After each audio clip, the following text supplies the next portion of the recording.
It was once said that in the heart of a small kingdom, a legend would be born. Forged in darkness and toughed by pressure, bound by a single code to glory. One table, one chance. Over 2 million guaranteed, where kings fall and legends rise. Are you ready? Welcome to the Grand Casino Poker Series.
Hello and welcome to final day coverage here at the Grand Casino in Liechtenstein for the final 16, playing down to a winner.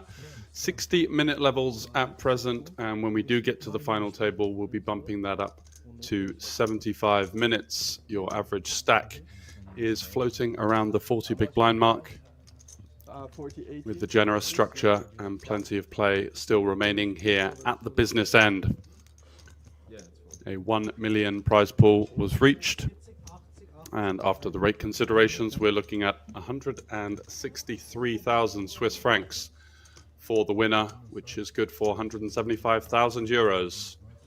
So we'll get to information on the players as we continue play. But for now, the cards will be getting in the air very shortly for the continuation. We did get down to 26 players to start the final day, and here are your chip counts. With Swiss player Zella, 44 big blinds and the current table chip lead. Looks like most of the bigger stacks are going to be on the other table, as the average stack is 3.2 million right now. Only Zella with 44 bigs currently over the average stack mark, so plenty of short stacks here, especially Lieb, the Austrian, sat there with just 5 big blinds. So drawing for the button now, looks like it's going to be on seat 6.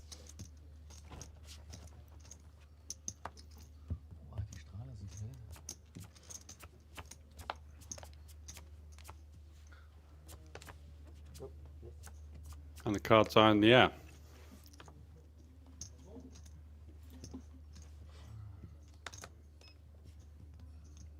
So Lieb under the gun, ace-5 off, with less than 5 bigs. Surely you'd think this one has to go, paying the full big blind ante next hand. Doesn't really have too many options, and finding basically any ace in this scenario should cut the mustard. French player Mario Bous. Don't get to see what he had, but he's going to get out the way. $123,000 in Hendon Mob earnings. And this is his 4th recorded cash in Liechtenstein.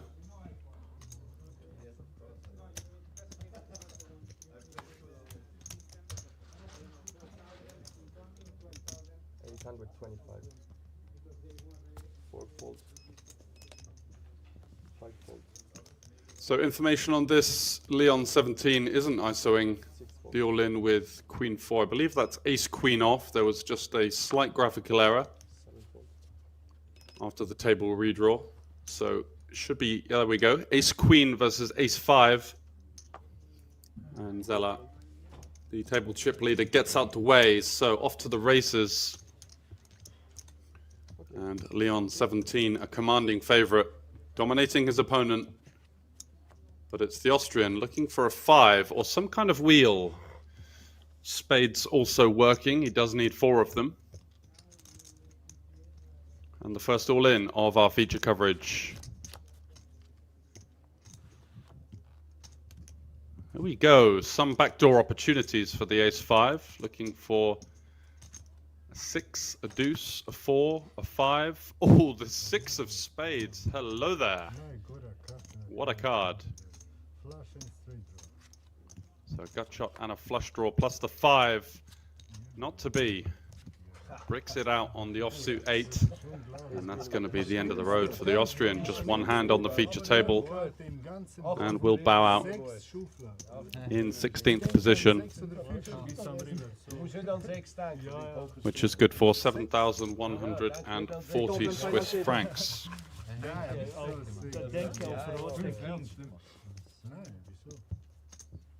So now the pay jumped to 8,000 Swiss francs with 15 remaining.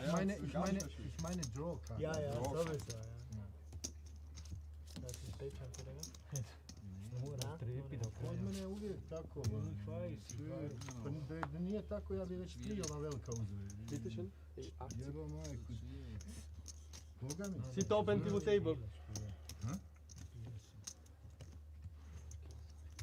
Oh, sorry. Yeah. Sorry.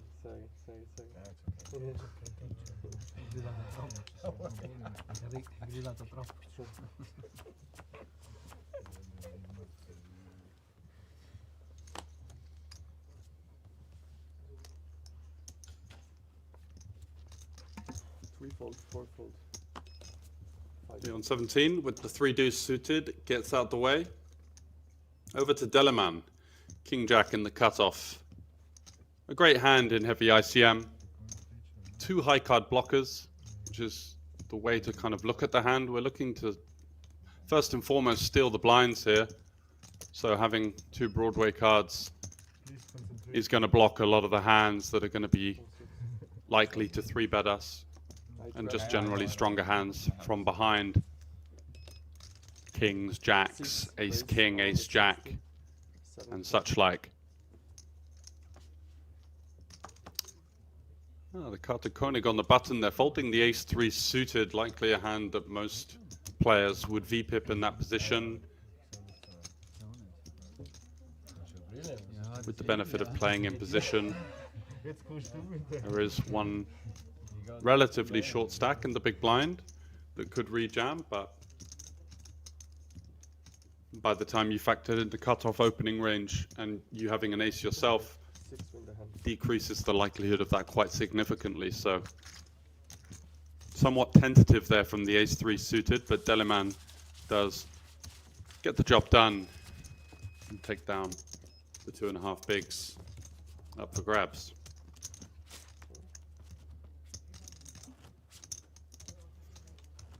A rather limited hand and mob resume for Delaman. Just 2 recorded cashes at the WSOP this summer.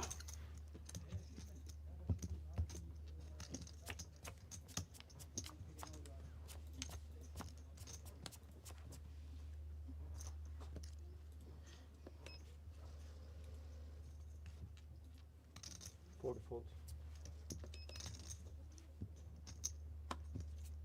5 fold. So Francescevic out the way. Carthy follows suit. Over to Delaman, winner of the previous pot. The Jack-8 looks a little too light. Maybe in a weak lineup you could consider opening the suited here, but again, just with 15 out of the 1,000 field, really putting an onus on those higher cards. So a hand like King-8 suited be much more favored. I feel a war. No open from Zella on the button with the queen 6 off. And boost here. Ace 7 suited, 20 big blinds effective. Jamming is the first thing that comes to mind. Definitely simplifies the play, but I think it's quite a lot of hand, and 20 big blinds maybe a little too deep to just be shoving here. Looks like he's going to go for the raise call.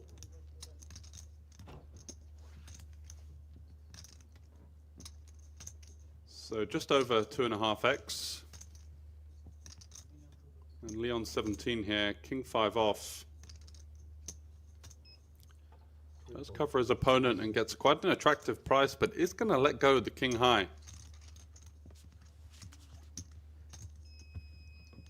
And if you do see people tending to under-defend their big blind in that fashion, where he needs to call about 1.6 big blinds into a pot of just under 6 big blinds. So the price he's laid there is extremely appetizing, yet still folding. Hands like this, it does favor the route to go for this kind of small raise first in, rather than just open shoving, as you're going to get a fairly honest response versus the raise. And if you do get called for your 20 big blind jam, you know you're going to be in a lot of trouble. So information on the Mystery Bounty series here at the Grand Casino. 100,000 Swiss francs guarantee. 30-minute levels, so a little bit of a faster structure, but a slightly smaller event. This would be the premier event and a flagship tournament with the 1 million guarantee, attracting players from all over Central Europe. Kafi, ace-9 off, an interesting proposition. We are down to 7-handed, the full big blind ante in play. So definitely could be one that you'd be thinking of towards the bottom of your opening range here. 30 big blinds, an ace blocker, and a relatively high side card. Looks like he's interested in following suit on that one. Little bit of extra zip on top of the traditional 2x open.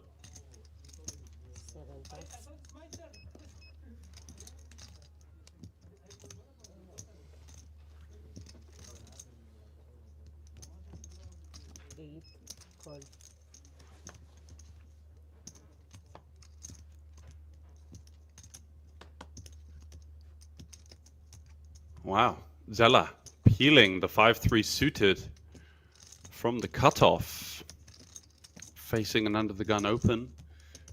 And if we are going to consider hands to continue, then some of these suited connectors can do okay, but at this stage in the tournament with the 5 high, I think the better route is just to muck it, wait for a spot to be first in yourself. Lots of respect so far on very short sample of hands. And Francescovic just overcalling with the 9s here, getting an almost dream spot to squeeze jam in his just north of 20 big blinds, but doesn't take it.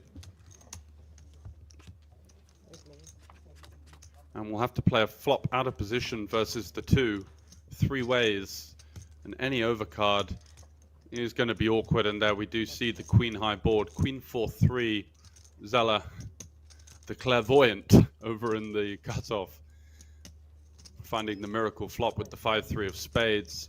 And Kafi with the ace of spades. I quite like this small continuation bet multi-way. We do put a lot of pressure on even hands like 5s, 6s, 7s with no spade in the cutoff range. Maybe a hand like king 3 of clubs in the big blind would be somewhat unlikely to continue as well when betting into 2. So Kafi does receive a call, not ideal for him, but he does have some playability with that ace of spades. However, of course, a spade turn would spell disaster for him, as it is one that he's going to be likely to continue on. And all of a sudden, 1.2 million in the pot, 15 big blinds. We're looking at a pretty significant turn card for both players here. It is the offsuit 7, improving the 5-3 one step further. Now turning a gut shot. And Kafi really in no man's land. Could be dead versus hands like 3s and 4s that elect to slow play if they are in the pre-flop peeling range. Zella now wondering how to range his opponent here. What hands are going to be betting multi-way on the queen high board? Could he look to lean on hands like 10s, 9s, jacks and 8s? I think it's very possible. But the issue is with this hand, if you do somehow face a check jam here, it's a horrible spot with this much money on the line. The ICM considerations are just so vast. We can see that Kafi is highly unlikely to continue. So this tiny sizing here, just looking to lean on hands like ace jack of diamonds, ace 10 of diamonds, the overcards. He does actually size up to 640. The graphics somewhat misleading there. Looked like he'd gone for 10% pot, but instead it's a rather more meaty half pot sizing.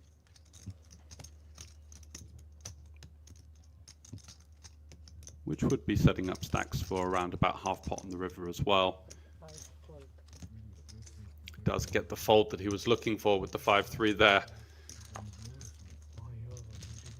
And a slightly adventurous pre-flop peel works out for the Swiss player in the cutoff, and a huge momentum boost at this stage. Even with the generous structure, such as we're seeing today, these 15 big blind pots going your way at this stage with 2 tables left in a mass field. It's just absolutely huge for your individual morale.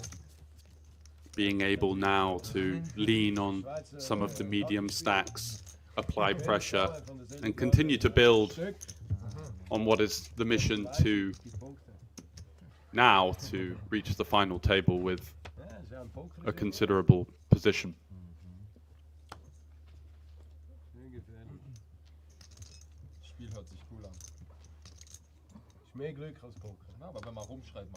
Dellerman with the Queen Jack offsuit.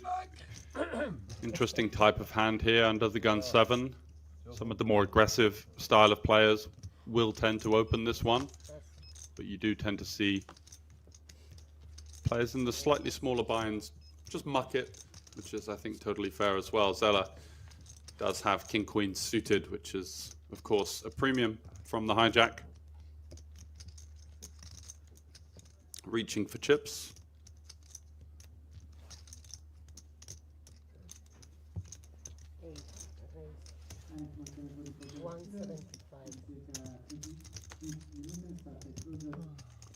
Goes to 175.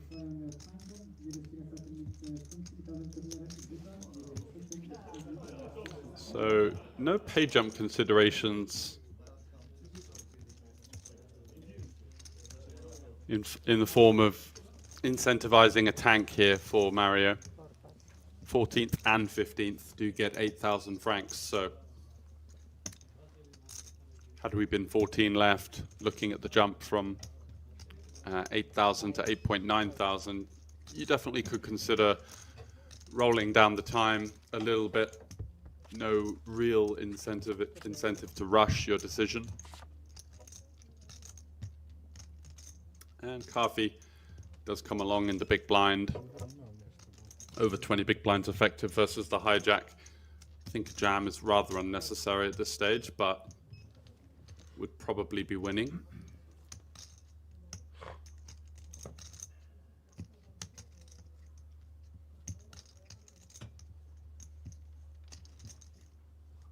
Allowing some of the dominating aces to fold, getting suited broadways to raise fold as well. Hands like 6s and 7s may raise fold for just north of 20 big blinds. So in terms of a hand that you could use as a bluff jam in these situations, ace 5 suited would certainly be one of the top of the list. Zella going for A relatively chunky c-bet there on King Jack 4 with the top pair.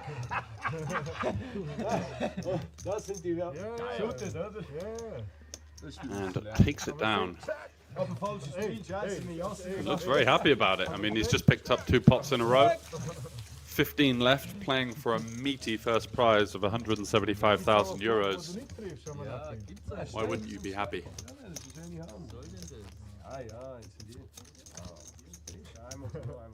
The one downside, of course, is we're looking at a long structure, and a generous one at that, where the blind levels will increase at the final table from 60 to 75 minutes. So just looking to conserve as much energy as possible. Try to refrain from being too immersed in your own emotions. But hey, personalities in poker are something that have been dwindling over the last decade or so with the introduction of GTO styles. Lots of quiet table dynamics, and it's always good to see some characters in the mix.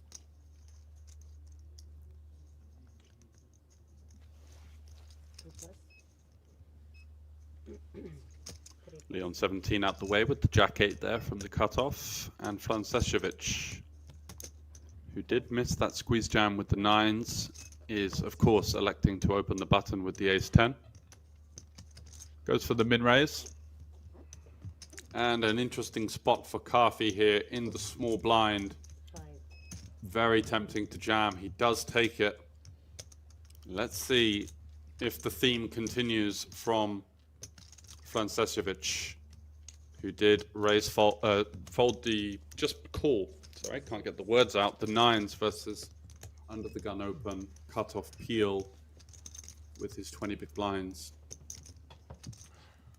So are we going to see an overly defensive strategy in play from Francescovic? Really shouldn't be considering folding Ace 10, opening the button off of what is just over 15 big blinds. Should be getting a lot of suited aces to be jamming. Hands like Jack 10 suited, King 10 suited, Queen 10 suited can all very conceivably be in that range as well. So we dominate a lot of hands. We are cooked versus, you know, of course, hands like Ace King, Ace Queen, Ace Jack, which is what tends to go through your head first when you're in this kind of spot. The natural human instinct to feel like this is the time I've run into it has to be somewhat ignored facing this late position action. And the acceptance of just, hey, I ran into it, button versus small blind, so be it. So Ace 10, you can see the panic kind of stricken across the face. It really isn't sure what to do. And time bank's just being burned here in a spot that really should be somewhat automatic. When considering opening the button, we should be looking at the stacks and the small blind and the big blind that are going to be jamming somewhat liberally and deciding what's my play here if the small blind puts it in, what's my play here if the big blind puts it in. And he does fold. It's a huge pickup for Karfi that had to sweat it out there. Would have been well aware that his opponent had a pretty decent holding with the amount of time banks being burned. Thinking, can I get a hand like Ace 10 to fold here? Is he considering a fold with pocket 6s, pocket 5s? Either way, the ideal outcome with a hand like Ace 9 off. When suited, zahlen sofort.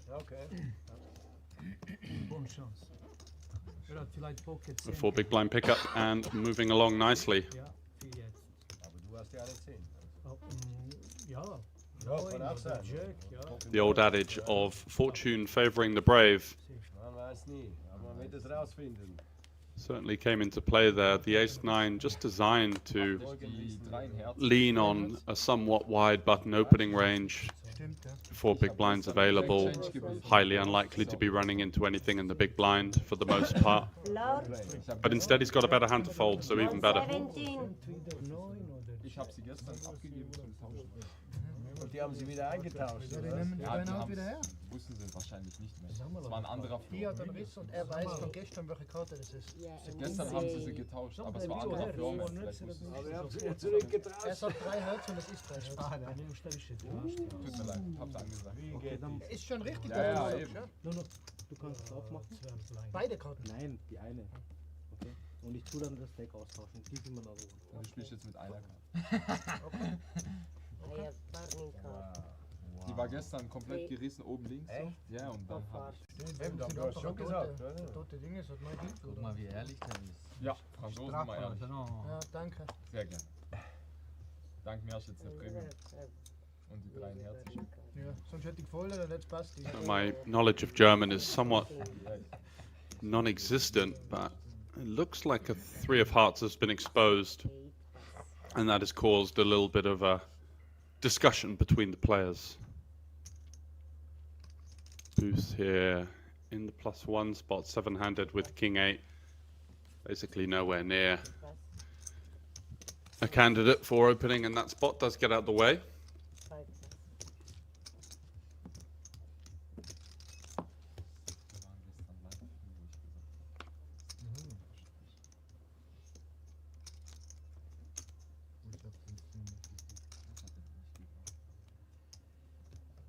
Over to Delaman in the small blind, 9 deuce offsuit.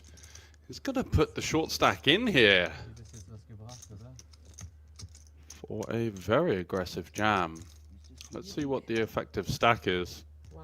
I really can't think of an effective stack that I would be shoving 9 deuce. Maybe Komm, sag's. if you think our opponent is overfolding, kind of 6-7 big blinds we could push.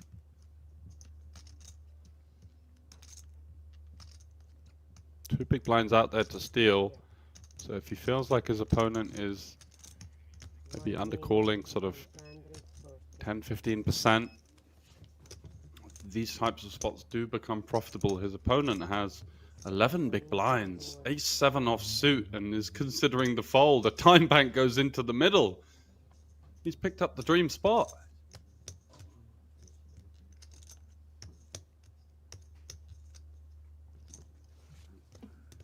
This is a situation where, yeah, sure, it's uncomfortable.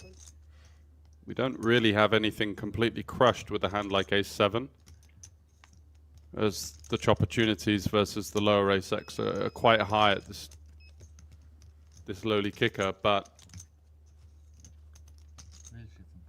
with a very top-heavy structure, we're looking at 162,000 francs for first, just under 100 for second, so a huge pay jump between first and second, 15 left. You've got to take these spots, and does. Those time banks may have come in handy later on, but he won't be worried about that right now, just looking for a hold. As Delaman 2-2. Na, gib ein Ass. rather bashfully turns over the 9 deuce off. That was firing it in for 11 big blinds effective. Let's see if the ace-7 can hold a deuce on the flop. Spells disaster for the German.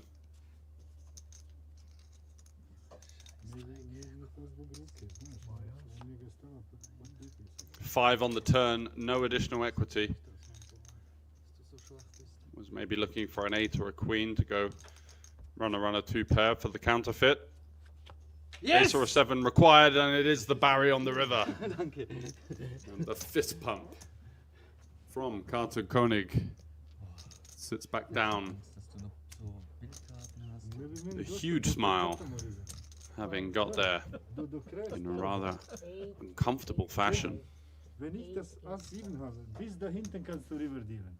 His opponent certainly put him to the test with the 9 deuce there. Bis zu Zella. He did Das ist very.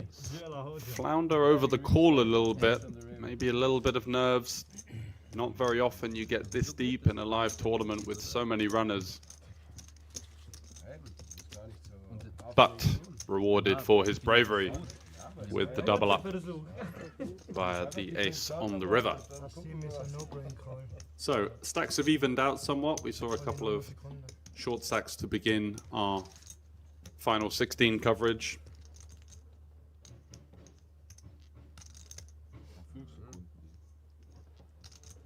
Zuerst mal eine Hand haben, wo er callen kann.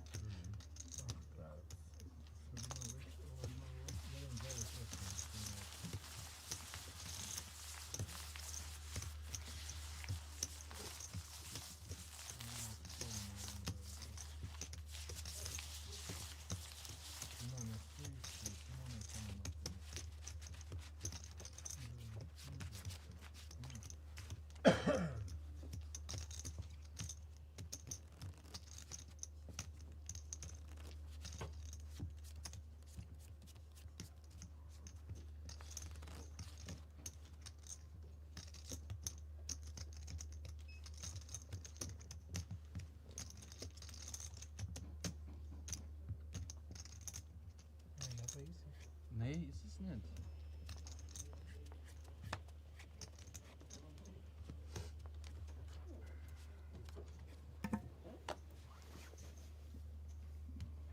So cards back in the air.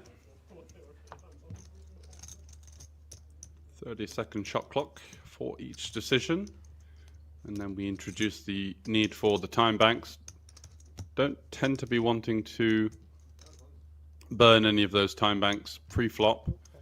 And Boos sticking to his strategy, which is playing quite slow, just looking to make a few jumps by the looks of things. Does have some rather large stacks to contend with on his left, so may feel like his spot isn't particularly advantageous for fast play. Well within his right to use that 30 seconds. Although at this stage of poker and the transformation of available knowledge and resources out there, most people have a pretty good idea of what their opening range should look like from that spot. So maybe 30 seconds is slightly too generous for first in pre-flop decisions. And 15 could be somewhat more representative of, you know, the fair slot. So Delaman with the sevens opening it up. Gets a peel from Zella in the big blind. King 5 suited versus sevens. And a complete swing and a miss for the big blind. Just 2 overs, no backdoor really. Does have a backdoor straight draw, but a dream flop for the Austrian on the button. Let's see what kind of sizing he elects to go for here. 440 in there. Let's go for half pot.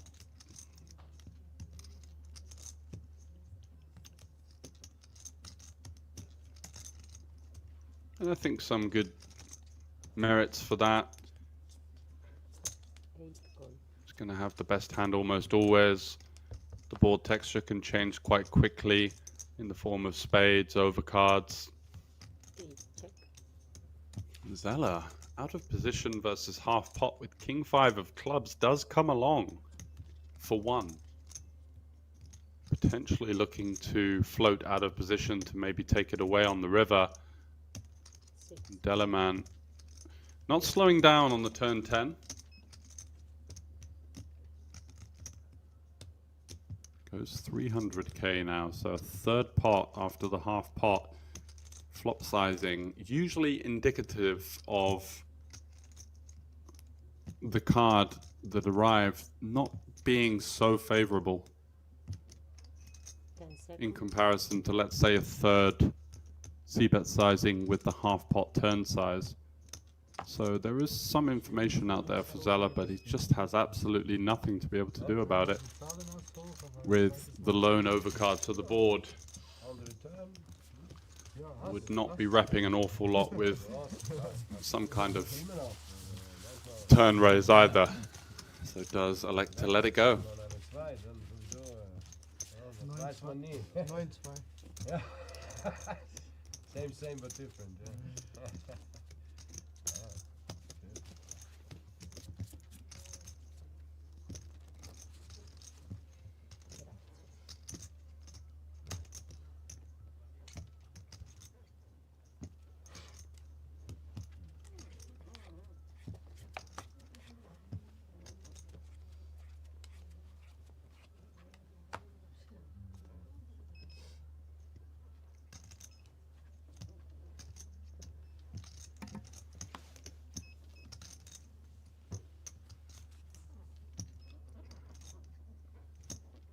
what we call a bag of spanners for Leon 17 there.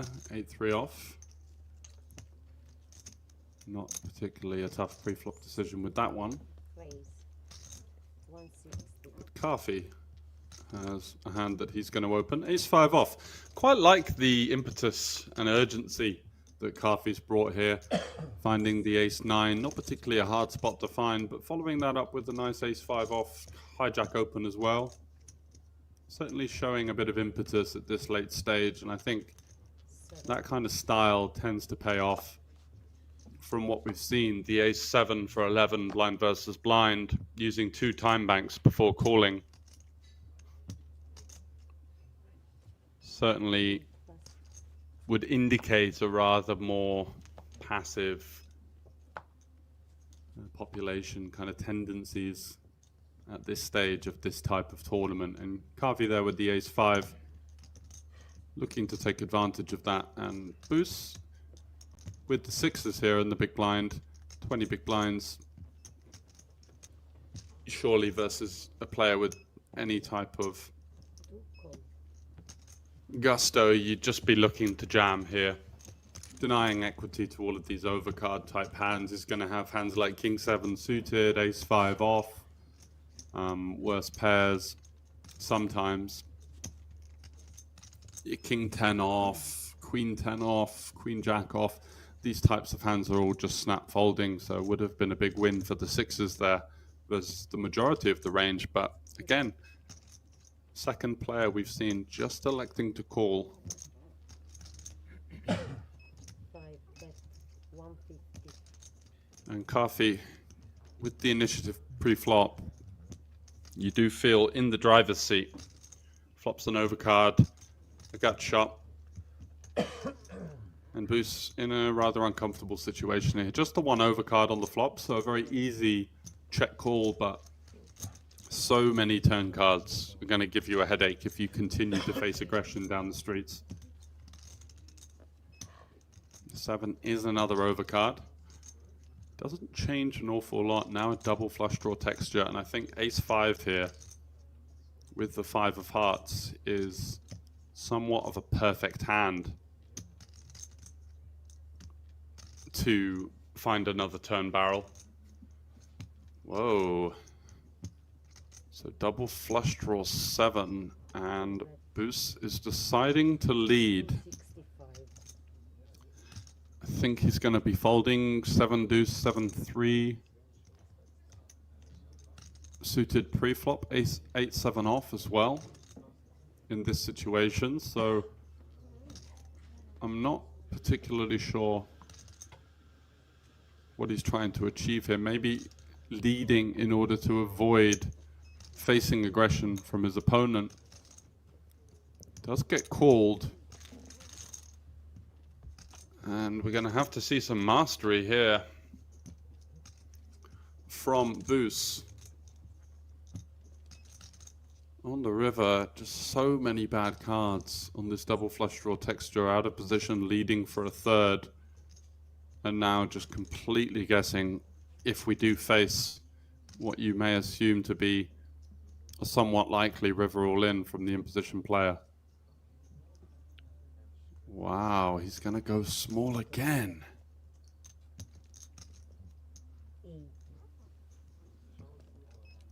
What are we trying to get called by here?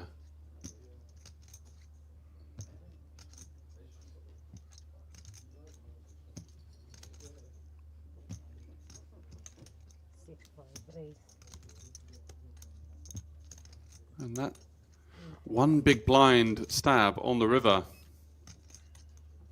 Facing a chunky raise for most of his remaining stack. So he did go for the street poker line with the turn lead and the river super block. Now facing the meaty sized raise. Has a heart in hand, which isn't ideal. Some of the more natural hands that could bluff raise would be missed hearts. There goes 1 time bank. So the question he's going to be asking himself right now is, if my opponent has a flush here, how often would they just go all in? And how often would they go the non-all-in size in order to try and get called by whatever it is I'm repping? And to be honest, it's still rather unclear as to what Boos has in this line. Such street poker here. He doesn't call! Wow! And sniffs it out. Getting the absolute max out of fourth pair. With no flush blocker. And his opponent made to look rather silly there. Just completely trusting his instincts in that hand. Going against the grain. Not playing it by the book at all. But finds a way to get the absolute lot from his opponent in a spot where most people would be sick to death on the turn facing the second barrel. Sometimes block, sometimes Instead choosing to lead and then sizes down massively, induces a raise, the non-all-in sizing, maybe thinking that that was somewhat indicative of a hand that just wasn't committing for the full lot. Which, in fairness to him, you do tend to see deep in these types of fields. This kind of Bam, bam. You play billiard? custom sizings on turns and rivers where all in is such a natural decision point for your value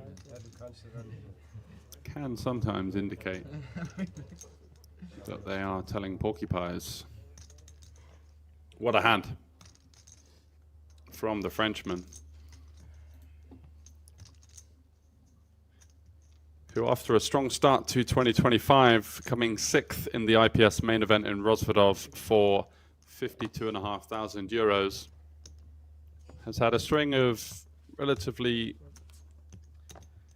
uneventful finishes, and will now, after that significant pot, be looking to put his foot on the gas and round out the year in style. What a play, and super creative line taken there.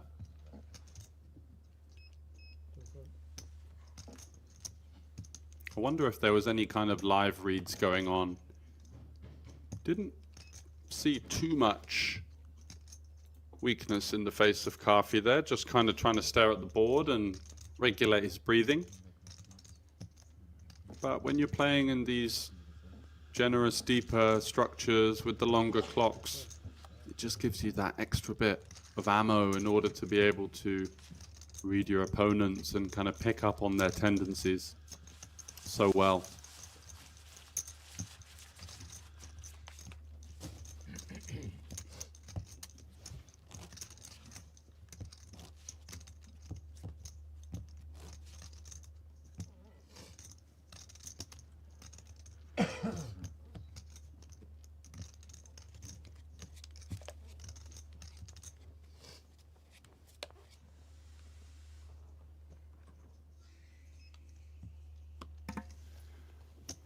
So after an absolute kick to the nuts for Kafi, back in the mix with ace-queen under the gun, having potentially been looking at paying the blind and the ante just for added salt in the wound, but instead finds the premium and will be sending it in for just south of 10 big blinds.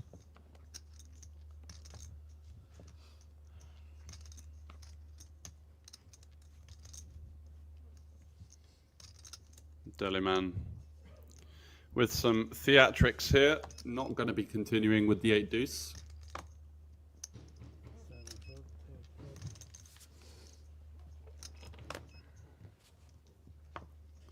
And we lose most of the remaining field over to what is quickly becoming Kafi's arch nemesis, the young Frenchman, the whippersnapper with the sixes. Having played him like a fiddle in the last significant hand, does let it go, and a much needed pickup there for the Italian after a pretty wayward hand from all parts with the ace-5 versus the sixes, and the hand of the featured coverage so far, you have to say. So up to 50k, 100k blind level, with the 100k big blind ante, of course. As we do lose players, that becomes more and more significant. But for now, a rather standard sizing on the ante. Once you get sort of 3, 4, 5 handed, that becomes heavily incentivized for the players to pounce and attack. And it is the players that will have done the work in the earlier stages with 6 or 7 opponents at the table that will be in the firing line to receive that added bonus. So Deliman with the ace-jack under the gun is going to open it up, and we do have a collision looking somewhat likely here. Carton Koenig, 18 big blinds, is highly likely to just send this in. Wow, peeling the 10s. Certainly does play into the ace-7 tank call blind v blind for 11 bigs we saw earlier. And you can't be too harsh because it is a huge spot. We're playing for significant amount of money here. In a 1,000 player live field, you'd be doing well to get one spot like this per year, even if you played the full circuit. Coffee going for the squeeze jam with the jack 10 off. You can almost see the steam coming out of his ears after being completely outplayed by the young Frenchman. Deliman goes for the rejam, and does this mean that Carter Koenig is going to get out the way? He's got both of his opponents in pretty rough shape here. Both sharing the jack. If he was a call for his tournament life, Carthy would almost be dead, looking for some kind of straight. He does fold the 10s. And Carthy now, with 2 10s folded, is in a huge spot of bother. And a complete rush of blood to the head. No reason to take the jack 10 versus an under the gun open and an under the gun +1 peel. Just the 2 strongest types of ranges that you're likely to be up against, and is flopped almost dead, needing runners for a straight. It's going to need a 9-7 queen, and the 6 has him out of the door here.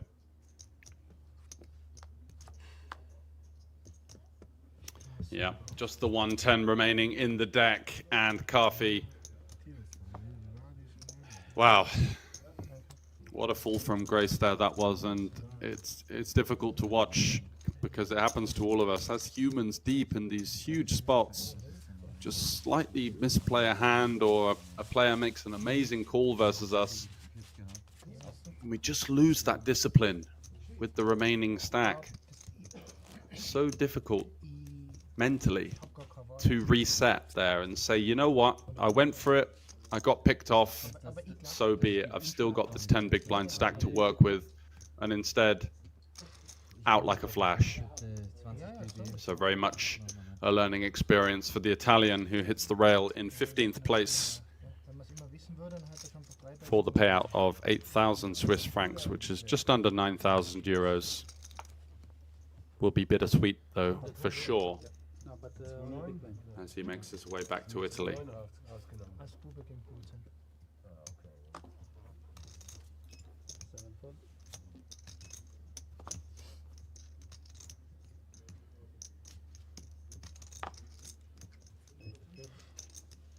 So 14 left, and we do have a payout jump after the next elimination. So certainly something to think about for the players on the shorter stack, looking to navigate that one remaining elimination.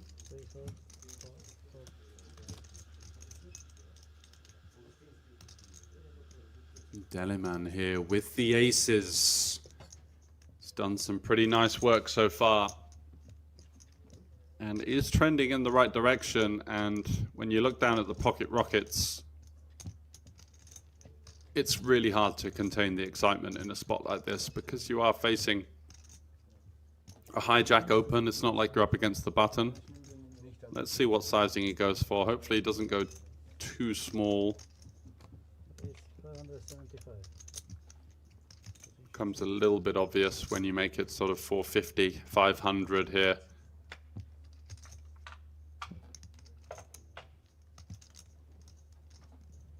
Especially at this stack depth as well. We're looking at 30 big blinds effective for both players. 575.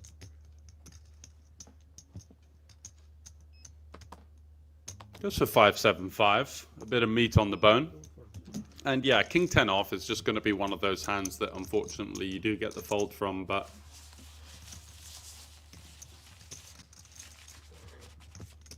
even with a hand as strong as aces, you know, ICM is such a powerful beast that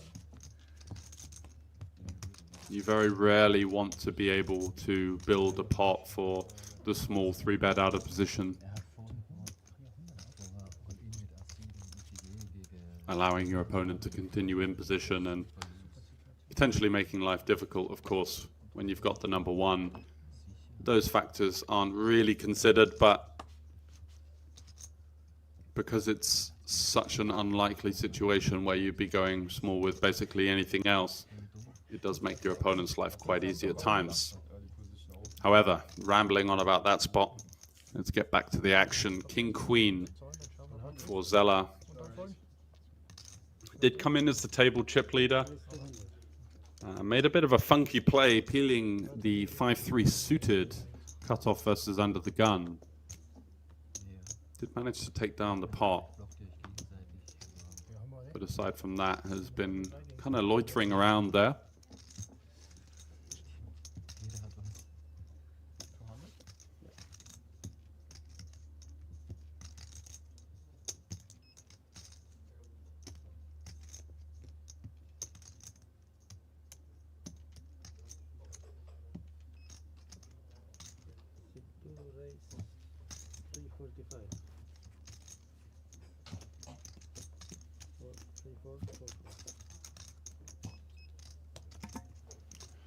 Boos going for very small 3-bet sizing with the ace-jack off here, just trying to lean on some of these types of hands. King-queen off, king-jack off, maybe a queen-10 suited. How much is it? 345.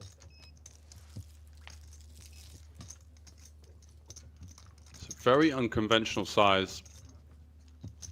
Usually in online play you'd see somewhere between 2 to 2.5x here. Sort of 2.25, 2.2 seems to be the kind of general theme. But he's gone 1.75x the open. Almost a pure click back, and king queen off is incentivized to call, and that was a hand that was probably folding if he'd have gone to a more conventional sizing. So here we go.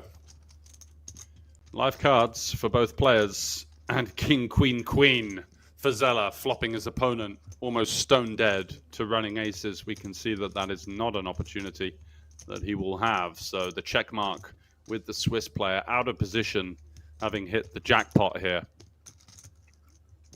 Flopping a full house on a board where you will be seeing a lot of c-bets.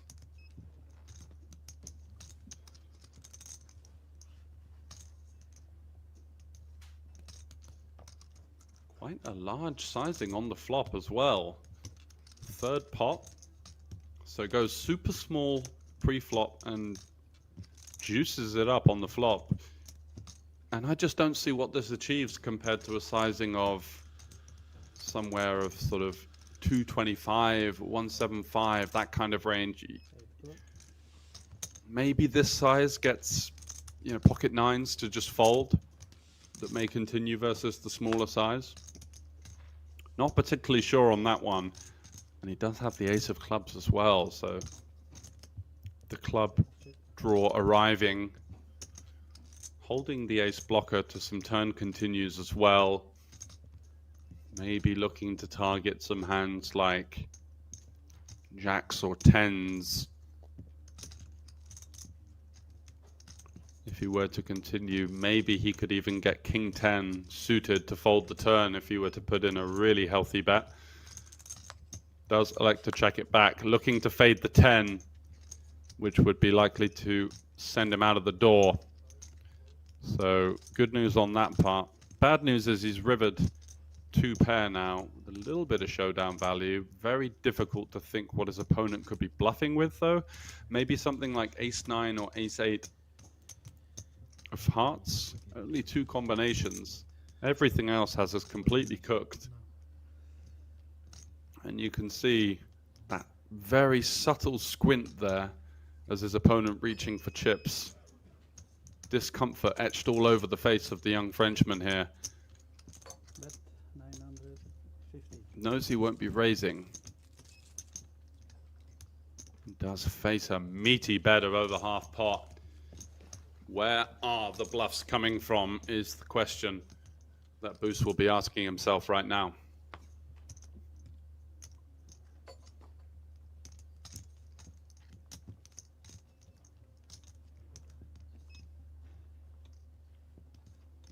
Reaching for chips.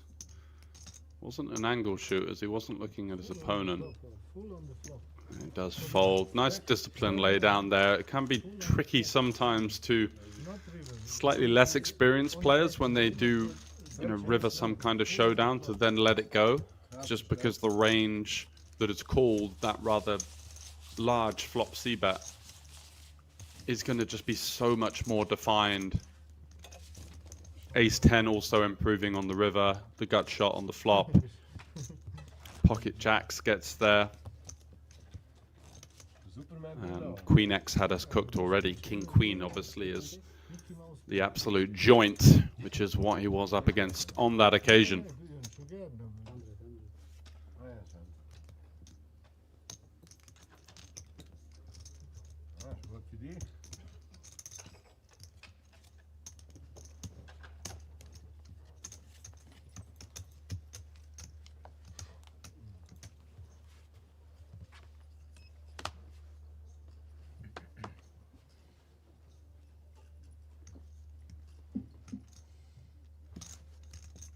Kurzmeyer, new to the table, having been shuffled over from the outer table, and does have a pretty nice stack to play with here. 505k, which at the moment is healthily above the average stack of 3.6 million. So we did start the featured coverage with around about 40 big blind average stack. We've seen that take a slight dent down to 36, but still plenty of play compared to online sites that will not be named with their famously shoddy structures. And a little bit of gung-ho from Kurzmeyer coming into the fold with the Queen 8 suited. Somewhat of a disrespectful open at this stage. I think I've misread his stack. I thought that he had 5 million in terms of 50 big blinds. So a bit of a blooper from me. In fact, 5 big blinds being pushed into the middle. And Zella here with the suited ace, surely likely to give him a spin. Yeah.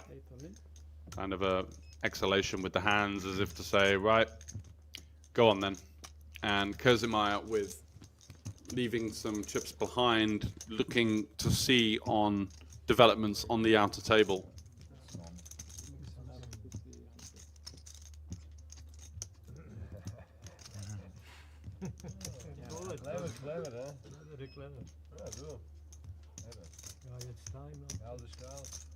He's going to use a time bank, and this is quite a savvy play. Just allowing himself another 30 seconds, just hoping for some kind of chaos on the other table, and will surely be getting rid of all of these time banks if it could secure him an extra 900 Swiss francs from this spot.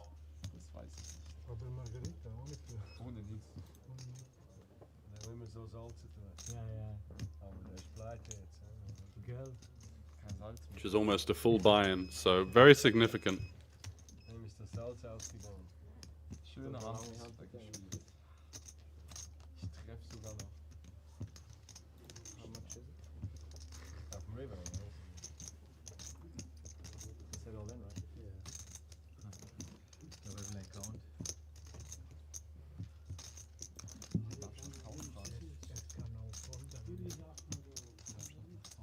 Ja, ich weiß, aber der Dealer macht nicht. Ich hab gefragt. Ja, wird er gar One count, you have to count. Okay, I call. Kurzmeyer recently had his career biggest score, $51,000, winning a 540 Swiss francs event at the Poker Circle Swiss Open, and is in a fairly decent spot as far as things go with the Queen 8 suited. Live cards, looking for some middling cards for the Queen 8. Does find an 8. No obvious sweats apart from the lone ace. Now to contend with. Can he fade a Barry on the river to stay alive with 14 left? Yes, he can. Hey, sorry, gar nicht. Das ist Stamm. So the young Swiss player does stay alive and will be looking to beat his record high score achieved just over a month ago in Luzerne. Wenn er aber nach Count fangen will. Ja, weil er hat All-In gesagt. Ja, aber ich weiß schon, aber ich... Ja, das Theater muss er jetzt machen. Ich mach's Haben nicht. wir Ich jetzt- nicht Ist gerne. schon Bank, ja, macht ja Sinn, dass Welcome to the Bounty Circus, and it says insanity guaranteed. Also eigentlich müsste er, ja, also... Looks like a fun little side tournament there, coming up on the 7th of December, Schneller Mann. Ich hab gedacht, was? Ich versaufe mich vielleicht.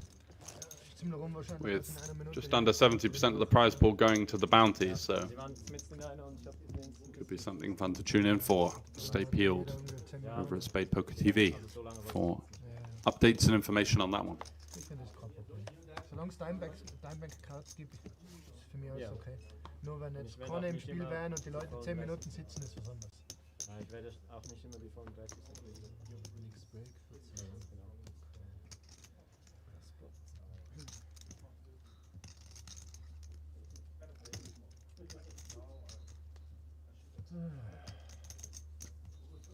Two raised to 100.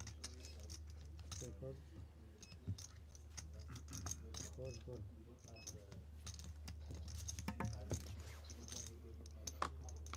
Boost, the young Frenchman now with the raise to 200k with ace queen off.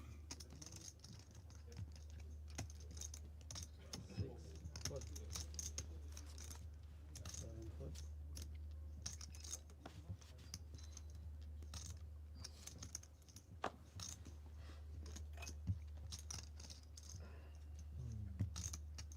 Zella with the incognito hand at present, mulling things over in the small blind. Has his opponent healthily covered and won't be too concerned about the 10 big blind stack of Kurzmeyer behind. It's quite unlikely you're going to see a 10 big blind squeeze jam here versus under the gun. So may feel that he's got a relatively decent opportunity to peel some kind of suited hands, maybe some low pairs, potentially a hand like ace 10 off might peel in his mind.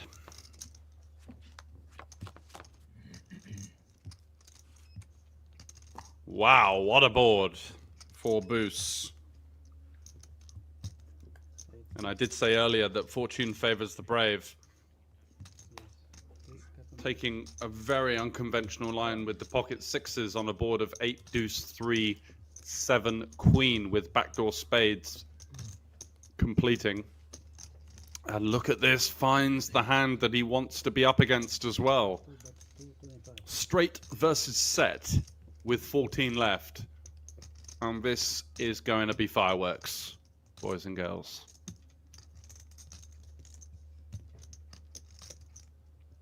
you can really only see one option here for Zella. He wants to be getting money in versus lots of weaker hands, potential nut flush draws, ace king, king queen, all going to be paying the check raise here, and he goes for the slow play out of position. A risky maneuver, potentially allowing his opponent to realize his entire equity and not get the stacks in. But it does give him the benefit of having some stronger hands in that check calling range, which makes him somewhat tricky to play against as well.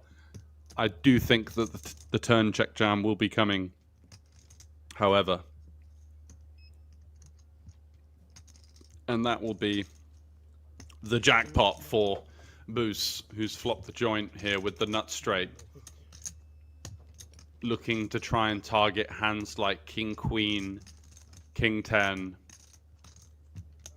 Jack 10 potentially.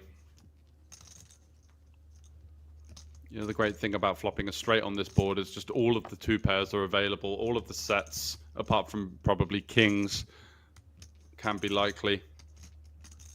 Zella doesn't look too happy about this. Is that going to be a Hollywood and we do see the check jam coming? Yeah. So a little bit of a reverse tell there, pretending to look rather bemused or unconvinced about his opponent's turn bet, but instead getting it in with essentially the joint here, pocket jacks, and you could see the slight flicker of awkwardness from Boos there, knowing he's got to fade a king, jack 10 or 7, and does on the 5 of hearts river. What a turnaround for the Frenchman. Just that whirlwind of emotion when you hold in such a massive pot deep in a prestigious tournament such as this.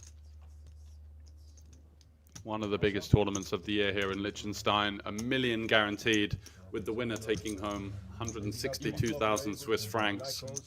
Not very often you're going to be 14 left playing for that kind of money.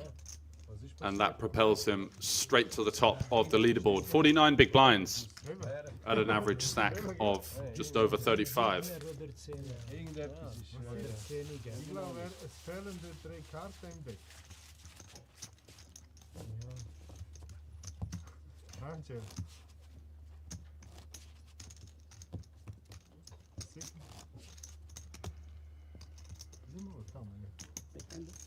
What a setup. Yeah, but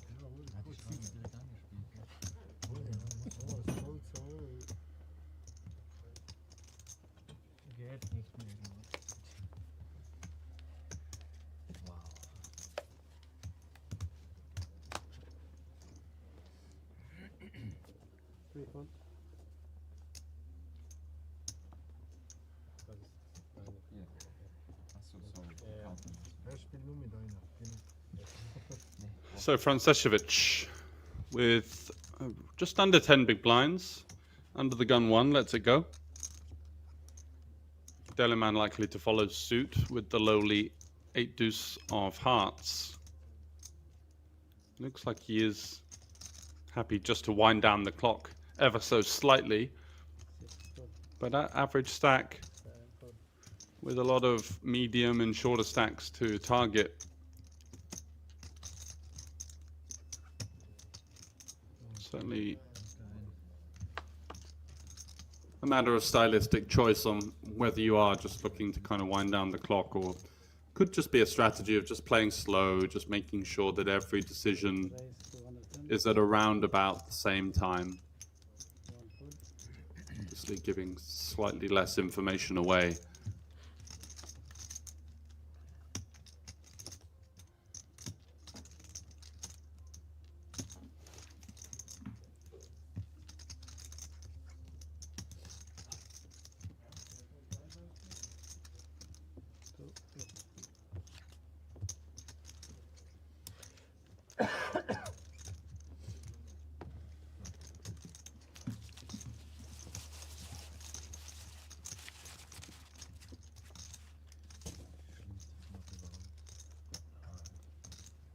noch gut kommen.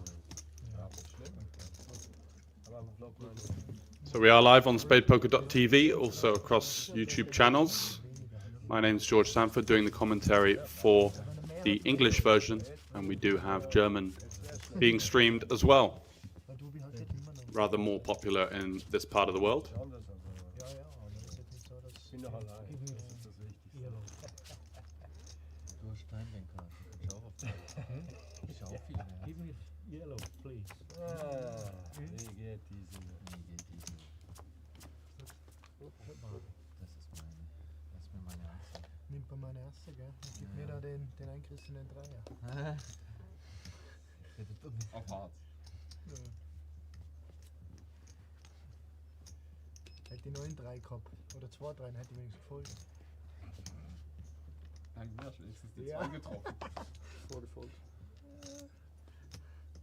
Eine Million kostet, danke. So. 6 Fold.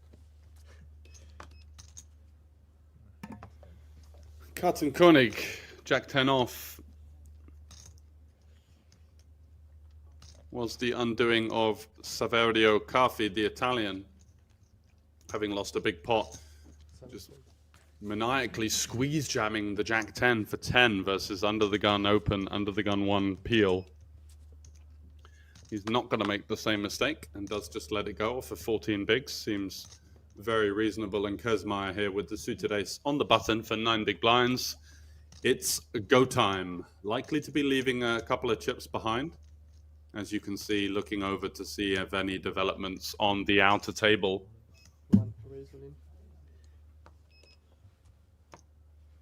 This time electing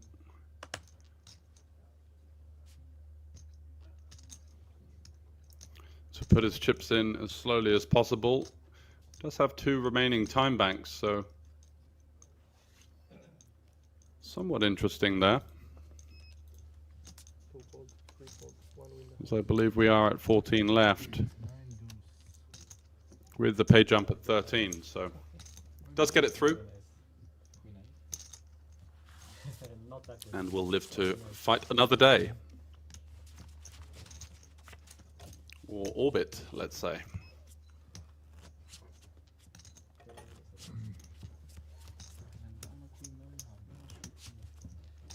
Ach so, ja. Ja. Das ist ziemlich erfreut, ja. Nicht mal so. Ja, ich fand. Das wird schon mal. Von 3 Sätzen. Ja. Also, Die Steine. ja, das ist diese. Ja. Deleman has certainly picked up some decent pre-flop holdings, and Ace-Jack is going to add to that arsenal with a very comfortable position right now, sitting at average stack with 14 left. Ich weiß ja. Ich auch nicht. Would have bitten your arm off for that coming into the day one. And looks to start the initiative here with the standard pre-flop open size of 2 big blinds.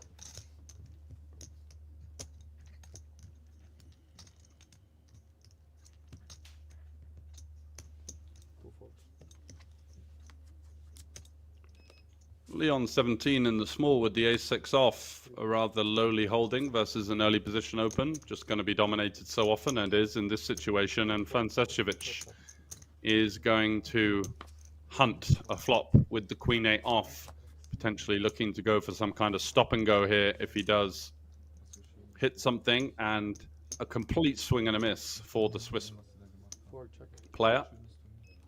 Just with the lone overcard to the board, 3 spades. Deleman very happy with his ace-jack holding the jack of spades. Would be, of course, bet calling.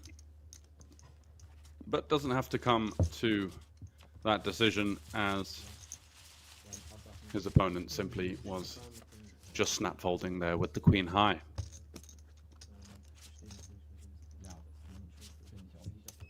Das habe ich, Entschuldigung, ich habe mich auch schon gefragt, wie kann 140k im Preispool, wohin ist es gewandert? Also 80, es hat ja die 2 Tage mit dem Chip-Leader-Bonus. Ja, das System habe ich überhaupt noch nie gehört davon. Doch, das gibt's schon. Ja, ich habe es noch nie gesehen. Also. Ja, im Amiland machen sie das viel. Aber das kann ja nicht 140 sein. Ja, aber dann noch fürs Leaderboard. Seven, four.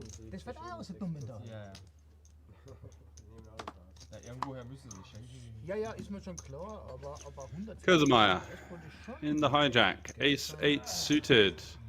Ja, für mich ist Das war oft so dieses mit dem Top. Depends on what kind of style you're going for here. Ja, aber 15% noch If you really believe your opponents are that passive, you could just go for the min raise fold. Ich weiß, das ist One, raise. But jamming is of course the standard route, and that's the one he's going to take.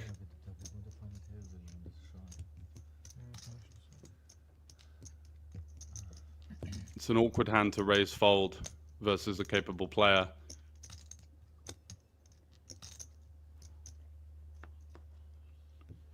Two fold. Three fold.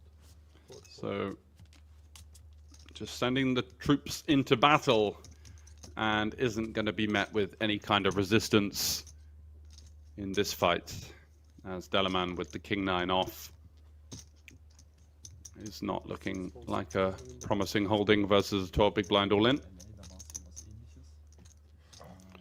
Another nice pickup Auch ein 1100er. and a great start to the feature table for Kurzmeyer, coming in with just 5 bigs, getting the queen 8 suited in under the gun, Der beste Step, beating the ace deuce suited, die schlechteren werden gelöscht. and has got 2 shoves through following, so is up to 14.5 bigs, Million zum Beispiel auch so, oder? and certainly not out of the reckoning. Stack, den du durchkriegst, nachdem du schon eingetütet hast. Bei der Kraft Million, ich weiß nicht, die 550 bei Ihnen, kriegst du für jede Doppelqualifikation 4K? Ah, ja, so ähnlich. Ja. Zella, Aber für 11 under the gun, ace 8 suited, Ja, also been auch somewhat wer whittled down, did come in with the ich finde es schon gut. largest stack, and ace 8 suited folding there Ja, ein bisschen might indicate 25%. that he's kind of Das ist eins von retreated into his shell somewhat. Definitely a hand that we want to be opening at this stage off of our 21 bigs. Instead, now surrendering the fact that we're likely to be paying the blinds and losing over 10% of our stack in the next couple of hands.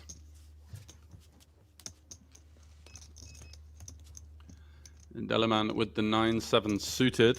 We did see a very aggressive blind v blind jam with the 9 deuce off for 11.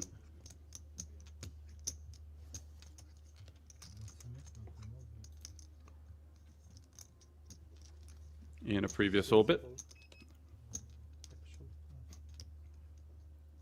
He's going to limp this time, which is rather interesting because I think this time would have been a much better time to jam if you see our opponent tank calling ace 7 off. 9-7 suited can get so many hands that dominate us to fold with the open jam for 12 big blinds effective. I'm thinking hands like king 9 off, 10-9 suited, jack 9 suited. All of these are going to be hitting the muck when you do get that information of the ace 7 tank calling and using 2 time banks at that. So this time limping, stabbing the flop, and Carton Koenig is getting spicy with the 10-3. Just a complete airball raise here. Getting stared down by his opponent, and it would take some extreme street poker to be able to do absolutely anything with the 9-7 of diamonds. Just zero connectivity or interaction with this board. So more of a little ushka look, as if to say, how dare you raise my stab. And Carton Koenig, though, the non-believer, saying, well, it's quite hard to hit this board if you're going to be jamming 9 deuce off. What on earth do you have here? Likely to be low or medium style cards. So just so unlikely to hit the king. And even the jack at that. Wow. And sometimes it takes a moment of somewhat genius and somewhat craziness in order to stay alive. And even that pot there, just picking up the 3 big blinds out there, such a big bonus for the German. Boost here with the ace 4. It's going to be a couple of positions outside more of the conventional open, and he doesn't take it. Good discipline there from the Frenchman, even though he does have the table chip lead at present. So many short stacks to deal with, and does give the opportunity to Francesjevic to find the open jam here with the Queen 10 playing 6 big blinds.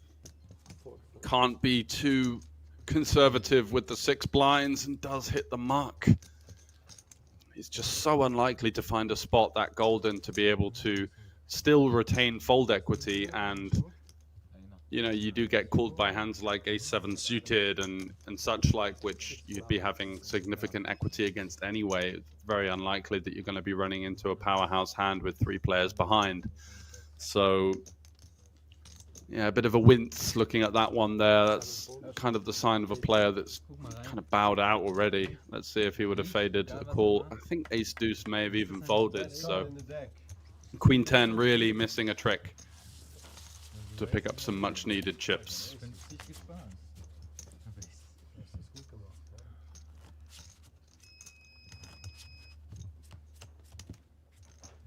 Every hand's a winner.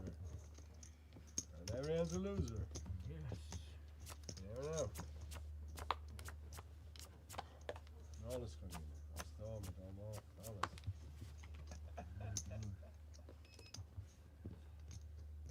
Zehner tun immer noch weh. Wer es 1 höher, dann direkt. Ja was? Wenn der da mein Spiel kaputt macht? Boost now with the Queen 9 off. Again, unlikely to be finding its way into an aggressive strategy. However, Leon 17, who's kind of whittled away and just hasn't really been much of a presence at this feature table so far, does find ace queen off, and it looks like he's going to go for a juicy open size, 3.2x to go, kind of signifying that he's committed. Maybe also signifying that it's a hand such as ace king, ace queen, ace jack that just really wants to take down the pot and move on. Which ironically makes it quite easy for his opponents to play. If you're sat here with ace-9 suited, you may be considering a rejam versus the min raise, but versus this kind of sizing, it just tends to be fairly strong. And very often in the form of lots of ace-high holdings, as I mentioned. So Kurzemaier here certainly would have called the min raise with the Queen 5 suited and seen a flop. And Leon just ever so slightly missing a trick there. He could have been going post flop, dominating his opponent's defending range, and instead just takes it down. So yeah, it is a nice pickup, but maybe could have eked out a little bit more EV with the min raise. But again, something that is very understanding at this stage. You're just playing for so much money. The tension is high. You're on the feature table. And it does become somewhat more tempting just to rifle in that large raise and take it down, which is the outcome that he managed to get.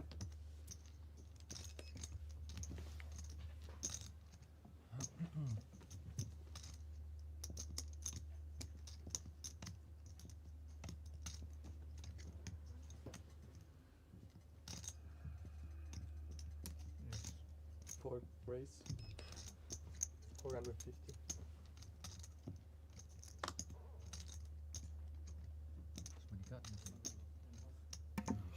So Francesjevic misses the Queen 10 for 6, now forced to take the King 10 in a slightly less appealing spot, with the byproduct of having more players to get through. Last time only 3, this time 5.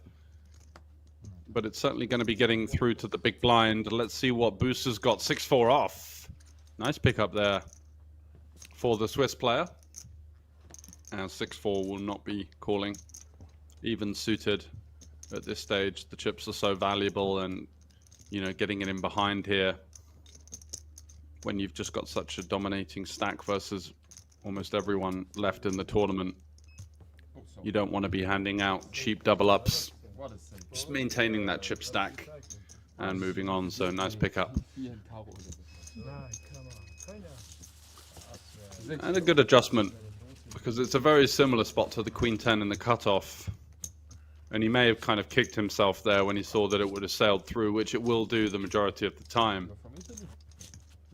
And just adjusting very quickly, finding that jam, realizing that the clock is ticking and now only has 2 more hands, well, 1 more after that hand to get through the blinds, which would completely cripple him at this stage.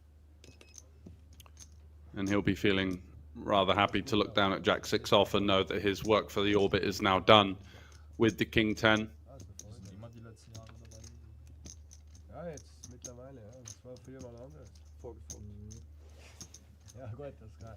Also ich habe diese 23. So in this particular outcome, you know, if he'd have taken the Queen 10 and picked up 2.5 bigs, he probably wouldn't have been taking the King 10 for 8.5. It's kind of worked out the same, but in the long run, missing that Queen 10 jam will just cost you a pretty decent amount of money at this stage. When we're playing for a lofty top prize of 162,000 Swiss francs, we just need to be giving ourselves every opportunity to try and capture some of that top prize in various outcomes that you're just not going to find if you kind of whittle out of the tournament and surrender.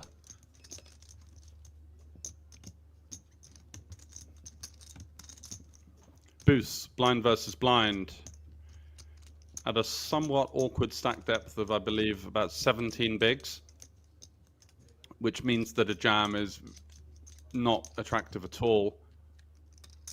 Does he go for this sort of small raise, blind v blind, as we saw last time with the Ace-7 suited at a similar stack depth? Looks like he is going to go for the raise first in. 2.6x to go, and Leon 17 with the 6-4 suited, getting a really nice price to continue here of 160 into 620. Does continue with the suited 1-gapper. So off to the flop.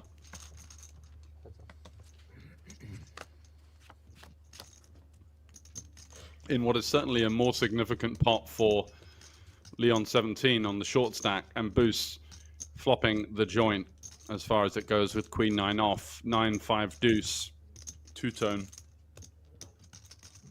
Likely to be seeing a continuation here.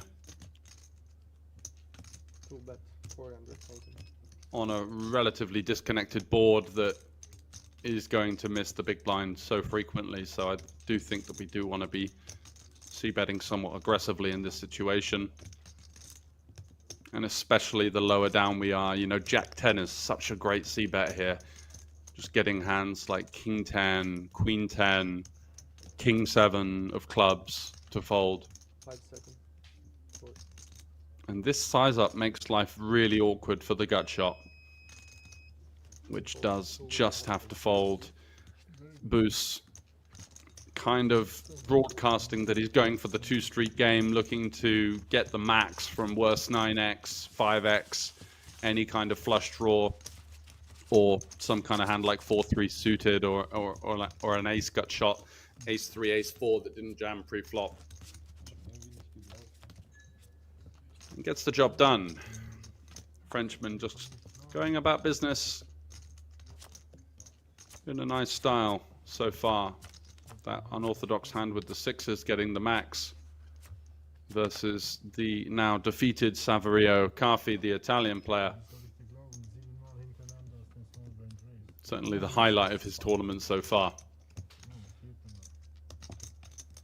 And if you are watching on YouTube, feel free to click back to have a look at that one towards the beginning of our coverage. A blockbuster hand from both accounts. Curtin Koenig, +1, Ace-4.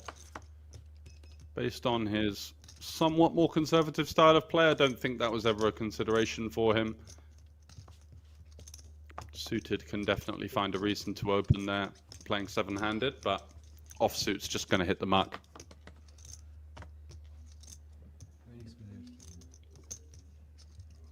Kurzmeier, incentivized to wind down that 30 big blind shot, 30-second shot clock that's given to him. ever so slightly taking some time there with the trash hand that was never opening, just in the hope that there is an elimination at the other table. Boost here on the button with 6-4 off is also going to relinquish it, and we do get the 375. rather animated jam from the 9-8 suited into a shorter stack. Francescevic with 8-5 of spades simply just has to muck it, and Leon gets one through there. Nice pickup, showing a bit of emotion, maybe trying to pretend that he was hoping for a call there to try and instill a little bit of fear in his opponent, as if to say, don't call me, I've got the goods. All these little tricks that tend to play so well into the live format of the game as opposed to online.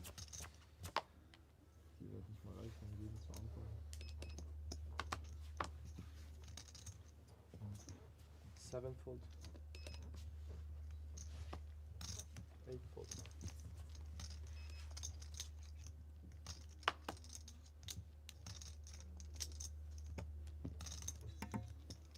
Kozumaya with the Queen 10 in the hijack for 12 bigs. Awkward stack depth. I think you'd be quite happy to go at sort of 8 or 9 big blinds. He's going to go for the raise fold. I quite like this decision with the 2 Broadway cards.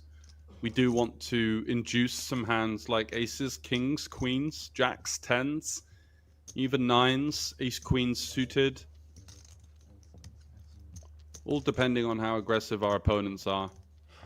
We could go down even further than that to some ace jack suited, king queen suited, but Boost here with the ace jack is quite likely to be 3-betting small to get the money in. It's got a 550, which is a little juicier than the conventional size, and Delaman picking up the ladies in the big blind, lurking in the shadows. We'll be having none of this. And this is the beauty of playing the min-raise strategy for Kozumaya, who would have been slightly too gung-ho to just send all of the chips in. Wow, Time Bank going for the full sale of a decision, as we can see, relatively easy one for Delaman. And I think all in is the clear route here. He's gone for the small 4-bet, potentially allowing room for a 5-bet jam. 50.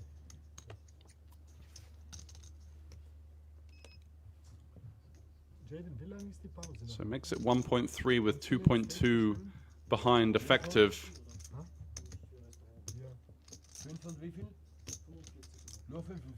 And this makes life very easy for Kozumaya.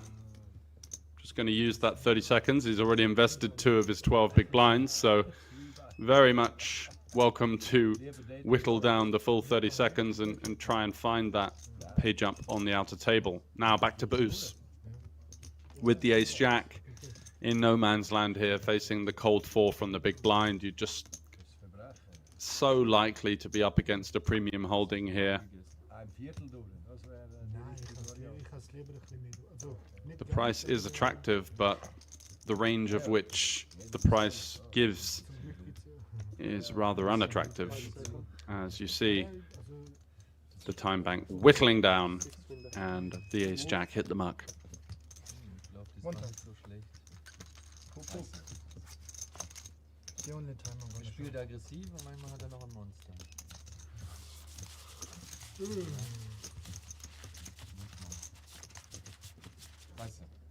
Only time in dem Spot nie ein Move auf den Stack bezogen. Nie. War immer nicht so sicher, oder? Ja, ihr habt super Leverage gegen Size-Stack-Größe, gell? Also, Der macht ja mit nichts sowas. Der wird ja immer was haben. Also, Hast du schon recht. schaut halt ultra stark aus. Ja? Alles Aber- korrekt, also er aber schon, in dem ja. Spot nie ein Ja, bei Move meinen jetzt. ist es Nie. stark. Ja, ja, man, es wird nie 7, 8 oder sowas sein, das ist schon klar. Aber Kann 19. kommt drauf an. Wenn ich glaube, dass du gut genug bist, starke Hände zu folgen, dann vielleicht schon, ja.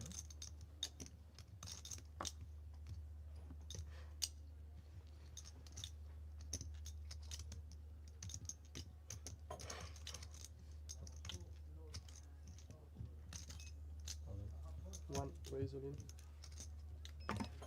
So Kozumai with the failed attempt last hand, now sending in the 10 bigs or just under with ace-5. 940. And boost, look at this. Just exactly what you needed after losing the 5.5 bigs with the failed 3-bet in the previous hand, picking up the Cowboys, facing a 10 big blind all in. What are the stacks behind? Do we get to call and then maybe fold to another 40 big blind stack sometimes? Or are the stacks short enough where just jamming is going to be the route with almost all of our range facing this 10 big blind all in? And that's what he's done. Only really Deleman behind with the 40 bigs. So just electing to send it in, and we are off to the races here in a 70-30 between kings and ace-5. Kozumai has done well to battle back from the dust that he brought to the feature table. Can he stay alive? There's an ace in the window, followed by a queen and a 10. It's a gut shot for Boos. The job's not done yet for Kozumai, looking to fade a king or a jack. 5 of them available, as we can see in the top right. The 4 of spades gives even more hope for the young Swissman. And an 8 on the river does the job. And a rather fortuitous series of events, winning queen 8 versus ace deuce and then ace 5 off versus kings. But he won't give one jolt about that whatsoever, as he is now up to over 20 big blinds and very much in the hunt here, getting towards the super business end of the main event of the week, the 1 million guarantee. Coming in dead last and now third in chips at the feature table, with 2 tables of 7 players remaining. Deleman, 43 bigs, jumps into the chip lead, having seen the Frenchman lose that one.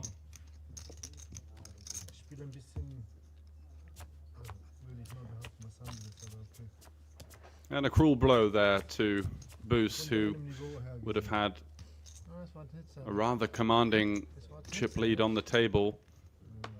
And of course the elimination and the pay jump that comes with it. Very short-term scenarios, of course, but certainly things that will be making the taste in his mouth ever so slightly salty for the next couple of orbits at least.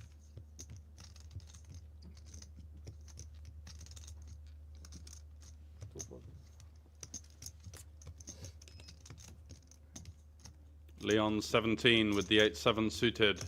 A beautiful hand in cash games, and unfortunately in heavy ICM, just a bag of trash.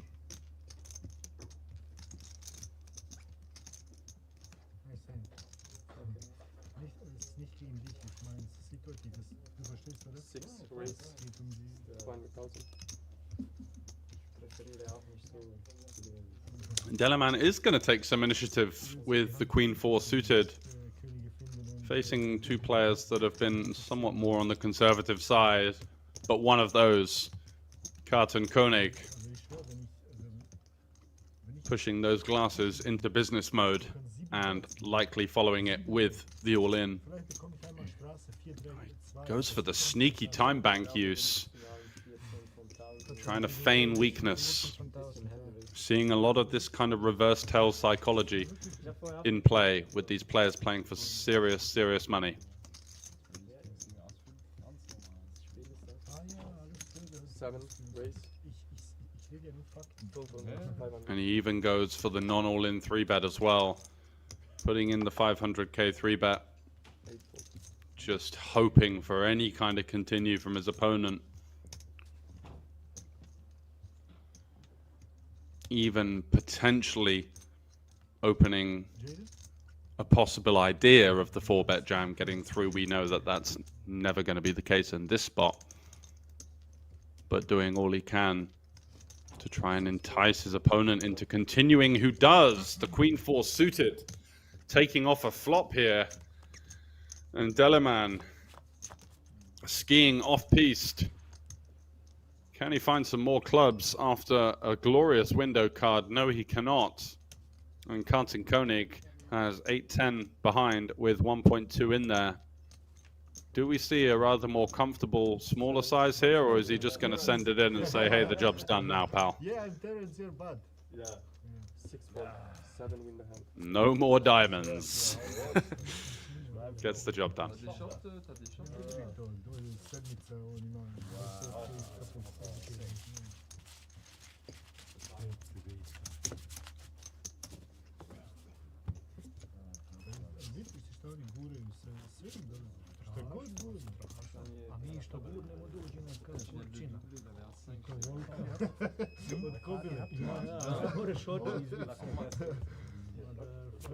Du?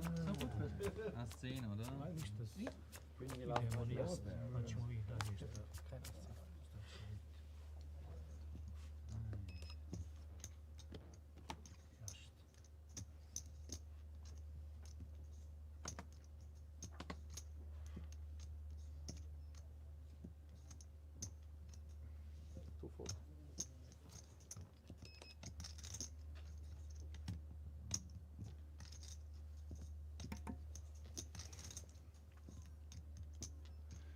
Leon 17,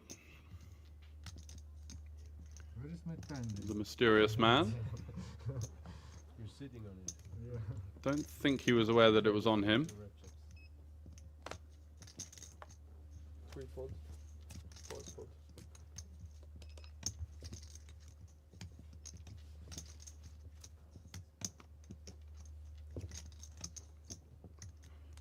Delaman in the cutoff with the pocket deuces at this stage in the tournament, facing some short stacks behind, having no blockers to rejamming ranges. It is a rather brave open, and he does fall into the trap of the low pair open here. I think it's just a fold at this stage. 8 fold. 3 stacks of 15 to 20 big blinds in play behind, and electing to open it up with the ducks. Kozamaya facing the min raise, 10-5 suited. 6 win the hand. Feels like it's just not enough at this stage, maybe favoring the suited hands that could flop a straight. So in that example, something like 10-6 of hearts.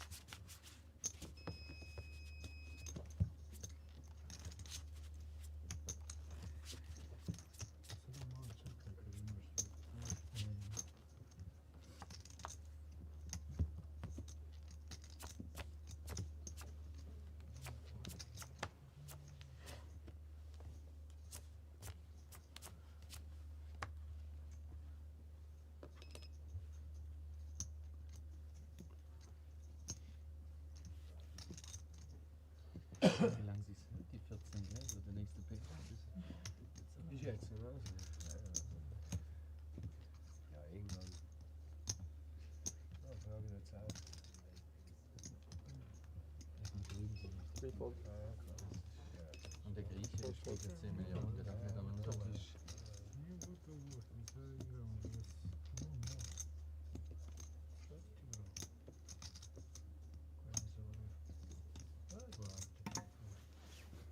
Over to the rather active Delaman once again in the hijack with the ace-6 of hearts. 400,000. Shown a lot of pep in his step. The 9-deuce offsuit blind v blind jam being one of those. May have misread his opponent's stack in that situation. But that kind of gusto at this stage of the tournament is going to be problematic for almost all of his opponents. And an interesting situation emerging here for Boos with the ace-jack offsuit. Yeah, I like the just call. 3-bet folding versus hands like maybe 10s, 9s, king, queen suited. Certainly not ideal. Taking a flop, keeping some stronger ace-x in that defending range seems favorable. So both players flopping a guttable, and the 9 would be somewhat concerning for Delaman if it does arrive, as that would improve Boos to the better end of the straight. King on the turn. Facing the check back, we can start to eliminate some hands from our opponent's range. Likely over pairs. People tend to over c-bet these types of boards with those. Hands like 10x, you can almost certainly eliminate sets and 2 pairs. And taking it down. So nice pickup for the Frenchman there after a topsy-turvy session. And that's going to be the end for us. For now, we will be bringing you further coverage after the 45-minute dinner break. A legend would be born. Forged in darkness and toughed by pressure, bound by a single code to glory. One table, one chance. Over 2 million guaranteed, where kings fall and legends rise. Are you ready? Welcome to the Grand Casino Poker Series.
It was once said that in the heart of a small kingdom, a legend would be born. Forged in darkness and toughed by pressure, bound by a single code to glory. One table, one chance. Over 2 million guaranteed, where kings fall and legends rise. Are you ready? Welcome to the Grand Casino Poker Series.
It was once said that in the heart of a small kingdom, a legend would be born.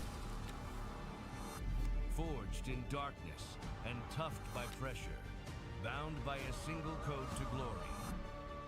One table, one chance. Over 2 million guaranteed, where kings fall and legends rise. Are you ready? Welcome to the Grand Casino Poker Series.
It was once said that in the heart of a small kingdom, a legend would be born.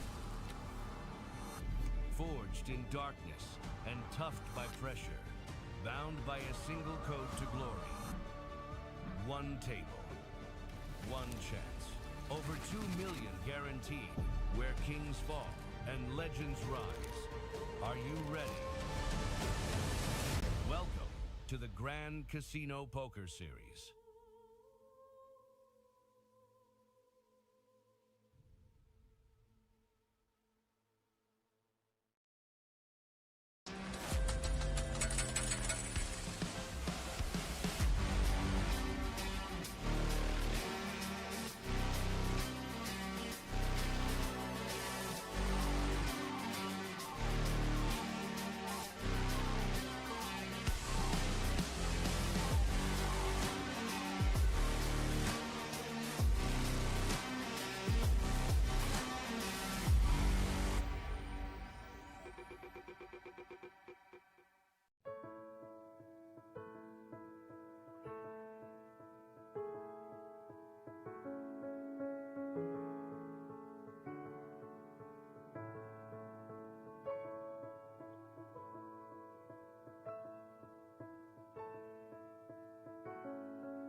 It was once said that in the heart of a small kingdom, a legend would be born. Forged in darkness and toughed by pressure, bound by a single code to glory. One table, one chance. Over 2 million guaranteed, where kings fall and legends rise. Are you ready? Welcome to the Grand Casino Poker Series.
I was big blind against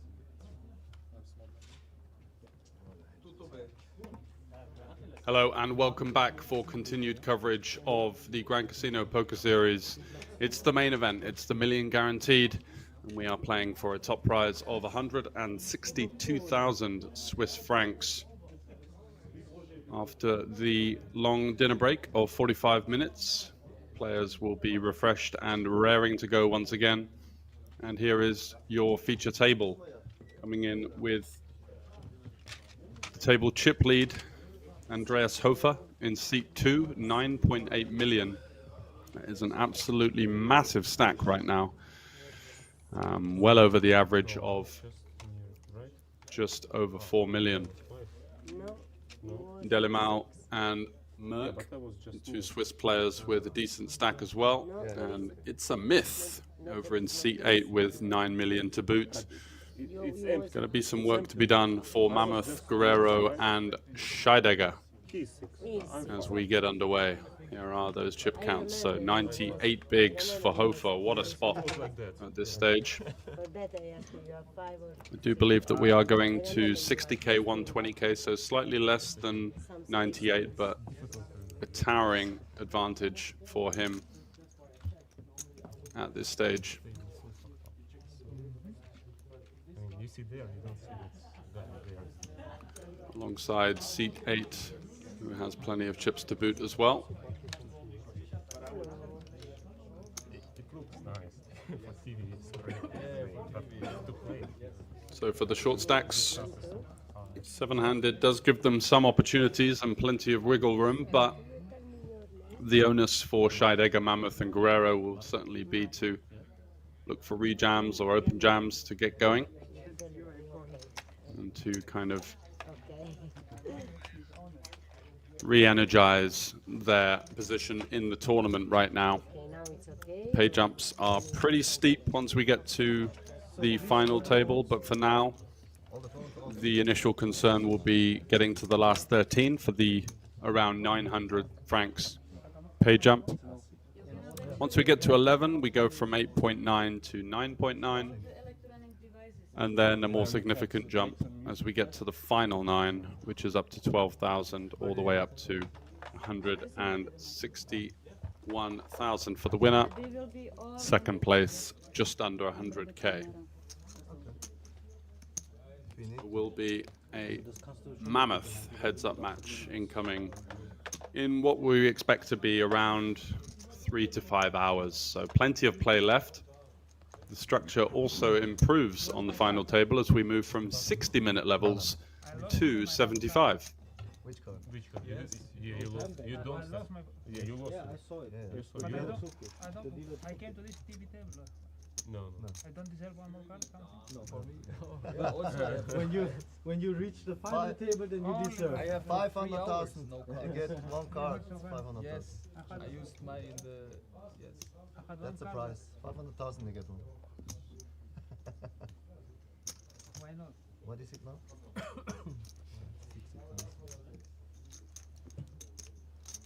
Yeah, yeah. Button is It is correct. 2.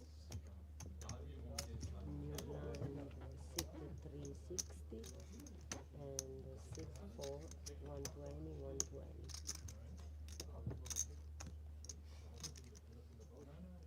It's a 7.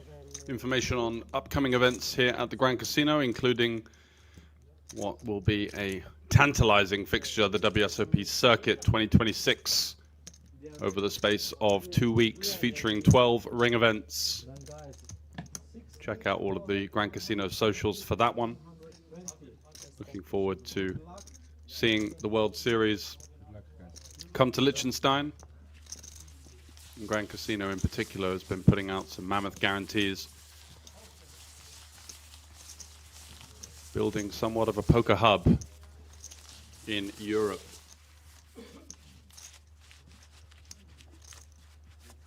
You can get the information on the schedule in the upcoming moments. As for now, cards are in the air and we are back underway with 14 left.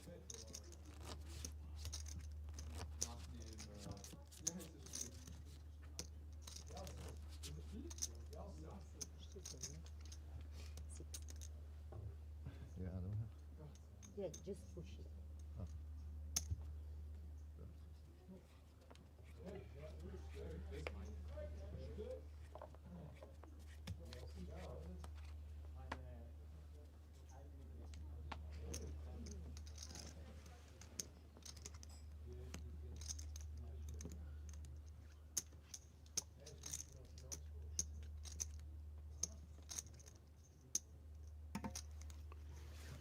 So Mammoth fresh off the break with around about 12 bigs. Easy decision with the 10-7. Yeah, it's not very thick.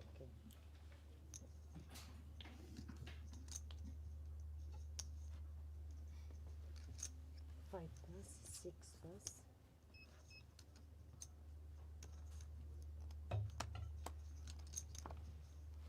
Eight pass.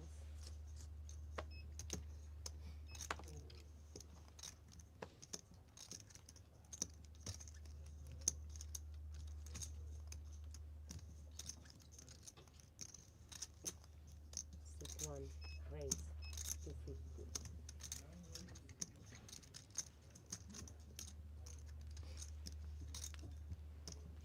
Two pass.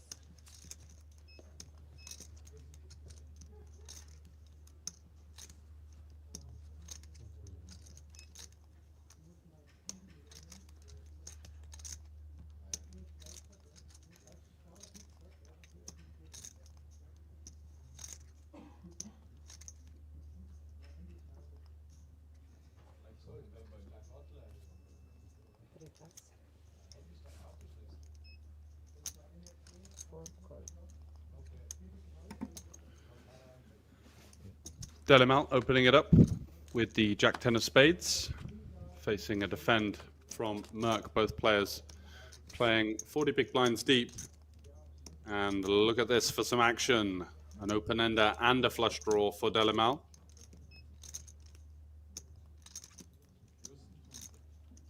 The Frenchman with 220k in live earnings on the Hendon Mob. Best live cash of $80,000 that came in the France Poker Series in 2023, winning the 330 FPS Cup for 72,000 euros. What a score. Hasn't quite managed to capitalize on that, but this is going to be his biggest run since.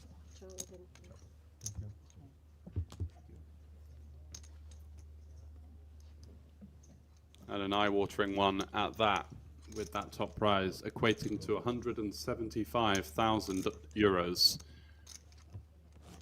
So plenty to play for with 14 left. Some huge stacks now, as we saw the biggest stack on the previous feature table, around about 50 big blinds. We've now got two players with 80 to 90 in their arsenal.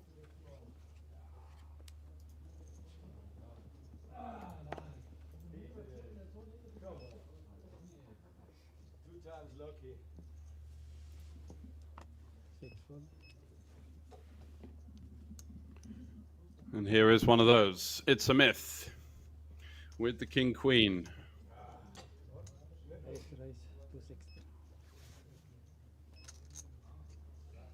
Choosing to use a pseudonym slash username instead, but is a player from Greece and does open it up to 260.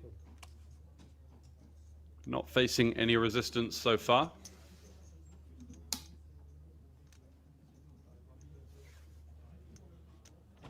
Guerrero on the button there, quite incentivized to take some time and try and hope for a elimination on the outer table. And Mammoth in the big blind, also quite short, 7 deuce suited. Does want to be defending relatively liberally here, but even a suited hand in this form likely to be hitting the muck, just preserving those chips for a raise first in instead. And does fold.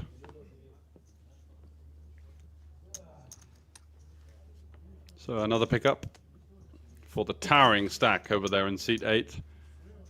And it's a myth, adding to that tower that he's been building over the last couple of days of play, and a rather favorable position to be in at the business end here. So over in seat 2, staring into the sky, we've got Andreas Hofer, another one of the biggest acts at the table, and Andreas Merck over in seat 4, making another run.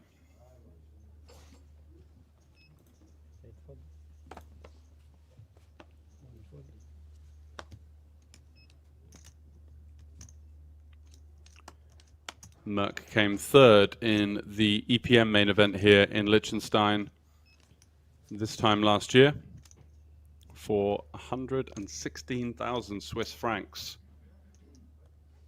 Only 2 other recorded cashes on the mob, but what a way to do it. To build a 6-figure resume on Hendon with just the 1 score.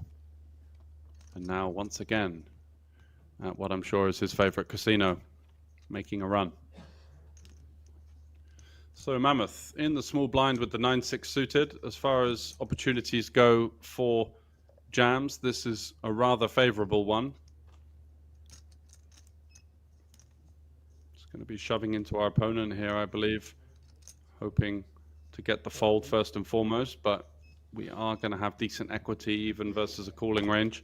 King 8 suited for Scheidegger is going to be ahead of the shoving range for sure, blind versus blind.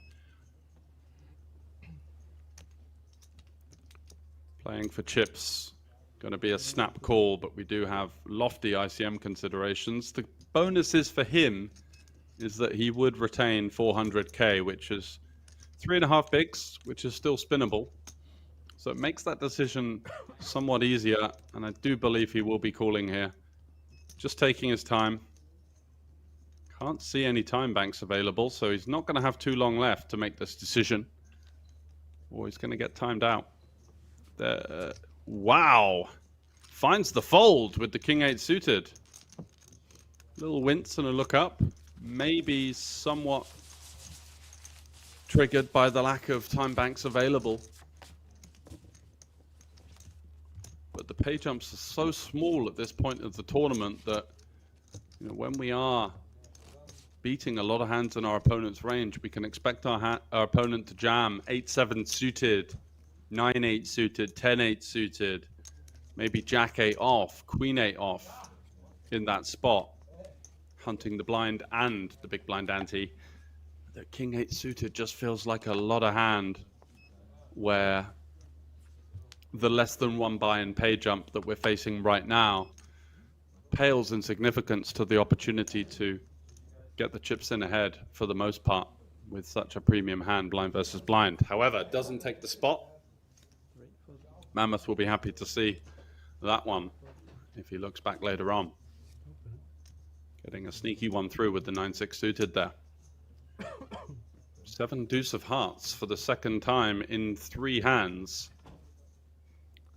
Somewhat less playable, of course.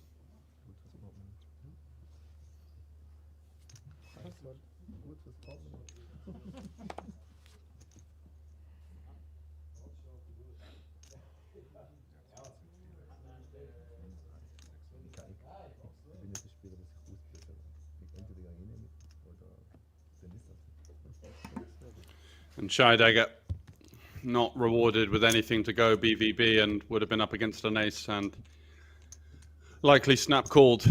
So in some ways lucky, in some ways unlucky.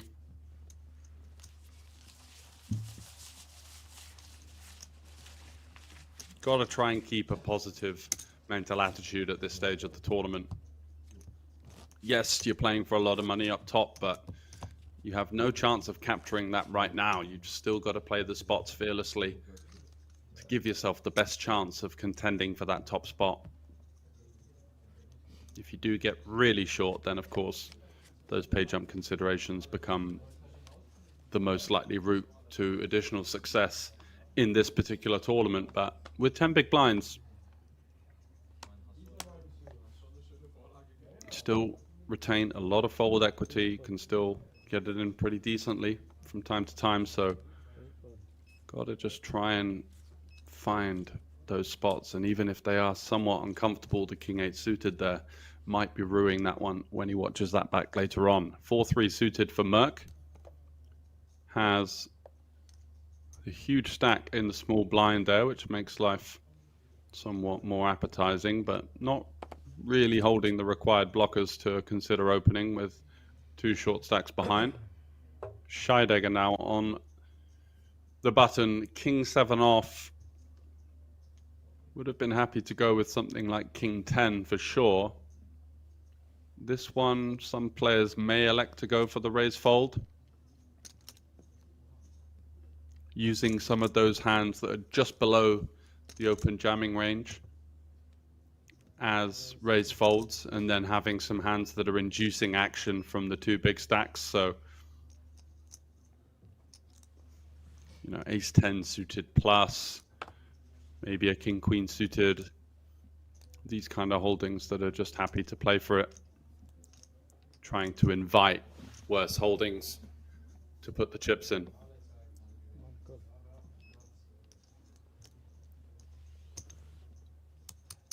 It's a myth going for the small blind v blind raise with the jack deuce off. Holding a deuce narrows the opportunities of the kind of snap folding range. And his opponent does flop a gut shot, so Delimau likely to be hanging around, and jack deuce seems like a very favorable bet here, looking to lean on, you know, first and foremost a hand like queen 5 of spades, which has us beat but cannot really find any reason to call. Even hands like ace deuce, ace 3, ace 4, ace 5, these kind of holdings, again, in that range of hands that would just be relinquishing the holding versus any kind of aggression. So facing the gut shot's not going to be that easy on this occasion, and we will be playing a turn here. We'll be looking for a card like a queen, a 9, an ace to potentially barrel. Gets the cold 5 of spades for the full rainbow run out so far. And now the consideration is, which hands can I apply pressure to here? So ace X with a backdoor could be continuing. Queen 9, maybe jack 7 of diamonds. We do hold the jack of diamonds. So electing to go for the rather more honest check. Leaving the door open now to Delimau. With just 9 highs, so many hands that could stab the flop that may fold. Jack highs, queen highs, the occasional ace high. He can start to lean on right now, and it is a jack high for the Greek, with essentially 0 connectivity on that turn card.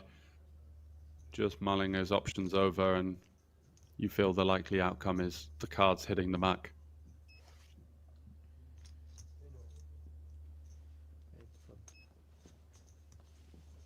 And that's what he goes for.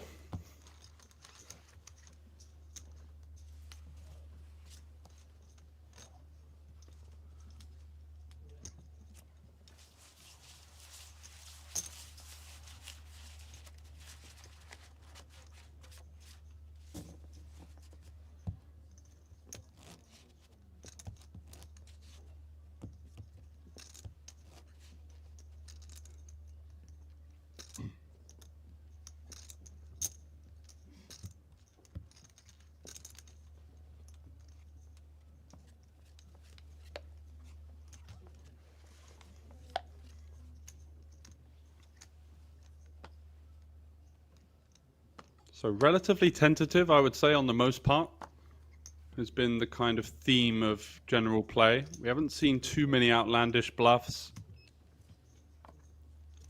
Anything out of the ordinary. A couple of hands where players were getting a bit fruity, maybe peeling quite wide, opening a couple of pips outside what you'd expect as the standard. But nothing sticks in the memory as to rampantly over-aggressive play, which leaves a huge advantage for the players with those larger stacks right now, just to continue to lean on those medium and shorter stacks, asking the question of their continued presence in the tournament.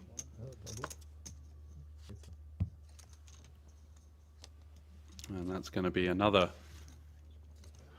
walk, which is the second walk of, I think, only 5 hands. And we are down to 13, so jubilation for some of the short stacks that have now gained an additional 900 francs, around about 1,000 euros extra in their pay packet.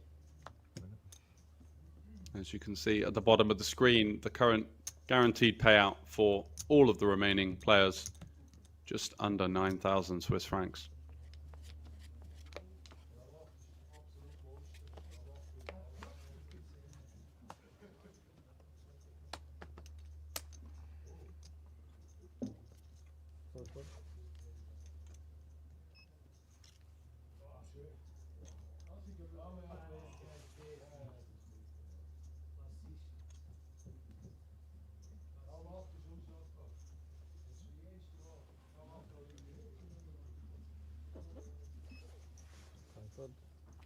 King 8 not going to quite cut it for Mammoth.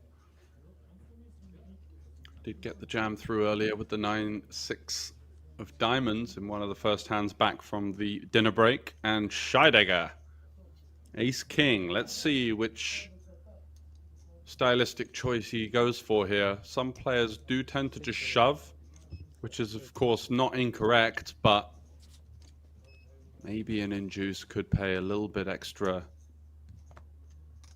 EV, allowing some of the worst hands that might just fold versus the open jam to put the money in themselves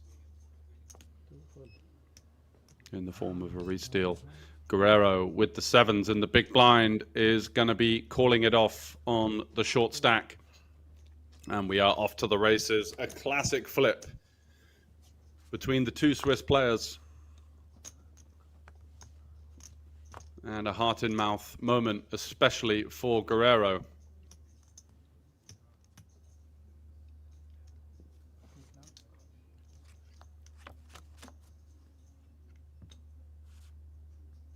Ten, 4, 3 rainbow, looking good for the 7s so far.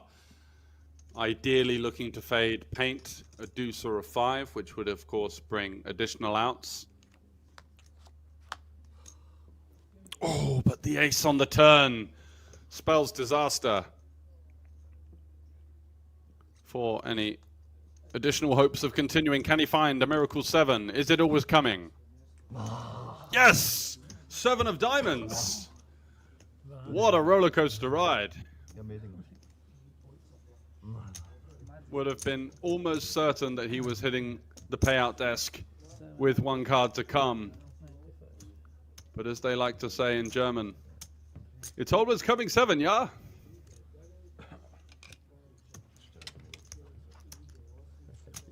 And there it is. Look at that smile, a gritty smile.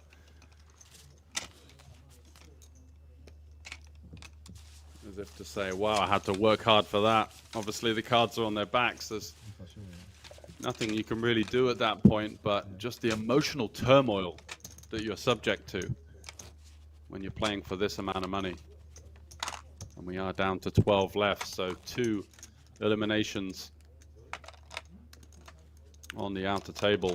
They're down to 5. We're going to need to rebalance that table, and it's going to be Merck heading to the outer table, so gets a bit of respite from the added pressure of the bright lights of the feature table, and we'll be sidling on over there with a really healthy stack to continue his business.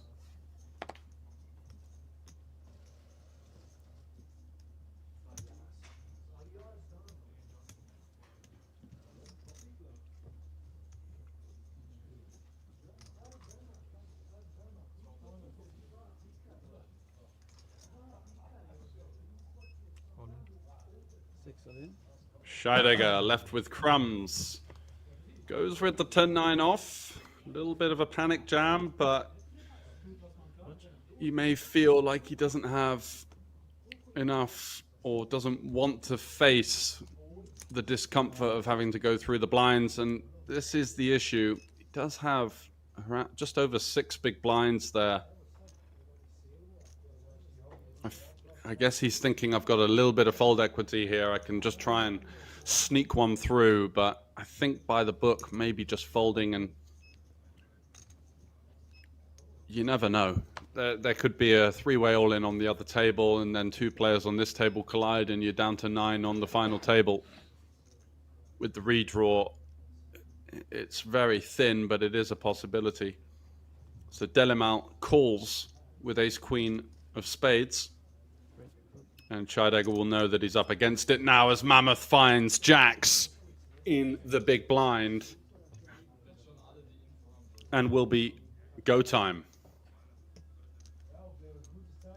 So a huge 3-way all-in incoming between ace-queen of spades, jacks, and the 10-9. Scheidegger's options looking rather limited now, facing this amount of action, as he sees in his peripheral vision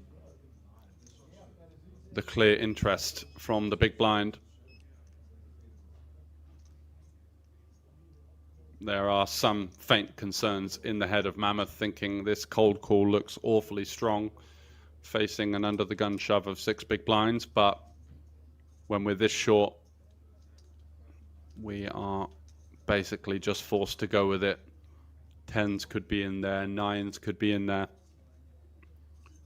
Obviously going to be a decent amount of ace-king, ace-queen, but ace-jack suited will call, ace-10 suited will call, king-queen suited, a hand that we don't really want to see, could be in there as well. So plenty of great hands to be up against, but also just that little whisper in the back of your mind saying, is this guy found queens plus here and is just trying to coax the rest of us in? But no, the chips go in and we are off to the races. 3 horses. Who's going to be first past the finish line?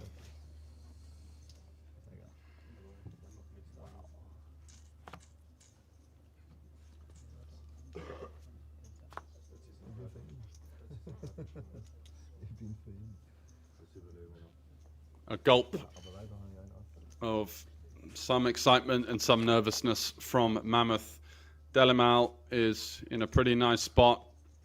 An ace or a queen would be a huge bonus, or backdoor spades for him. 10-9 is as good as out, needing running 10-10 or 9-9, down to less than 1%. King on the turn. And Mammoth is 1 card away from almost a treble up here, as Scheidegger hits the rail, knowing that his journey is over. Mammoth, just for that little sweet extra with the rivered full house. Paint would have been a little bit scary, but with it being a spade, can't be a hand that improves the ace-queen, so a huge pot there.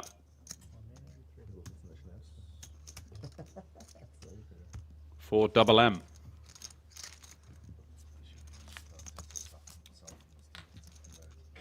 We are down to 11. Look at that. Rejoining the action after a long dinner break with 14 players. Barely 10 or 15 minutes into the continued play. We are down to 11. And quite a sizable sort of difference in stacks here. We've got this leading pack of Hofer and It's a Myth, comfortably above 70 big blinds. And then you've got the peloton of Delimalt and Mammoth, 30 to 40 bigs. And the straggler for now, Guerrero, rivering a 7 to stay alive with a still playable 14 big blinds as we continue 5-handed. So that big blind ante ramping up in significance. And good news for these guys, another pay jump made up to just under 10,000 Swiss francs.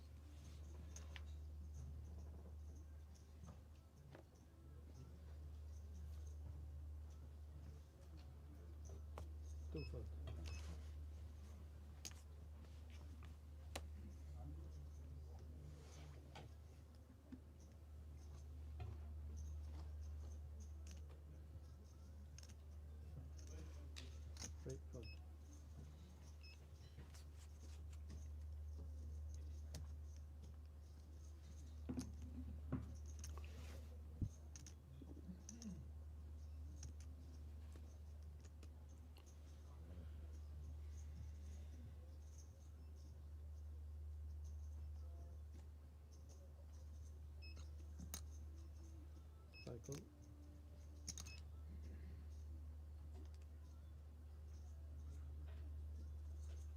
Mammoth limping with the king 7 suited, extremely playable, blind versus blind. Looks like the Greek will not be settling for a 1 big blind pot, 330. and does raise in position.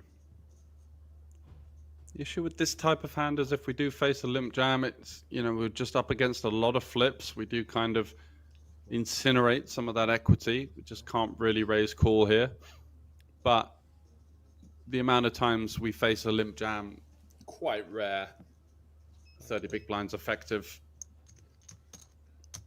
Lots of players will struggle to find limp 3 bets with, you know, especially with bluffs. So taking initiative and being out flopped, but it's one of those situations where we're out flopped, but we still feel like we can win the hand a lot of the time. Our opponent is just insanely capped on this board. Isn't going to have aces, queens, ace, queen, pocket 7s, ace 7 and queen 7 suited. The main hands of any concern, but such a narrow part of a range and a very wide blind versus blind spot that we do face. So does start the bidding at 225, which is, considering the circumstances, a fairly large bet on a board that favors him. And Mammoth is just going to get away from the lone bottom pair there. No backdoor to boot. Because if he does turn a gut shot, that's going to be even more hands that he doesn't have that his opponent can have. And is going to face a lot of aggression down the street. So the 3's maneuvering nicely there. Just asking the question and getting the answer he was looking for.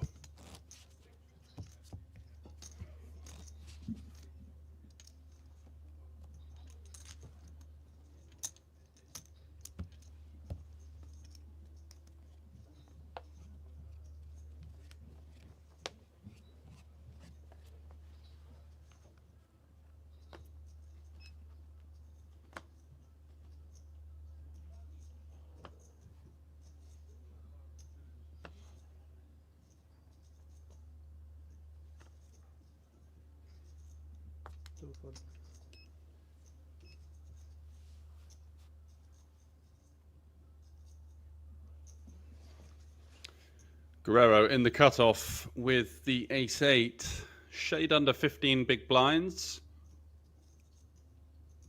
I think we are somewhat incentivized to start playing some open jams at this kind of stack depth.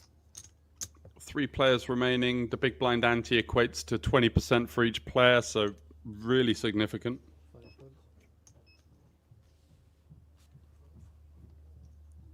And he does put in half his stack, so committing himself.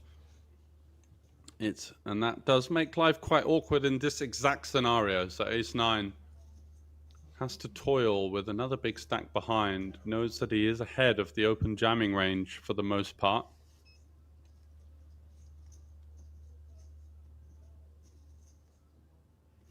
Okay, so we see a slightly different scenario as first thought. Ace-8 has actually just come in for slightly more than a min-raise.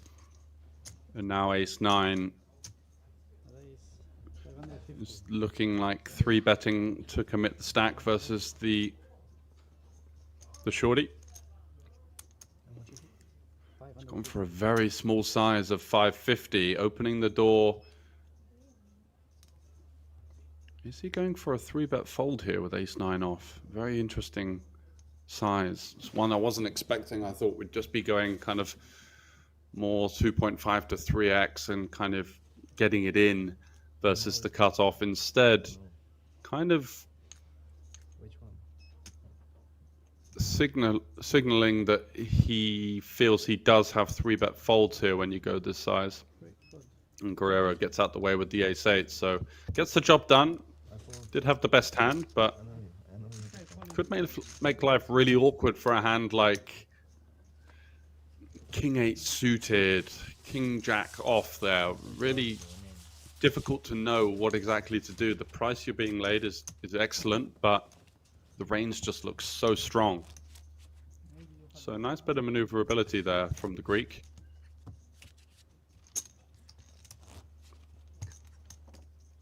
And that's what you tend to see from the more experienced players. They just open the opportunity to find creative plays. You know, even though he knows that he's laying his opponent such a great price, he also knows that the pressure of having to peel in position there and commit the majority of his stack is somewhat outweighing the disadvantage of the price he's giving. Guerrero once again opening. 5-handed ace-10 suited. I think I'd just like to see an open jam here instead. For 12, it seems a bit thin as a raise call, and raise folding would be, I think, too weak. So it does go for the raise.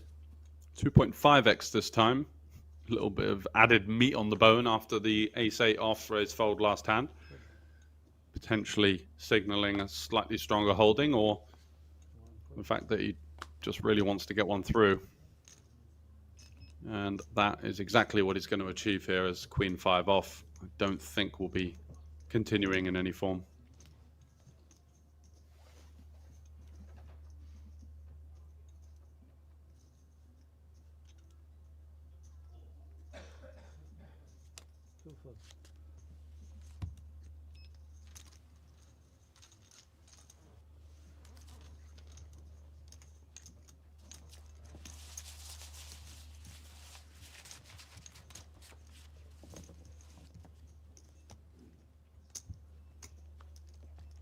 Good luck. Thank you.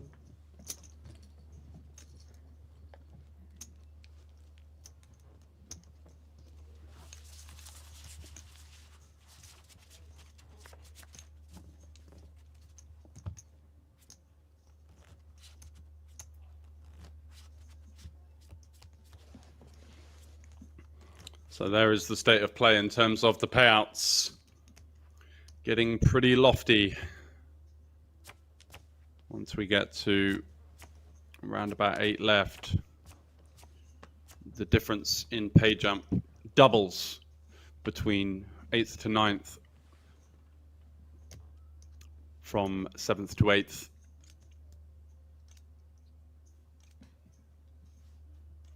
And that's definitely a factor for these guys to be considering.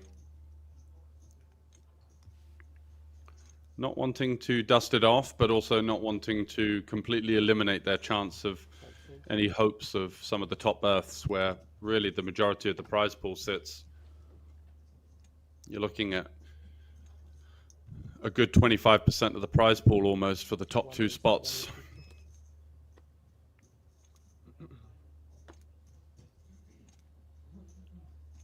So it looks like we've seen a fold from the ace deuce. Yes. Yeah, quite like the way that It's a Myth has played so far. Just a lot of gusto and creativity and aggression in that game. And no surprise to see him with a big stack, as we did mention a rather conservative / passive and a general playing style that we've been seeing here. So Delimal with the ace of spades does have a backdoor flush draw and a backdoor straight draw alongside his ace high. Guerrero with the 7-6. Somewhat of a wide defend. It's almost better to defend this versus early position because you're going to be less dominated, but the button is just going to have loads of better 6 and 7x in their opening range, especially as a big stack. So I think a tight fold could have been the play pre-flop. These offsuit hands just go down in a lot of value in heavy ICM. Does manage to turn himself 2 pair. See if he's going to continue to play the passive line, check it over once again. His opponent on this type of board at this stack to pot ratio of just 2 can definitely have some slow plays. 3-bet. kings, aces, maybe even ace queen, ace 5, king 5, pocket queens, all hands that could very conceivably check back. So instead, kind of firing in just under half pot.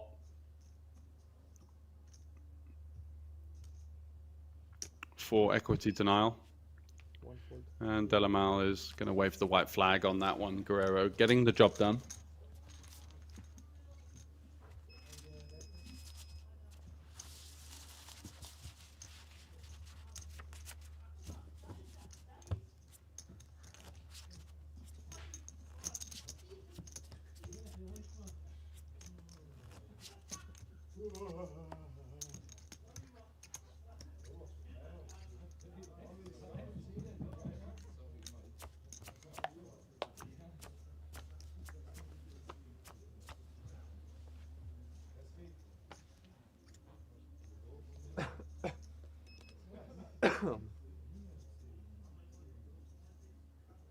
Eightfold.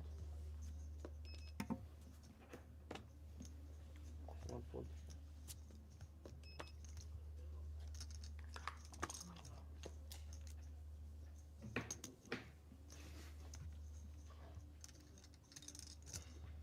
Over to Hofer on the button. Huge stack. Not seen an awful lot of him so far. We haven't played much of a sample, though, following the dinner break.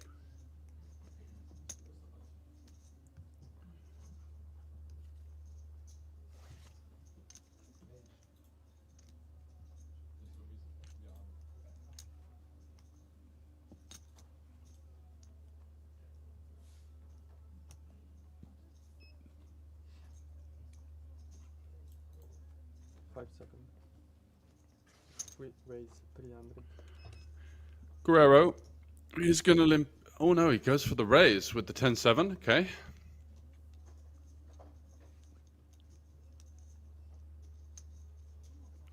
This designed to fold out some jack high, a weak queen high, maybe even some sort of king deuce, king 3 type hands. Mammoth here with 9-4 suited. He is going to muck it. Showing some respect to the RFI. And Guerrero picking up another pot.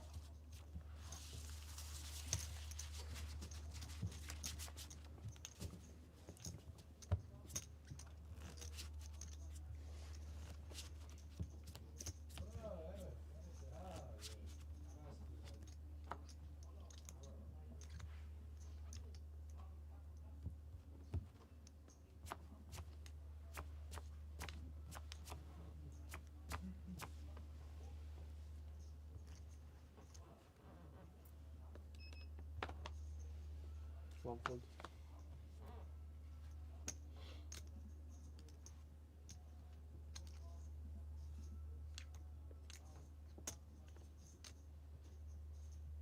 Two-fold.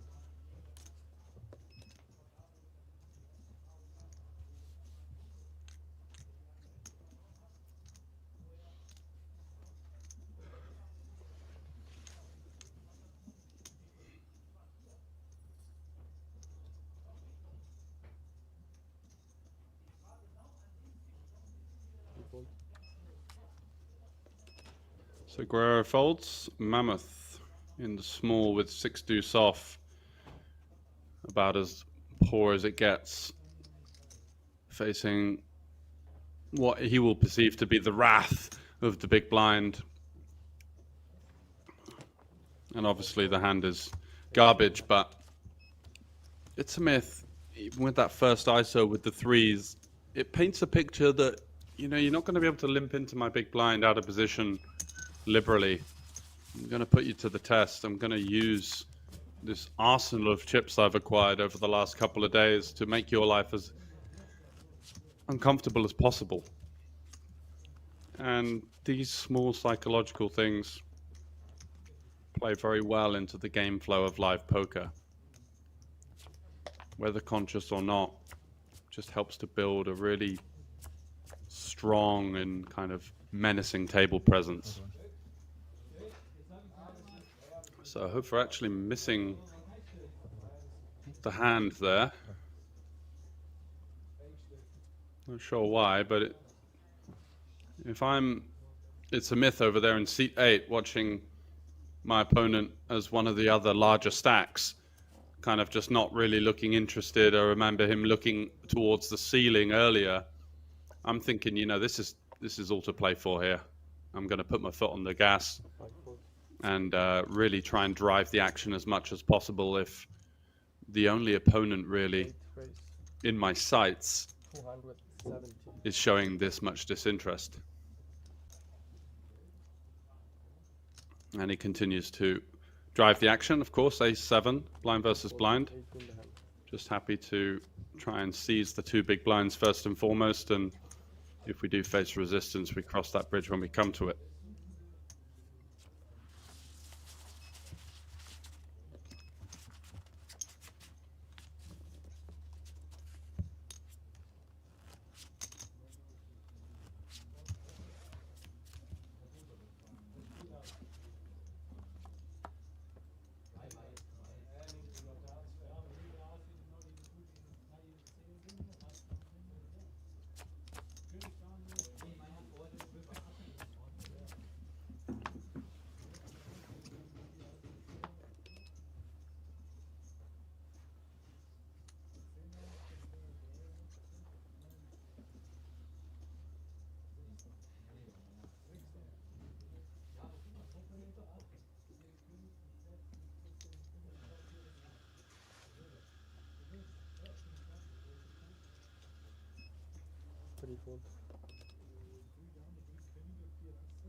So no playable holdings for either of the 2 shorter stacks there.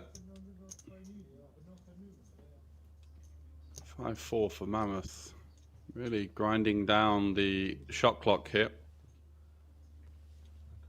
And I think that's quite smart in his position. He's got 2 massive stacks, 1 stack of around average. So he's really disincentivized to play fast, especially when he's on the table of 5, the outer table of 6. It just means that he's going to be getting 1 less hand in per orbit, and as the shorter stack, his options are vastly limited anyway. So I quite like to see that. That's really good tournament awareness there from Mammoth. Is granted the 30-second shot clock and taking full advantage of that in a rather compromising position as one of the shorter stacks here. Delimal limp folding the Queen 7 as Hofer picks up his first pot at the feature table.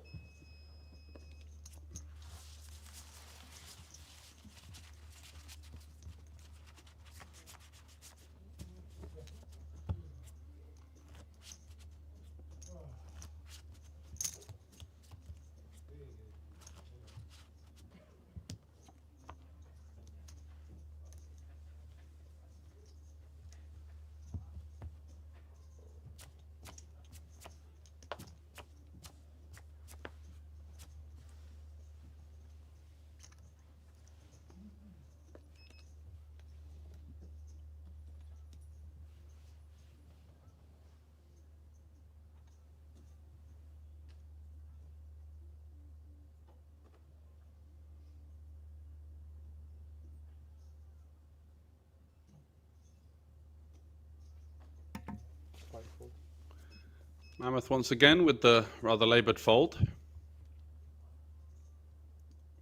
And over to It's a Myth in the cutoff. Raising it up, taking initiative. Again, kind of a standard open with this stack size. Does have his contender, the fellow stack over 9 million in the small blind, which makes life even more appetizing in the form of aggression, whilst also leaning on the short stack in the big blind with the rather limited range of options available.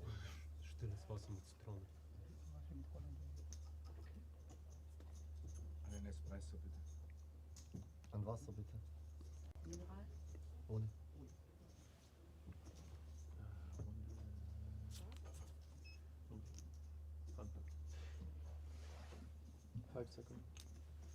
fold. 8 in the hand.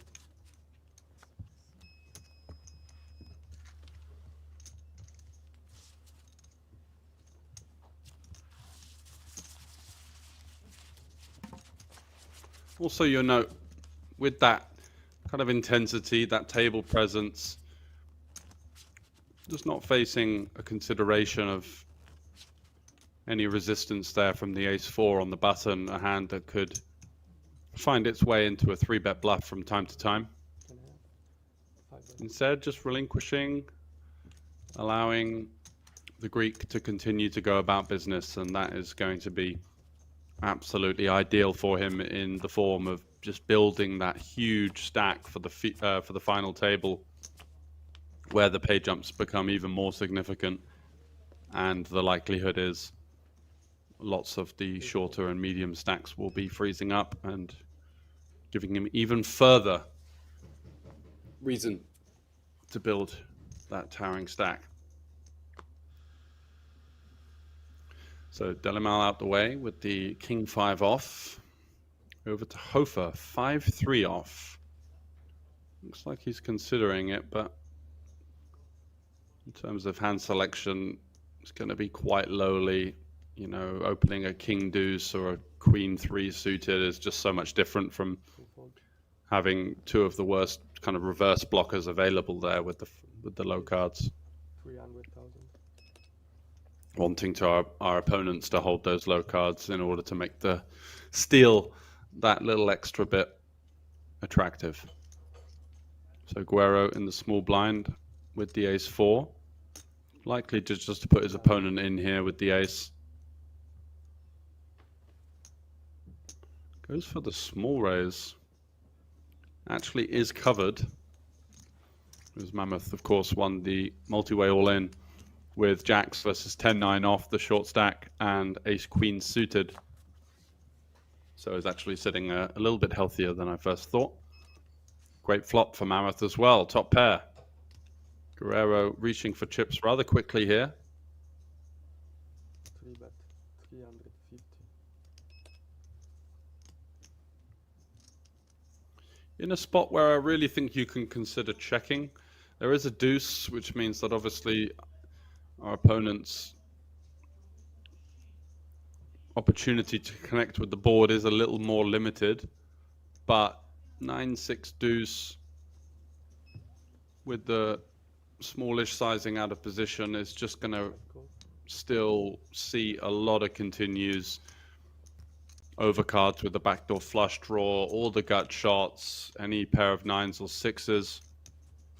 And so having taken the initiative on the flop, what's our plan now?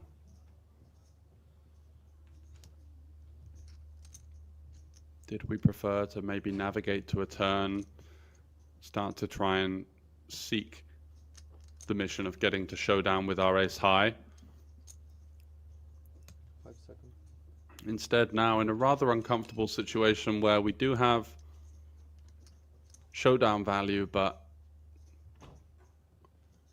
just makes it so difficult to continue.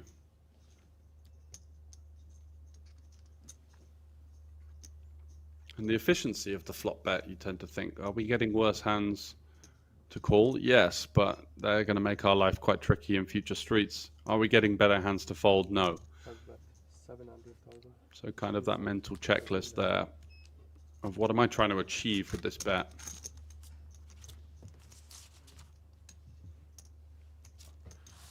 Could pay dividends in these small but still highly significant spots as we do approach the final table with 1% of the field remaining.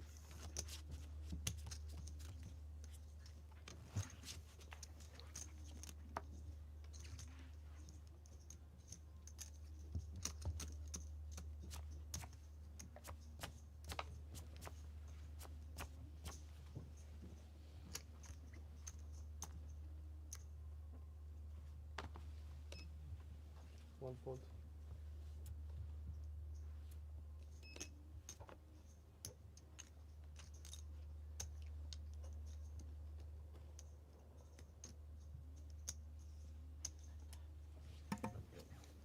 Hofer in the cutoff is opening into the chip leader, but Queen 9 suited is going to cut it. Shouldn't face any response from Guerrero here, who's also quite wisely taking this opportunity to wind down the clock somewhat. Again, mentioning the outer table of 6.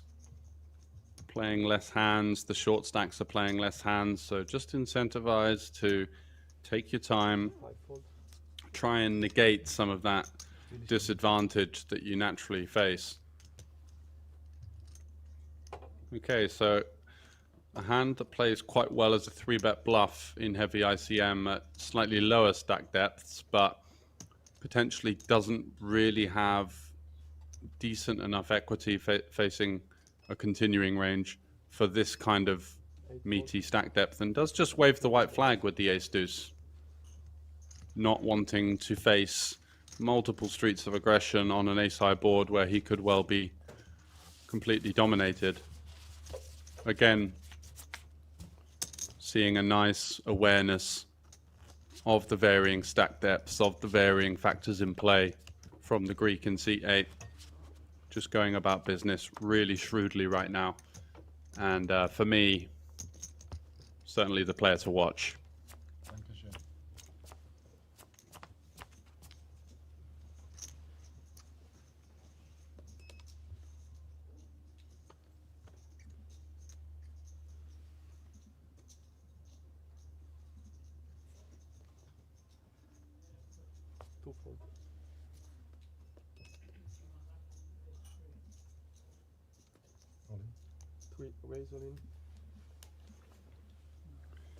Guerrero is going to send him in and runs into the 10s. Mammoth once again picking up a mammoth hand just when he needs it the most.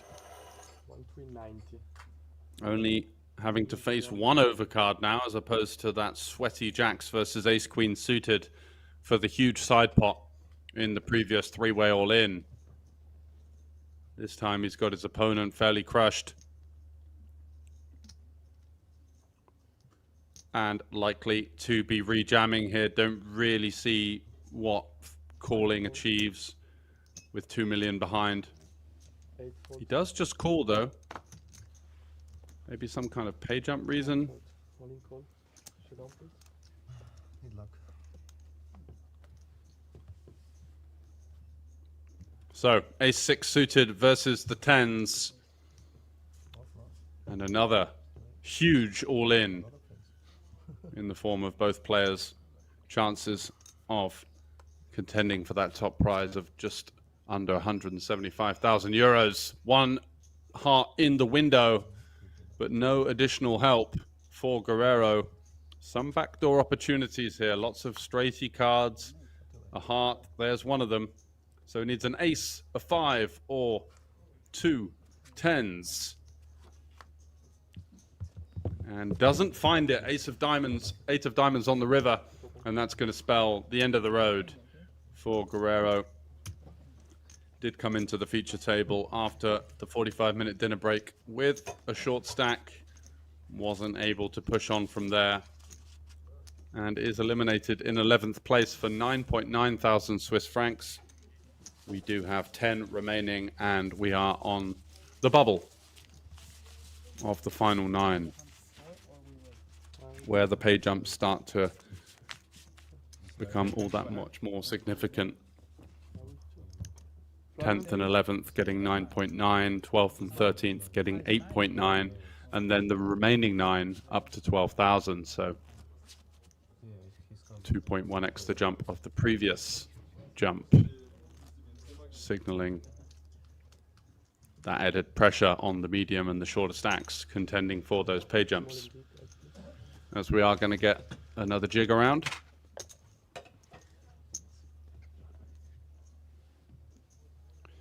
And joining the feature table is Mario Bus, the Frenchman, who we saw play a really gnarly situation with the 6s. Just calling pre-flop off of about 21 big blinds. Check calling on 8 deuce 3, leading the turn 7, small, facing a continue, and then min bet calling the river on the backdoor flush completing queen. And his opponent could only show ace 5, so one of the hands of the tournament so far. And very much a big reason as to why he's still in the hunt. 5 fold.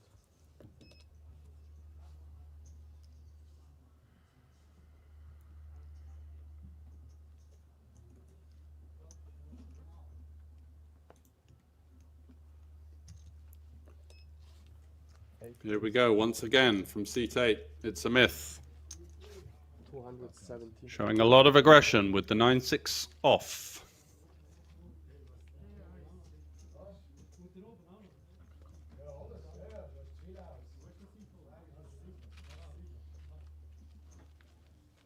One fold.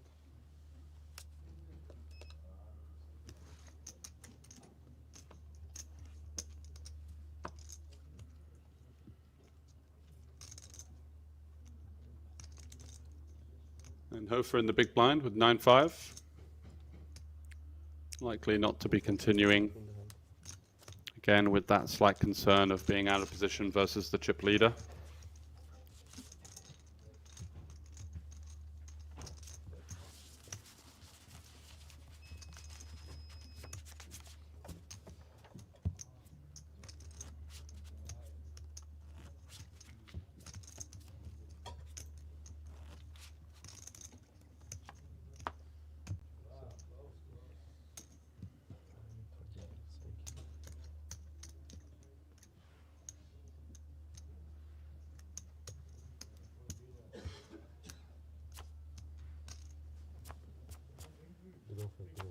No.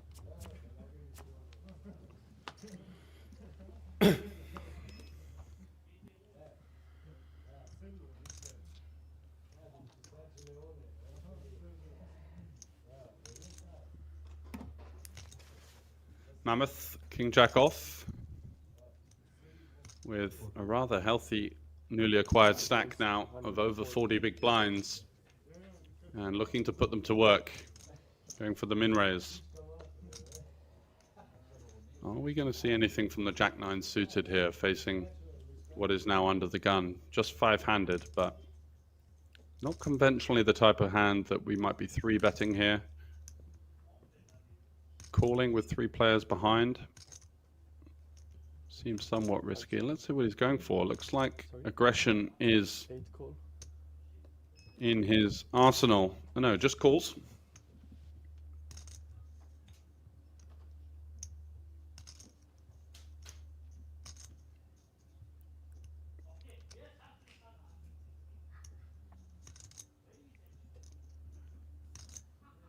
Delimar with the 5s. Too many chips to be jamming here. Might be considering coming along for the ride. 1 raise. 1 million. Wow, goes for the 3-bet squeeze with pocket 5s. I mean, it's highly likely to work, but a very adventurous hand selection here. From the Swiss player on the button, just having absolutely none of it. 2 fold. Signaling to It's a myth over there that I'm not going to let you get away with these peels. Trying to take it post-flop. I'm here and I'm ready to party.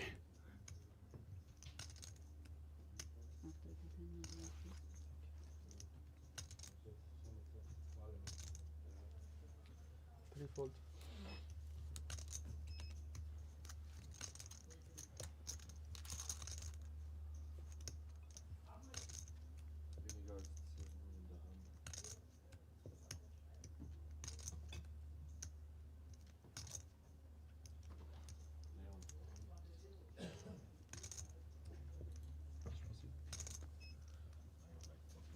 Five folds.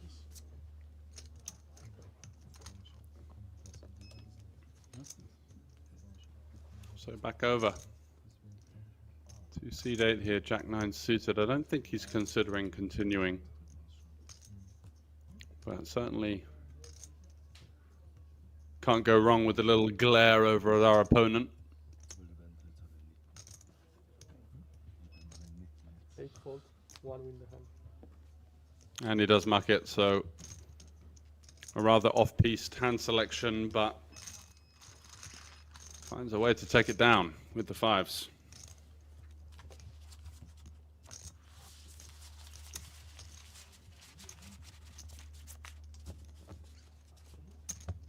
There's some information on the PKO Festival coming up. Starting on Boxing Day, the 26th of December, here at the Grand Casino in Liechtenstein. Get yourselves over 150k guarantee.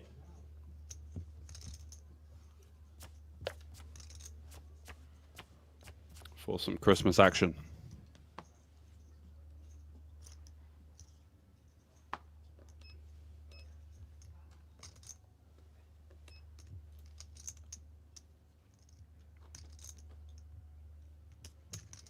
Minimal raise, sir. 320. Jack 9 suited once again. Same combo that Boots had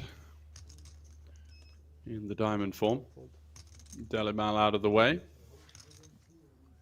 Wow, it's raining diamonds. 3 players with a suited diamond hand. That's the first 3 in the pot.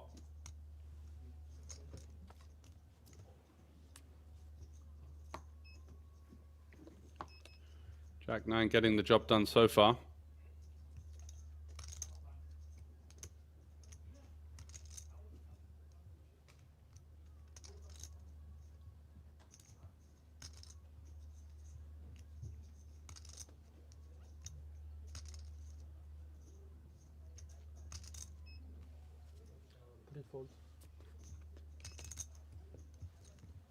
Boost just running down the clock somewhat, and Mammoth with Ace Queen.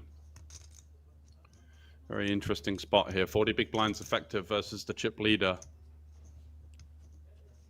How polar are we going to go if we do want to employ a 3-betting strategy here? Ace Queen not going to be a hand that we can 3-bet call for that many chips.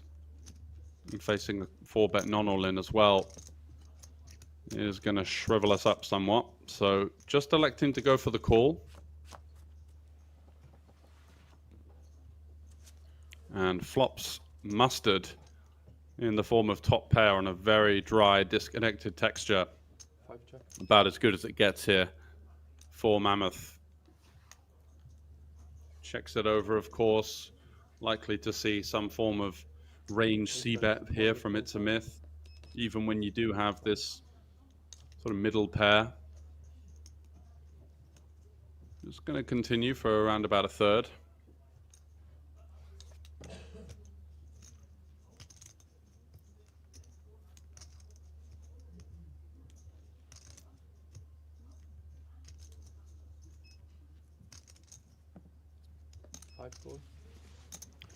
And does get the call, doing his best to make it look as labored as possible, giving his opponent some hope that he's on a slightly weaker range, or weaker hand, I should say. We can see he's just about got the joint here. Options for It's a Myth on the turn become somewhat limited, you feel. Do we start to now really try and go for the jugular and sort of try and put hands like Ace 4, Ace 6, Ace 7, Ace 8 in a really tough spot? They're going to be calling the turn. We kind of have to continue blasting and turning our 9 into a bluff, or do we just take the showdown value? We can beat some 9x hands, 9-7, 9-8, 9-6 suited, for example. Does elect to look to take it to showdown. And Mammoth now, I don't think he's going to be too concerned about the river 7. Pocket 7s improves. Jack 8 likely to continue the turn. 8-6 as well, if he were to open that. 8 check, showdown please. But it's going to be a quick check, and Mammoth potentially missing a little bit of value there. Could have gone for I think a sizable bet on the river. The hand is essentially the nuts at that stage. Elects not to, though. And makes life quite easy for the chip leader, who loses a rather minimal pot with the second best hand.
So over to Hofer in the cutoff with the Jack-9 off.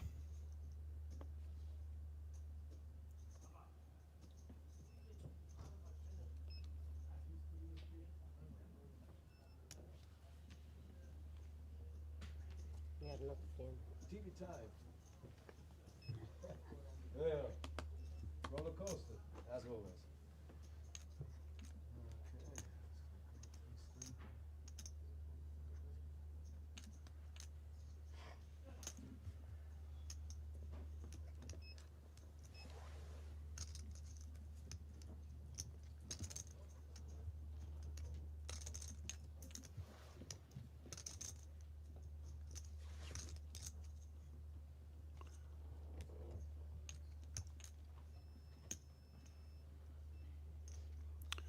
Wow, kings for Mammoth in the small blind. Sit 5 raise 400. Could have been a nice kind of game flow initiative to go for the limp again and this time pounce with the limp raise. Instead, just choosing to drive the action himself. I think when we've kind of initiated that dynamic of limping the previous time, would have been a nice little idea there. But instead, he's going to get the call from It's a Myth on the 160k big blind, so has just gone slightly north of 2.5x. And look at this for a flop, interesting. The overcard is there in the form of the ace, but we do have the nut flush draw. And our opponent has a lot of hand here as well.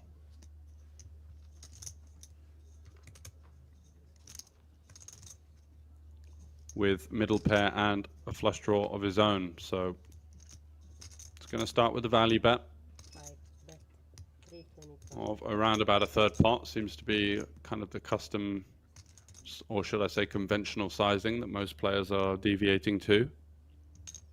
8 coin.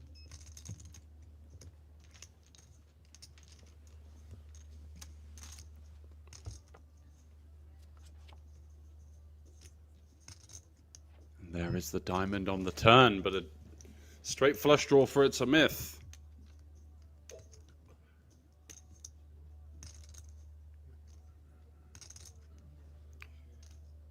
Do we go for the check now to protect our turn checking range on a card that we're going to miss a lot? I like it. Just going to have a lot of ace X, a lot of hands like king queen, king jack, queen jack that really hate this turn card. 8 bet 7. And we do potentially open the door for hands like jack 9, queen 9, or even a hand like 8-7 to start bluffing now.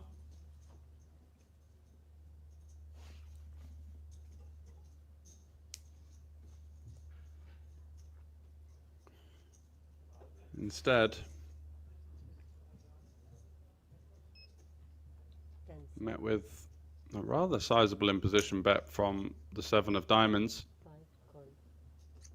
And he's going to go for the check min raise. Oh no. Those must be 250k chips. I was getting a bit excited there, thinking they were the 500ks. So just a call. Praying his opponent gives him one more street.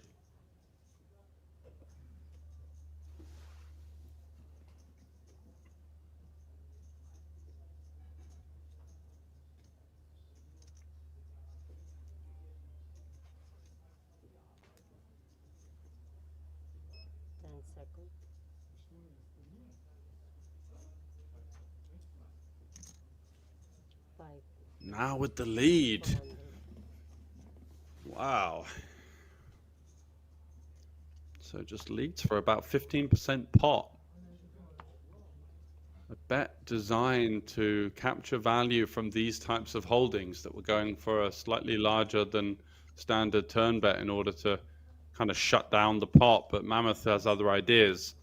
Now trying to extract the additional value from the one diamond hands that are going to be looking to check back for the most part, and does pick up an all-important 2.5 big blinds on the river.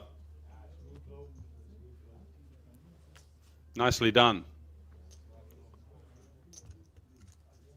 Got probably close to the max there. I think his opponent would have been folding versus the check raise on the turn. And it's a myth. Just great awareness. So easy just to snap call the 7 of diamonds there, but I think your intuition tells you that you're somehow behind here, even facing such a small bet. Diamond. You end up calling because you think, well, how can I possibly be not getting the price here? But you do just tend to see the nuts rolled over there. It's not going to be some kind of set or inferior holding for the most part.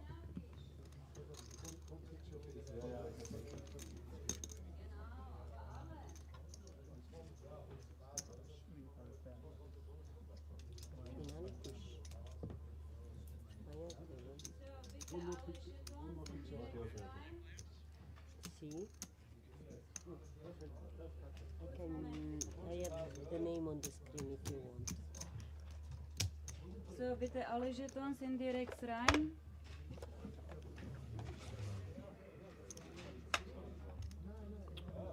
So down to 9, and we're going to be going on a 20-minute break before the continued final table coverage. Join us back then, and see you shortly.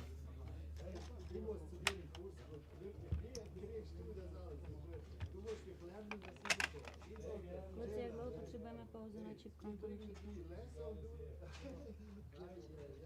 10 minut? 15 minut? Dobře, 15 minut, OK. It was once said that in the heart of a small kingdom, a legend would be born. Forged in darkness and toughed by pressure, bound by a single code to glory.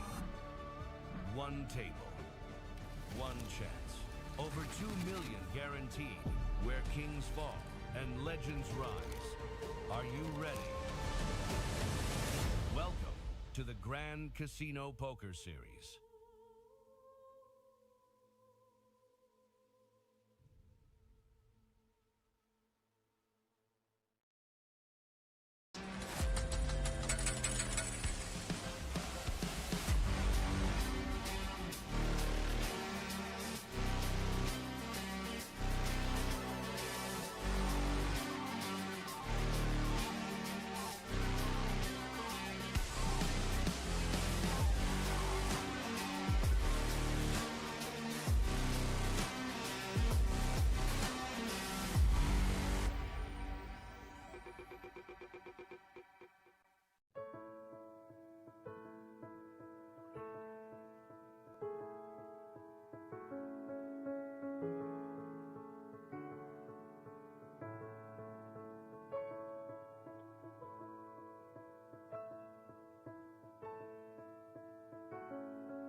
It was once said that in the heart of a small kingdom, a legend would be born.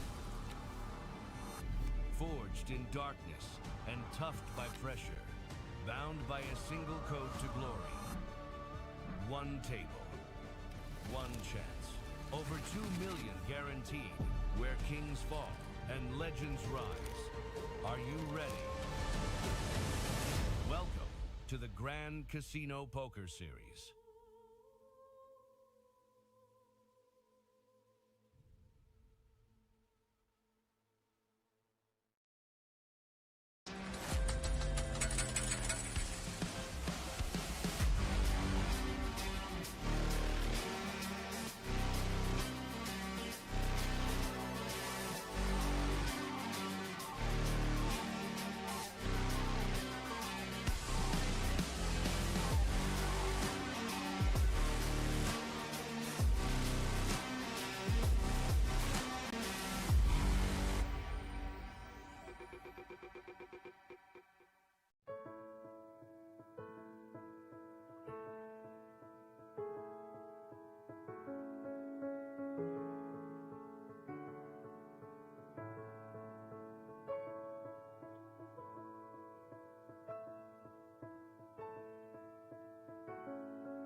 It was once said that in the heart of a small kingdom, a legend would be born. Forged in darkness and toughed by pressure, bound by a single code to glory. One table, one chance, over two... Hello and welcome back after a short break. We are down to 9 and it is the final table of the Grand Casino GCPS Poker Series. And here are the players. So Hofer with 9.5 million. It's a myth who we saw with an impressive performance on the outer table has taken a few knocks down to 6.5. Nexo 7.1. Mammoth with Mammoth resurgence made it back all the way from the 10 big blind mark and now is one of the big contenders, going along with the theme as I was discussing about making sure to still keep your foot on the gas no matter what stack depth you are dealt.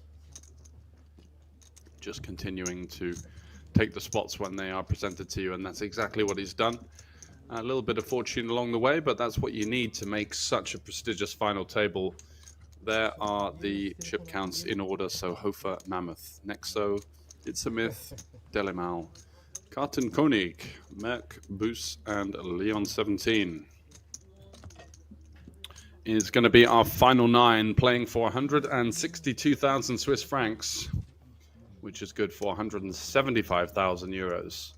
Just a simply mammoth payout on offer.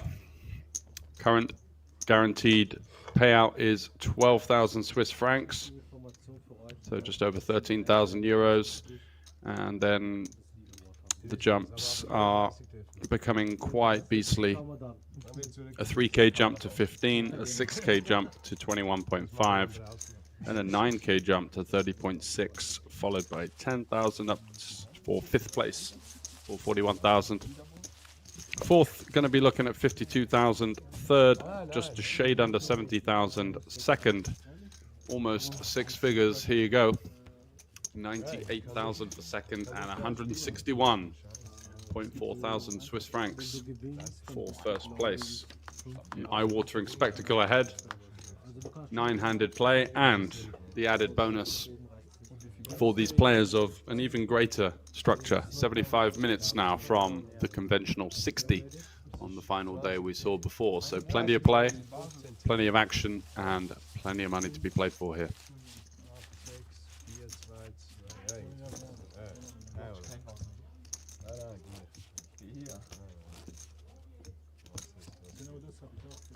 Zum Waschen da.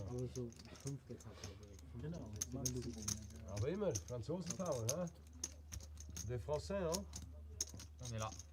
Table finale, encore. C'est incroyable. Eh oui. Mais 2 autres. Vous avez, la dernière fois, ils étaient aussi 2 Français, mais 2 autres, pas vous. Tu étais déjà la dernière fois en table finale? Comment? Tu étais en table finale? Ah ouais? 3e.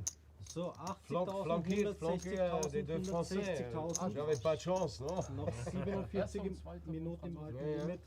Weiterhin viel Erfolg. Good luck, everybody. Gutes Omen. Ouais, ils sont forts, pas seulement en foot. So, nach dem Level ist dann 75 Minuten Level. Ah, eben, ja. Aber erst nach dem. Ach, erst nach dem. Also Aber wir sind noch nicht am Finale. Und ab 4 Uhr 8 Minuten lang. Das ist nur Maximum 8.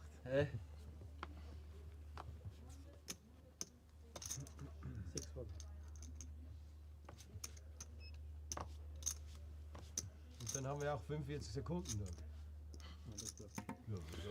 So after a little bit of murmurings and mumblings around the table, we are back in the thick of the action. Versuchen kann man es ja. Ja, das ist immer ein bisschen dealen probieren. Dann halt nicht. Casino ist immer standhaft, die kennen nicht. Das machen als Twitch.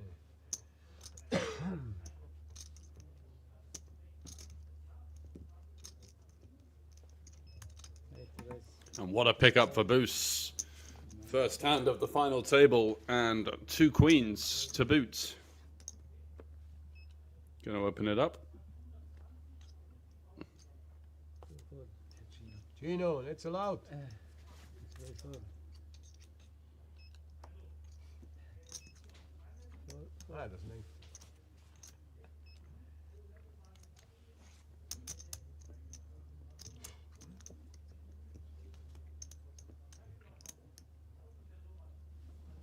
Dat is een goede vraag. It's a myth in the big blind with the king 10 off.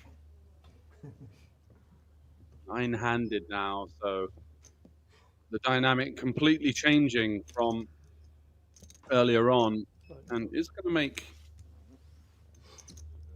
appeal here, facing what you'd expect to be a super tight range from under the gun 2 9-handed as one of the sort of medium / shorter stacks. And look at that, just flopping the nuts essentially. King 10 on King 10 7, and boost now in a bit of a spot of bother here.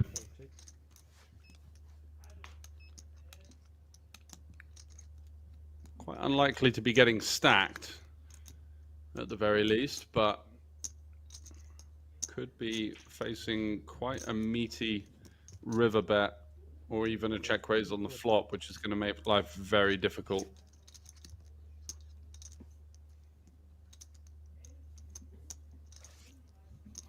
So it's a myth. We'll be thinking about that tight range. Do I want to have a raising range here, or do I want to just be calling and kind of allowing my opponent to potentially blast off on a board that will be considered as a better board for the tighter range? Look at this. The boat is full on the turn. Any faint concerns of all of the straight draws or other hands in there evaporating now with the nuts and leading for the small size?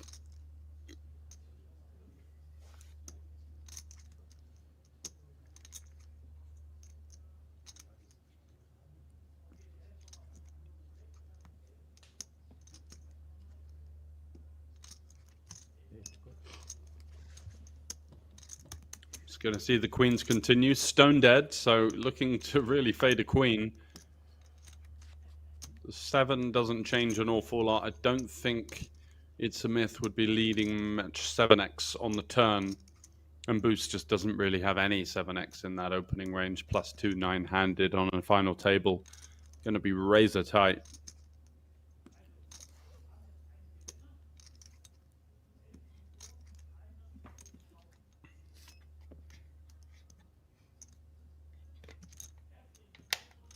So potential bluffs for It's a Myth.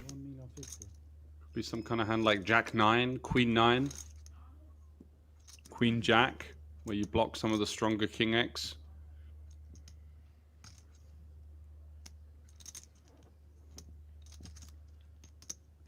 Nine 8, which is getting some of the Ace Jack, Ace Queen, Queens, Jacks, 9s potentially to fold.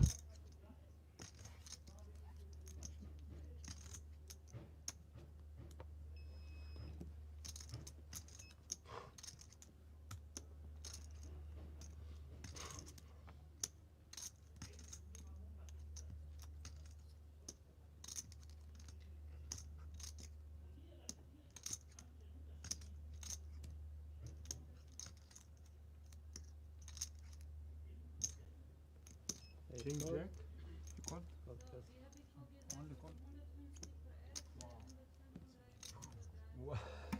Does pay him off on the river with the queens and gets shown the absolute coconuts.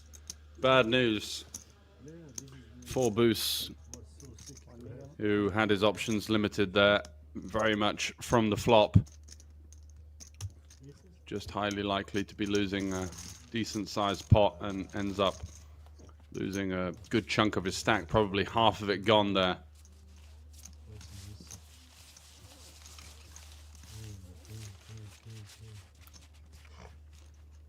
Can you check if there's... Might have been thinking that a hand like Ace 10 could play in that fashion. I don't see it personally. So if he does assume or perceive his opponent to have worse for value, then of course it becomes a slam dunk. But Always kings. We're not in the quite unnatural to be leading the turn king in that particular spot. And when you do see something that is relatively unnatural, even for a strong player such as It's a Myth over in seat 5, it does tend to be weighted towards value.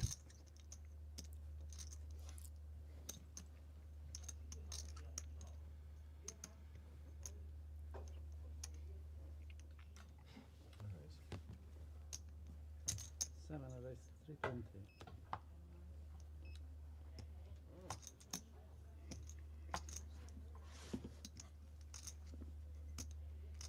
8 full, 9 full.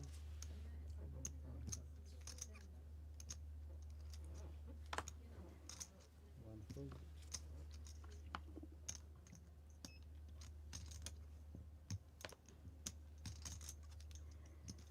Hofer with the ace-10 off.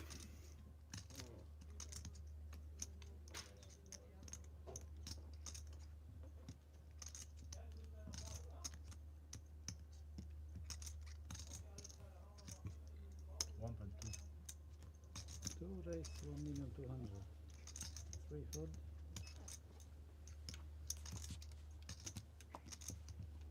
He's going to 3-bet versus under the gun. 9-handed. Super aggressive play here with the ace-10.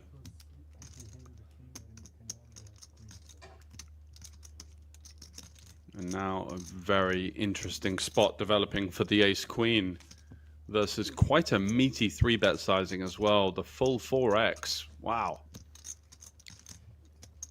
As one of the larger stacks at the table, but out-chipped by our opponent. Fold seems to be very much within the framework of decisions that could be made here.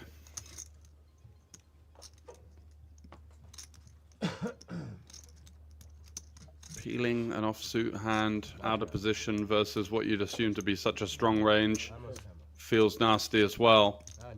So kind of left with 4-bet non-all-in or fold, I think, and just electing to say, you know what, pal, you can have it.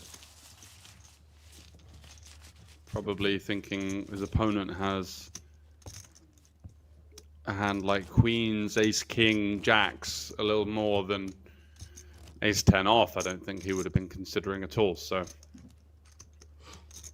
while it may look somewhat conservative with the ace-queen there, 9-handed ranges facing a 4x 3-bet. I can't blame him for just letting that one muck. But power poker there from Hofer, taking the initiative and getting the job done.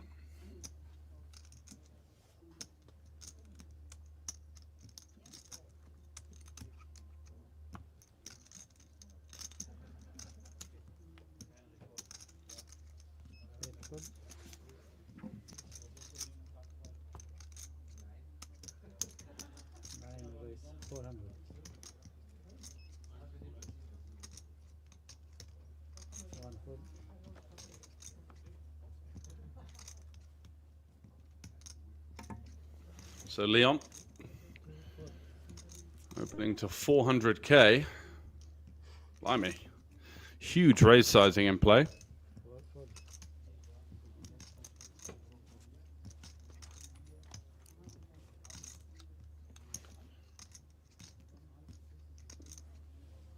Which should whittle out the field for the most part. Just even though 9-handed gives you more opportunities for collisions, the range just gets so tight that some of the hands that would naturally collide 5, 4, 6-handed now just shrivel in value. And takes it down.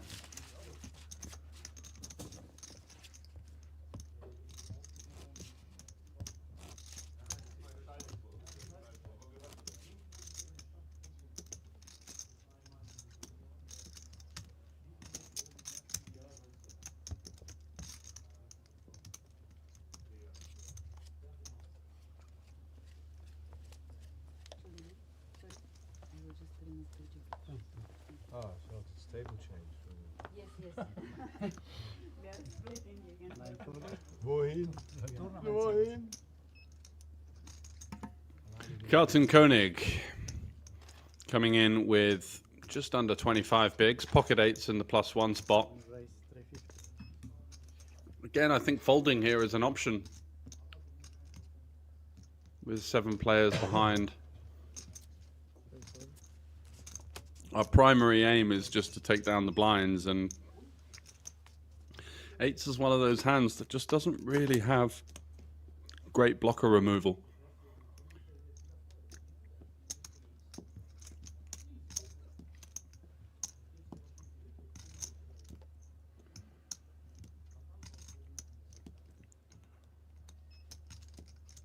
So many players to get through, such a high likelihood that someone's going to have better than pocket eights, or at the very minimum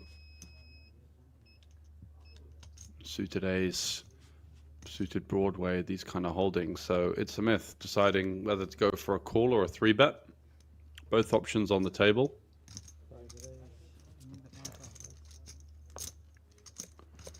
And unfortunately does lose a time bank card, I think, in the midst of that decision. So a small 3-bet to 730, and already an awkward spot for the eights here. Getting a great price to set mine, but it's going to cost him 10% of his stack out of position.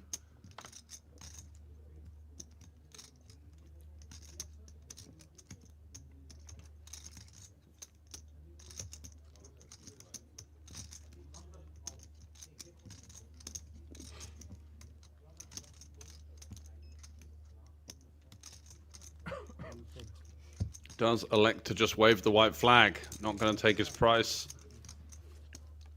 Not wanting to compound the pot and face a gnarly spot out of position. You can't blame him. So he gets out the way.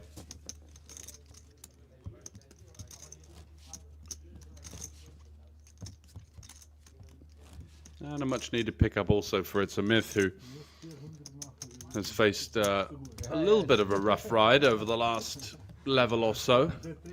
Was really running the show on the previous feature table in the 4, 5, 6-handed bout, but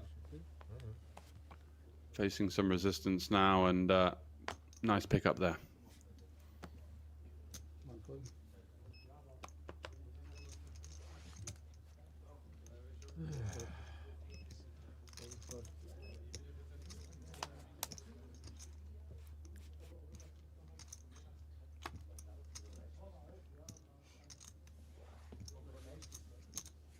Raise 325. 5 fold. 6 fold.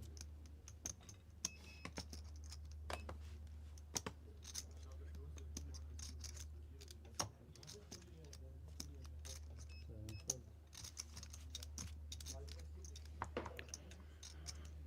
fold. Delimal this time driving the action with ace queen from +3, and that's going to get the job done straight away.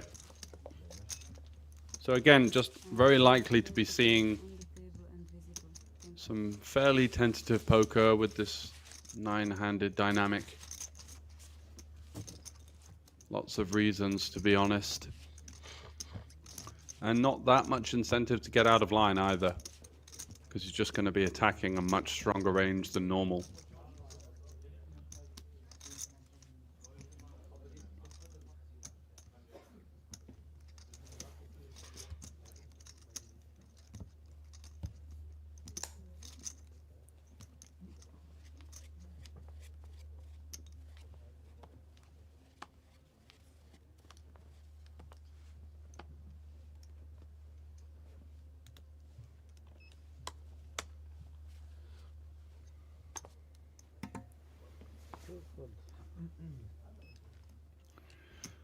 Mammoth folding the 3s, of course. Not a hand that plays very well from early position on a final table.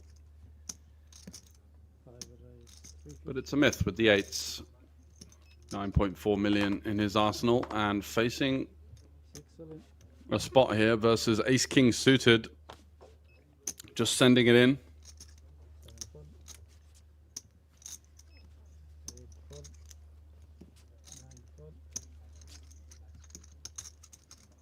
For just over 20 big blinds, not looking to mess around. Of course, announcing a very strong hand, but 8s for 20 bigs. +3 versus hijack 9-handed.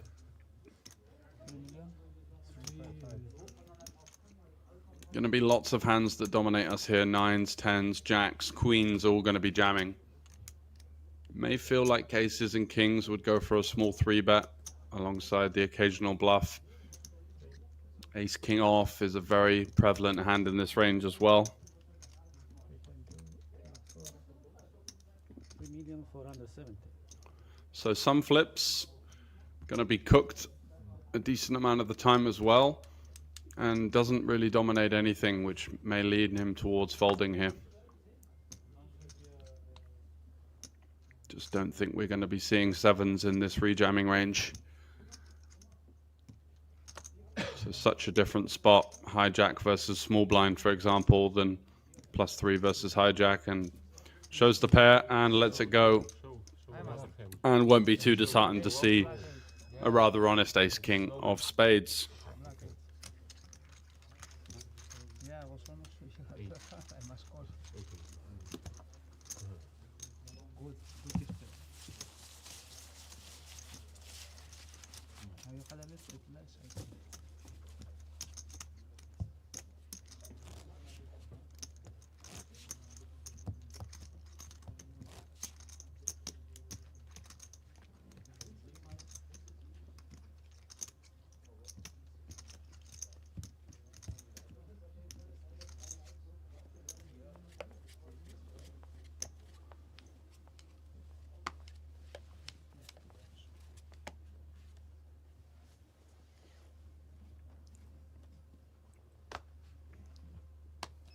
Mammoth, Jack 9 suited, under the gun.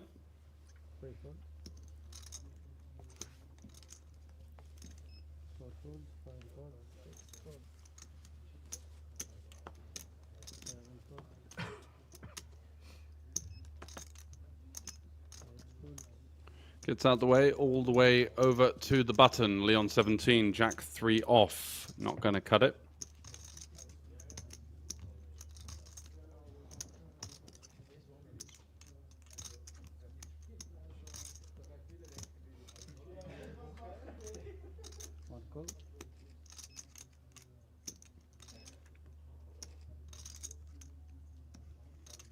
Encounter Koenig limping in, trying to take a cheap price, but is going to face resistance here. Hofer lurking in the big blind with ace king.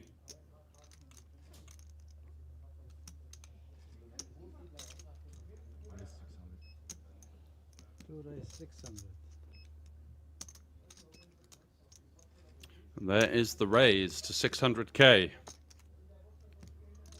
Surely enough meat on the bone to muscle out the 7-6, which does have 32% equity versus this hand, but can't really justify a continue out of position versus a player that's likely to be aggressive down the streets as well. So the most likely outcome where we hit a flop is flopping sort of bottom or middle pair. Life becomes very awkward extremely quickly, and these are considerations that must be taken into account pre-flop when playing in heavy ICM. Can my hand defend multiple streets? And that is why you do tend to see the suited hands favoring, or favored, I should say, in terms of their playability.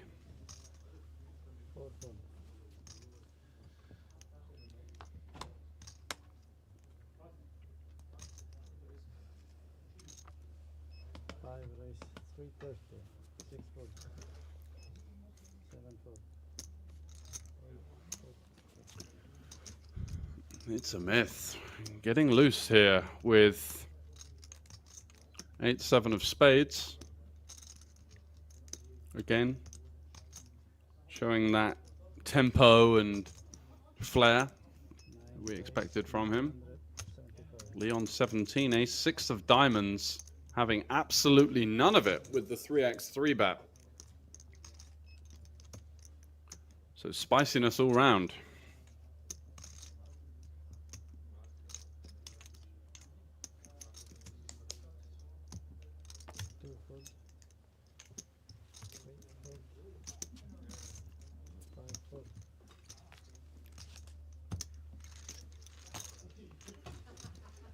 And it's a myth.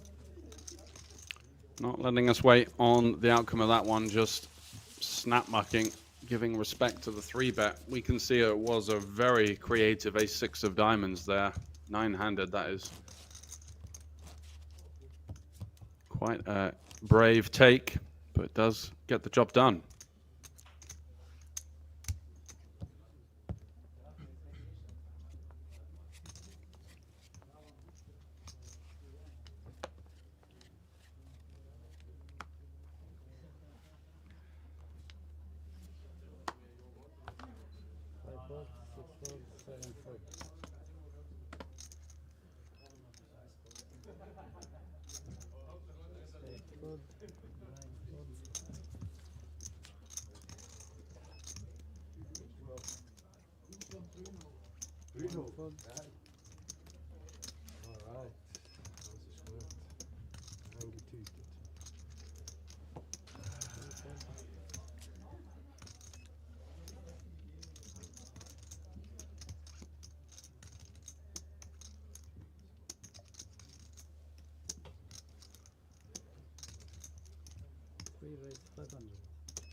Mammoth here with the blind versus blind raise first in. Looking to put some pressure on the big blind and does exactly that. Jack 10, a very playable holding, just finding its way into the muck. And again, solid aggressive play from Mammoth is the theme that we've seen so far, and that's going to bode really well in the later stages here. Just having a bit of pep in your step, being willing to widen the ranges a little bit, especially in the late position spots. Looking to take advantage of some cautious play from the rest of the table. Great stuff from him so far.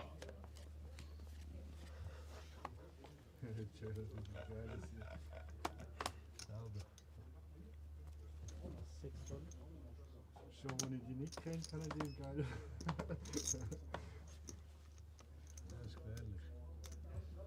Nein, das Aber du hast schon recht. Ich kann schon Okay. Okay. Garten Koenig, who's had a bit of a rough start to the final table. Raise folded the 8s. Limped with 7-6, blind v blind. Got faced with a massive ISO. Now finds 9s in the hijack, a much more comfortable scenario.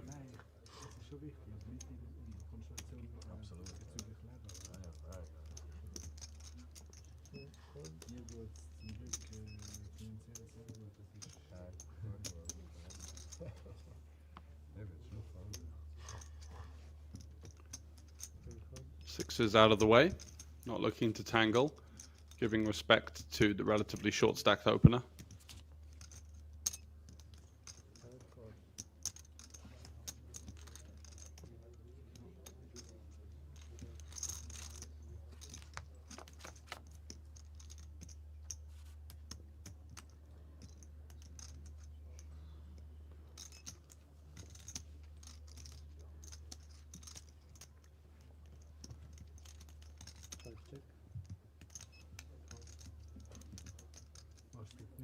So we do go to the flop. It's a myth with the 2 overs and the gutter ball. Somewhat of a favourable flop for Ace Jack.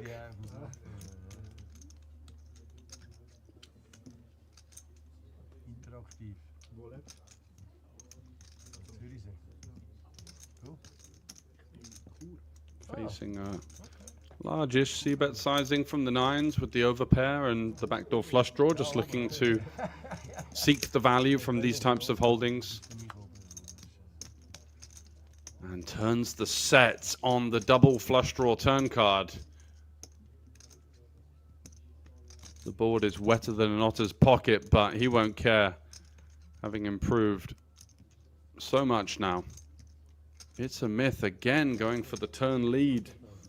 Knows that he has 5s, 4s, 3s, 6, 7 in his range. His opponent doesn't, so turning his hand into a bluff potentially on the turn, and if required, the river. Can we see a call from Carton Koenig, or is he going to be a little too wary of all of those draws in play?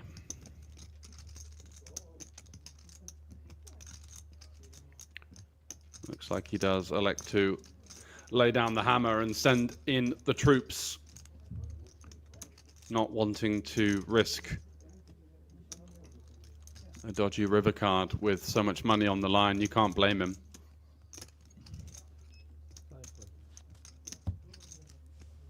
And there is the fold from It's a Myth. So Carton Koenig rifling it through on the turn with top set, and unfortunately didn't get the action he was hoping for.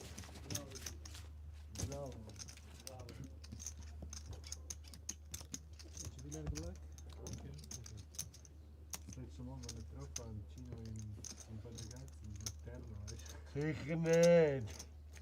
Ja, schön auftreiben. Gino geht nie unter. Das ist schön auftreiben, weißt du. Eben.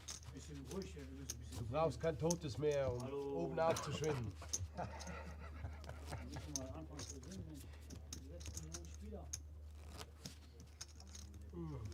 9 kleine.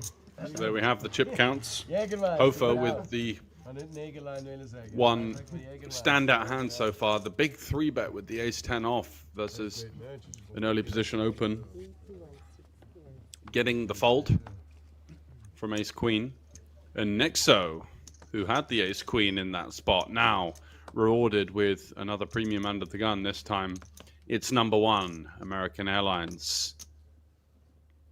We'll be looking to seek some value, of course. 325, 6, 7.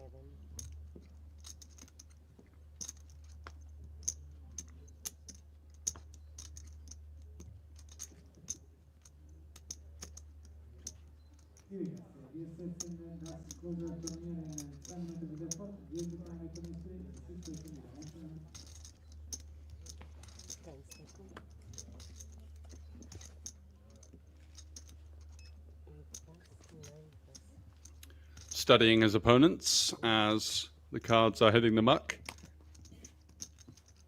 Probably thinking to himself, whoa, slow down, boys. Let's at least get one person in there that's somewhat interested. Looking like a slim chance now all the way through to the big blind. And bad news, as the open gets through in a spot where he was really hoping for that counter aggression he faced in his last open.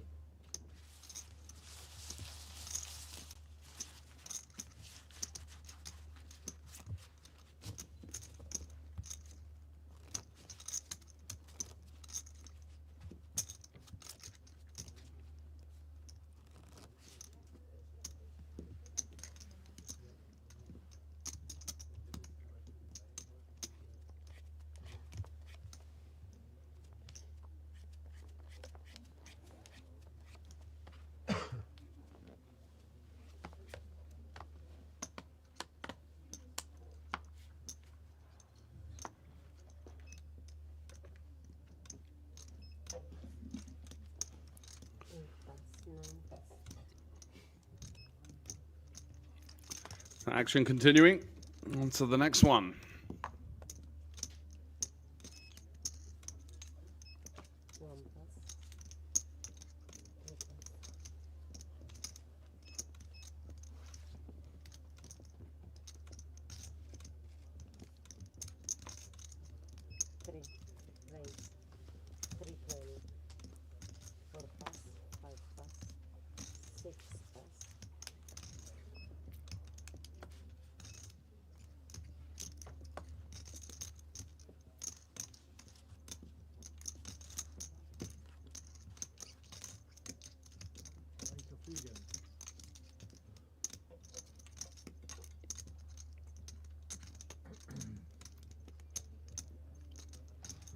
Mammoth opening from the hijack with the Queen Jack.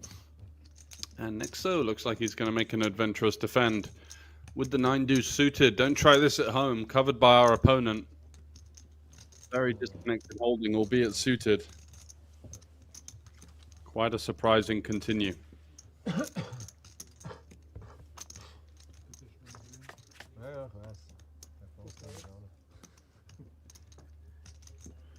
And does flop. Stone nothing here as Mammoth with the top pair. We'll certainly be happy with this outcome.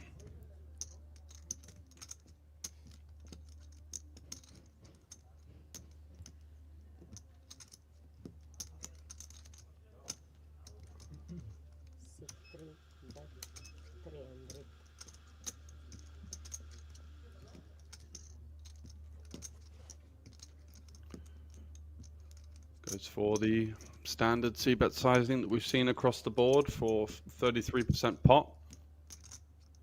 Slightly sizing up than, you know, a conventional ICM c-bet sizing that could these days be more in the B15 to B25 range, but is a board that he's going to hit pretty hard there.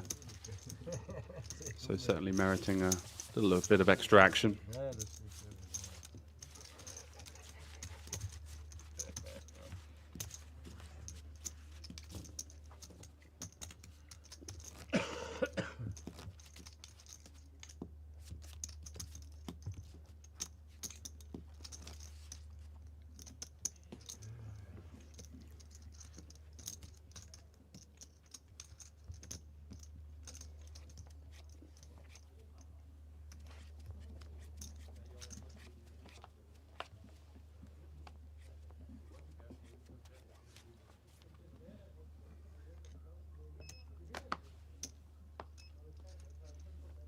Leon 17 found a fruity 3-bet earlier on with the ace-6 of diamonds. Back in his lane somewhat with the Queen 10. Again, facing the entire field. Just not going to be anywhere near what we're looking to open. Hofer in +2 with ace-7. Again, so many ranges to get through. And Mammoth ace-10 is going to likely open the action now.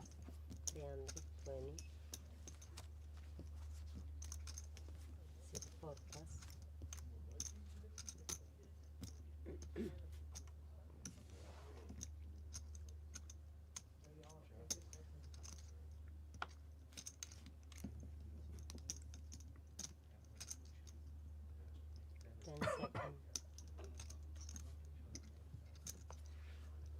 6-5 con. 6-6 pass. Jack 7 off, peeling from the cutoff. Wonder if we've got a graphical error here or if he's really getting that fruity, very disrespectful peel if it was indeed Jack 7 off.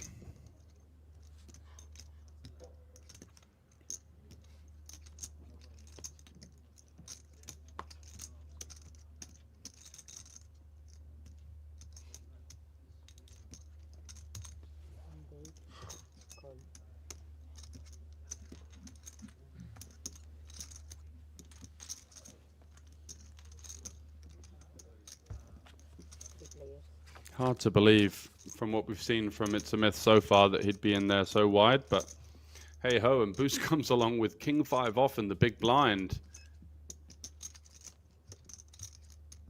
Also super wide, but it's going to work out for him.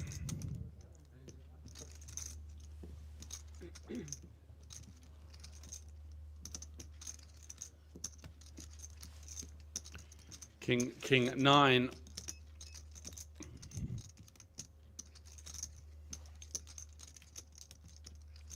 Flopping trips multi-way here.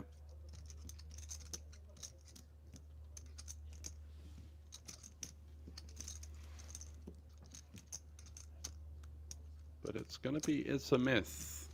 Taking a stab at it with the Jack 7.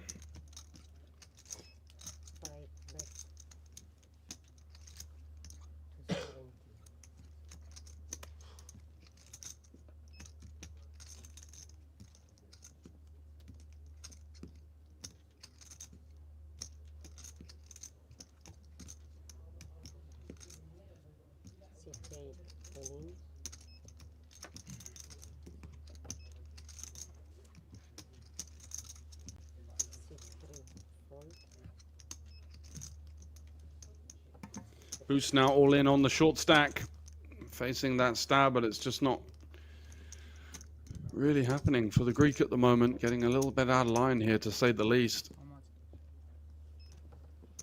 And it's got to be a graphical error, you'd feel, right? There's no way he's going to be contemplating anything here with Jack 7.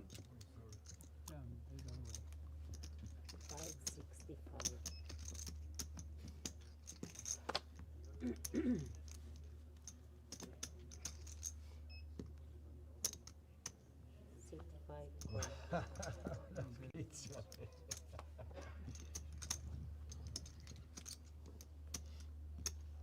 Let's see what the showdown is. Not seen the cards yet. Can't quite believe it's Jack 7 off, but again,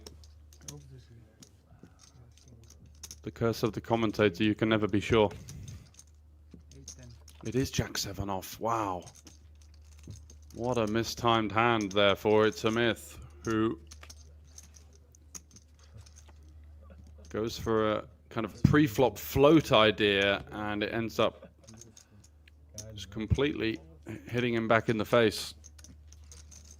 Sogar die König 10 gegen Queen.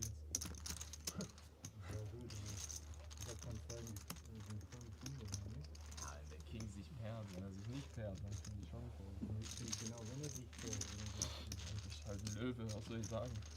Ich wollte da nicht. Nicht gegen ihn. Die andere finde ich vielleicht Handvoll.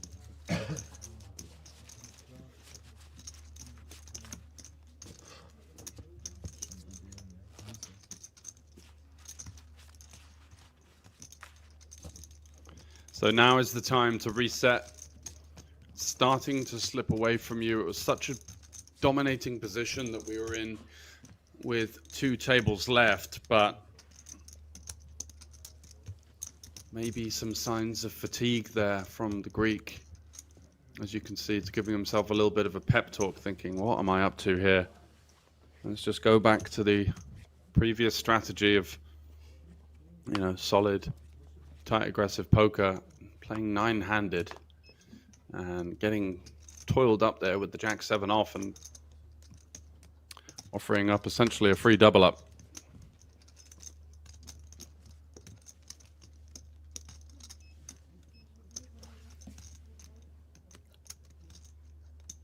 Right.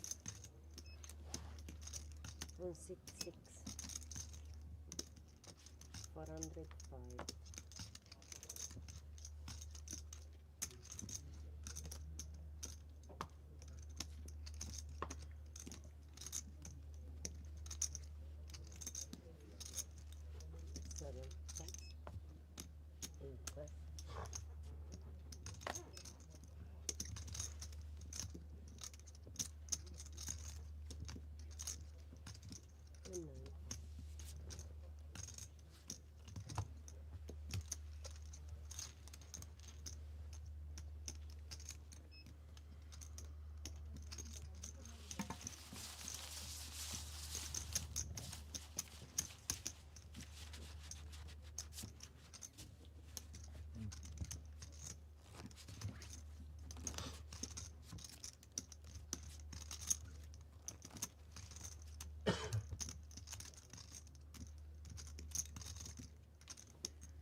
So cards in the air once again as we remain 9-handed, but certainly a lot looser action than we were expecting.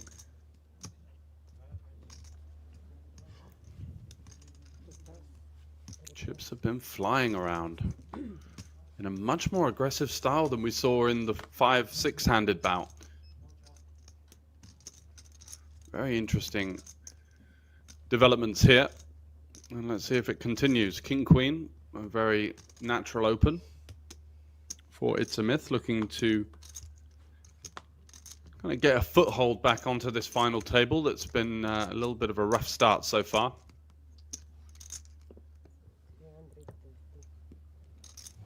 6 plus 7 plus 8 plus 9 plus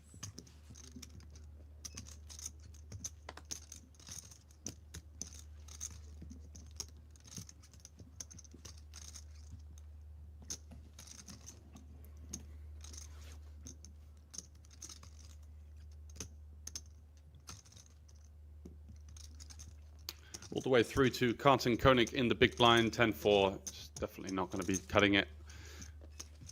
And a much needed pickup for It's a Myth.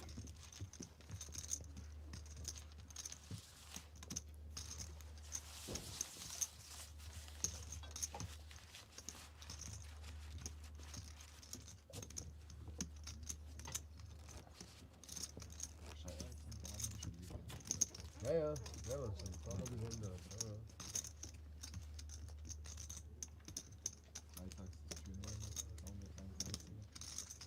Die 44. Schluss von der. Aber es gibt's nicht mehr. Das war schön. Ja, jetzt ist ja die zu, die Abteilung. Nee, na, ja, gar nichts. Schade. Die bauen ja noch dieses Jahr. Ja, ich glaube, Cash.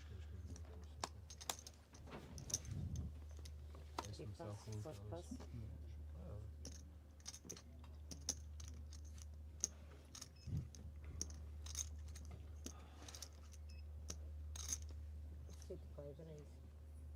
Merck with the ace-9 of hearts. As I mentioned earlier, another huge run for Andreas Merck, coming third in the EPM main event this time last year for $130,000, 116,000 francs.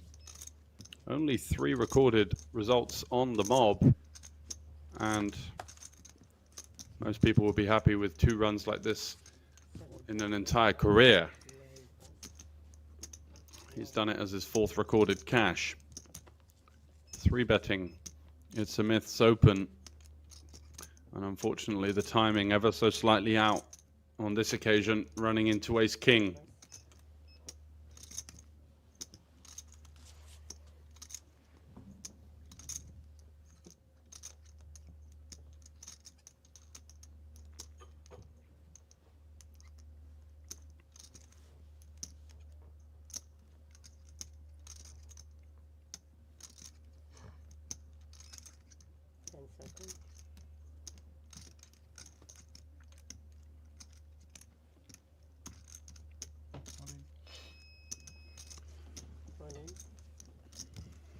There is the all-in, as expected.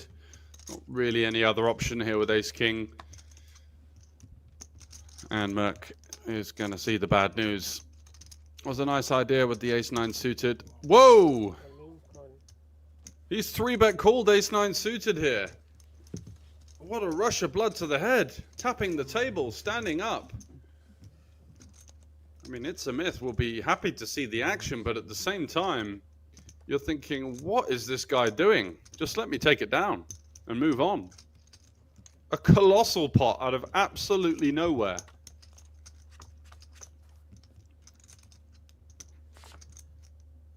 Looking to fade the 9. The 9 of spades, of course.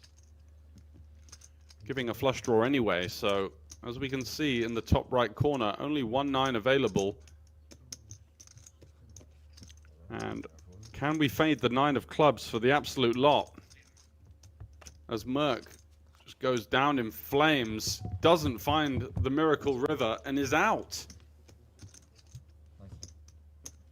My oh my, 25 big blinds, 3-bet calling Ace-9 suited on the final table there. A colossal meltdown from Merck. You wanna know how much I have 6-6?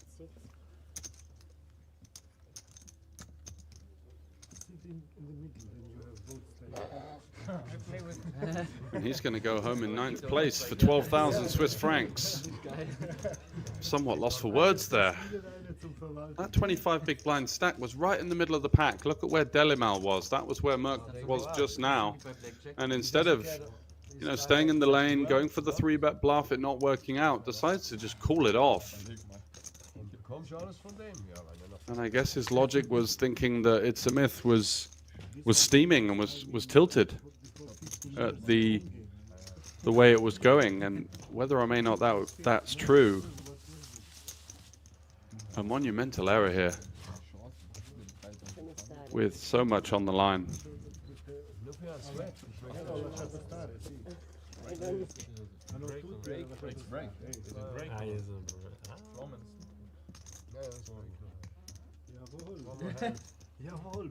Zigarette. Break. break. Zigarette. We have a break. It's already break. Yeah, it's color up now. It's color. 1 minute for color. Yellow color is. And break 40 after. minutes. Break. Break. Hi. Thank you. Otto. color up of 5,000. Aber hey, das war wirklich. Hey, Bro, this king. What you doing there? Grazie No. Bro, Yeah, the on this deck, you You have cannot bet 100. in Because this if he doesn't have, No, but.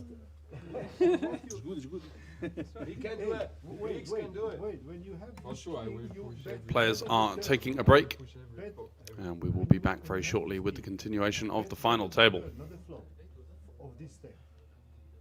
on the kick 10 you say? Or no, on the... It was once said that in the heart of a small kingdom, a legend would be born. Forged in darkness and toughed by pressure, bound by a single code to glory. One table, one chance. Over 2 million guaranteed, where kings fall and legends rise. Are you ready? Welcome to the Grand Casino Poker Series.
It was once said that in the heart of a small kingdom, a legend would be born.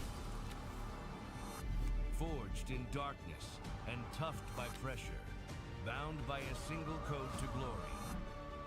One table, one chance. Over 2 million guaranteed, where kings fall and legends rise. Are you ready? Welcome to the Grand Casino Poker Series.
Hello and welcome back for continued final table coverage from the Grand Casino here in Liechtenstein. It is the main event of the GCPS, the Grand Casino Poker Series.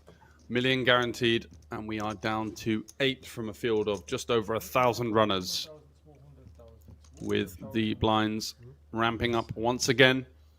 We see the average stack now maneuver its way more towards 30 big blinds, and work to do for Carton Koenig, Leon 17, and Boos.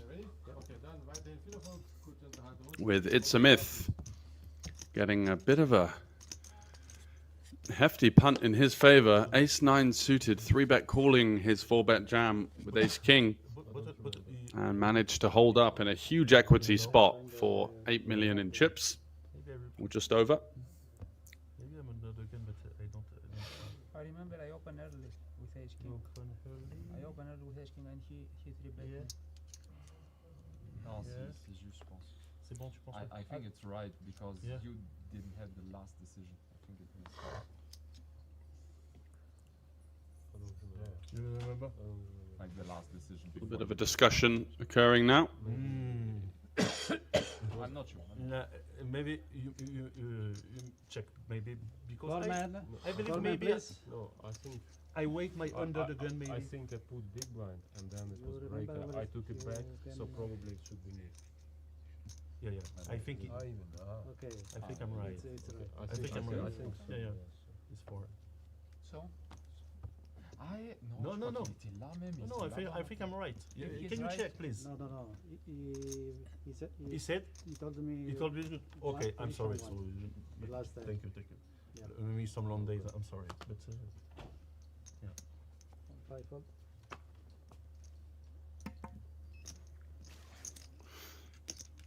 So I think Delamau 8 fold, 9 fold. is convinced that he's under the gun here, but looks like he's in the big blind.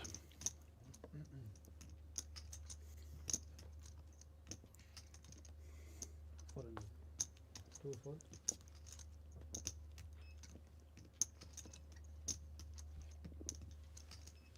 Three fold. Nexo opening it up with Ace-Queen suited. And Delamau in the big blind now. Looks interested. Chip goes on top of the cards. Considering his options, let's see what he's rocking and a rolling with.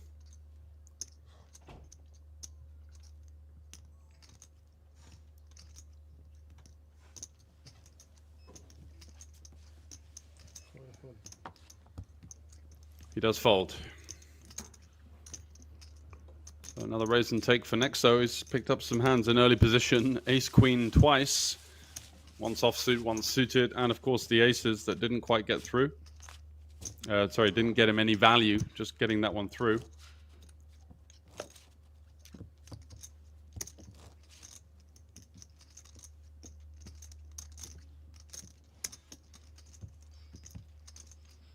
And here are the payouts. So 15,000 Swiss francs guaranteed for the remaining 8, up to that lofty first prize of 161,000 and change, good for 175,000 euros.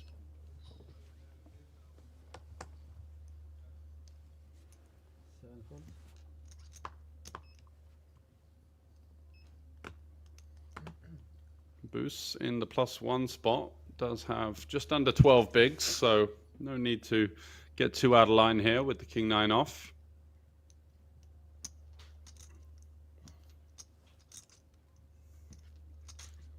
He's going to muck it. 75-minute levels on the final table, so plenty of time for him to look for that open jam spot, and definitely not going to be a candidate there with the King-9, even for an open under the gun 1.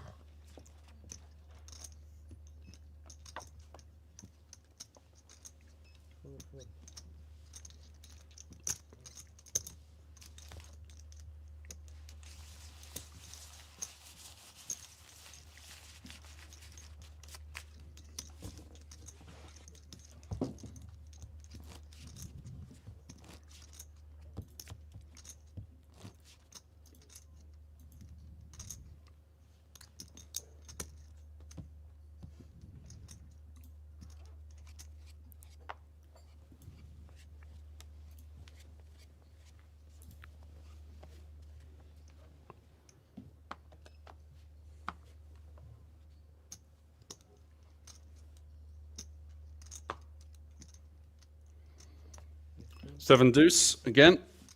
Just going to play the patient waiting game. It's already paid out for him in the form of a pay jump. Would have been shocked to see the ace-9 suited on the backs after the 3-bet call.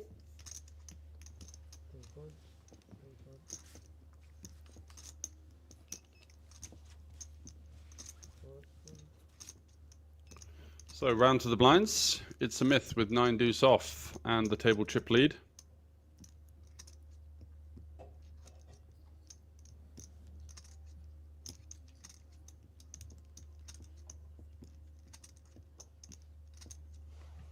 Is he going to go for a first in?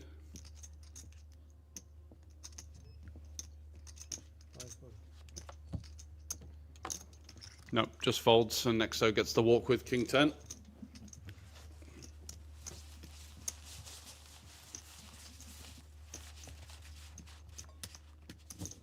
So on to the next one.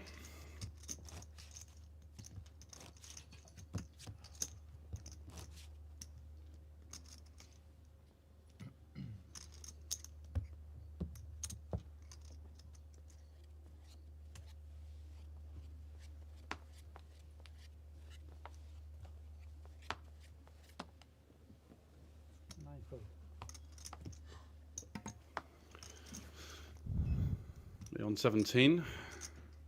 Should be out of the way with the ace deuce.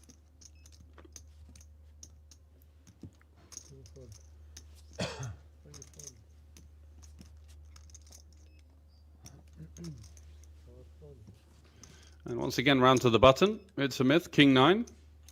Opening it up with the 8-handed chip lead.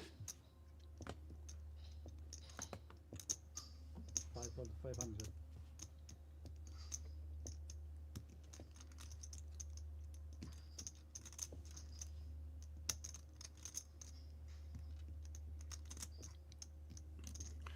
Nexo in the small blind looks interested, but we can see his card 7-4 suited.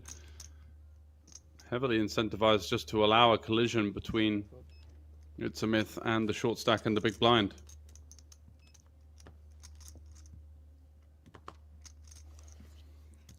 And we'll get just that by the looks of it. Jack 10. Probably a bit too much hand as the short stack to consider folding, so likely to just defend. He goes for the jam with the Jack 10 off.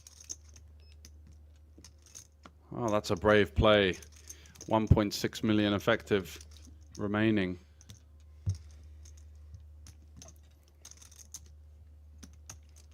A couple of plays from Boost here. You may think that he's leaning on some kind of informational, psychological edge, being able to potentially get a read from his opponents. But he does get the call. It's a Myth, flicking it in with the king 9-0. And bad news for Boost, who may have felt like he could have squeezed one through there.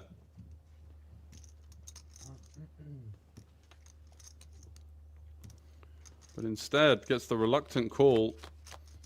And we are off to the races. King in the window, followed by a queen though. So back open-ended straight draw and a backdoor flush draw for Boost. He's certainly not out of the race. Ace, 9 or backdoor spades. So just the ace or the 9 now. To stay alive for the Frenchman. In a huge equity spot. Can he find? We are down to 7.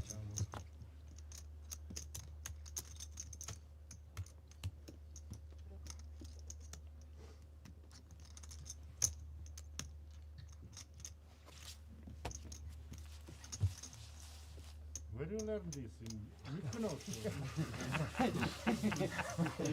At the beach.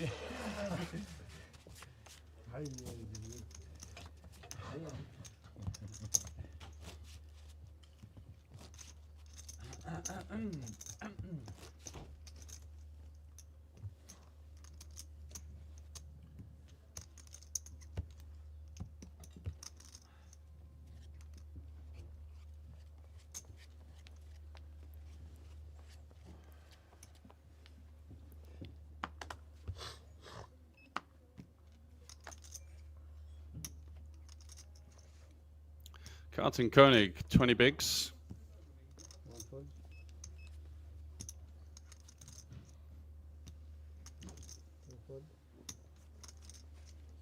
fold.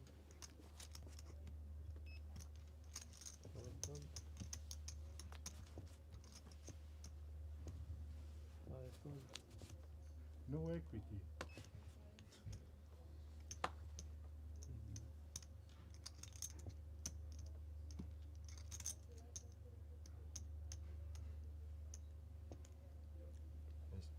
And over to Nexo on the button. Queen 9 suited.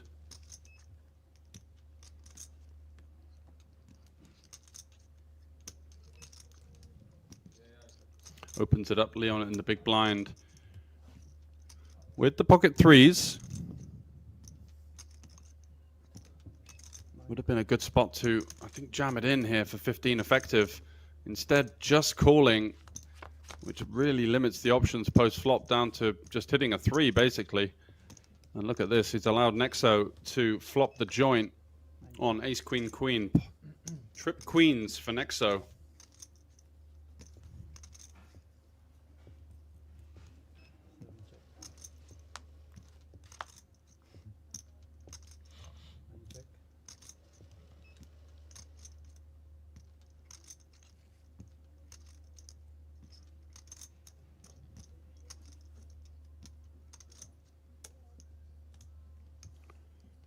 So likely to be thinking of a small continuation bet.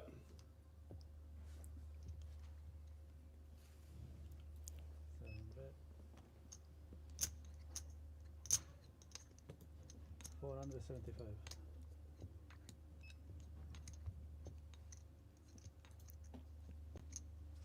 Very nice board from my hand.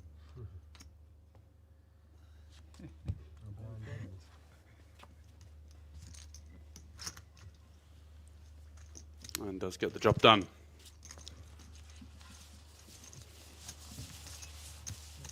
Nice hand. For a big blind. Yeah, it's nice hand. If you for- hit, then you but have not the king. for big board. The flop is okay, but the turn is Turn 3. Exactly, the turn. Then fireworks. You don't win anything. king, jack, king, ten. Yeah, The flop I like it. It's okay.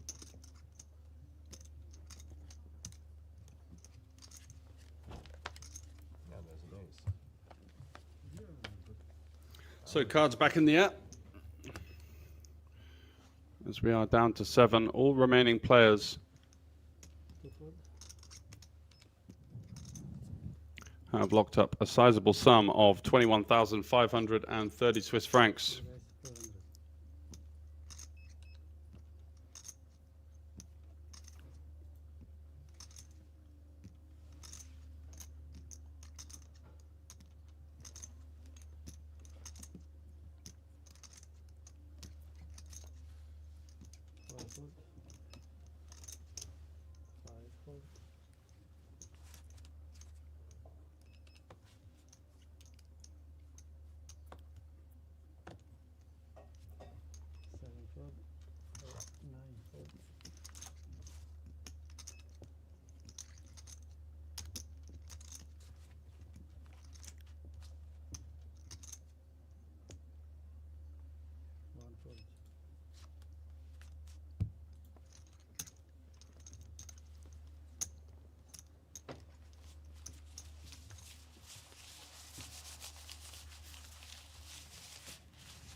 Yep, now's needs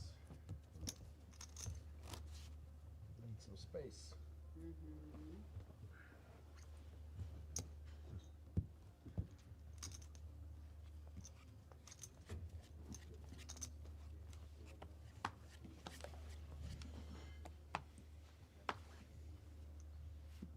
Three fold.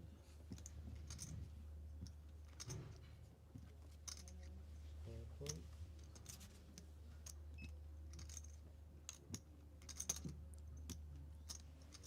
5 fold.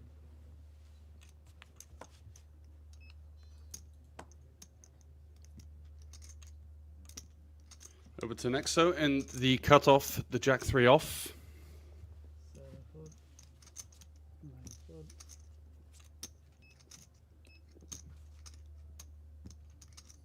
10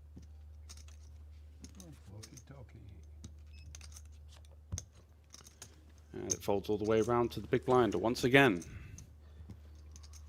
So we've seen lots of different changes in intensity and currently motoring through a little bit of a quiet patch.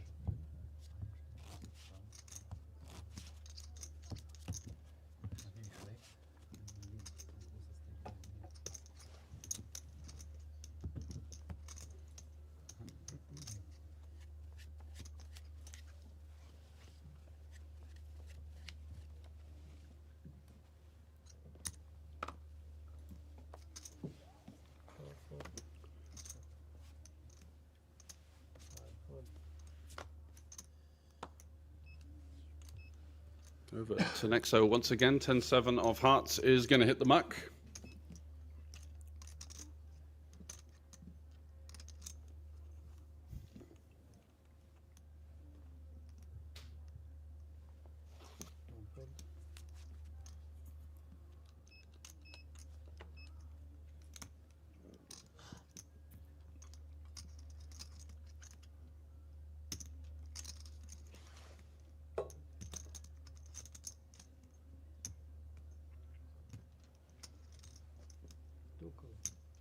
Jack-6 for Hofer. Just going to limp in. Does dominate his opponent at this stage. Jack-6 versus 6-5.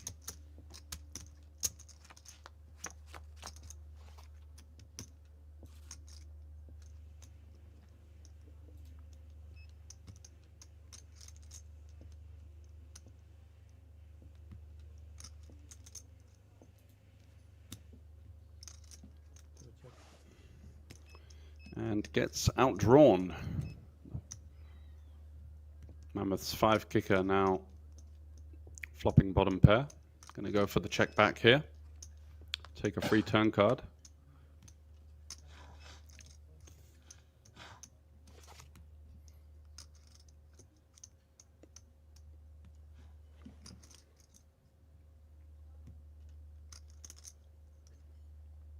To bet 325.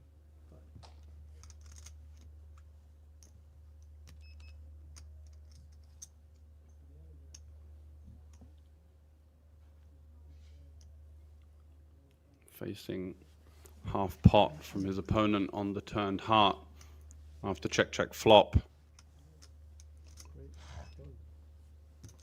He's just going to let go of the 5. Playing honestly there.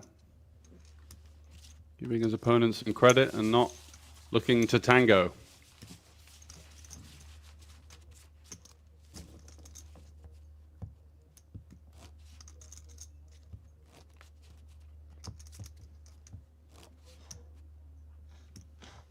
So again, that continuation of the rather tepid theme right now as energy levels are dropping. You can see around the table,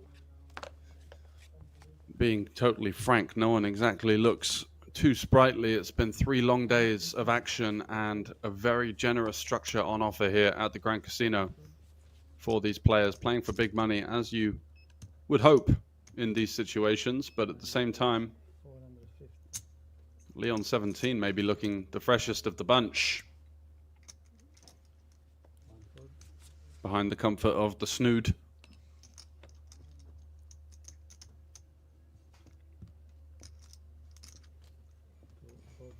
And pocket 10s as well, going for the induce. Hoping for a worse pair first and foremost to send in the money.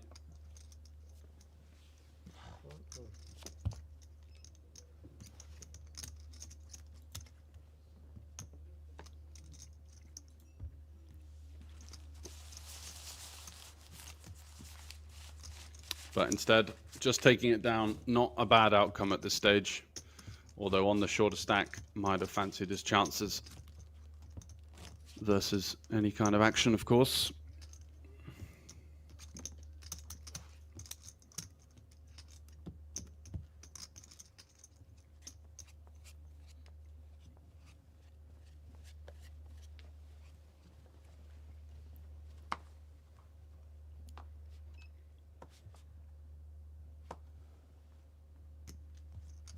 Nein, dann musst du es, das ist das Erste. Ja, eben, das ist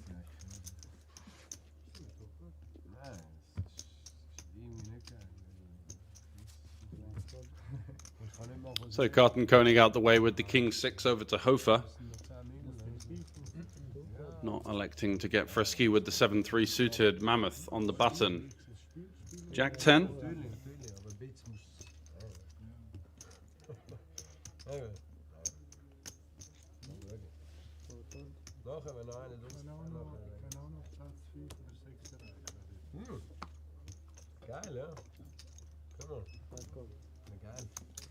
Opens it up and receives some action from It's a Myth in the big blind with the ace 4. So certainly some action boards. The ace high boards where Mammoth has a gut shot, for example. This not being one of them though. Top pair with backdoor straight draw, backdoor flush draw is about as good as it gets for the Jack 10.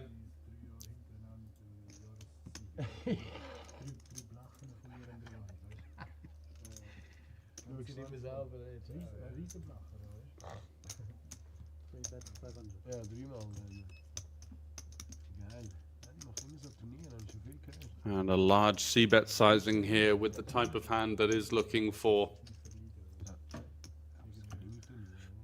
the value from the worst 10x, the 9x, the straight draws,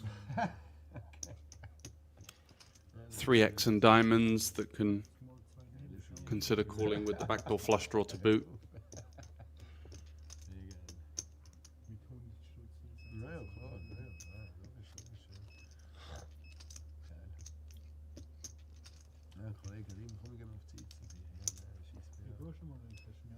Ja, ist gut. Jetzt muss ich, wegen dir muss ich mal gehen. Nur, ich gehe nur wegen dir.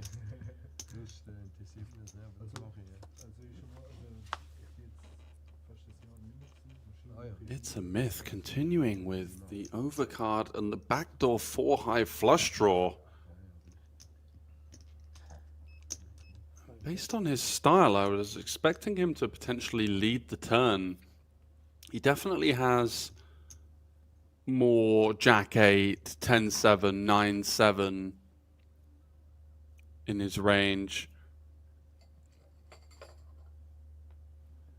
Instead, going for the check. Mammoth now, yeah, nice check back, recognizing that slight, subtle change in board texture that does allow his opponent to have hands that either have us beat or could find a check raise bluff on the turn.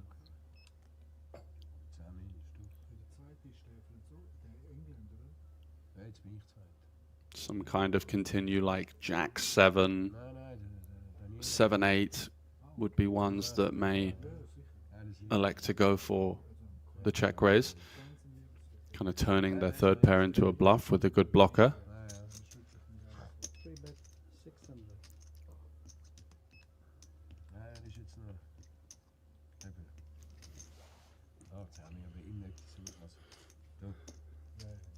But does check down to the river. The kicker plays, and Mammoth looking to seek some value from, I mean, he's probably not considering too many ace highs to be in there, but certainly hands like a 3 or inferior 10x.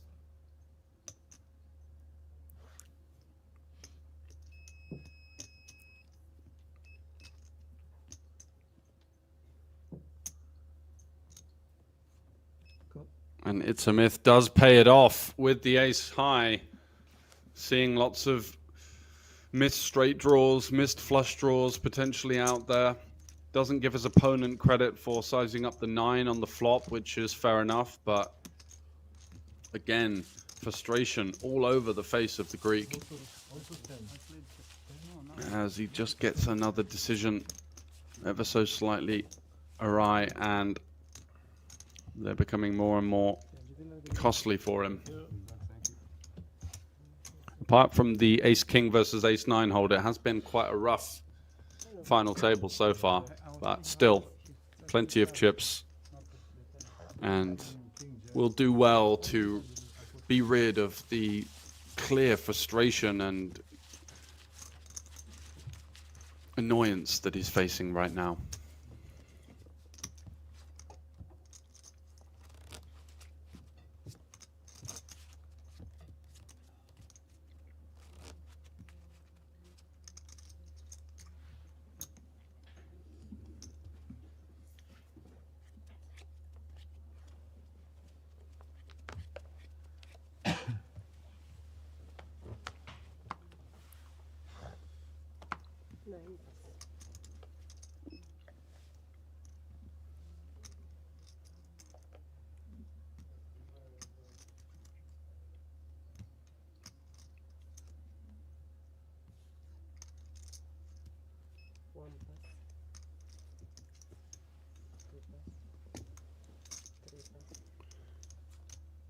Mammoth and Hofer out of the way. Delemal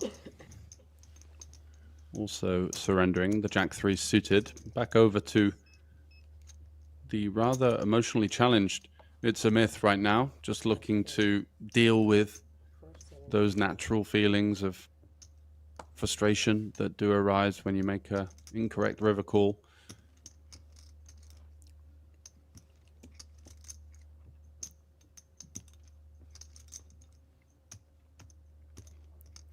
Goes for the raise.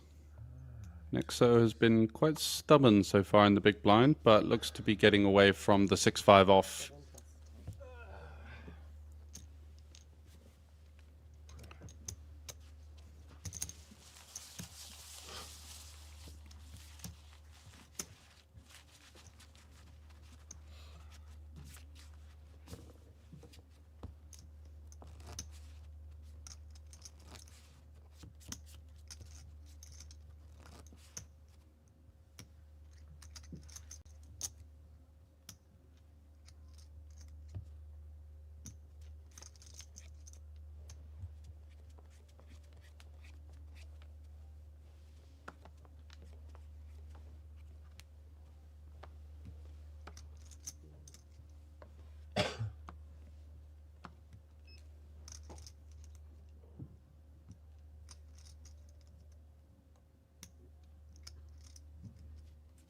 One pass, two pass, three pass,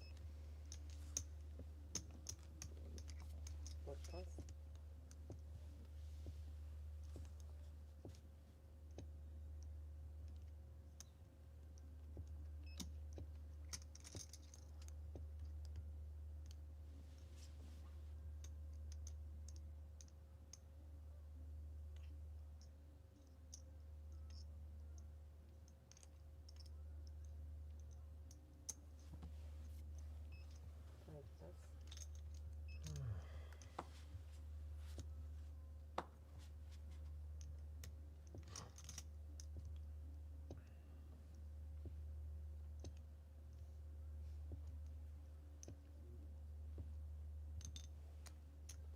seven call,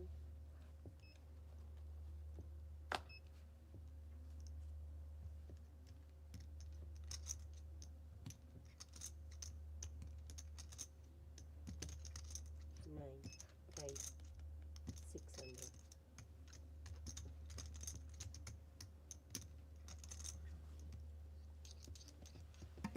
So Leon 17 going for I forget my the raise with the ace king and doesn't get the action he was hoping for.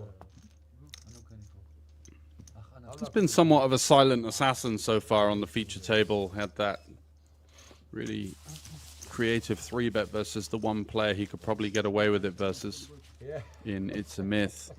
Getting that one through with the ace-6 of diamonds. Listen more to James Brown. Ace king, of course, somewhat playing itself, but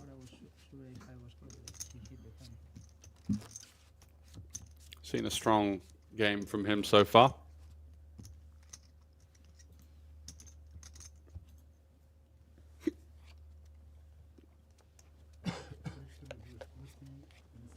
Ja gut, ich habe 2 Live Calls. Das ist ja schlimm. Ja, ja. Aber ja, gut. Ja, easy, easy, easy. Easy gut. Macht es ja gerne, sowieso. Aber ja, next time. Next time. 6-5 raise, 425.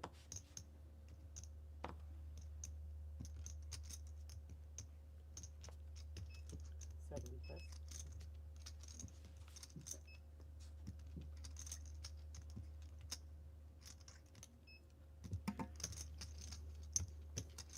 nine raise, 1 million. My word, what are we seeing here? 9 deuce off.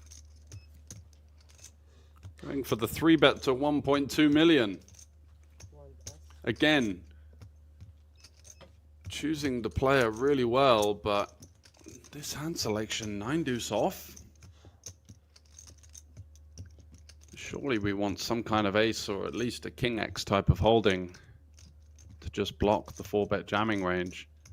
Is It's a Myth going to want to dance into the metaverse, trying to figure out if my opponent is really just coming after me right now? And Leon, I'm not sure he even looked at his cards. He's having a look right now.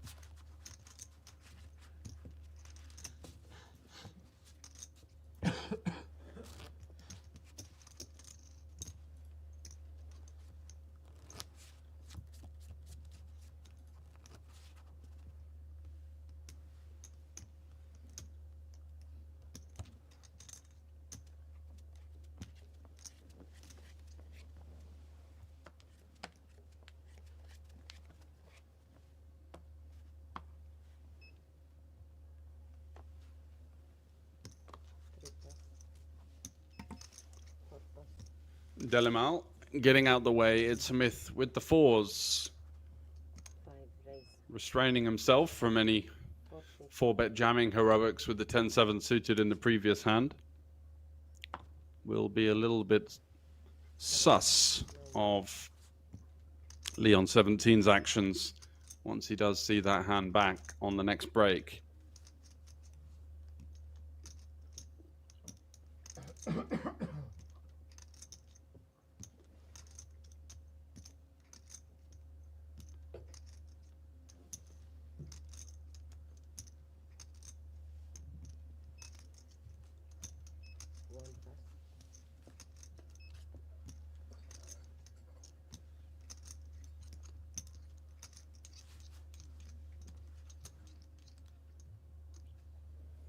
Over to Hofer in the big blind, 6-3 suited.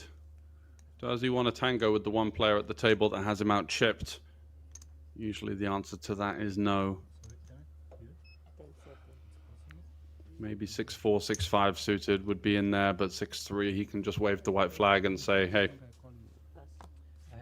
not this time, punk.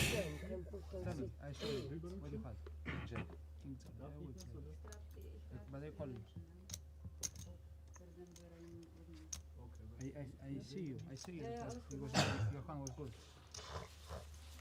Yeah. It was a flip. I saw that. There's a pair.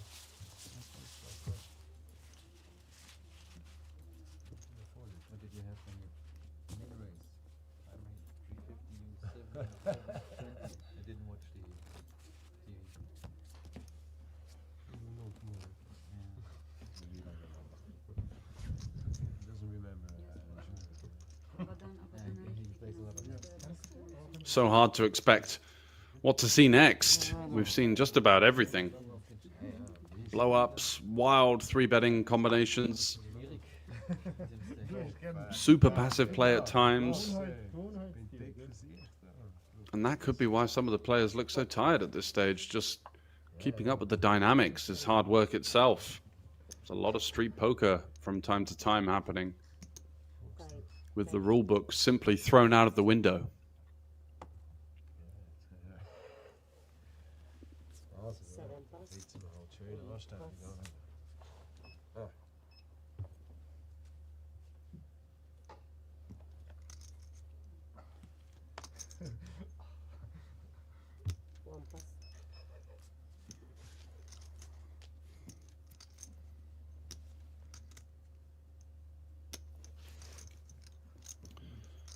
Hofer facing the +1 open from It's a Myth, getting frisky with his ace deuce off, really pushing the envelope and having none of it.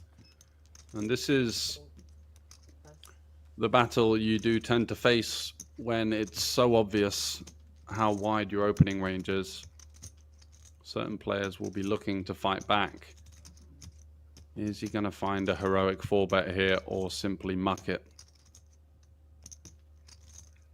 The body language seems somewhat neutral, eyeing over his opponent, looking to his left. Not sure what he's looking at over there, but there are the cards hitting the muck. And Hofer picks up another one. finding some fight back versus his fellow chip leader. And a nice little swing of momentum for him at this late stage of the tournament. 7 players remaining from over 1,000 entries. Each player has locked up 21,530 Swiss francs, playing down to a winner tonight of 161.4 thousand. Good for 175k euros.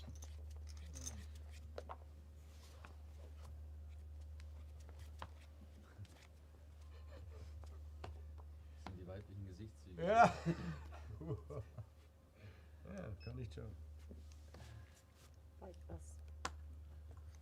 6 plus. 7 plus. Ai, ai, ai. 7 plus 8 plus. 1. 8 former 9 pass. Raise. 4. Wie de Prince, former, known as Prince, the symbol. 3 plus. 4 plus. So Carton Koenig gets one through, much needed on his stack depth.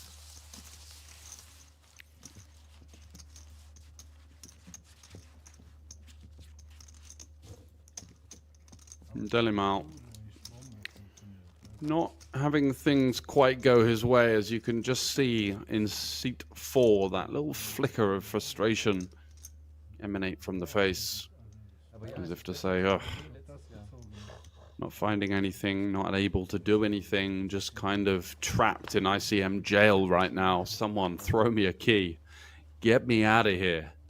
Well, sometimes it's got to be the patience and the perseverance that can see you through. Mach nochmal. Nochmal, vielleicht ändert sich die Karte noch. Genau. Man weiß nie. 7 plus. 8 plus. 1 plus.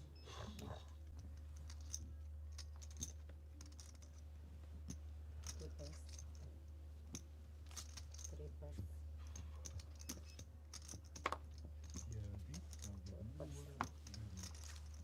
Ja, schwifte Bühne.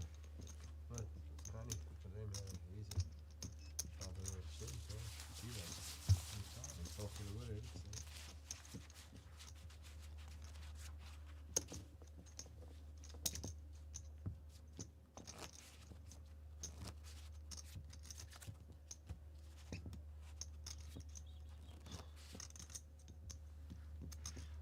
Was ist heute? Donnerstag?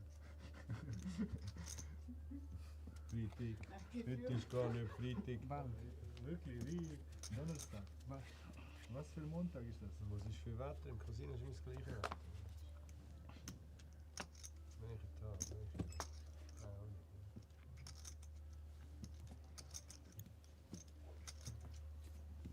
Eight plus. Zahltag ist heute. Ja. Würde ich jetzt mal 1 sagen. plus. Ja, ein bisschen mehr, die anderen ein bisschen weniger.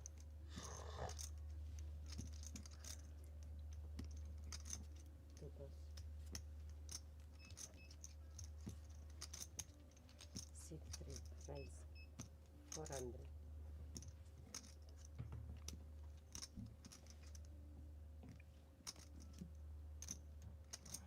So Mammoth opening it up from the cutoff with the 8-7 of clubs, and Delimal.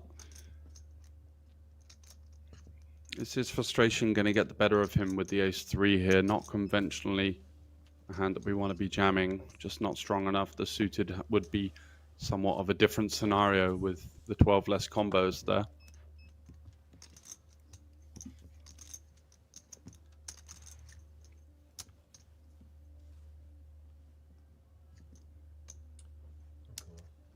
Seven come.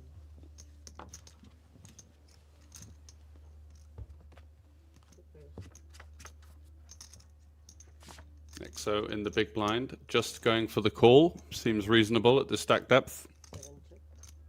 And Mammoth with what purports to be a very natural c-bet here, 8-7 with one of the bottom gutters, able to maneuver a lot of high card holdings out of there. See if he goes for the size up here, quite like a meaty sort of 45-50% sizing in this spot, just to really lean on even some of the better gut shots. He knows that Nexo is somewhat wide pre, but somewhat reluctant to put the chips in post-flop.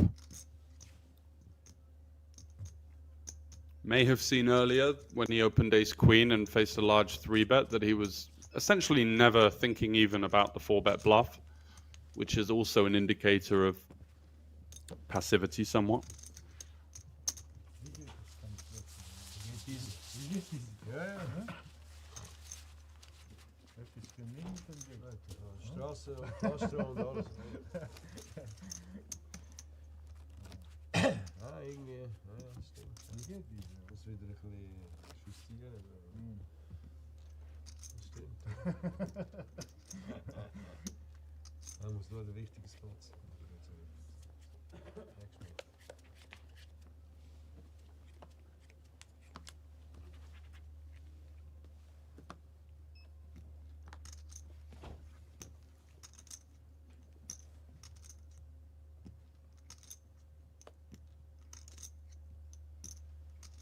One pass.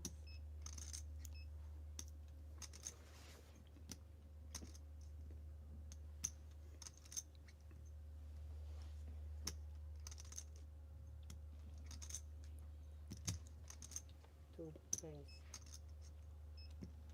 450. 3 pass. 4 pass. 5 pass. So Hofer driving the action with ace-queen. It's a myth there, still with that rather dejected table presence, kind of, you know, rather slouched over, not really emanating great energy at this point. Which is something that whittles away at you in terms of your positivity, in terms of your gusto, in terms of even some kind of subconscious reflections on the gameplay itself as well. Posture is so important at the table. Firstly, it breeds confidence. It signifies to the other players that you're locked in, that you're observing, that you're present. So maybe something that he might want to think about on the break, just even in bigger spots I've been in, just going to the toilet and getting your head under a cold tap of water and just kind of shaking it out of you when you go through these slightly frustrating runs or where things don't really go your way. Still, plenty of chips and very much one of the favorites to win the entire tournament. So just a small thing.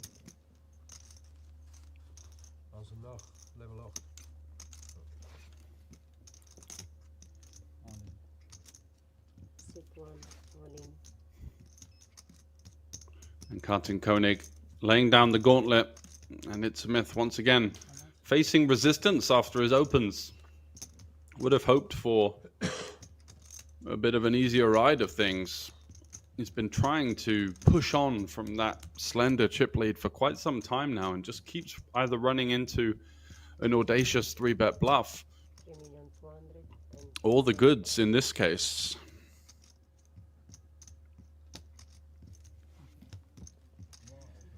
He calls! My word. Ray's calling it off for 16 big blinds with the 9-8 suited here. And this, should he lose, would not only relinquish his chip lead, but would send him right down the pecking order. Another play that you feel has been driven from frustration and a lack of patience. Flops a 9. It's never easy for Kartin Koenig. Does have the 9 and the 8 of clubs that gives him additional equity, but just sweating the living daylights out of this one. What a turn card that is. Now only 9-8 in hearts and diamonds to hit, and Kartin Koenig basically gifted a double up there. Not an ideal flop, but holds up that 80-20 spot very nicely, and now with the swing in play is almost at where It's a Myth was to start the hand, or where he is now, I should say. So a huge swing in terms of the final table, and another dejected looking shake of the head.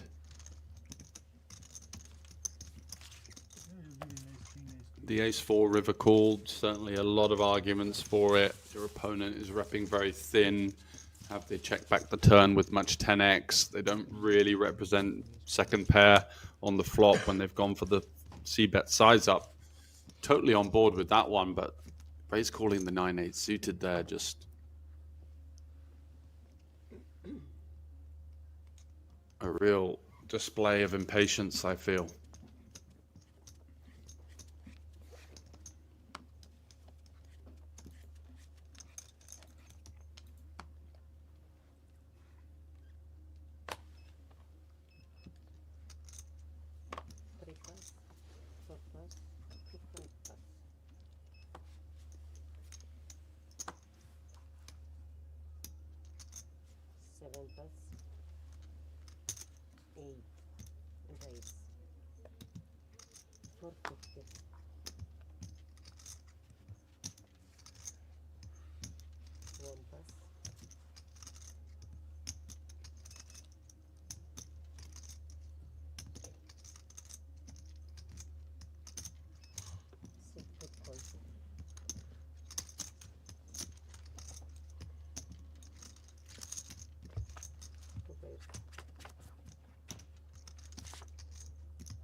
So 8-7 for Hofer, flopping middle pair. And Leon with quite a nice check back here. You don't really want to get check raised off of this type of equity, overcard, backdoor flush draw, backdoor straight draw. And again, the efficiency of the c-bet isn't too high either. Not really getting many better hands to fold. Maybe deuces finds its way into the muck, but such a rare combo. 4s, 5s could fold as well, but just for the most part, there's going to be so much interaction with this type of board. Jack 8-3, lots of straight draws, pairs, and such like. And Hofer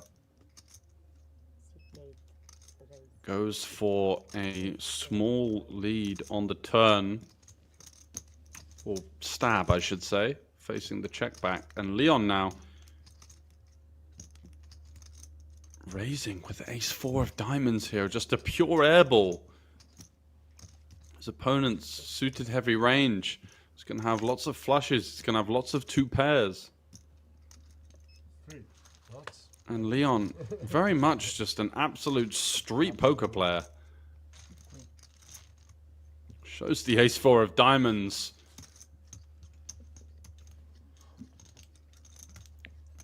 Not a huge fan of the 8-7 stab, but I mean, ace-4 of diamonds there, just completely throwing the rulebook out of the window. You have to respect it. Felt like his opponent would have been going for a larger size with the value portion of the range, and in this occasion, absolutely stone read him.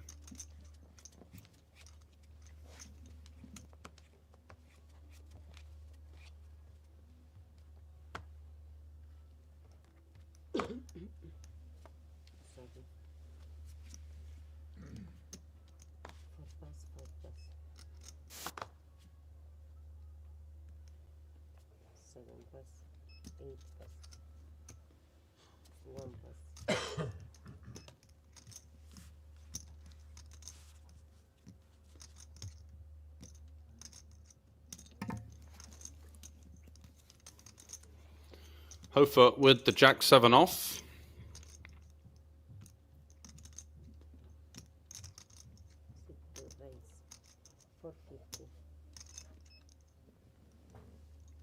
Goes for a raise to 450.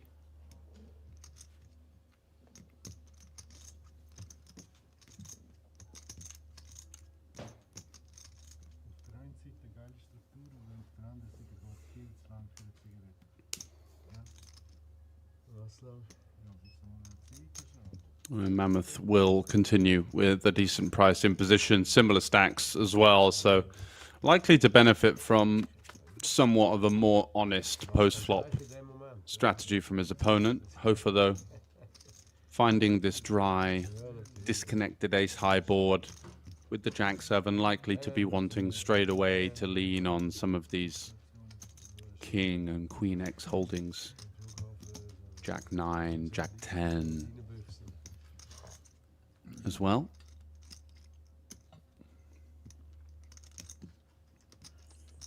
Doesn't need to go too big, and you can see him going for south of quarter pot. Oh wow, 450. Getting late in the day here, misread that one. Thought he went for 250.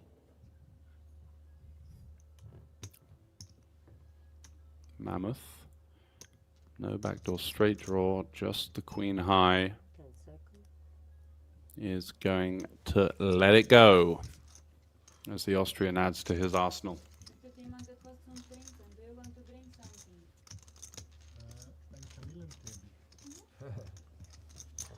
You offer something.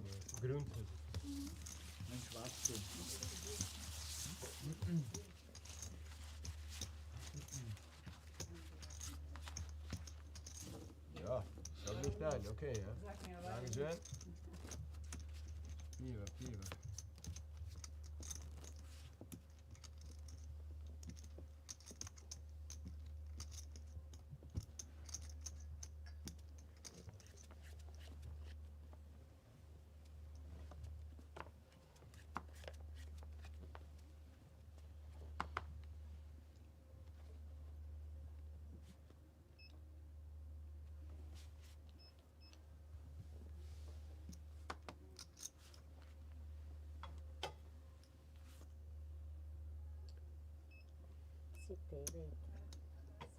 CP3 for 50.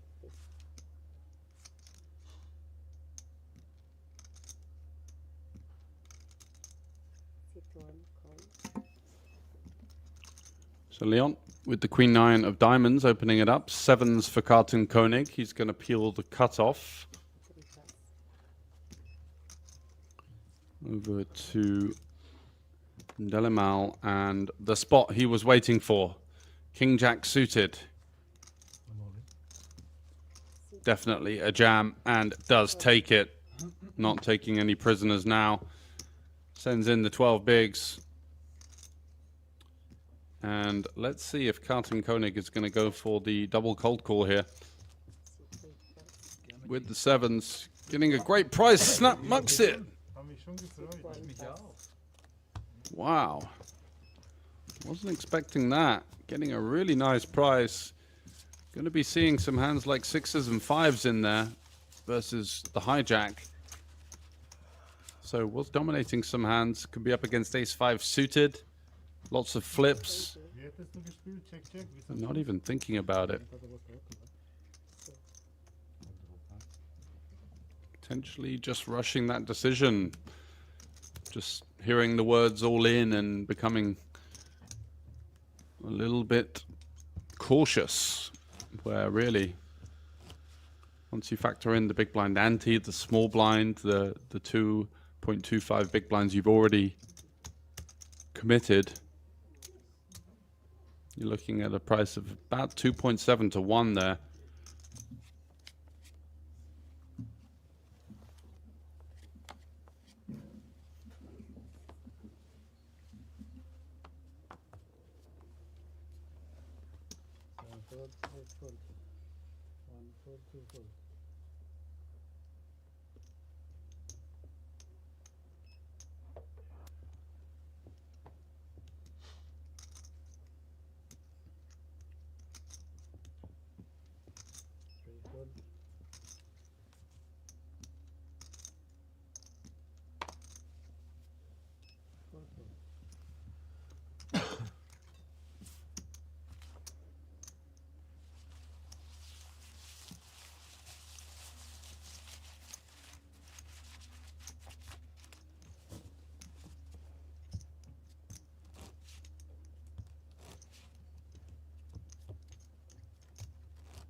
fold.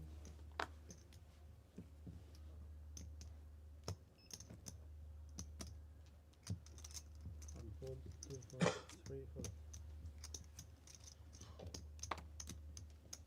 4 fold.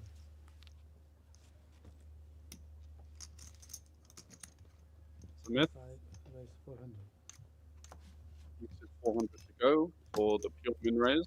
And next though, Jack 6 suited surely will be coming along. 7 call.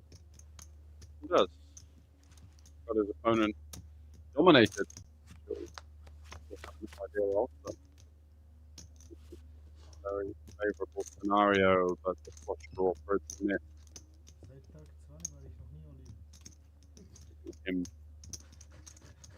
48% equity, but in reality he's going to be winning this pot. You feel close to 90% of the time at least. 5, 2, 25.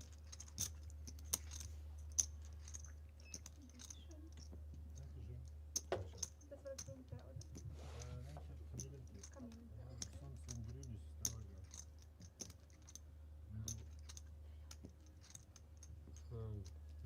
Grün ist hier.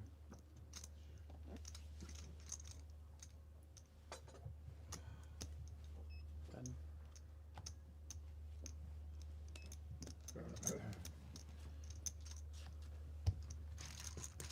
Does get the job done.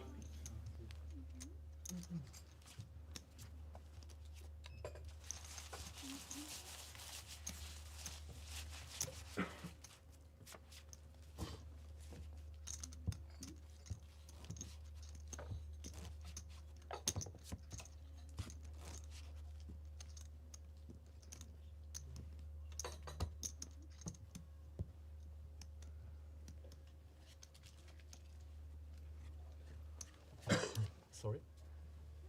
You have a mint tea and water still.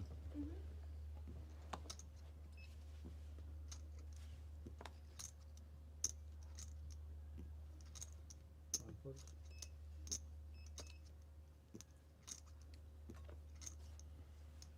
2 fold. 3 fold.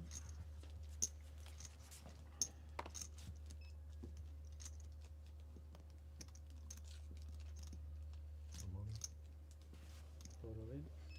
5 fold.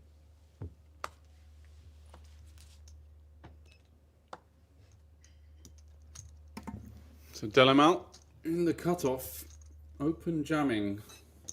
17 big blinds here with the King 10 suited, and there's a run into bad news as Nexo arrives in the small blind with Ace King offsuit and is humoring his opponent by getting a count, but 500. 3 million. something designed more to potentially incentivize a big blind overcall from a somewhat wider range than if he were to just snap. 7 all in. There we go, shaking his head and saying, go on then. 8 fold. And we can see that he's got the goods, so Delimal in a rough situation here. As some of the other short stacks on the table are on their feet. Leon, one of those. Anti-sweating, the King 10 suited now. Some backdoors though. The 10, the Jack, the 7, the 6, the Spade, all adding equity. 75-25 only, and there is the deuce of spades. Now the Spade or the 10 to fade. And it's the 7 of hearts as Delimal hits the rail, having gained himself a huge sweat on the turn.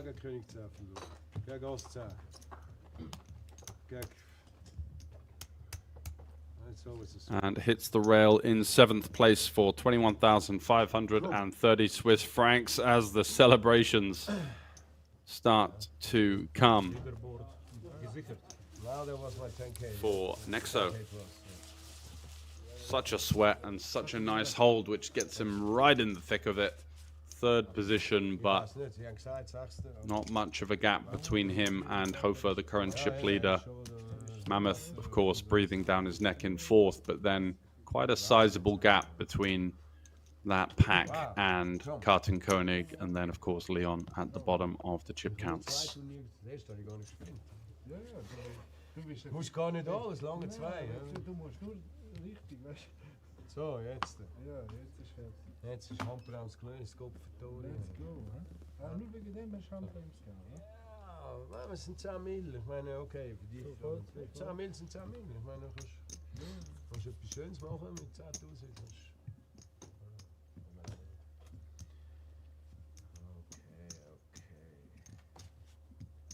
Jetzt gehen wir raus. 475. 712. Here's everybody. Clap your hands.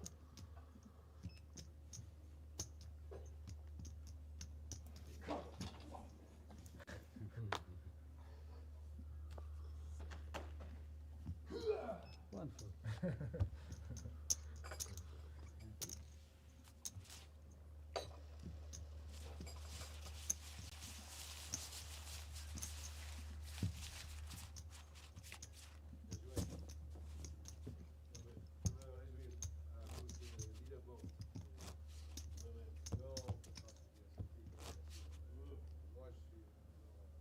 Frequency.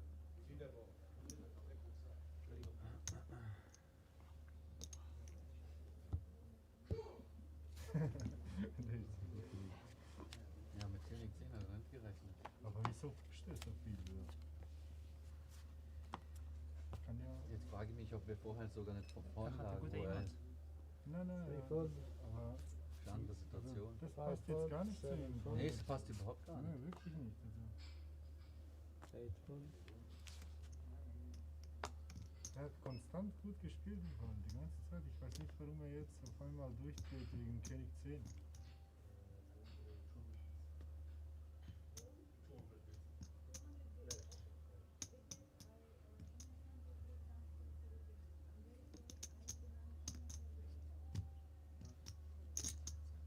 One raise 500. Was? Wien 2, oder?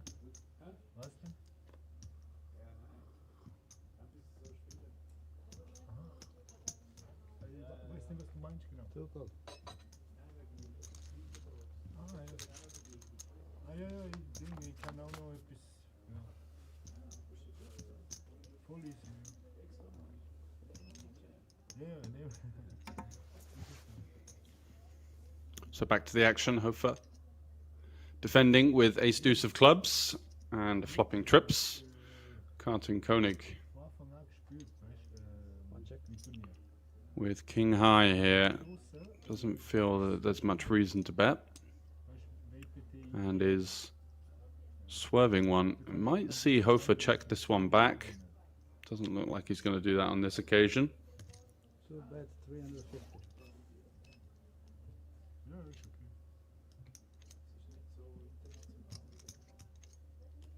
Wie sind es bei der IPS? Bist du das am Schauen? Bei der IPS Kings, bist du am Schauen? Jetzt sind es glaube ich jetzt auch Final Table, 13 plus minus.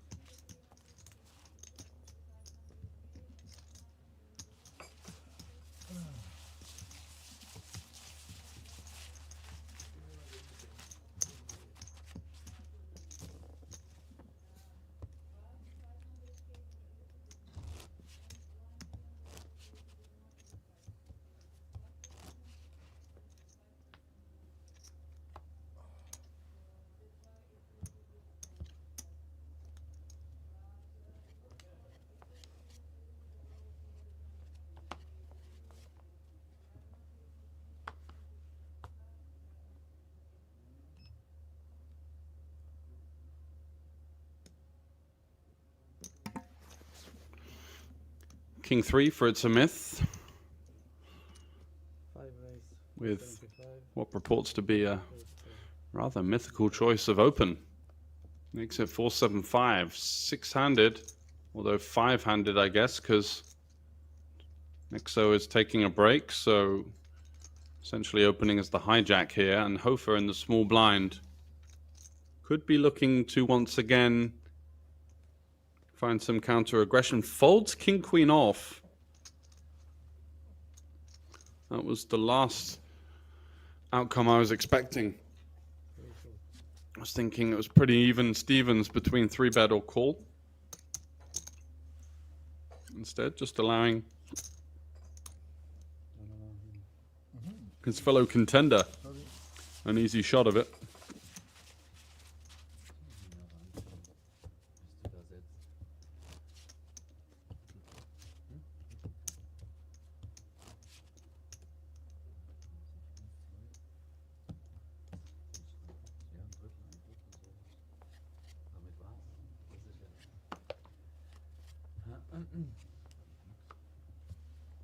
Sandford. 8-fold. 9-fold. So over to Hofer on the on the button with 7 deuce off. He's going to let it go. Mammoth, who certainly played well. Just solid, consistent, methodical. Goes for the 3x, but this time has run into bad news. It's a myth. The rather eccentric Greek who has been shown to be just about capable of anything. Reaching for raising chips, as you'd imagine here. 1,650. Raise 1 million. What you say? 1,650. Goes to 1.65 million. Is Mammoth going to step out of line? With a 4-bet, you can't see peeling being an option. Shaking the head tends to be giving away the outcome. Highly likely to be folding now with this kind of 10 seconds. body language. 5. 3 4. And does find the fold. Where are you from? That's 100% bluff. Where are you from? Ah,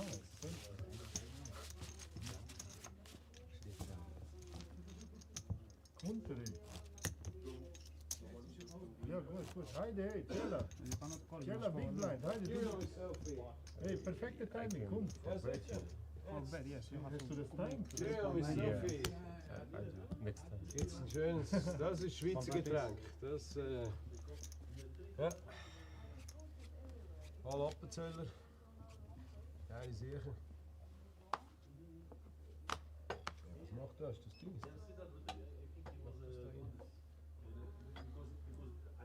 Bloody hell. I like it. 8 raise 470. I like it. Leon with the raise, ace-9. And based on what we've seen from Carton Koenig, doesn't seem like the type of player that's going to find the non-all-in 3-bet here and just elects to chuck that one into the muck.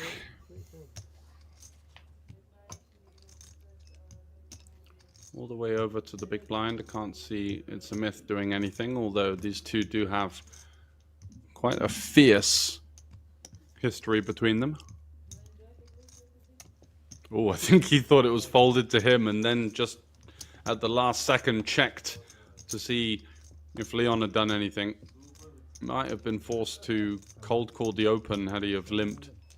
Nexo does go for the jam though, picks up another huge hand.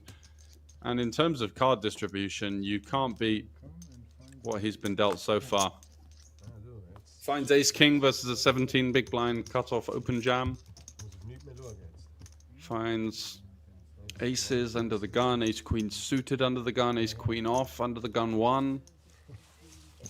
It's been easy sailing, and that face paints the picture of a man running hot when it matters the most.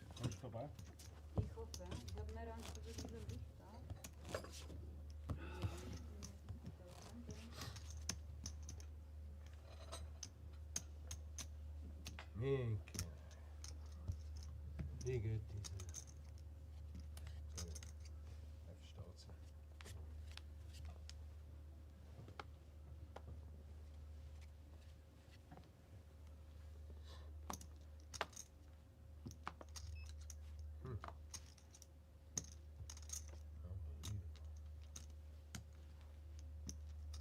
One fold. Two fold. Three fold.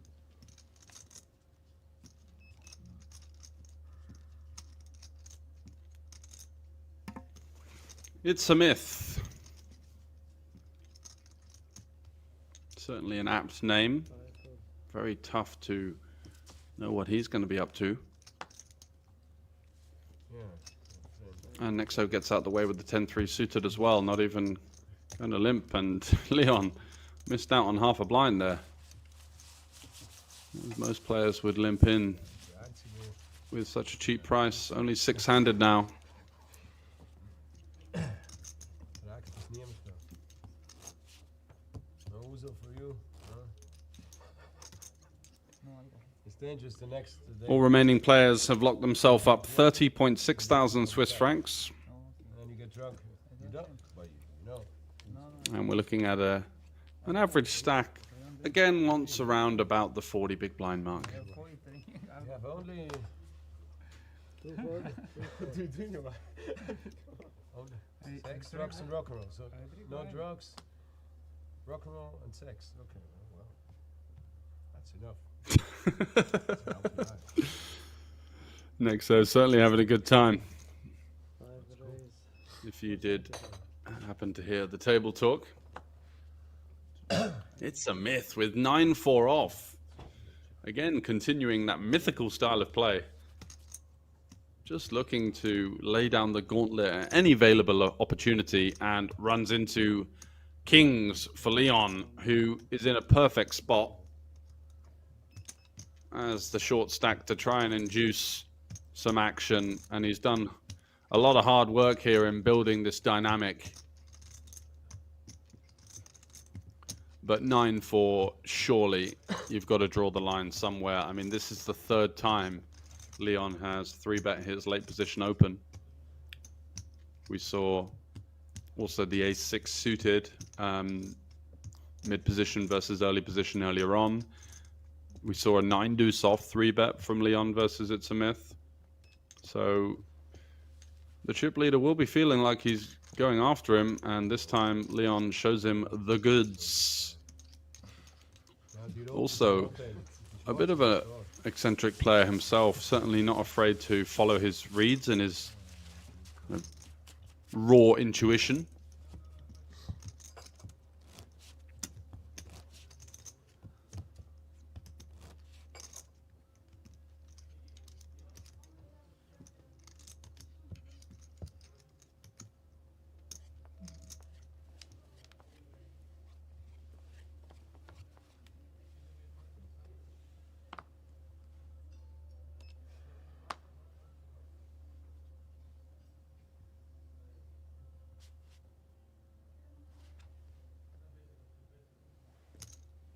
Three raise 400.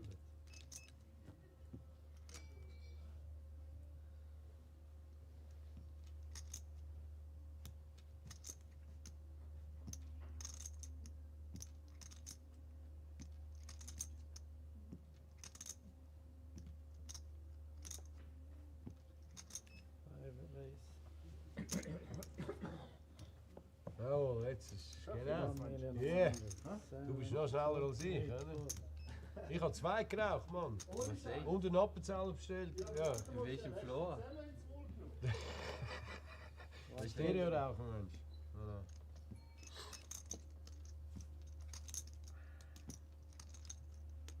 Two fold.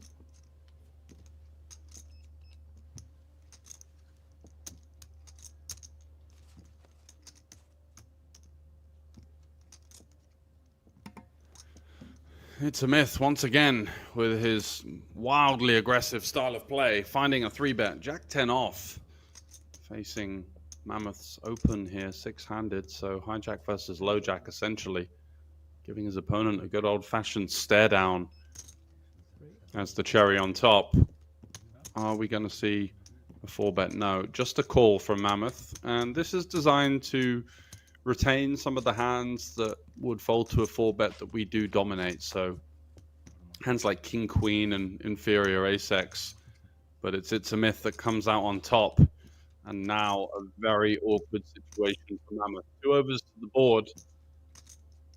Free check. And outflopped by his opponent.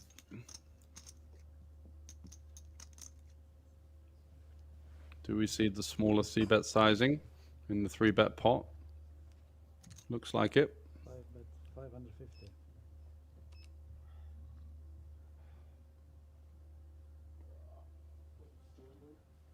$550 into 2.7.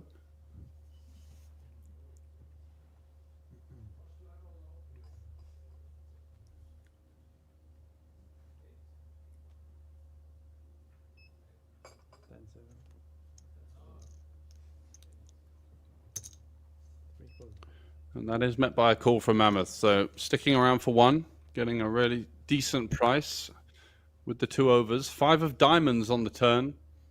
Could see the action slow down here. Mammoth is going to have pocket 8s. I think he probably would be getting jacks in pre, but that could also be in the range. Low jack versus high jack with two much shorter stacks in play with the severe ICM. So jacks is definitely not out of the question. 8s is in there. Ace jack, king jack suited, queen jack suited potentially as well. So it's a myth here, reaching for chips, but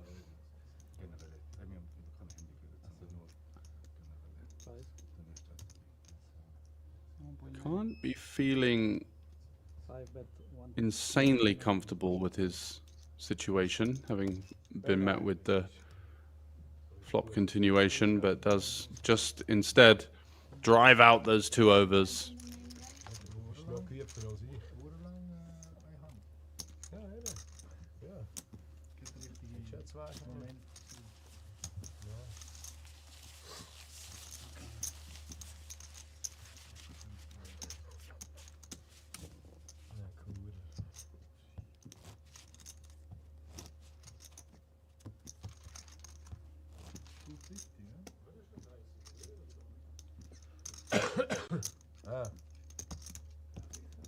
Ja, schon recht gehabt.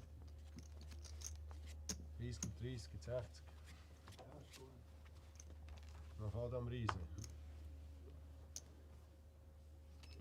Minus 5 für den Kollegen. Ja. Minimum. 5 foot.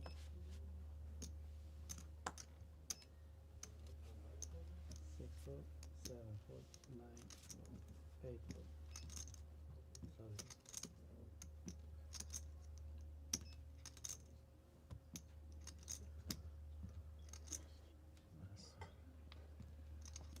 One foot.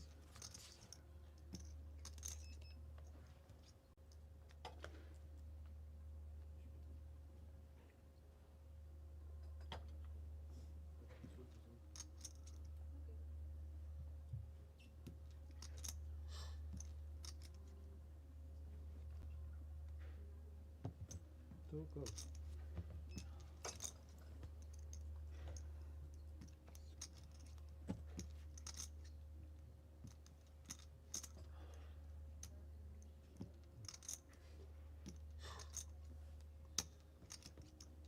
Free check.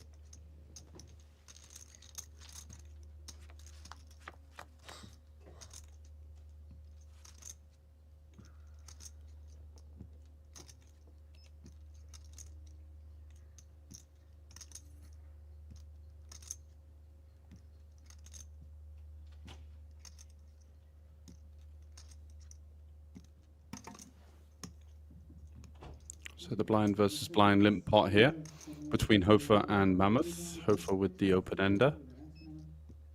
Going for the stab. And the 10 high is going to be hitting the muck.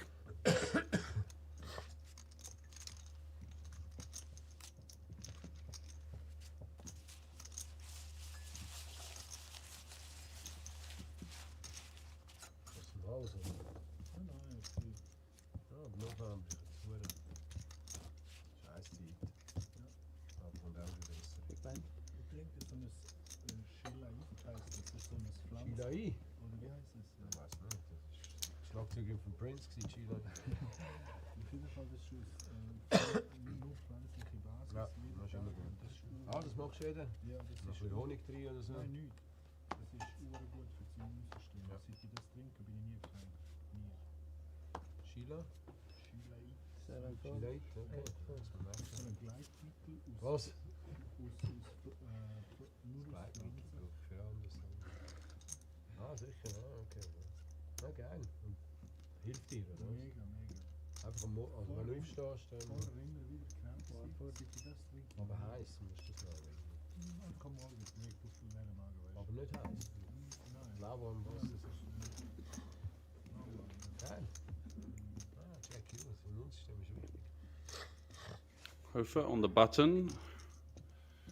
Considering his options, somewhat surprised to see that with the 9-5 off, and over to Mammoth, who has had to take a little bit of a back seat. The card distribution not been in his favor, but still healthily stacked, and not the type of player that is going to panic or get out of line, just continuing to play card distribution that comes to him, looking to pick up spots where he can, but not understanding that he doesn't need to force the action at this stage.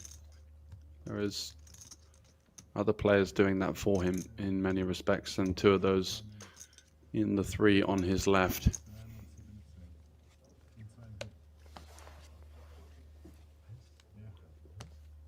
Du spielst die scheiß Käste auch noch. Das finde ich jetzt nicht so geil. Nein, nein, Dings, das ist viermal. Mit 2 Männern. Lucky auch, oder? Sandford. Letzte Woche Lucky Shrimps gegessen. Vorletzte Woche. Und Die wirklich. Fußballwetter habe ich vor 3 Jahren 354.030 Stutz gewonnen. Das ist Alles. 5 Resultate getroffen. Resultate. Sandford.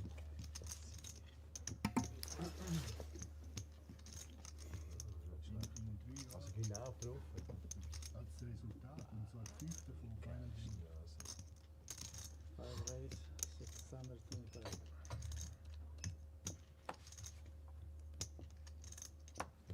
It's a myth leaning on Nexo, a player that he feels he's identified as being someone who's a little bit on the more passive side. He does get the dominating hand to fold, so another pickup for the Greek, moving himself in the right direction.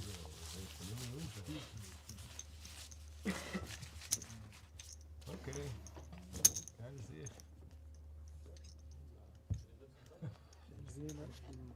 Ja, das habe ich auch schon lange mal wieder.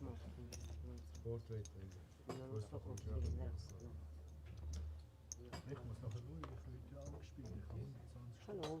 so 3-4 Tickets gespielt, auch wieder Resultate. Hallo. Und auch etwa 200 Karten wieder. Ich muss schauen, Ja, aber wenn das noch, wow, weißt du, du willst trainieren und fehlt noch 200. Nice, nice. Aber ich schaue erst am Schluss. Ja, ja, voll. Ja. Weißt du, du hast riesige Quoten auf Resultate, oder? Und wenn die Kombination Nein, findest, nein, nein, du musst nicht sagen Minuten, einfach Resultat. ich habe Minimum also kann Ja, das ist spannend, ja. Du machst kleine, aber du setzt das Resultat. Und wenn es kommt, dann. ja. Über 30 Stutz, 3,53. Aber eben 5, ja. 5. Aber gut, ich habe Kannst du auch noch 3, ich oder? habe über 60 Tickets, über 10k. Ja, alle Kombinationen. Und eins hat eingeschlagen. Nein, nein. 60 Tickets in einem Jahr über 10k. Ach so, okay. Verstehst du?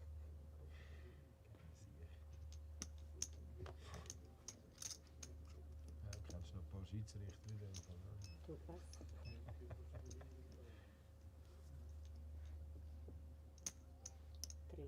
Three, 500. 5 plus. Mammoth opening it up to the min raise sizing with the ace-8. Going to be getting through to the big blind. Leon 17. Certainly not an overfolder. Whoa, does fold the 10-6 suited though. I'm surprised to see that somewhat. Yeah, no, the other one. The other one. It's hard, it's hard, darling. It could be hard. I have 10-6 in heart. Oh, that's some bad feelings. Yeah. No wonder you have a bad feeling. Come on. You should fold. Queens, yeah, I have a bad You feeling. raised This for would the be first time in that kind of thing. Me, in the big blind. It's the first time. One time that was the first time.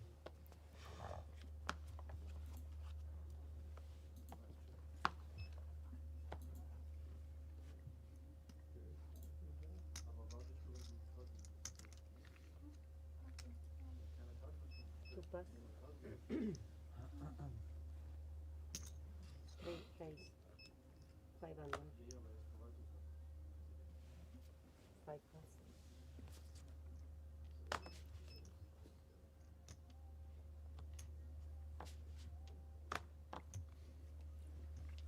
Seven pass. 8 pass.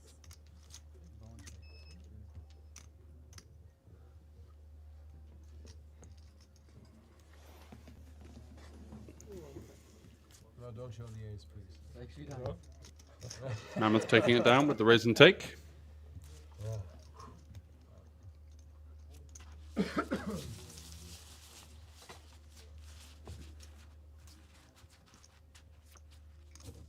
Der stand 12 hier.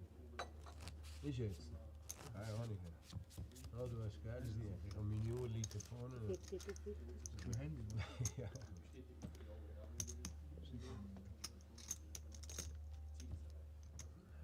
Half 5 gaan we dealen.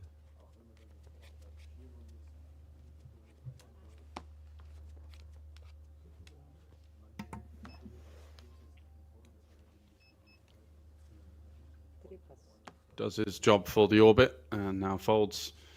A little resurgence from Mammoth, picking up a few pots just when he needed it.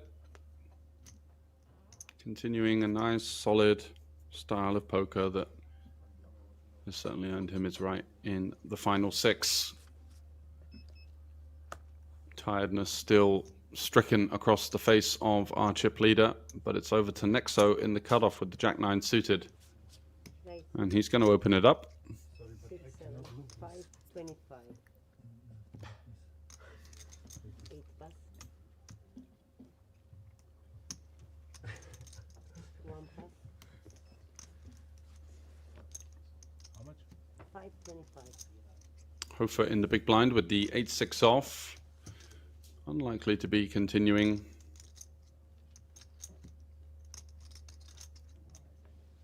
And does wave the white flag, so a nice pickup there for Nexo.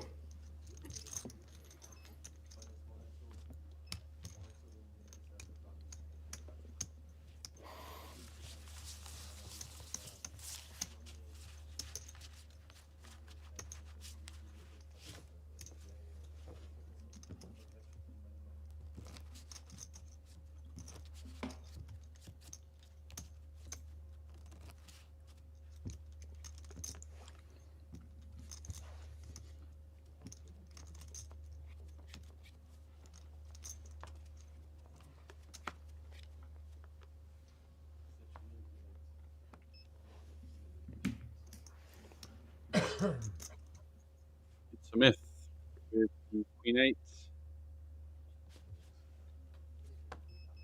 Gonna let that one go. Over to Leon 17 in the cutoff with the 10-8 of clubs.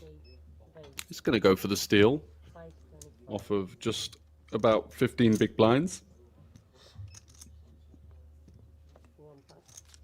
Carton Koenig out of the way with the 10-5. Should go all the way through to Mammoth in the big blind here. With the Jack Deuce off, going to hit the muck, and Leon will be picking up a much needed pot.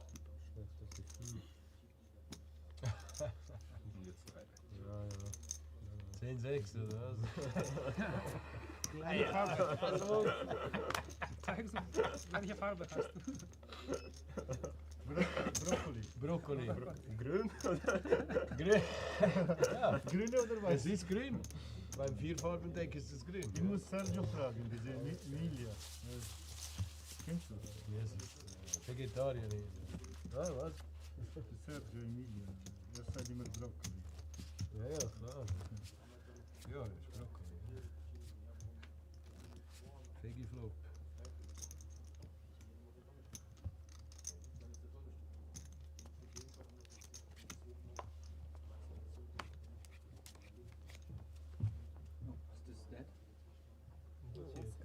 Fahr nicht so blöd, nimm sie einfach.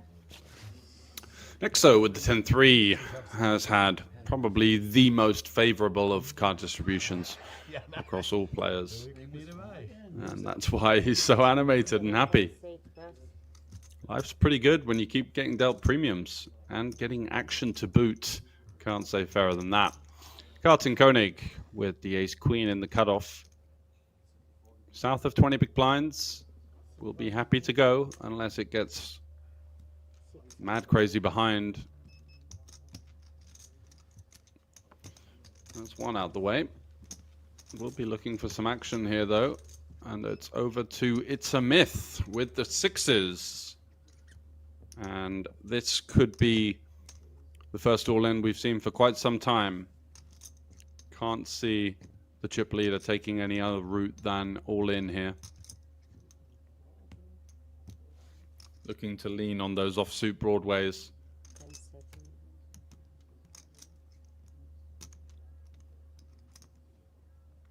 Keeps looking to his left in these situations. He might just be a bit tired and kind of forgetting about the ante and counting what's in the pot. Just a 1.9 million, putting in half the stack of Carton Koenig. Not sure why. Chips are going in here, and it's the German who is going to be at risk.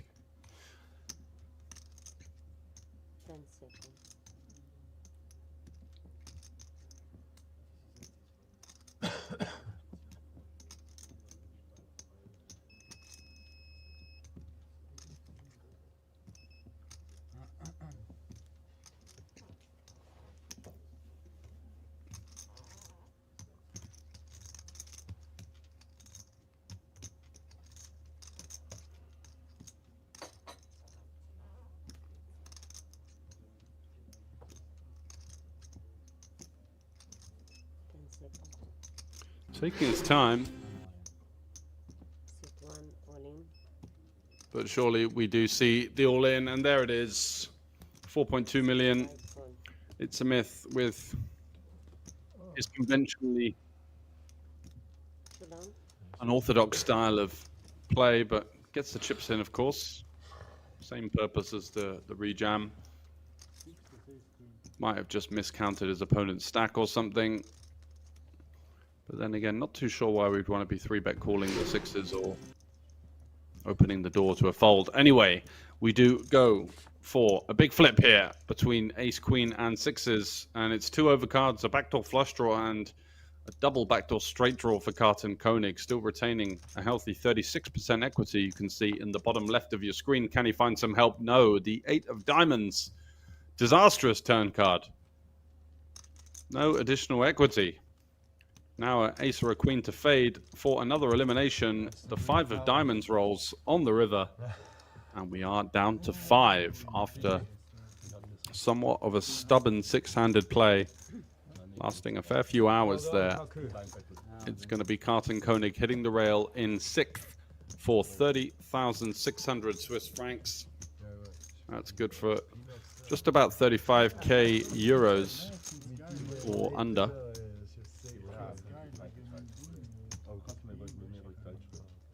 About 33,000 euros going home with the German. Nice run. Unfortunately, just ran out of steam. Got to win those flips when you get short to stay alive, and couldn't find another get out of jail free card there, as he does hit the rail in 6th.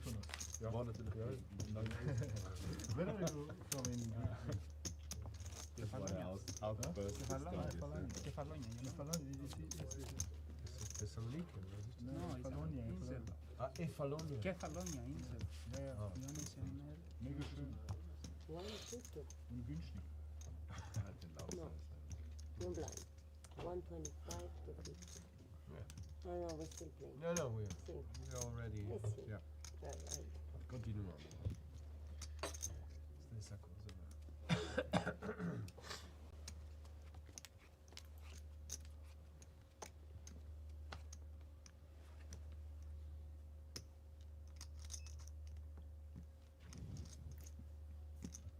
Okay, trade. 550. Leon 17 with the 10-9 of hearts. Opening from under the gun. Pass, 3 pass.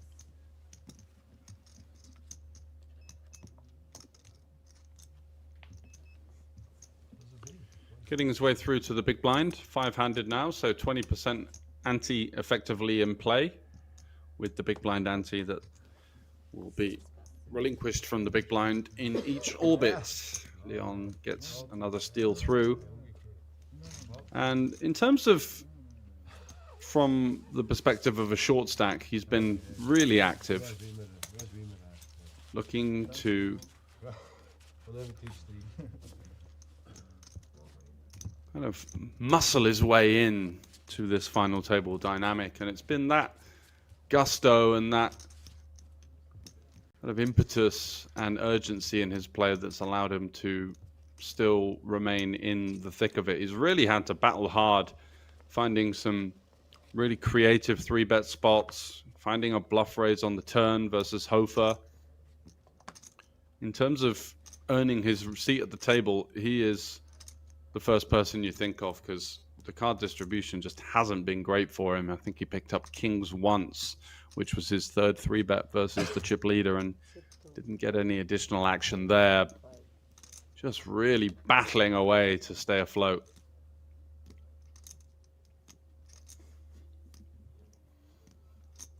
So 525, little 5% juice on top of the conventional min raise, as it does once again get round to the blinds. Tending to see a theme of pre-flop passivity here, with one of the biggest prize pools on offer in the history of Liechtenstein poker, and some trash hands in the blinds hit the muck as Hofer picks up another one.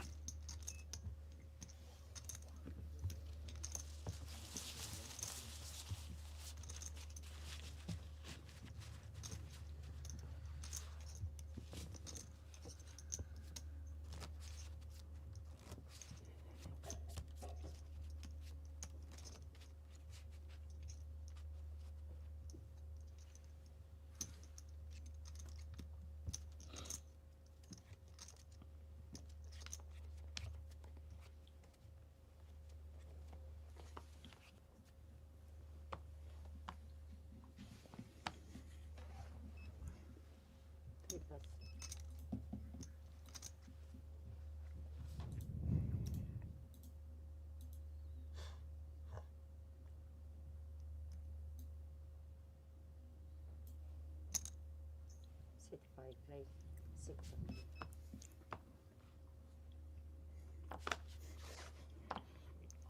It's a myth with the king 4 off open.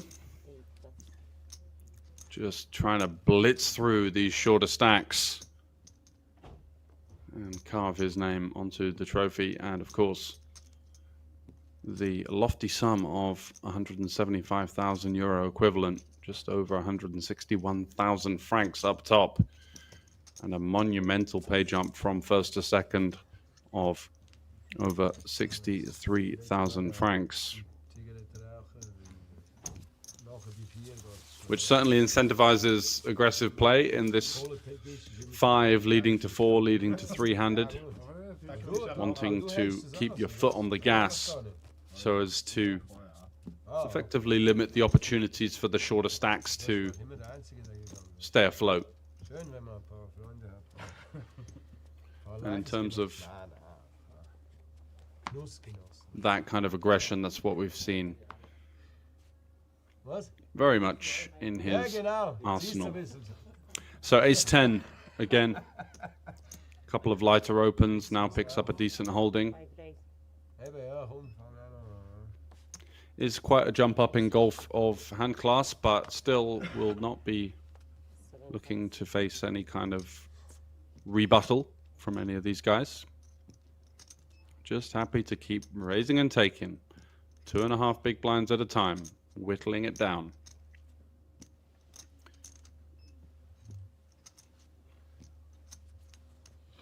And once again, no response from the field, as his stack is now the first player to breach the 20 million mark.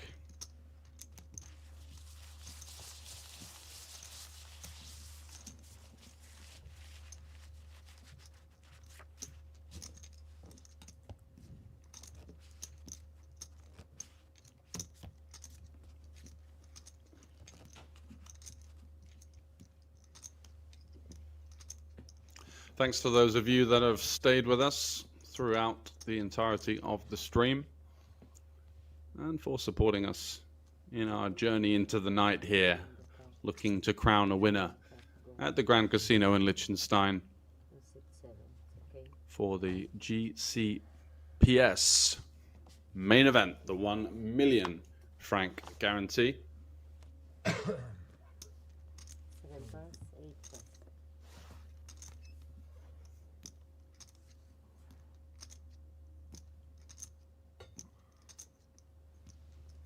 Two pass.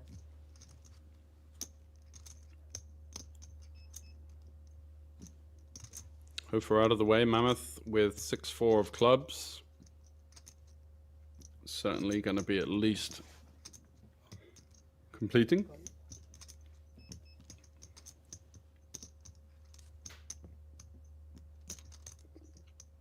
It's a myth having absolutely none of it with the ISO, King Queen, sending it upstairs. 1 million. Goes to 1 mil, so pretty juicy 4x ISO there. Likely to have been calling it off as well for just a shade over 20 bigs, although it would have been a really significant pot if he did face that. For all players, not just the all-in combatants.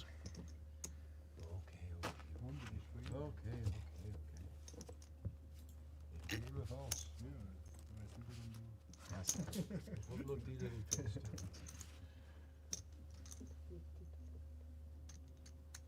Oh, ja, das ist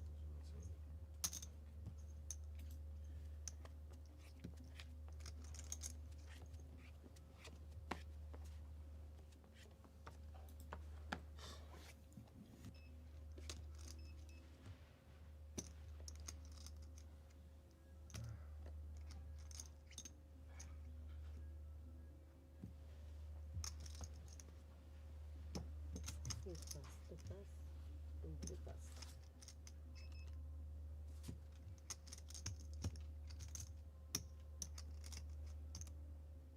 Five raise. 650.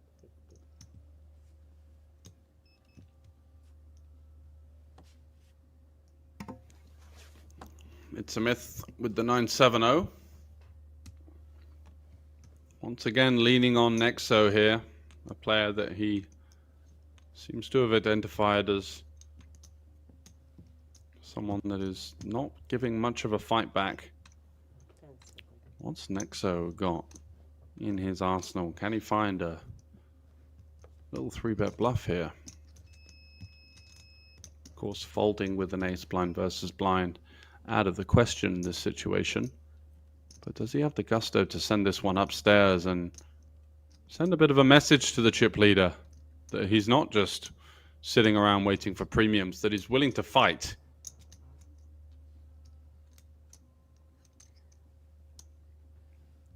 Making a bit of a meal of it, but the raise gets over the line. 1.8. And this is one of the issues of being an animated style of player. There's just so much movement going on here. It doesn't look particularly calm either. And that's what Itzamith is looking over as now as the chip leader. Just trying to get an idea of What on earth is this guy up to? Do I even need to look at my cards to fire in a 4-bet here, or is the tension in the body remaining?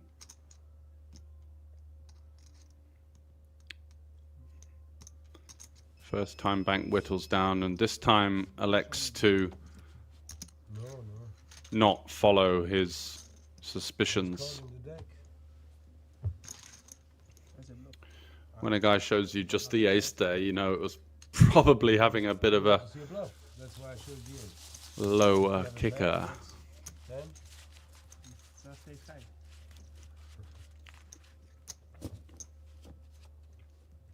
And a little bit of table talk of, well, I had the ace, what do you want me to do? So I think these types of hands are really good benchmarks in live poker for future confrontations. Just noticed there that, you know, I did give him a little bit of grief about maybe slightly more of a kind of negative table presence, but in that hand there, he's picking up a lot of information, and his opponent, happy to show him the ace, didn't see the side card, certainly painting one picture, and all of those small kind of microscopic movements in the face and the hands, the general mannerisms have been noted into the logbook and may be used in the future as information to pounce.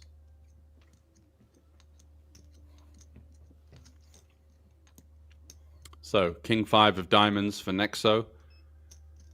These spots, you know, are far from comfortable, but you got to do something. We're 5-handed here with a massive big blind ante out there. Does go for the raise. We'll be happy to just take that one down.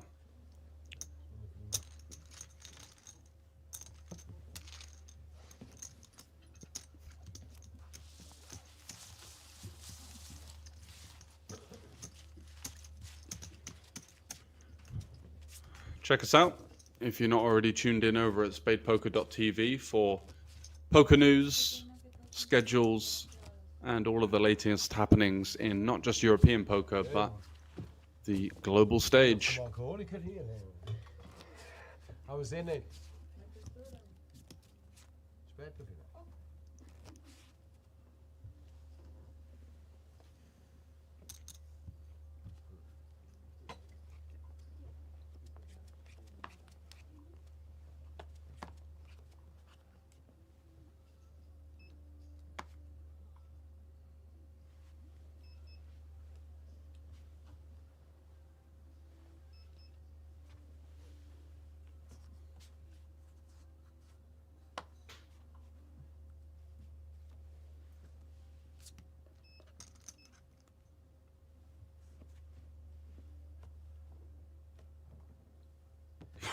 A rather extravagant fold, giving the walk over to Hofer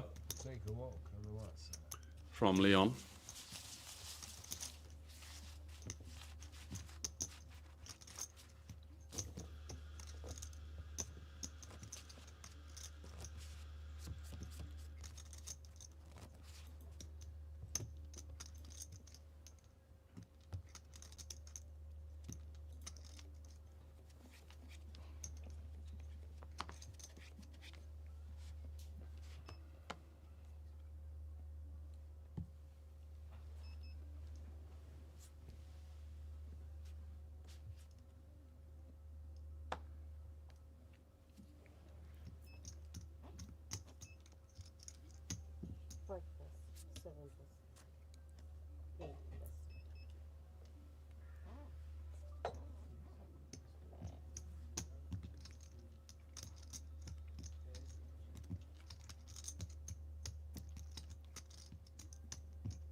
So Hofer with the Jack-8.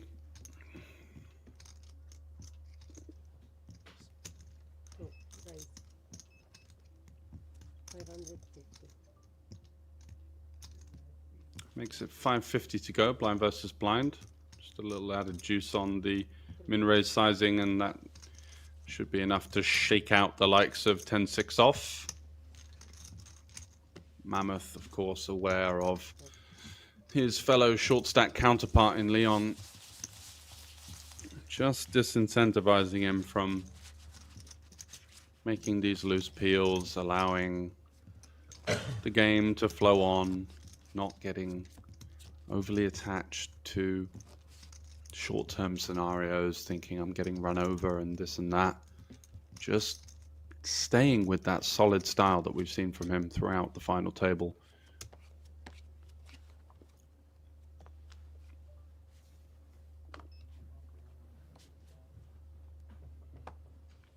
Getting late into the night. Now just about midnight here for the final 5, but whilst some of the endorphins and adrenaline of this final table have somewhat ebbed and flowed away, the sheer amount of money, the prestige, and the bright lights of the feature table will be something that they can cling on to, as we are playing at very much the business end. 0.5% of the field remain.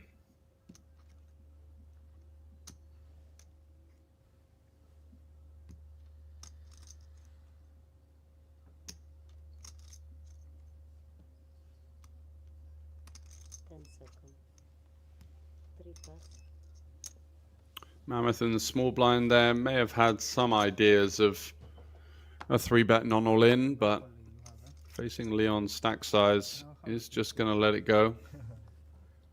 And it's a myth. Also out of the way with the 10-6 of clubs. Thought he might have defended that one, but not to be.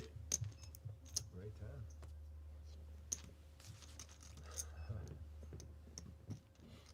Aha, a new face. Hello. Hello. Hi.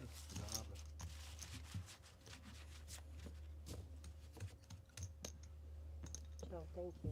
Ciao, ciao. Ciao, thank you. Ci vediamo. Ciao, ci vediamo. Naked. Spero. Small big blind.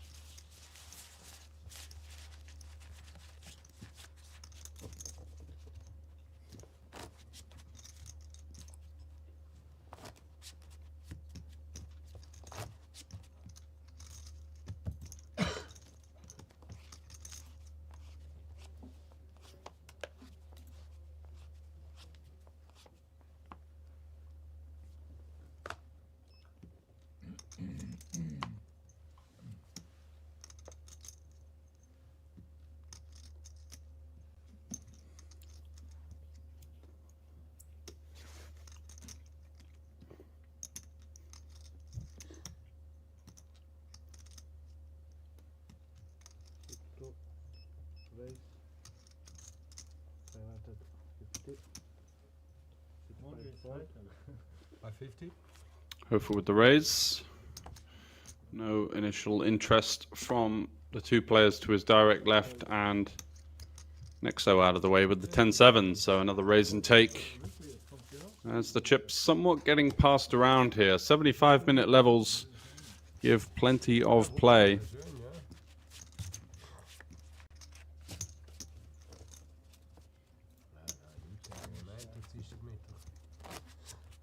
And we're seeing that come into effect in front of our eyes.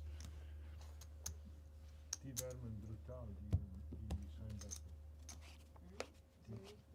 Nein, die sind sehr gut, aber die werden Jetzt zu sagen, sag wie es ist. Just looking at the entry list, a number of unique entries, 443. So with a field of 1,012, an average of just under 2.5 bullets fired by each player, with multiple day ones on offer and a good structure. Plenty of reason to get your name back in the hat.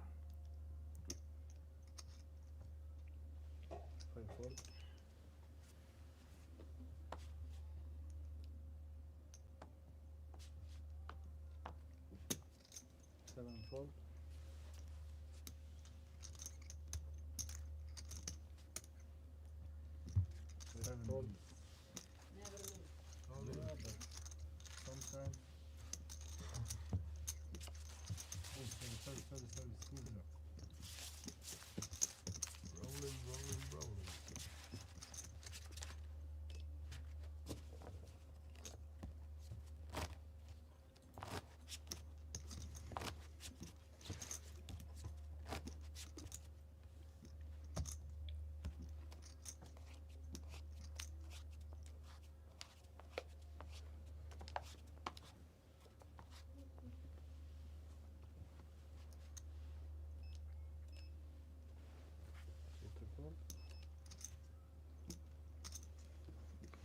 It's a myth. King, queen off. 5 raise, 575.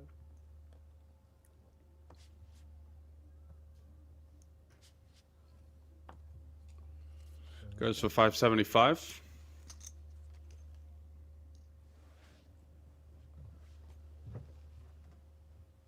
Leon continuing to pounce with aggression versus 800. the chip leader. Looks at 1.8 million to go with 1.9 behind. Rather unique sizing.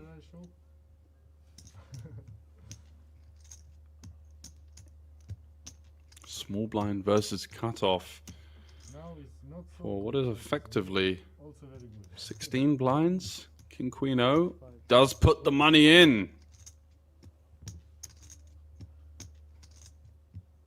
And Leon's put half his stack here in with the ace-8 and isn't snap calling. So what was the plan?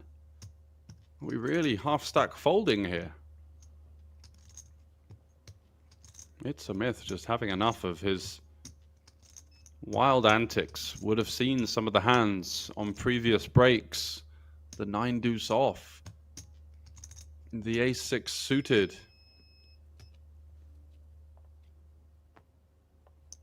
One time bank in the middle. We've got half our stack in here.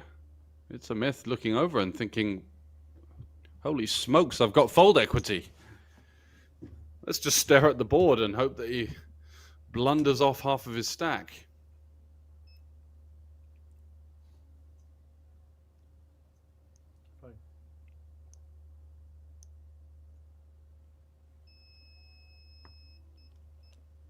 And the cards hit the muck. Leon with a huge misstep there. Losing 8 of the 16 big blinds that he had.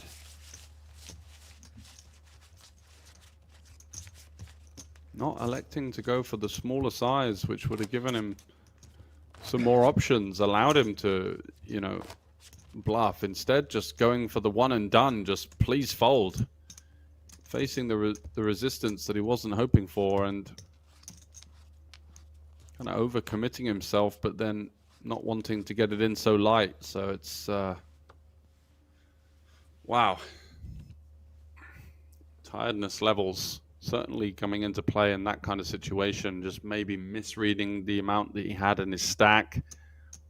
Missizing the 3-bet. Just all gone a little bit Pete-tong there. Nexo is away from the table. And he'll be pretty happy to see this. Oh my word, what is going on here? Leon 17 just is not giving up. 10 deuce off. And I was thinking, well, he's building a lovely dynamic versus the chip leader here. A couple of those earlier decisions were certainly outlandish, but it's personal at this stage. Back-to-back 3-bets. Having 3-bet folded half of his stack. And we've got 8 bigs and we're going for a 3-bet non-all-in.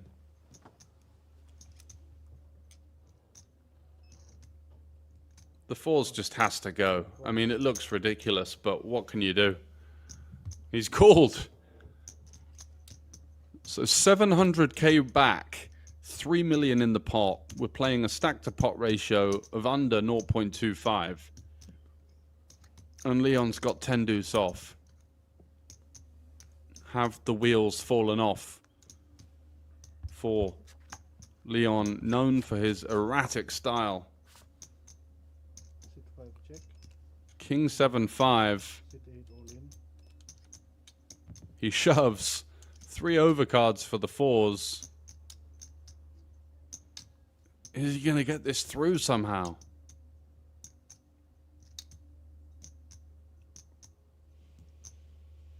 The king is the only card we're really worried about. We don't really expect him to hit the 5 or the 7, so there's so many hands like ace queen, ace jack, ace 10, queen jack potentially. What is the range? Wow, he does let it go, and Leon gets away with absolute murder. He's got to show this one, surely. He can't help himself. He can. Wow. Maintaining some composure there after almost incinerating his whole stack in 2 hands. Makes a bit of a sizing error in the first spot. And instead of just getting back in his lane and resetting with the 8 bigs, finds himself 3-betting with 10 deuce off. Just 0 respect given to the chip leader. And somehow manages to find a flop that gets him out of jail with what is essentially 0 equity if he'd been called by some kind of King X holding there. 7 fold. 8 fold.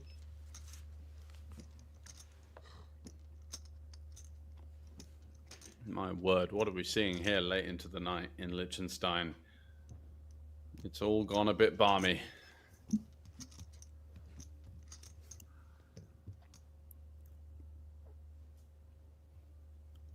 Queens for Mammoth.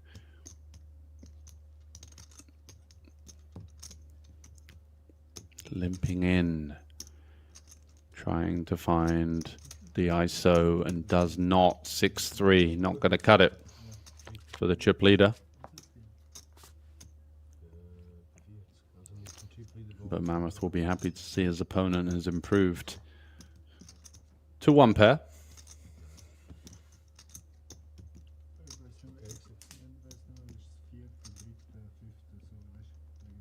Do we stab? Do we go for the check raise? He goes for the check.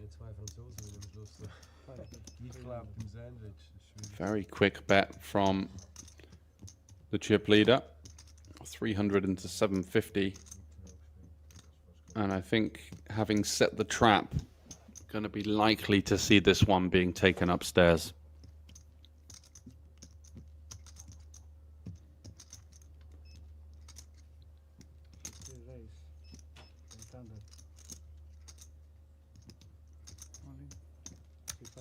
Raises to 800, sees the jam from It's a Myth. And the queens instantly all in. I think you trapped me, but not with queens. Needs to fade a 6, a 3, or a backdoor 4-5 run out for the straight. Otherwise, he is right in the hunt. An 8 on the turn. Safe for now. 5 outs to fade once to stay alive.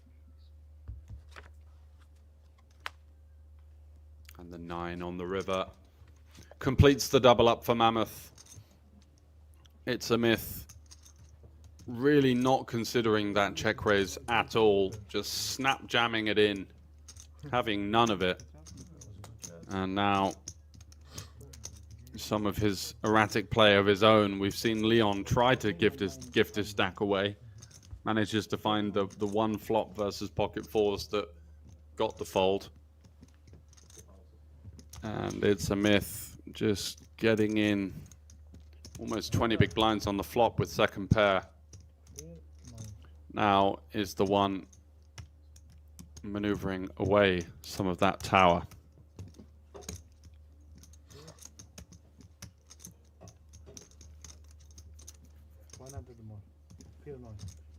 The wild antics continue late into the night here at the Grand Casino in Liechtenstein. Mammoth goes from basically bottom of the ranks to a middle stack in one hand with the queens.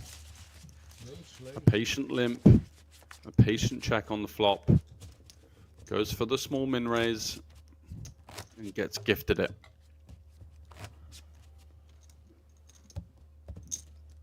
One blind, please.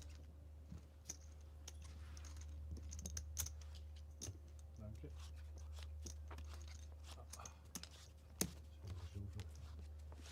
Die meiste weg.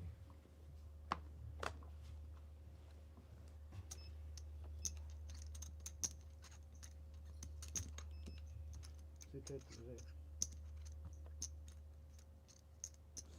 5, 250.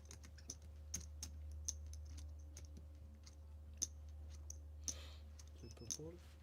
3 fold.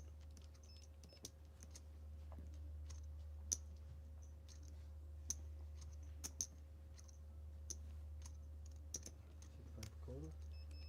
550.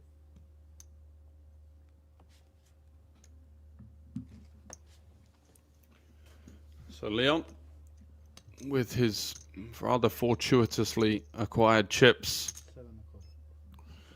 opens it up with the ace-jack and gets both blinds coming along. Nexo getting a little bit out of line here with the queen-9 overcall, not a hand that is going to fare well multi-way. Open-ender for It's a Myth. 5 check. 7 check. Doesn't elect to lead. Does have all the sets, but he doesn't really have any straights. He could have 7-6 suited. Now with the open-ender, you feel is going to be in prime position to take this one down. 5. Getting better ace highs to fold. Clearing out some overcard equity. Goes for a pretty small sizing, about a quarter pot. Should be enough to get Nexo out of there, although he hasn't snap folded yet. Is he feeling like he's more entitled to this board than his opponent? Quite hard to find any kind of gusto with the queen-9 and ace-jack just snap getting out of the way as well. So another pickup for the chip leader.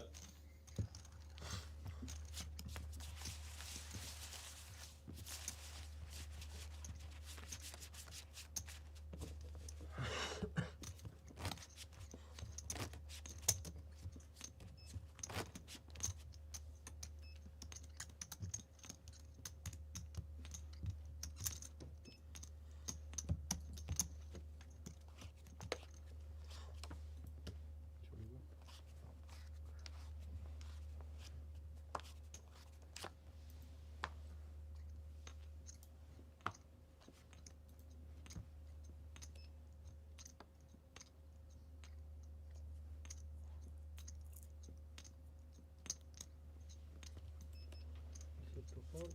3 fold.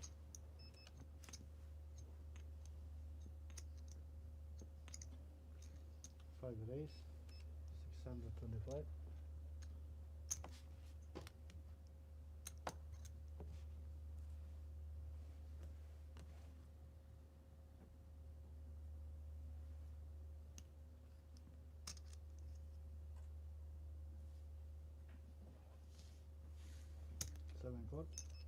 It's a Myth opening with the king-jack. Facing a call from Nexo in the small blind. 8 call.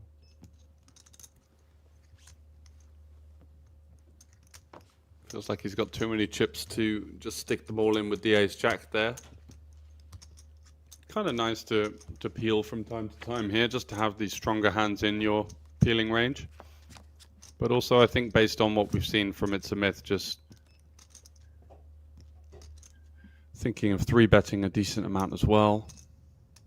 Does make life quite difficult versus a 4-bet jam, although we haven't seen It's a Myth get too out of line facing counter-aggression. Does flop top pair here with the king-jack on king 7-5 rainbow. 5 bet. 375. And follows it up with the small sizing. 7 fold. 8 call.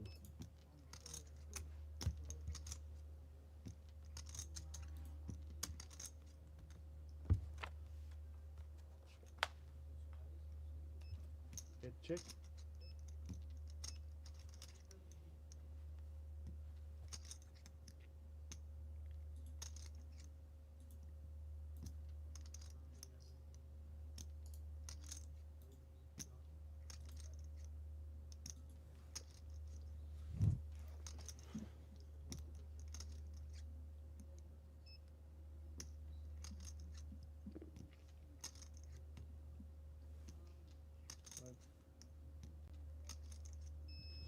Bet. Leon continuing versus that tiny sizing with the underpair to the board on the flop. Now in a spot of bother. Surely he's not just going to station it down with the ducks here. I mean, from what we've seen from both of these guys, anything's possible, but this would be quite something.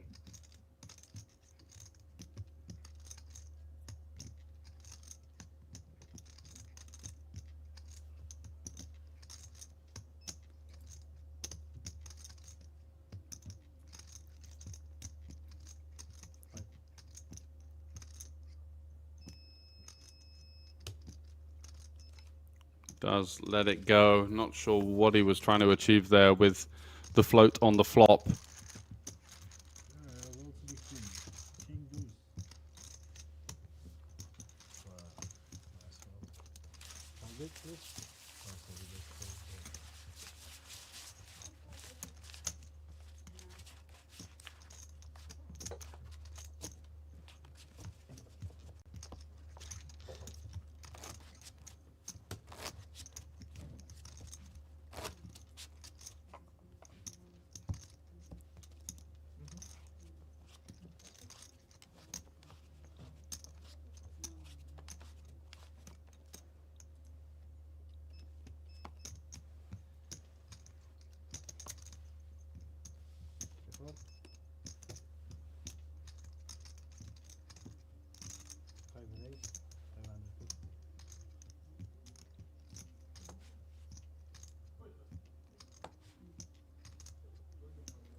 So another quite frequent outcome that we've seen so far in Smith with the open. Nexo just peeling next to act. Very low 3-bet percentage. I can't even remember seeing him 3-bet once, to be honest. Hofer now in the big blind with the 9 deuce has been a little bit quiet, just kind of a bit of a passenger whilst the Greek chip leader has been going about business trying to seize the initiative at every given moment. And 9-7-4. Likely a board that he'll check, but doesn't look like that's what's going to happen. Goes for 350. I think we've got more than enough reason to continue here with the 2 overs and the backdoor flush draw. Can't be folding here.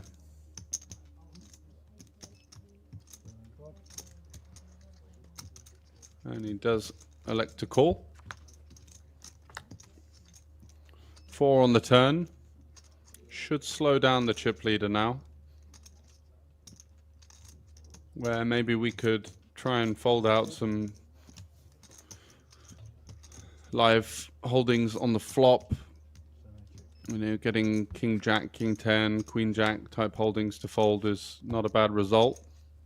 Now we arrive at the river with almost a value bet. It's going to check it over and show the winner.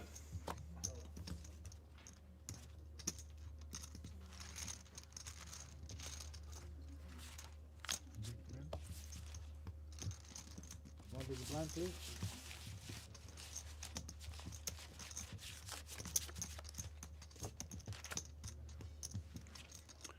So join us for the Christmas event.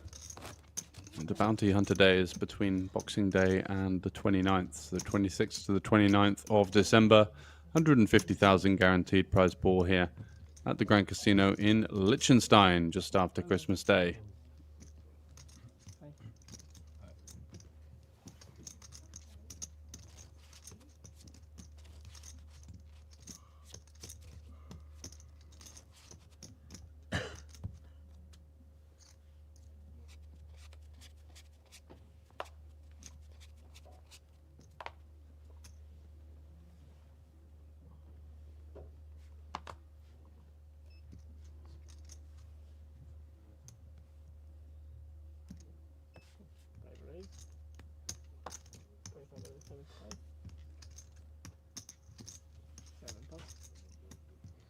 It's a myth.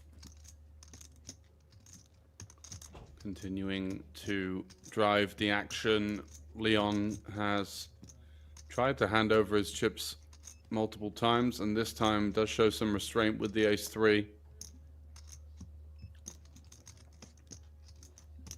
4 deuce for Hofer in the small blind, just kind of blinding out at the moment. Is still in a very strong situation, but Mammoth has quietly started to challenge him. And another raise and take, as we do see the chip leader encroaching the 20 million chip mark once again.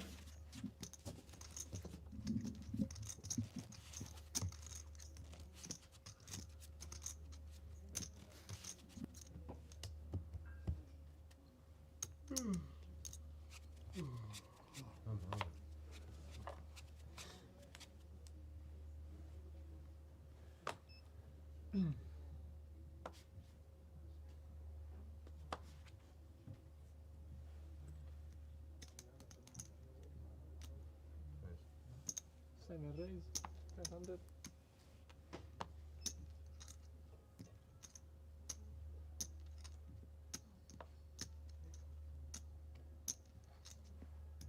Eight plus. Nexo finds an opportunity to get the raise first in, which has been so lacking for him with the sheer aggression of the chip leader on his direct right, and looks like it's going to pay off. Don't think we're going to be seeing a continue from the 7-4 here.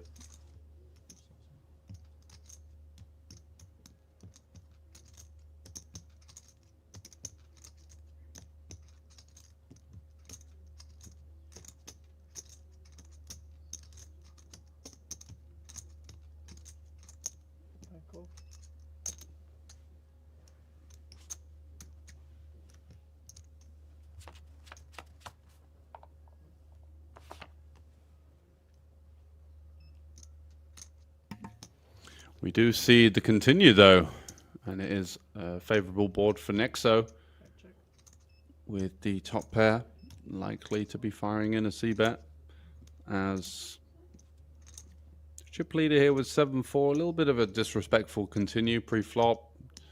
Feels like he can maybe outmaneuver his opponent on a load of medium to low boards. 700, 600.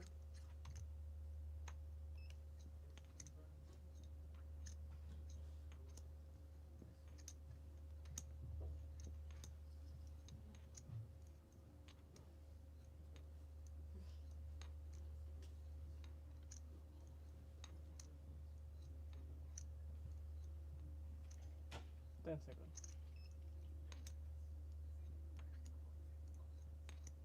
5, 4.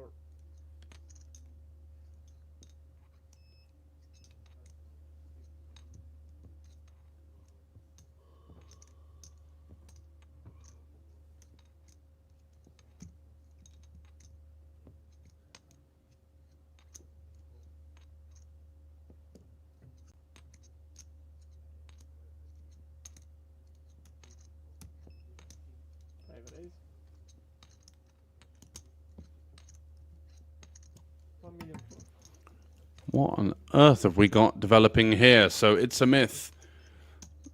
I thought this hand was over. We're on to the next one. Instead, he's got ideas of taking this one upstairs. Check raising the 7-4 on ace queen deuce to 1.4 million, just over the min raise. Nexo Certainly a hand that you're going to be a little bit suspicious as to what on earth is my opponent up to. Does he just have ace deuce or deuces here, or is he somewhat losing his mind? And it's certainly the latter of the two on this occasion.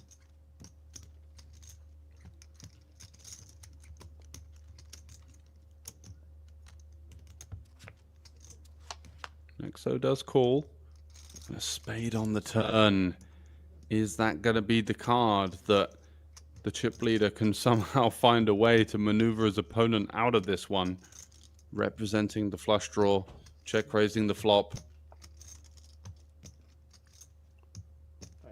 Goes for the check.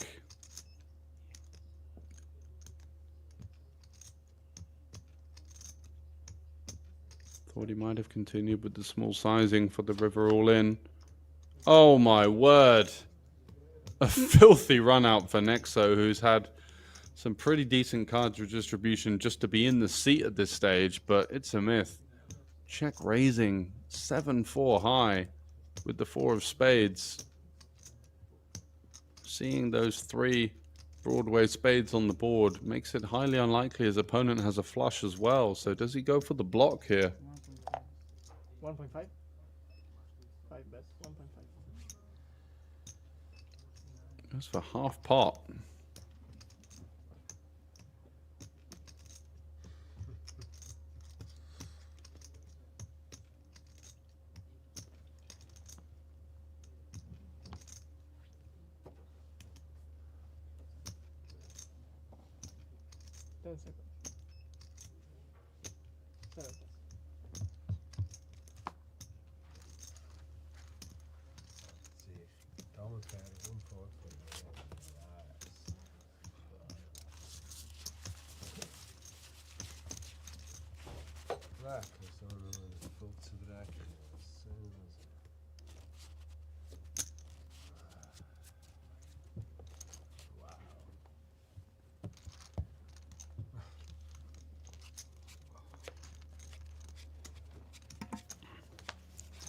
What an absolutely ridiculous hand we just witnessed there. As the night gets later, the repertoire of moves just get more and more outrageous.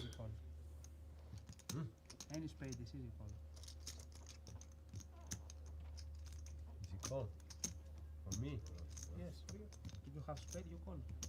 So you don't have. Yeah, we don't. We both don't have spades. Maybe I wanted you to call. I don't think so. You would see. Hofer getting a rare spot to open things up on the cutoff.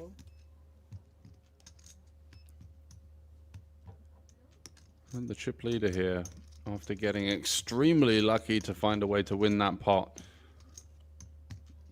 is he going to start to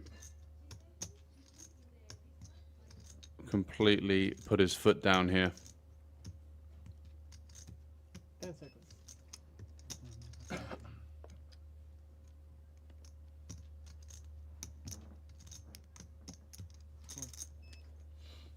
Does fold. Looked like he had ideas of squeezing there.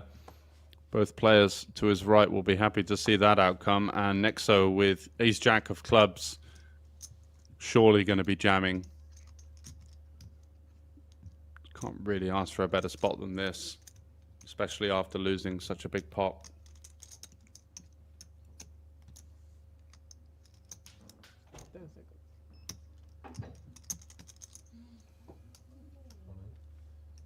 Yeah. You could do this, or you could make it something like 2 million and fold if both go all in, but I think this is just the simple and easiest way to play it.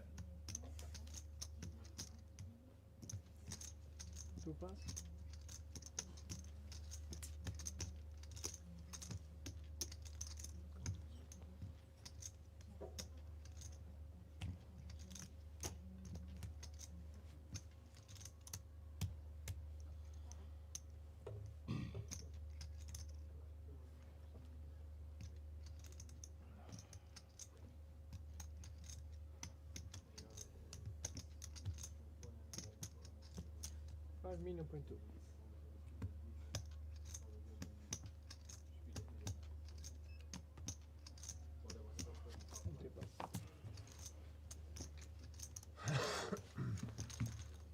And does get it through. Much needed pickup there. Lives to fight another day. Still remaining at the 5-player mark of the original field of 1,012 entrants. And we are playing down to a winner, of course. But it is getting late into the night, and some signs of tiredness and fatigue certainly manifesting their way into some of the play that we've seen. Details of the WSOP circuit in terms of the full schedule and the 12 ring events will be published very shortly. So keep your eyes peeled on that one over at the Grand Casino website and social media channels, of course, as well. Hofer opening it up with the jacks.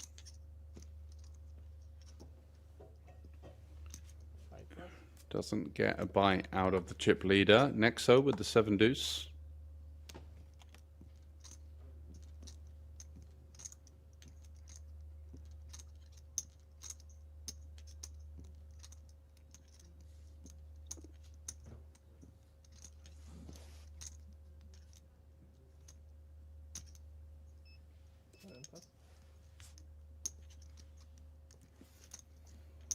Out of the way, and Leon 17 is going to defend off of the short stack with the ace 7 going to a pot of 1-to-1 stack to pot ratio. Could we see a check back from Hofer here facing the short stack? Yes, like to see it with the top set. 5 of diamonds on the turn, and Leon is all in. He's been played like an absolute fiddle. And that's going to be the end of the road for Leon. His erratic style of play and hyper-aggressive pouncing on what he deemed to be passive active actions has come to an end here as the inconsequential 7 arrives on the river. And that is going to mark 5th place finish for Leon 17 for just under 41,000 Swiss francs. He gave it a good battle. Doesn't even shake the hand of the chip leader there, just walks off. So it did seem like there was a bit of a personal feud between those two.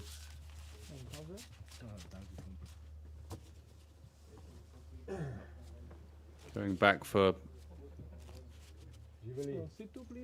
something and just walking out of there absolutely fuming by the looks of it.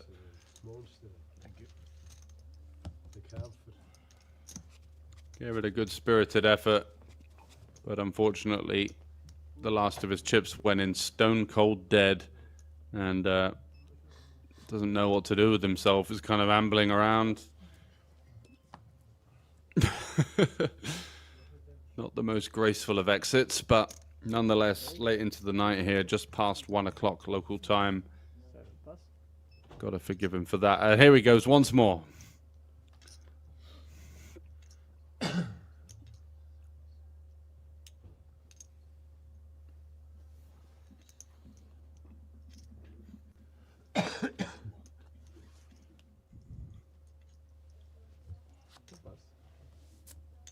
It's a myth with 9-5 off. Opening the cutoff and just leaning on the other 3 players once again, who are relatively tightly bunched.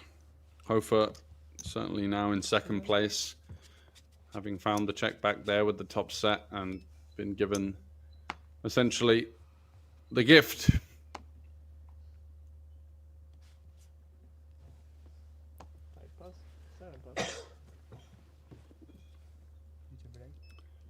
And I think this will be the last hand before a 15-minute break. Hofer in the small blind is raising it up to 600k, and Mammoth 7-3 off says, you know what, I can't be bothered with this. Let's take a 15 minutes, let's get a bit of fresh air, loosen up the limbs, and get back for more action with 4 remaining here at the Grand Casino in Liechtenstein, playing down to the winner of 161,000 Swiss francs. Join us in 15.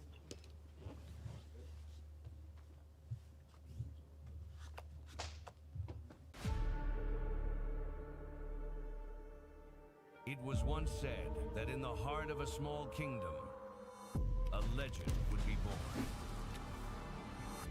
Forged in darkness and toughed by pressure, bound by a single code to glory. One table, one chance. Over 2 million guaranteed, where kings fall and legends rise. Are you ready? Welcome to the Grand Casino Poker Series.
It was once said that in the heart of a small kingdom, a legend would be born.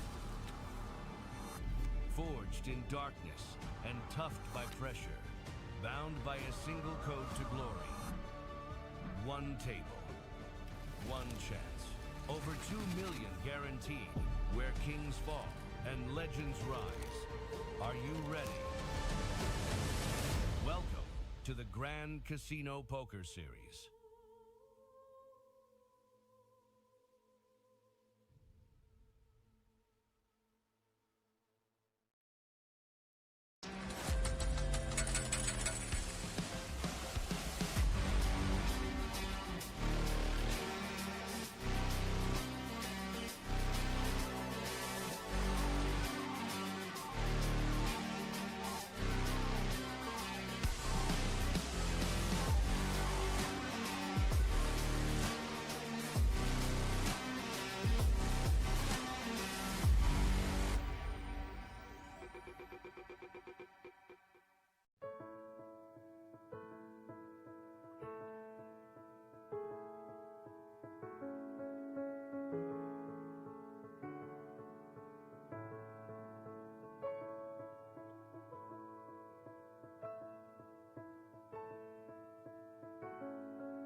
Hello, hello, and welcome back once again for continued coverage of the final table here at the Grand Casino in Liechtenstein. It is the main event of the GCPS Grand Casino Poker Series, and we are playing for a lofty top prize of 161,000 francs and change. The final 5 remaining players have locked themselves up 41,000. Oh no, that was for 5th. The final 4 players, there you go, have locked themselves up 51,870 Swiss francs. Mamma mia. And that is good for 56,000 euros. So what a spot for these 4 players. I think based on Hendon Mob stats, it will be the biggest score in each of their respective poker careers.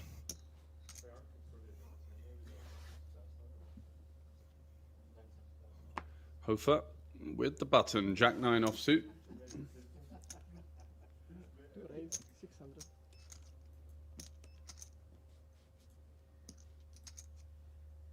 Three pass.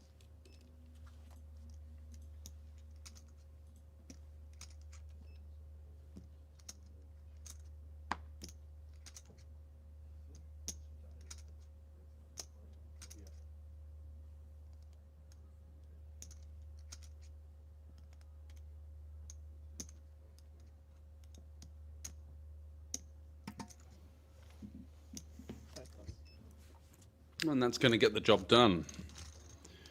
Getting the open through. Nice little pickup there and inching ever so closer to the chip leader.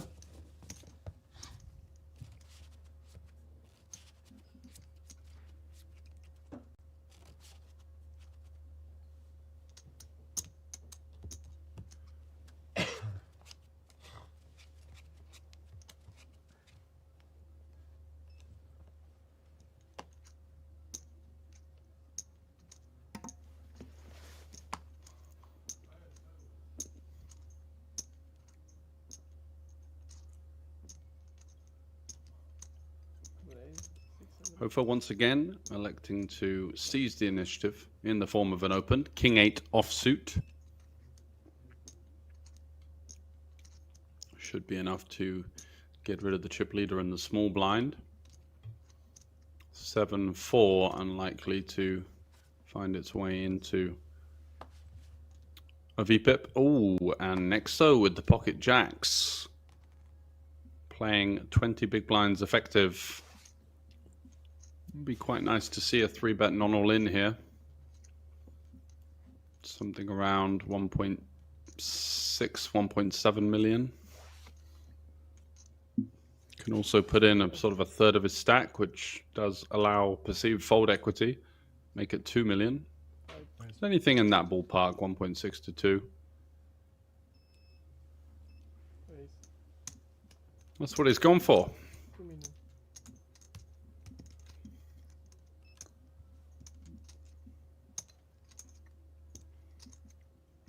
The meta games been quite solid so far for the most part. Don't think there's really any major decision, just saving a little bit of face. And the cards do find their way into the mug.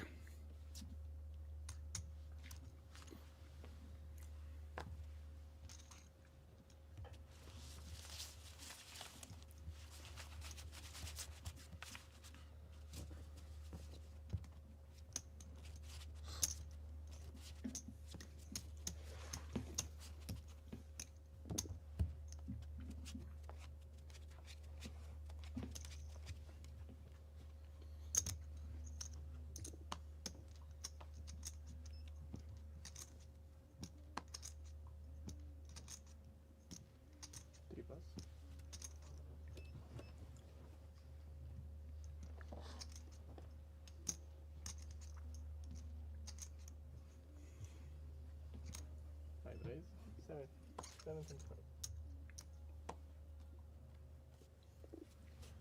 7.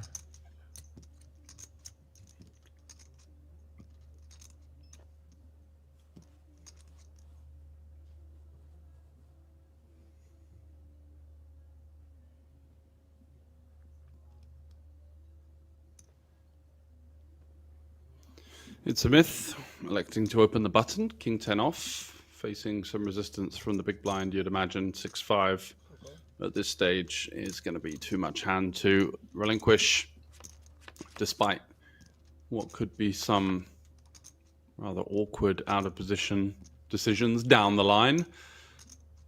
Does flop an open ender.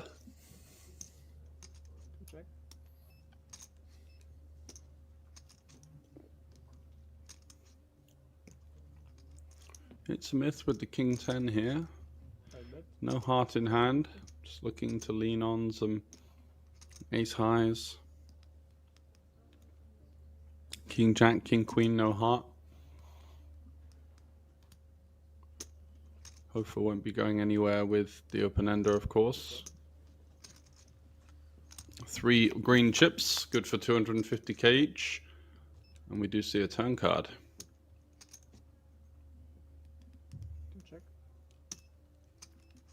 Likely to go check, check on the turn. The king high surely going to be taking his foot off the gas, as we do see a river now.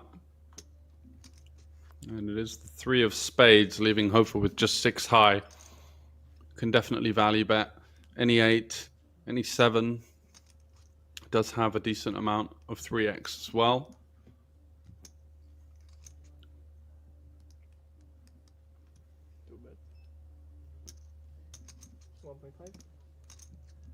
And It's a Myth is the type of player that could get sticky in this situation. Does block 10-9, Jack 10, but 6-5, 9-6, 5-4, most flush draws, all miss. Facing a half pot sizing here. Staring his opponent down, trying to get that one last shred of information out of him. And putting him to the test with the king high. He's made quite a few incorrect decisions on the river so far. Is he gonna allow that to perturb him from making the correct one this time, and does find the fold? So a nice pickup there for Hofer. I was about to call with king high. 10 high. King high. And I think with the smaller sizing, they're able to credibly represent all kinds of 8x and even 7x as well. So plenty of perceived value in his range. Once you bomb it there, you're kind of representing ace-8 and a 3, and ace-8 could well have check-raised the flop.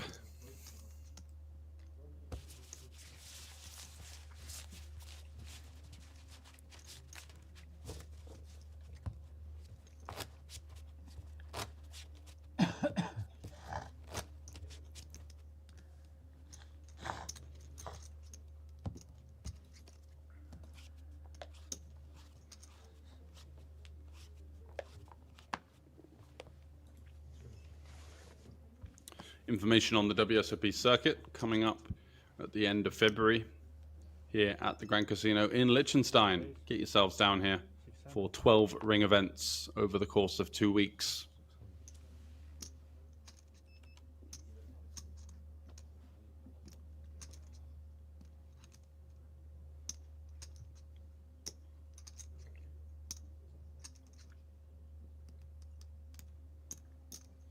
It's a Myth now, raising it up to 600k.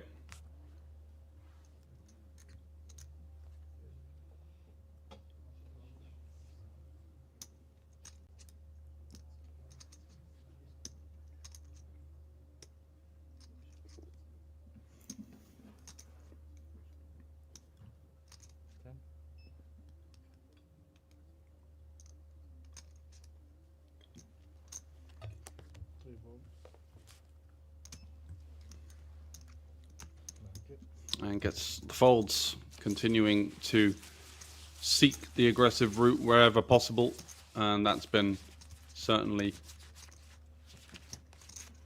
a massive factor in why he does have the chip lead right now. Has been the player that has just not shied away from aggression, has been quite honest versus counter aggression for the most part. but is just asking the question at every available opportunity.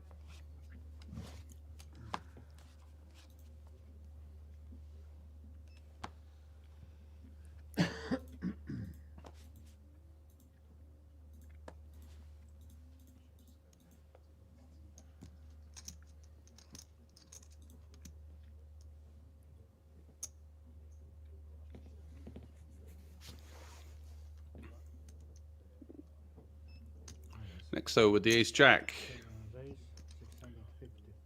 24 big blinds in his stack, goes for just over a min raise.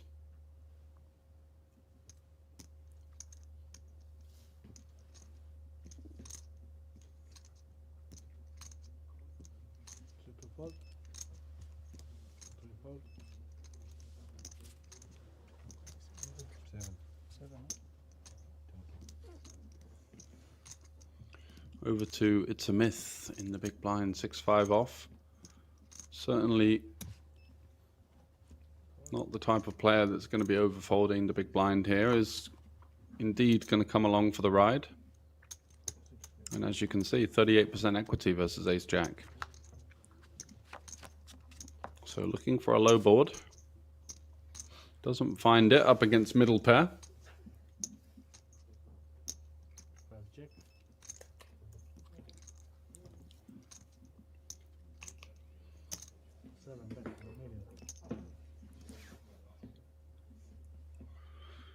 Quite a hefty bet of 1 million into 2.8. Into 1.8, I should say, so over half pot. We've seen the Greek find some really aggressive spots to check raise here. Hope for his sake that this isn't going to be one of those, and does just wave the white flag.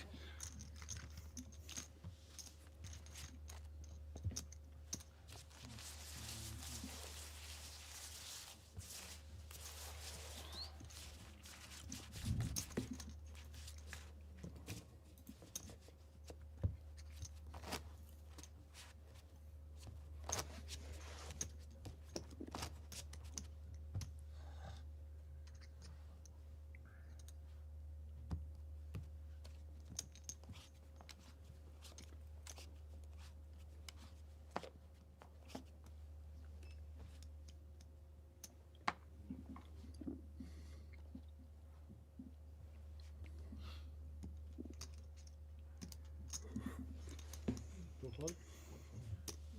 3 fold.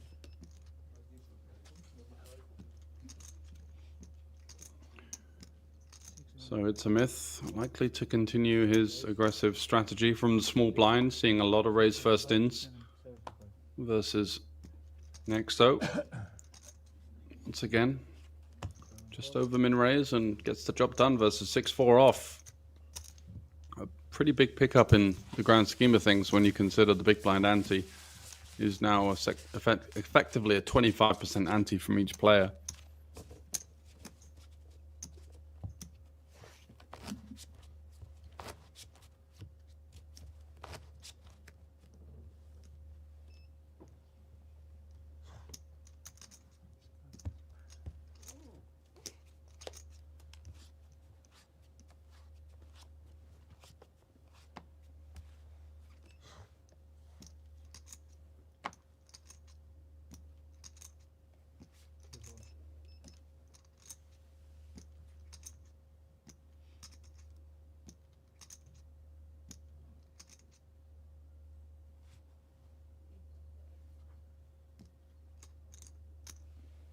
Fold.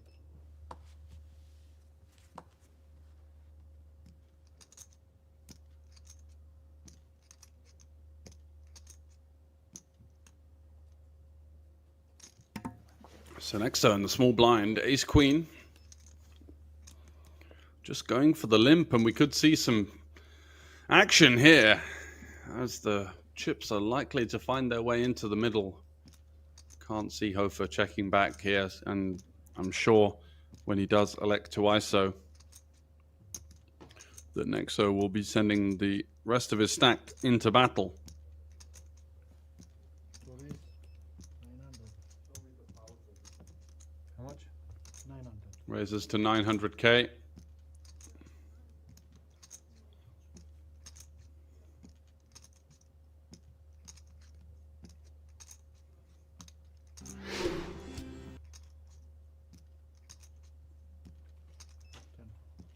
As we see the split graphic between both players, chips likely to find their way in.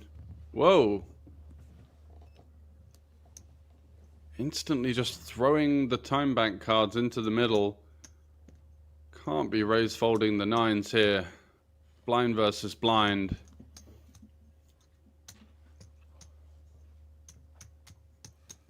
Very conceivably up against hands like 5s, 6s, 7s, 8s. Occasionally a hand like ace-7 suited, ace-5, ace-4 suited. Certainly not the type of player to find those that frequently, but four-handed blind versus blind here with pocket nines for under 25 big blinds. Should really be jumping at this opportunity to get the chips in. You do feel like aces, kings, maybe even queens, jacks, tens could go for a small 3-bet facing the ISO. So Hofer now mulling it over, but surely the decision he arrives at will be to commit the rest of the stack.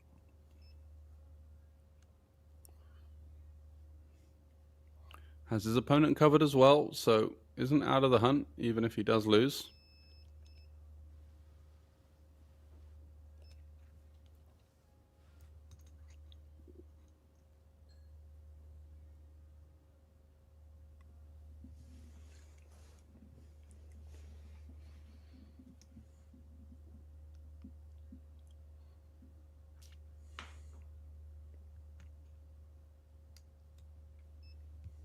The chips do find their way into the middle, and it's off to the races between ace-queen off and pocket nines. Nexo has had a pretty sweet run of things so far to get himself into the final four. Not a player we've seen much aggression from. Has tend to just turn up with good hands in big moments like now. And is on his feet as he is the all-in player. Ace high board with two hearts, so some sweaty turn cards in the form of the heart, looking to fade the 9 first and foremost. Deuce on the turn, so a 4 for a chop. That would be disgusting.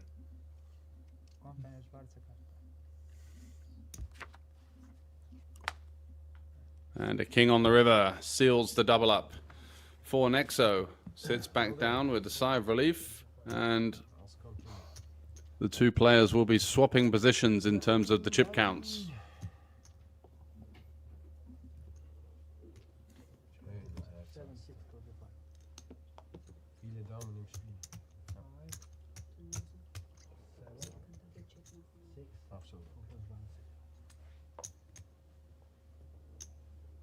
Wie viel ist das? 7. Double check, hat sie gesagt. 5. Ja. 7. Ja.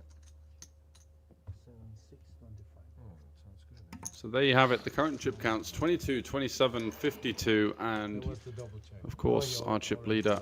It's a myth. They got good dealers, so trust them. The only man to break the 20 million chip mark so far. Kan jag samla på mig? Jag såg det, samla på mig fan. That's small. You will be Ja. Ich bin, ja. Ich bin.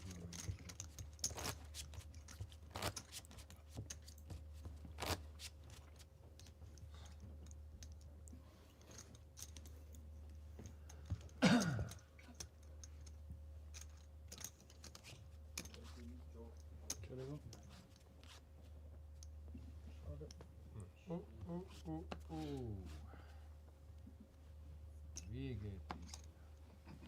Fold, 5 fold.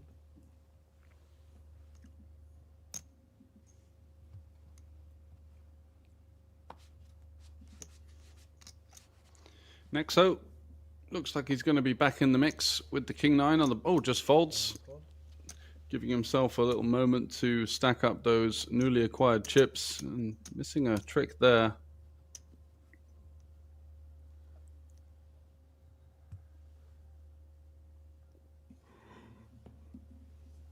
Two fold. Three fold. What fold? He fold. I've got. It's a walk. Oh, yeah.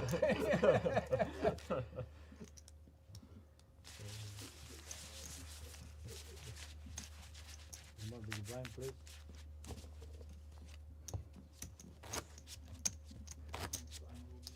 Fold. I think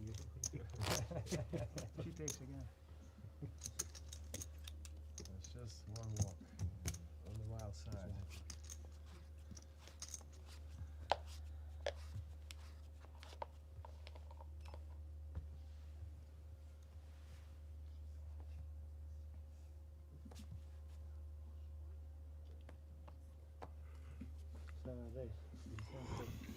Yeah. I could have raised.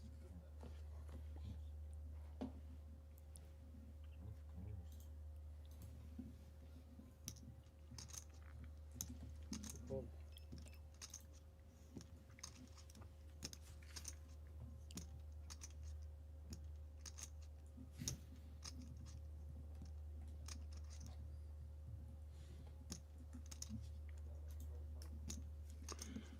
Mammoth, this time the player with the nines, goes for the limp. Quick check back from the chip leader.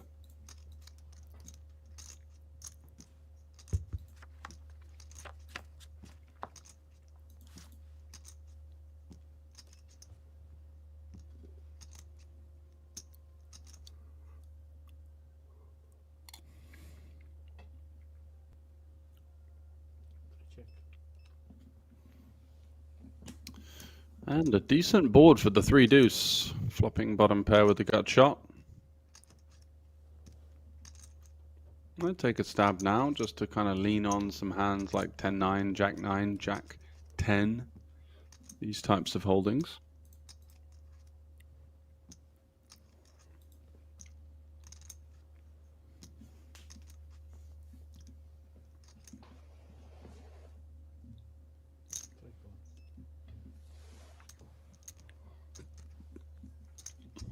But of course, we'll be continuing with the nines and the limp pot. A 5 on the turn, somewhat awkward for the nines. A 5x hand can certainly stab in position here. Looking to extract value from king highs, queen highs, deny some equity to those overcards.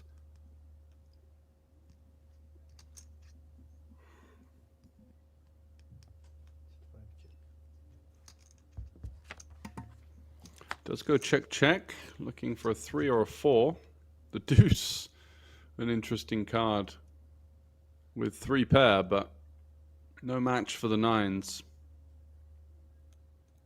And Mammoth, a couple of options on the table. It feels like small to try and target a 3 is certainly one way of playing it. It's going to be up against some rivered straights. Hands like a 4x, 6-4 may have continued on the turn with the open ender.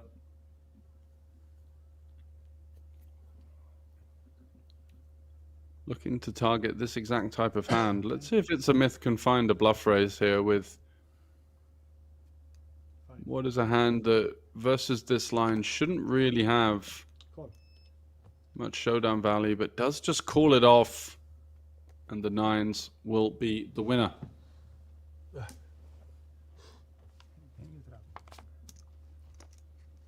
Did you know you're the only person who can do a 3-bet without any bets before? He always says 3-bet. How do you do that? I've never seen this before. This 5 destroyed it. It's magic. Huh? This 5 was not good.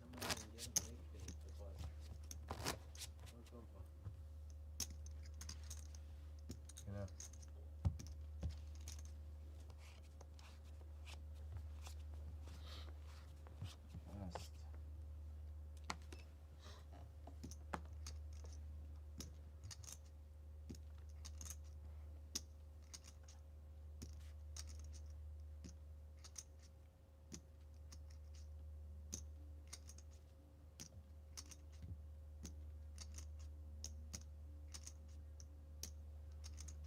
raise 600. Tens for Hofer, looking to get his way back into it. Mammoth with the sixes. 20 big blinds effective. Might deem it a little too thin to go for the 3-bet call. Certainly doesn't want to be 3-bet folding a pair here. So the most natural route of continuation is therefore just a call. That's what he's going to do.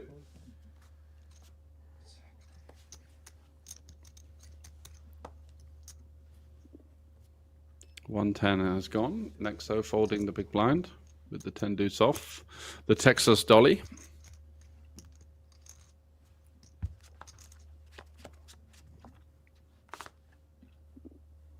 Queen, Queen, 7. So a paired board, usually somewhat favorable. I think the graphics slightly out. I do believe we saw the Queen, Queen, 7 flop fanned. Tens, the type of hand that might want to elect to check and take a turn card, where we can start to fire in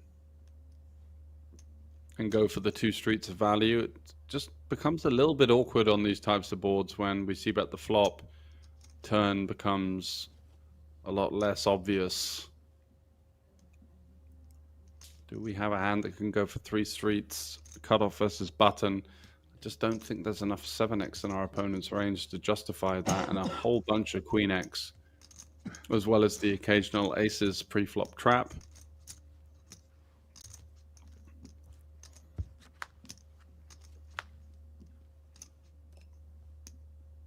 Five of spades on the turn now, double flush draw texture, which will mean that some of the floats from Mammoth pick up a flush draw.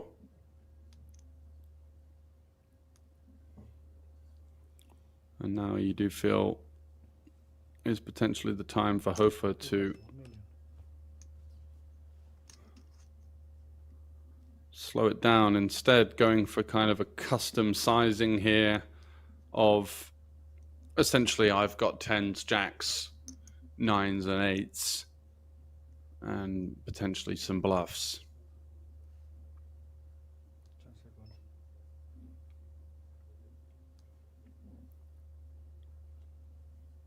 One time bank finds its way into the middle for the rather studious and calculated Mammoth, who certainly hasn't been the player to rush his decisions.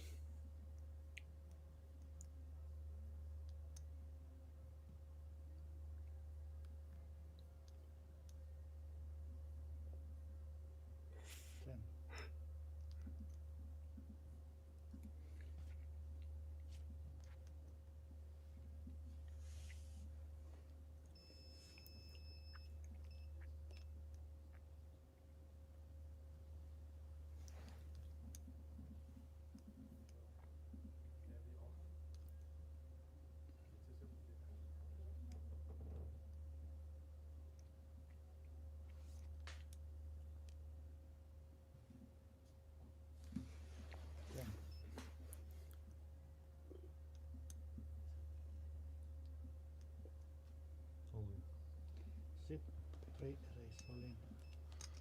Wow.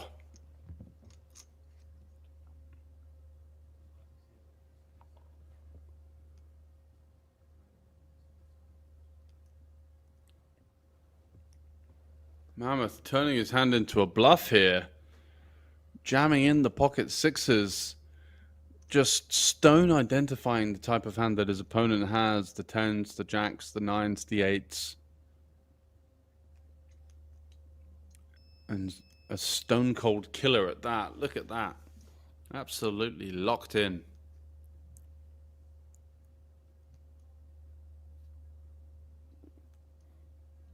And Hofer has kind of got himself into this spot. So many draws available. Hand like 9-8 of spades. Looks like he wants to let it go and does. Fold the best hand. What a play from Mammoth there, as Hofer now very much in the danger zone, down below 15 big blinds.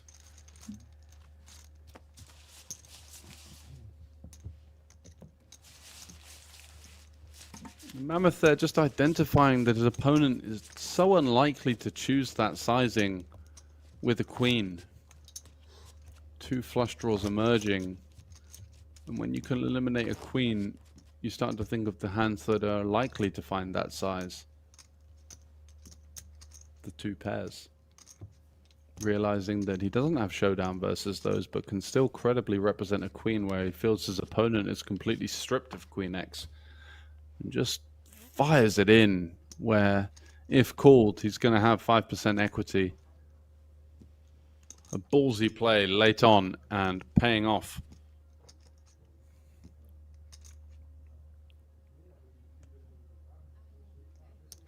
It's a myth with the pocket nines.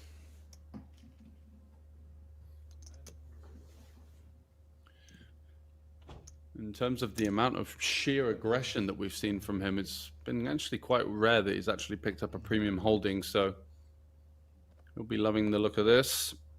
Goes for the 2.5x. Sandford.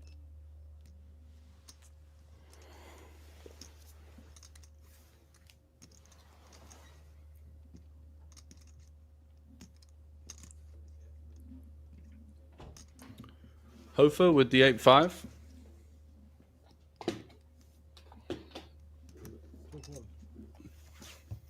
Just going to slide that one into the muck as the chip leader adds to his arsenal. Now faced with some resurgence from the players on his right and left directly.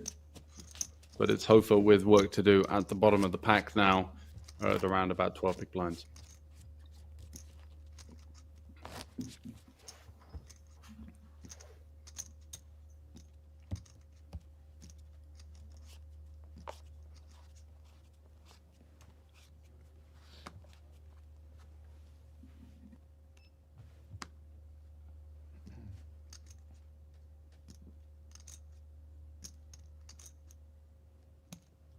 Raise 750.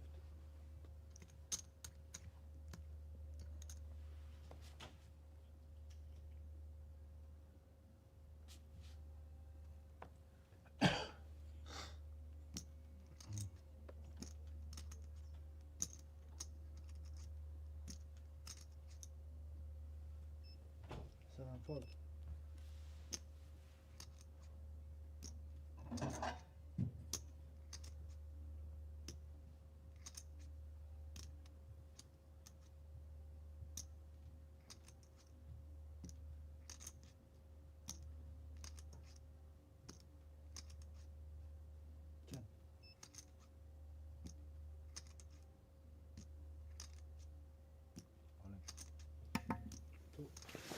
Hofer with the ace-jack, likely to be sending it in here, and does. Versus It's a Myth now maneuvering his way over to the 2.5x sizing. A surprising change of strategy for me is his min-raise, and indeed on this type of table where you're not seeing a relentless amount of 3-betting from any of his opponents now that he's lost Leon in 5th place. The only person that was really prepared to delve into those pre-flop metagames. So when we do run into a rejam, just an extra half a big blind that's kind of being sent away.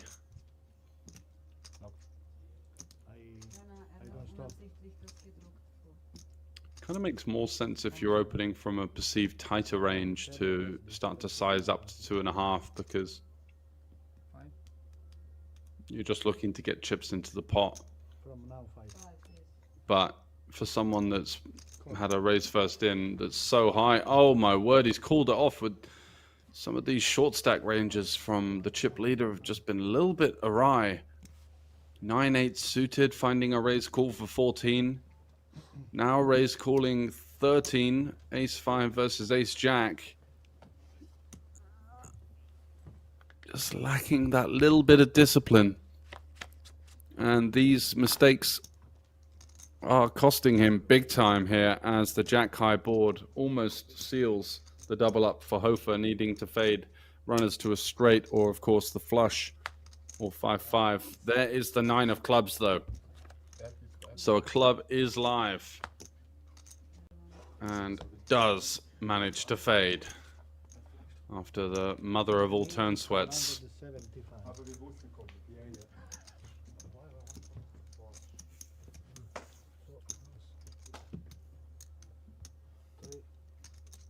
575.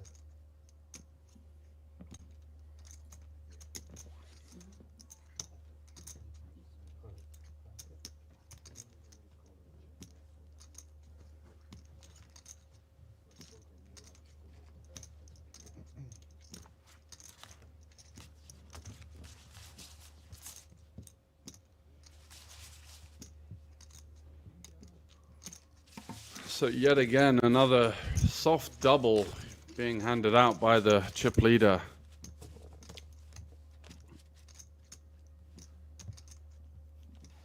But easy come, easy go if you play that style.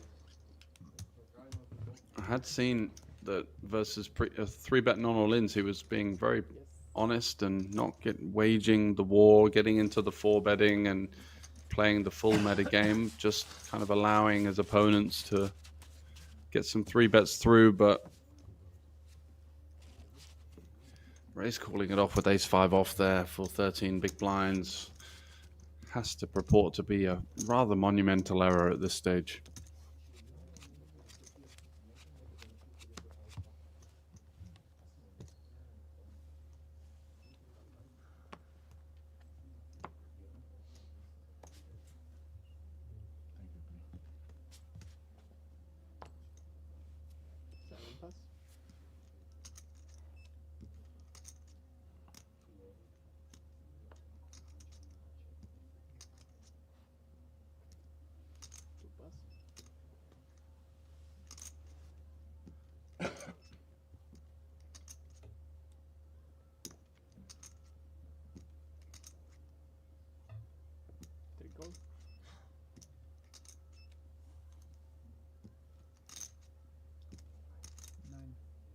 Five raise, 900.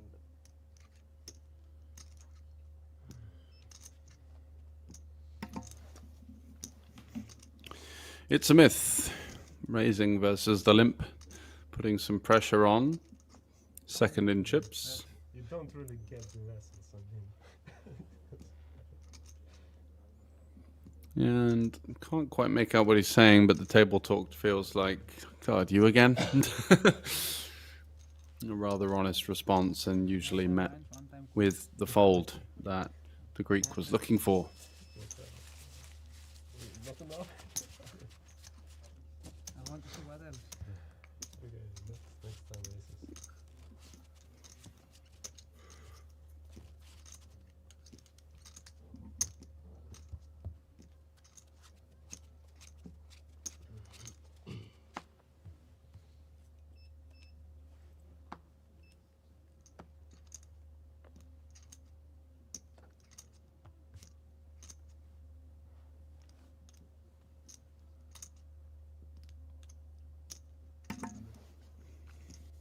Two raise, 600. Three pass. Hofer with the King Jack offsuit open. Five call.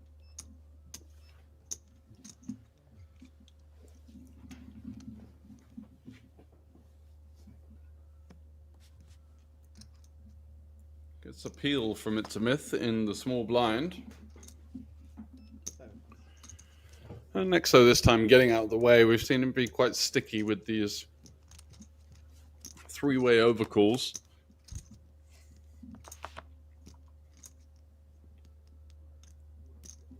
So It's a Myth.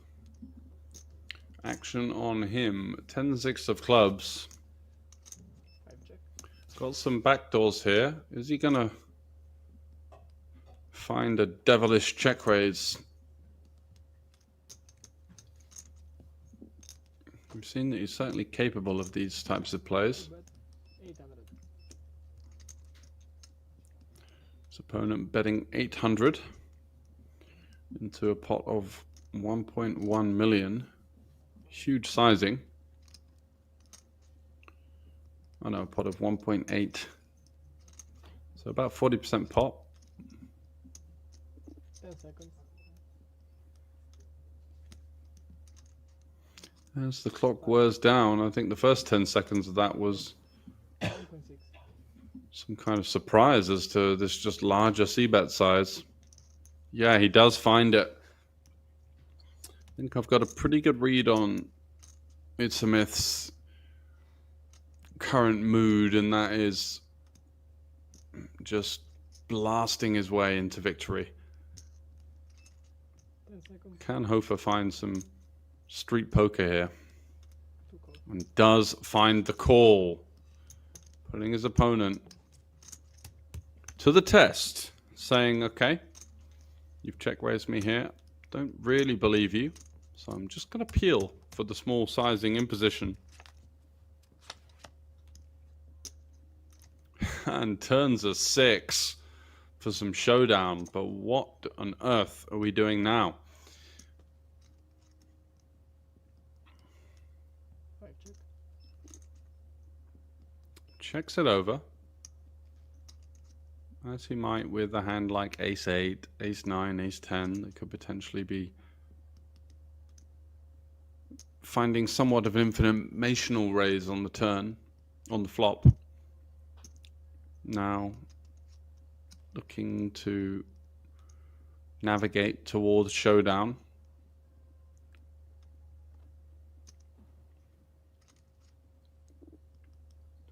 Hofer checking back with the king high. Feels like he's got some showdown, and river's a king. So a huge river for the Austrian here in a pretty big pot. 5 million in the middle, 5.9 in his stack. And you would imagine he's going to be going for a check back here, not looking to reopen the action versus a very capable player.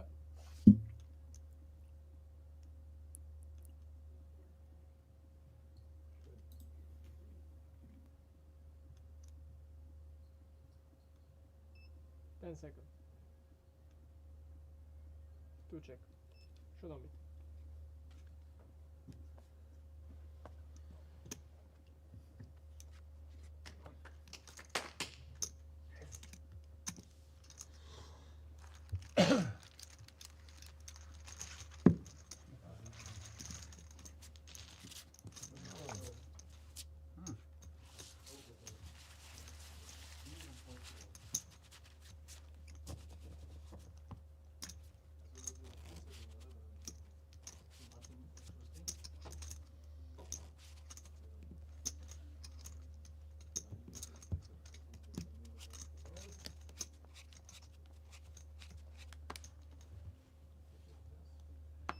Asse.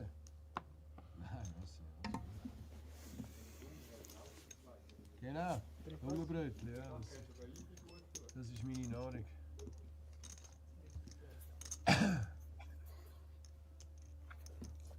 King Deuce of Hearts on the button for It's a Myth, who I believe has now lost the chip lead. 5 raise. 675.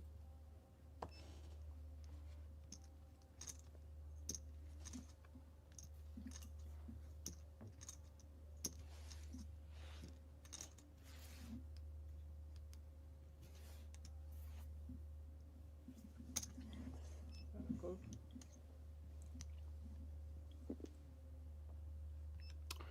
Does get a call from Nexo in the small blind. Still yet to see a 3-bet, I believe, on the final table from him. That wasn't a jam. So let's qualify that as a 3-bet non-all-in. Just not the type of player to be finding these moves by the looks of it. Hofer gets out the way with the 10-4.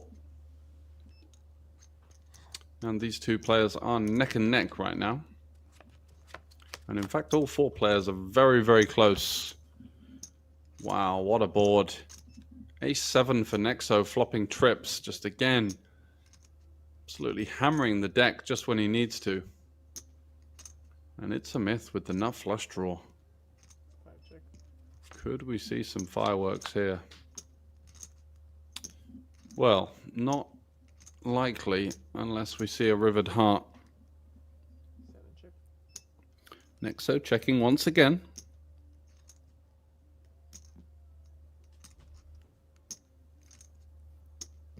Bet. 4 with the lock on the hand. It's a myth now, somewhat value betting. Trying to get called by Queen Jack or just Queen Highs in general. Maybe inferior flush draws. 10 seconds.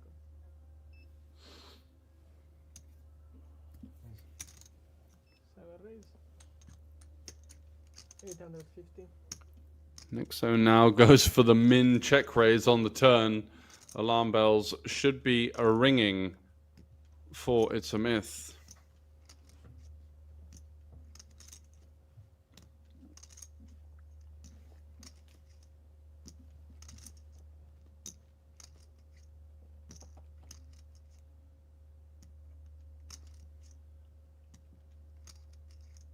Seconds.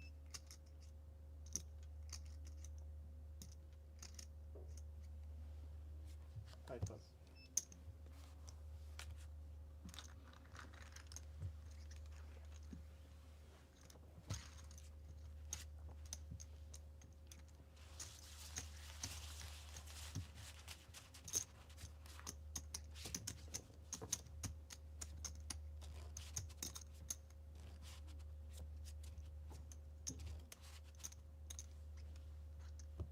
More blind, please.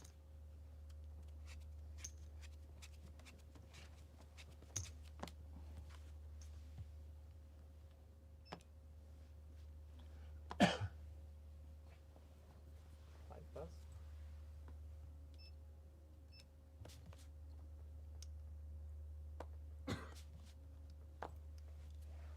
Seven plus.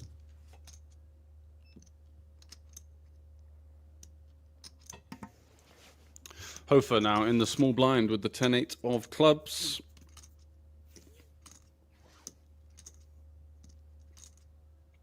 Could see just a flat, could also raise. Options on the table with these types of hands, just kind of mixing. If you do raise and face a 3-bet, you would likely continue.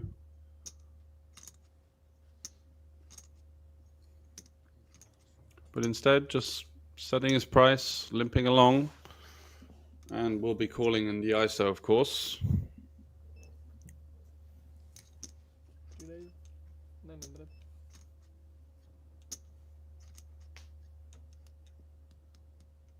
So faces a 3x ISO, perfect sizing really. It gets a little bit hairy when they make it sort of 1.2, 1.3 million, but you're still going to come along anyway.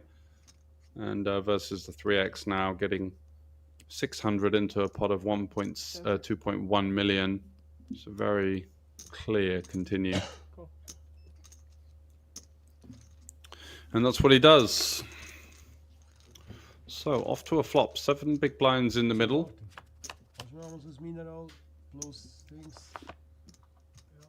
And ace 5-5. Certainly favoring the aggressor pre-flop. Und zu is out.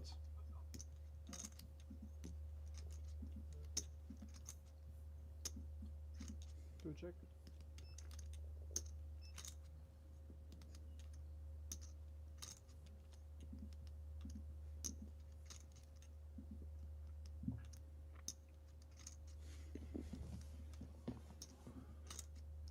Mammoth is going to follow suit with the c-bet, and that should be more than enough to take it down versus Hofer's lowly 10 high with no backdoor draw.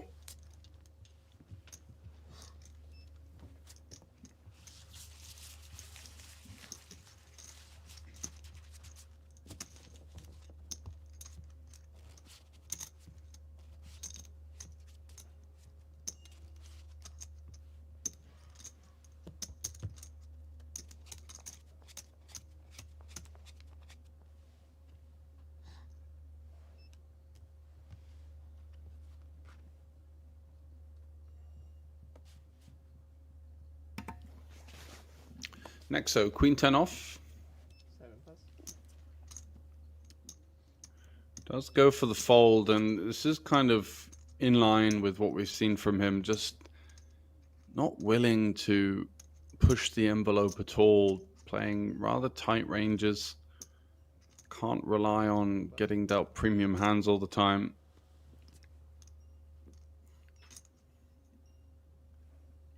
And this will certainly drag it out with a 75-minute clock. With this style of play, just going to be bleeding chips away for the most part.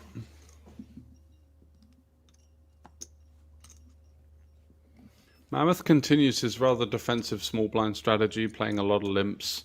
We've seen him limp queens as well, so he's going for the kind of balanced style, out of position, just trying to keep the pot small versus this opponent for the most part.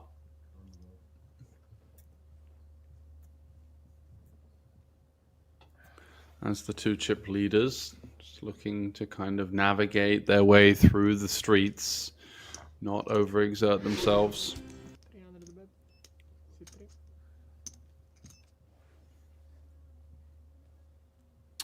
Goes for the one big blind stab with second pair and the nut kicker. Gets the call he was hoping for from bottom pair with the backdoor flush draw. No improvement for either player on the turn, as we now see third pair versus fourth pair in a rather more speculative spot with the arrival of the 10 of clubs. Check. See a check. Likely to see a check back following suit. The 5 on the river, completing 3 deuce, 8-7 and 7-3,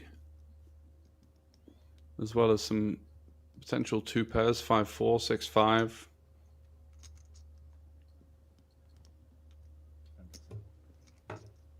Three check. 5 check. Showdown.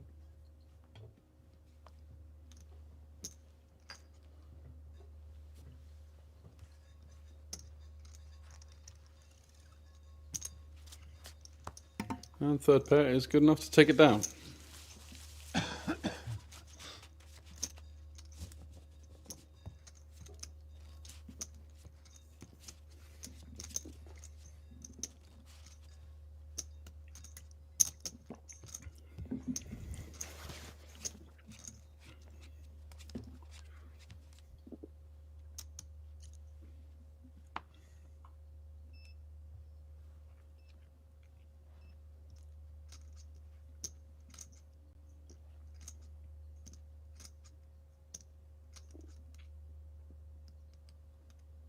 Two pass.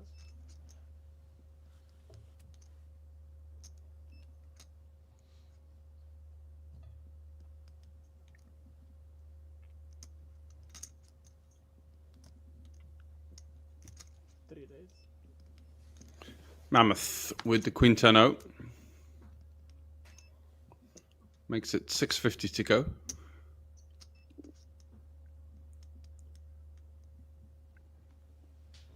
Five pass.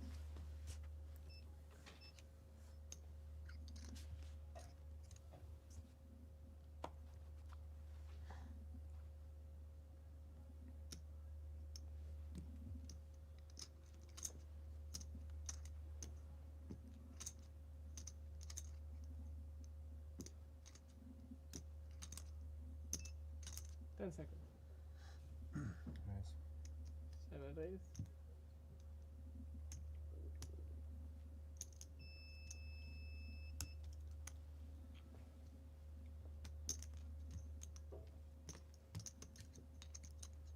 $2 million.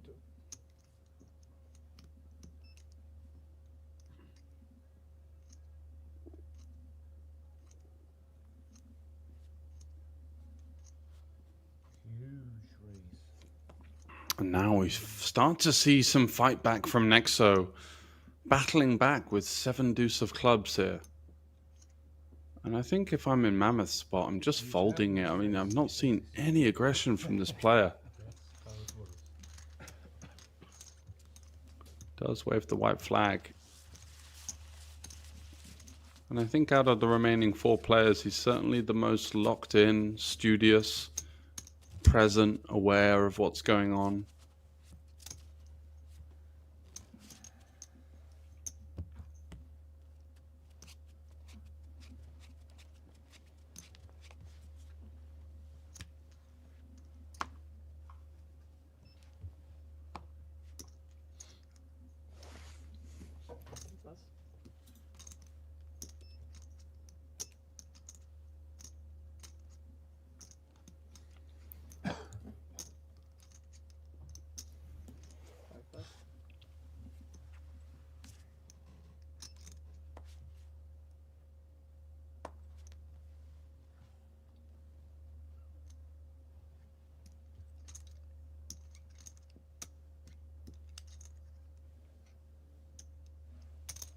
call.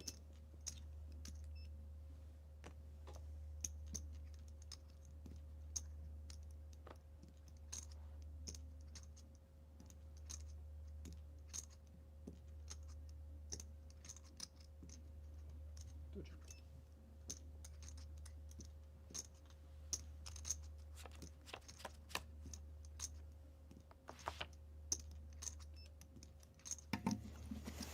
Seven check.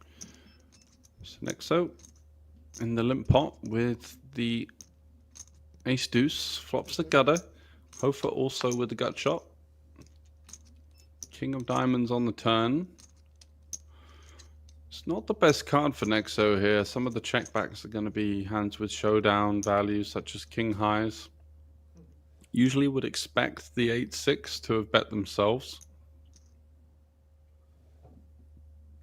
Especially versus a player who you don't think is going to really formulate much of a check raising range. This type of player, when they do check raise, it's just going to tend to be the nuts, or, you know, 5s, 4s, queen 5, 5-4. Hofer kind of getting muscled out of this one. Had a decent amount of flop playability, 2 overs to second pair, a gut shot. Ends up playing it quite honestly, and Nexo's just going to take this one down.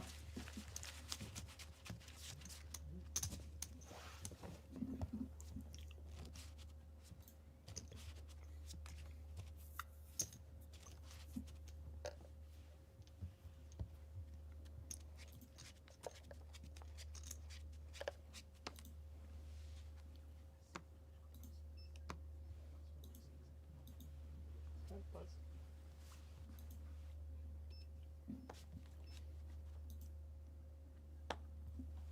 Seven plus.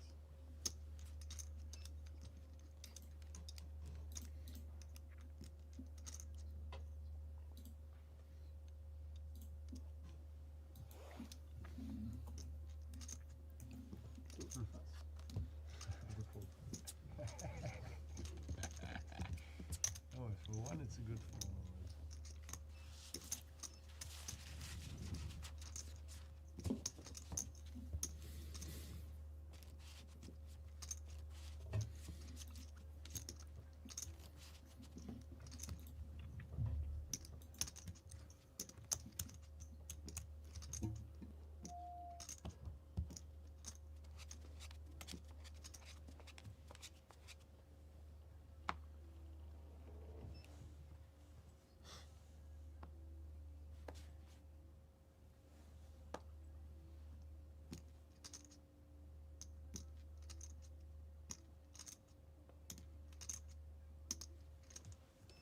Seven plus.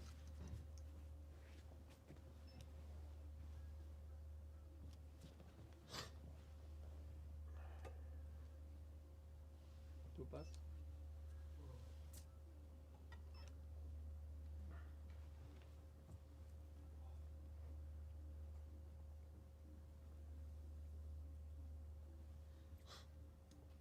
Three call.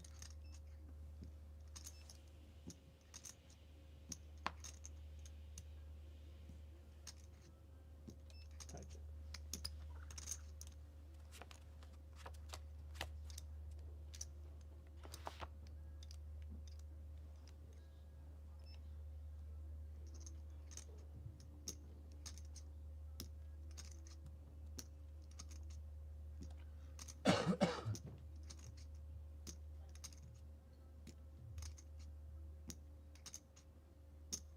Three check.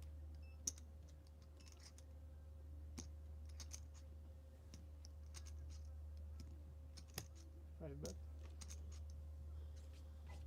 375.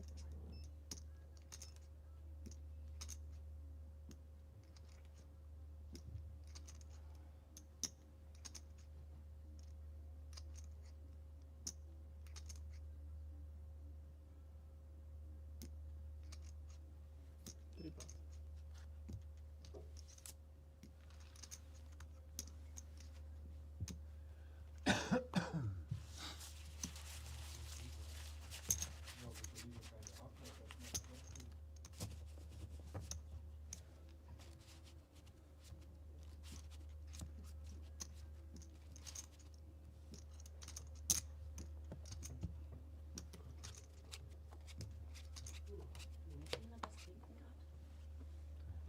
calling the.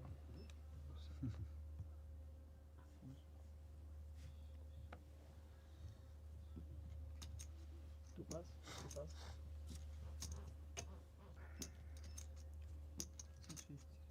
650.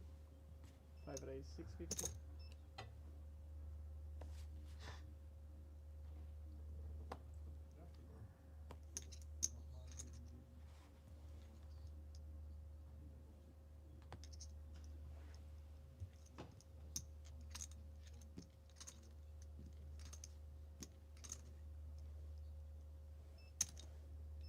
Very good.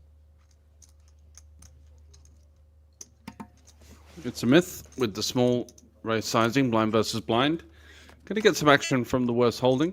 Ace Jack facing Queen Jack, and look at this for a board. We've been struggling for action somewhat over the last hour or so, but this could well be a big pot.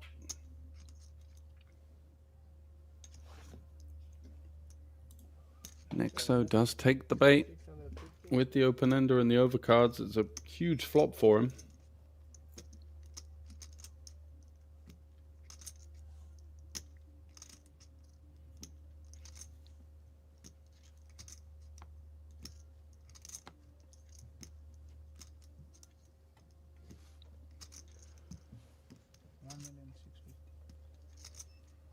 I've raised 1,650,000.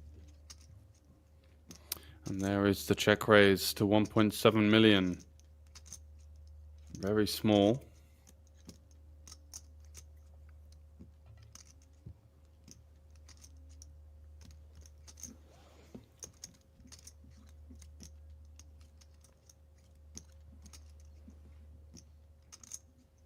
Seconds.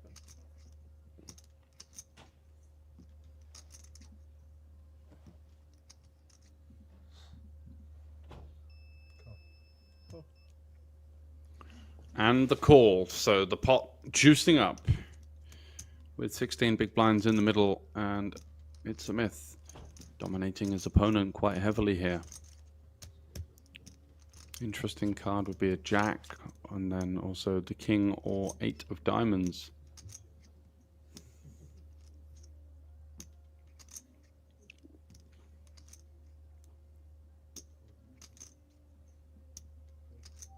Five check.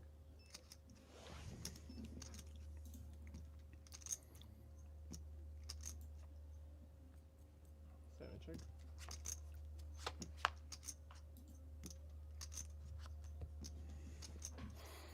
Now the Jack River with the 4-liner to the straight, so any 8 that has been passive on the turn now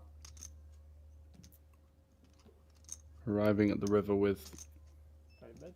of course, the best hand. It's a myth. Is going to go for some pretty chunky value here, looking to target hands like King Jack, Queen Jack.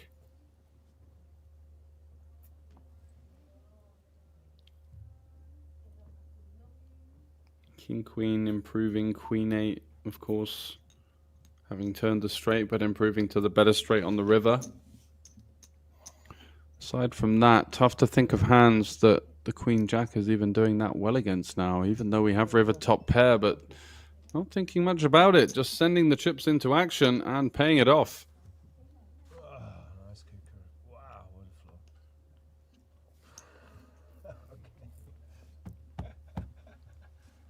Wow. I have a jack too. What's that? Wow. Yeah, on the flop. I nearly pushed on the flop. Yeah, Huh? I will call, you know. You would not call. I will call, you know that. Yes. I'm glad I didn't. Wow, you chance. Wow. Blind, please. Nice. Bloody hell. Ooh. That was close. Close to a straight. Very close. I believe. That's up. Three pass. Wow. Five pass.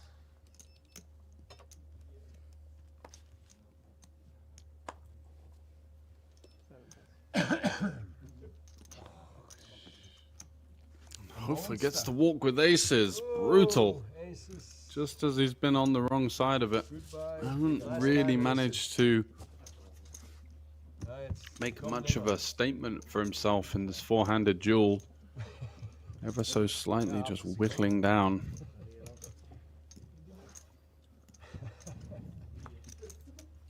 Wow. Sick. Wow. Ooh. But if the 8 comes on the river, then you're dead. Wow, that would have been massive. Offsuit 8. And you cannot fold. I have the nuts then. Yeah, obviously. Wow. Why you didn't solve? Seems like it was a huge He should have solved. Huh? Queen Jack. Yes. Yeah, you have to believe me. So 6-5. Queen high against. Let's get out the way. And Nexo now with the pocket rockets. Look at this. So sick. Doing a good job of pretending to still be interested in the previous conversation that was happening in order to mask some of the strength of this open.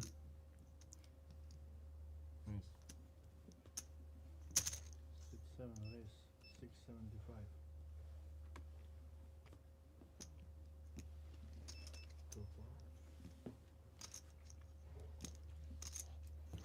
Goes for 675. Is that going to be enough to get rid of Mammoth? It looks like it from the body language. We've yet to see him continue in the pot, having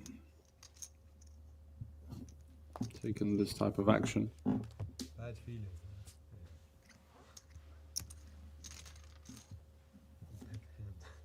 A lot of respect being shown to Nexus, and that is the issue when you've curated such a tight image. Getting value from the stronger holdings proves quite tricky. Need a good head, no good feeling.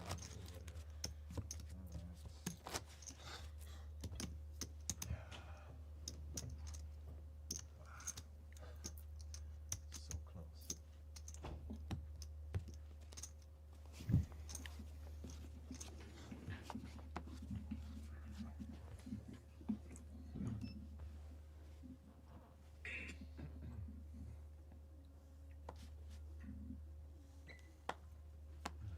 Sandford. 2-4.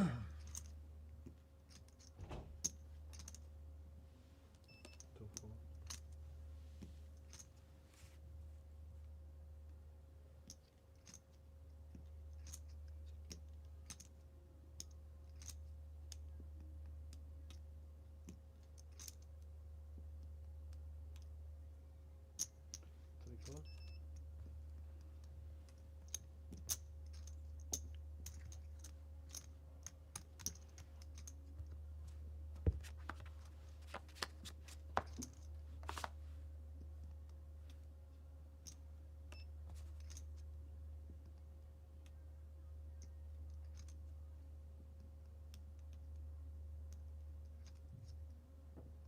Three check.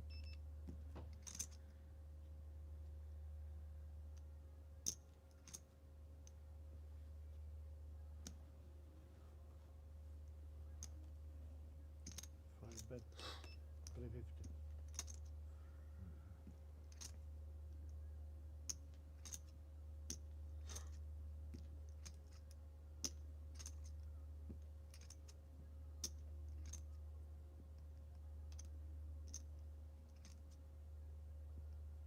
Three-go.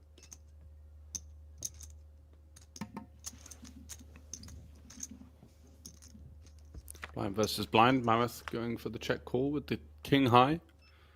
And it's a myth with the mythical hand, the jack 6.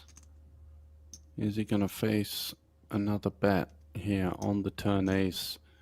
Surely a poor card for It's a Myth to be firing on.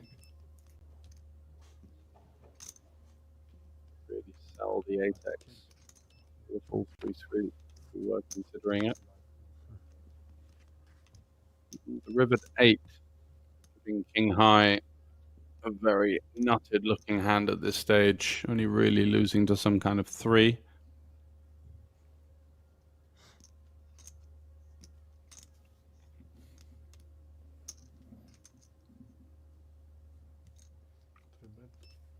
Goes for the value bet and doesn't get it paid on this occasion.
Yeah. It's a myth.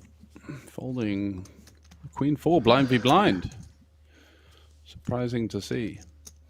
Faced on the previous strategy of basically relentlessly opening into that big blind. Taking a slight step back for the time being, it looks like.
Raise 2,150,000.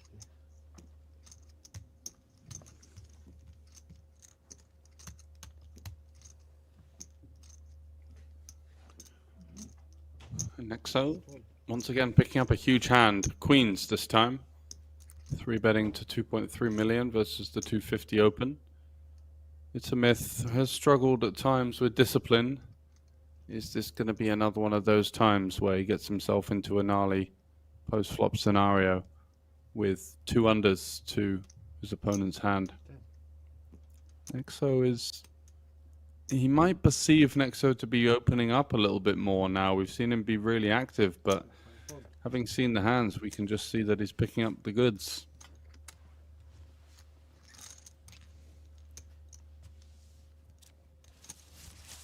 He does take it down with the queens.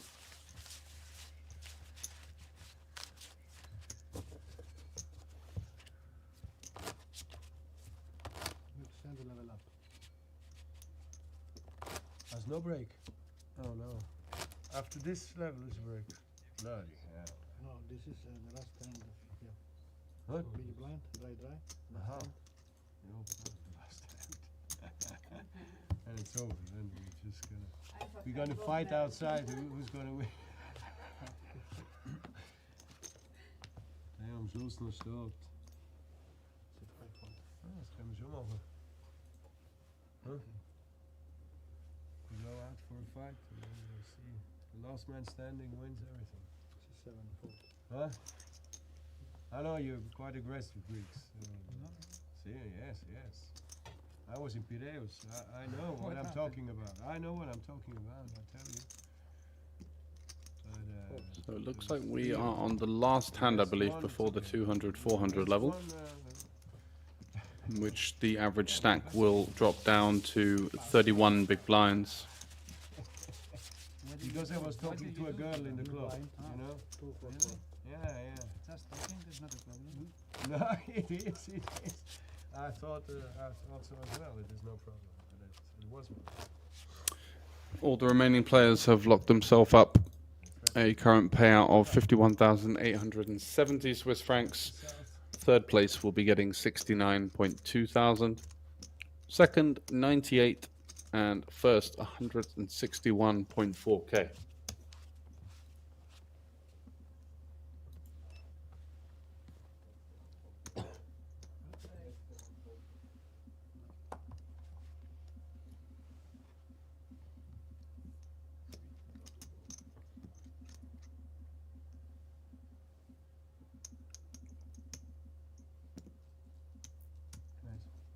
Seven and ace, 850.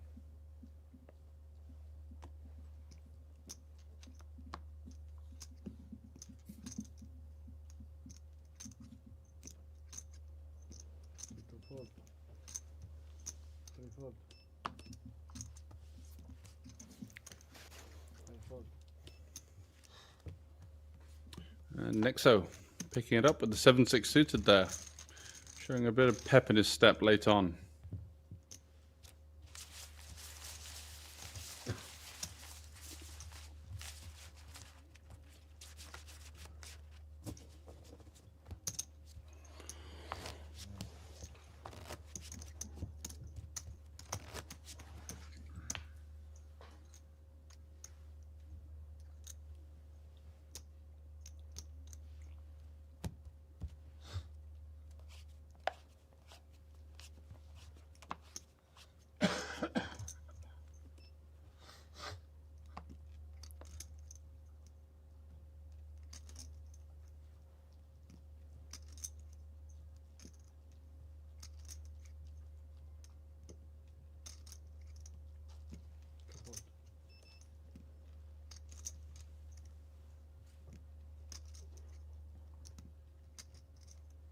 Three race. 800. Mammoth with the Jack 10 makes it 800 to go. Five fold. And should see a continue from Nexo here, just completing for one more big blind.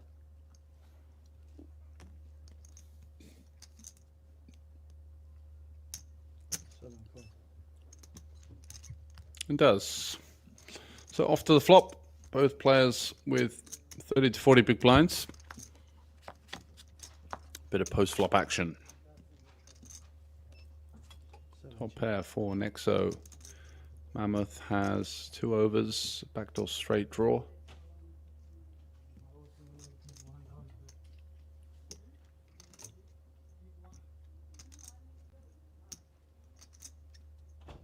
Just rechecking his card, seeing if he does have a spade, which is of course of some relevance, blocking some flush draws, blocking some continues. Hands like ace jack, king jack with the spade are always going to call, so just checking it back, showing some respect on the 8-5-3, a board that is going to be somewhat hitting the big blind. Let's see what the turn card has brought. It's a 10. So pair versus pair now, as Mammoth with top pair facing Nexo's third pair.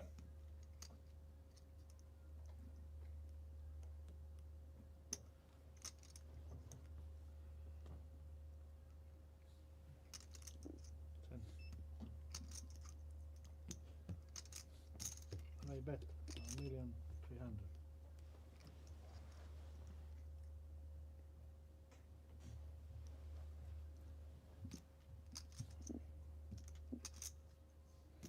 $1.3 to go from Mammoth.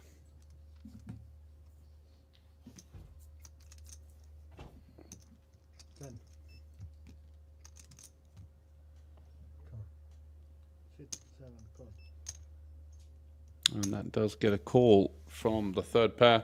7-5 sticking around, as you'd expect. Lots of turn potential draws, Jack 9, Queen Jack. 7 on the river, improving Nexo to 2 pair. Probably not so concerned about the prominence of spades facing a check back on the flop.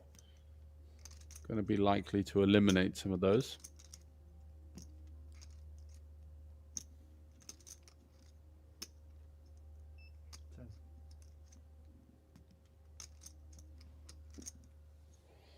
It's 7 bet.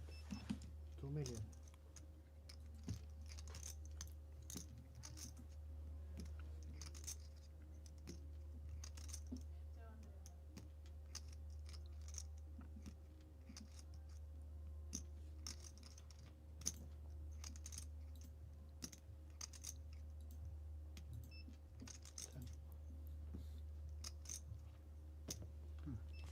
Does bet 2 million and is going to get the call from Mammoth. And bad news. Top pair with the straight blocker. No good. Oh, so was that 2 million? 5 million. I'm sorry, sir.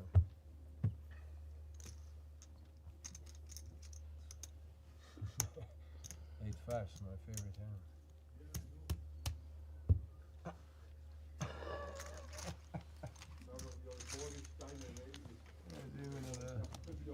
One big blind, please. Yeah.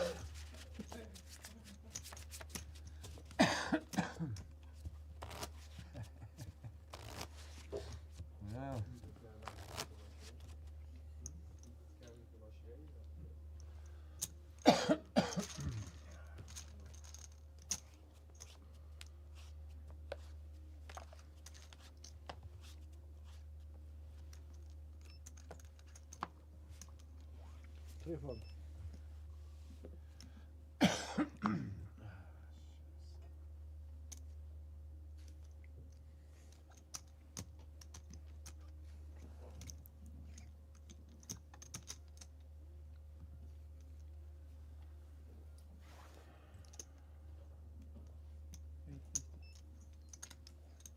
Five raise, 850.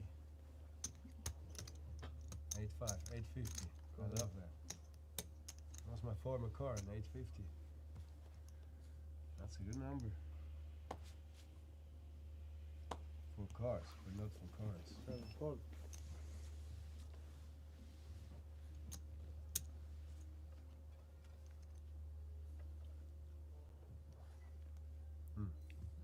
Oh! Wow!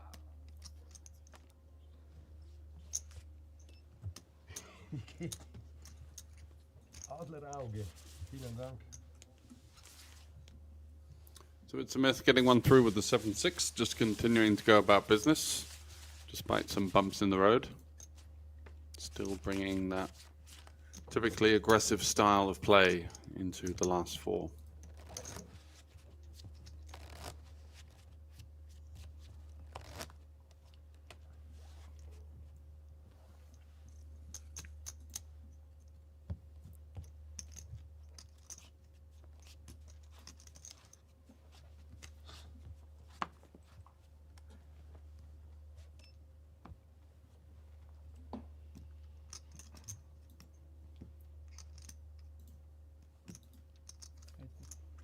Raise, 850.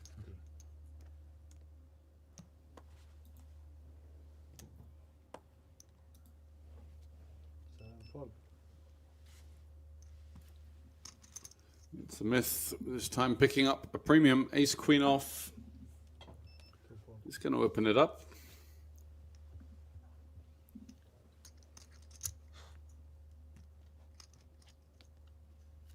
Mammoth, no hand to defend. I'll just be taking a short break and be back with you very soon. Two life cards?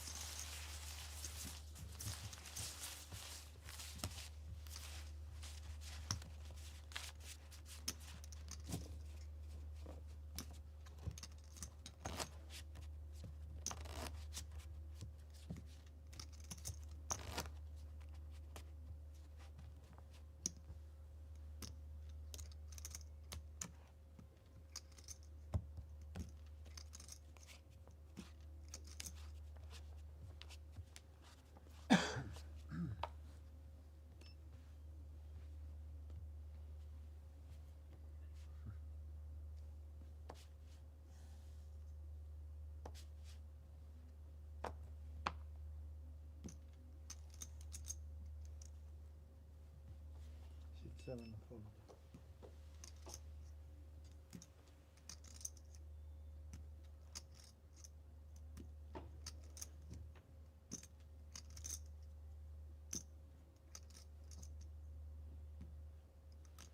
Six fold.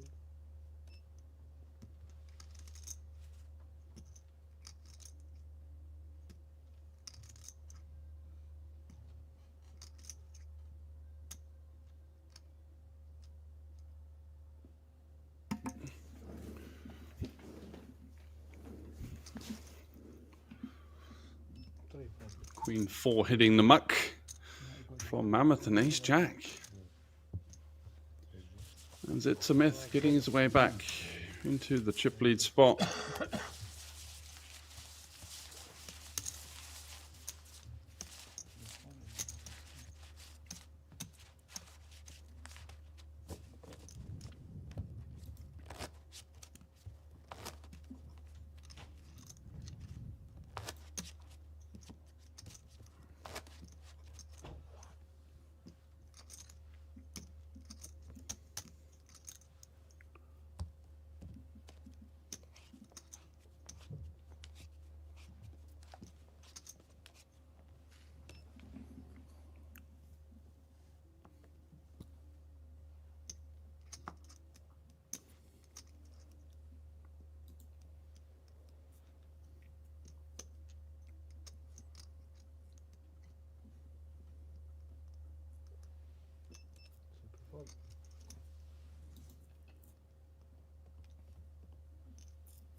Mammoth with the 7s.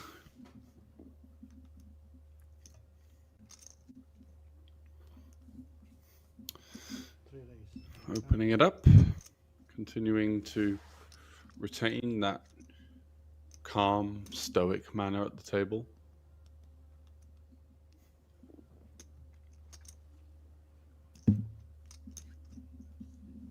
Five fold.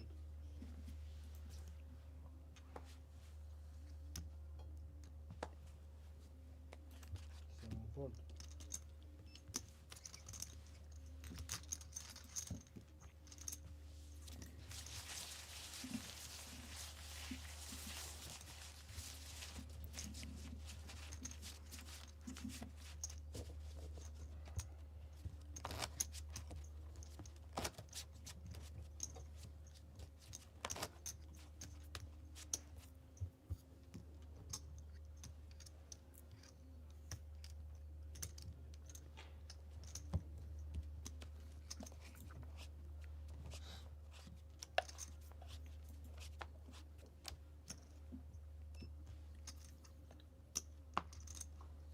Three fold.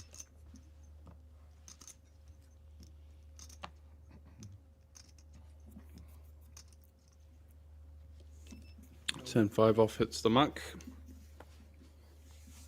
Over to the 3 deuce for Nexo. Could certainly consider limping in here with the suited hand.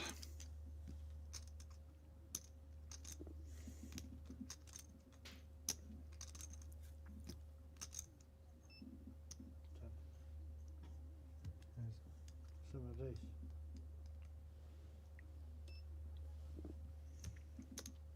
$1,200,000. Instead, going to start to look to put the pressure on the shorter stack himself with a raise to 1.2. So mixing it up a little bit at these late stages. And with his table image, I think that should pay dividends. 10.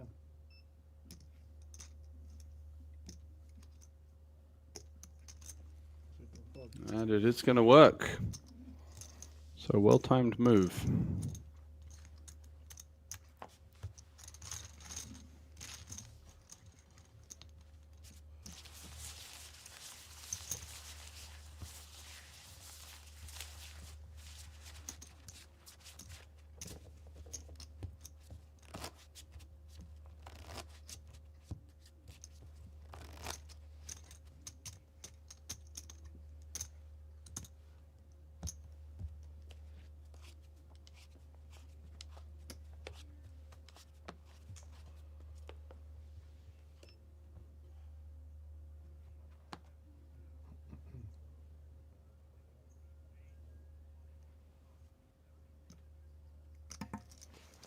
5 fold. Over to Nexo on the button. King 7 suited. With that chip lead, now the second player to reach the 20 million chip mark. Should be a very clear open here.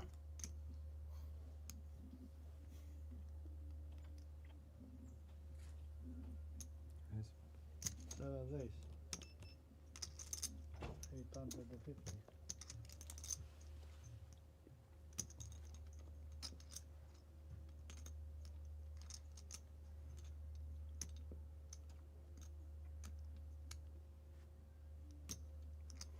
Makes it 850 to go. Wow, and look at this, running into the pocket kings of Mammoth. The Stone Cold Killer with the hand to match.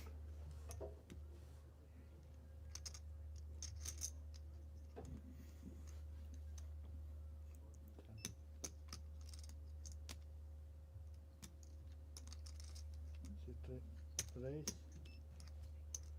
1,600,000. Nexo now having started to take initiative. Facing some resistance from the one hand that has him absolutely toast, pocket kings.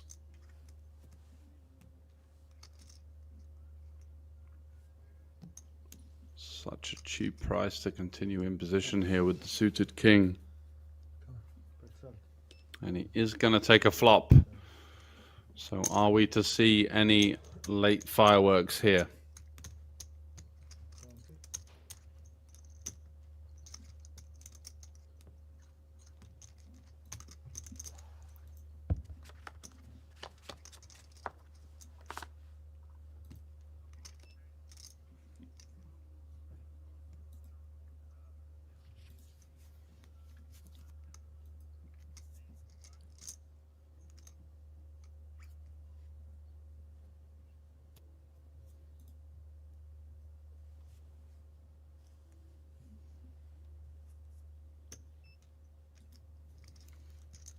Bet 1 million.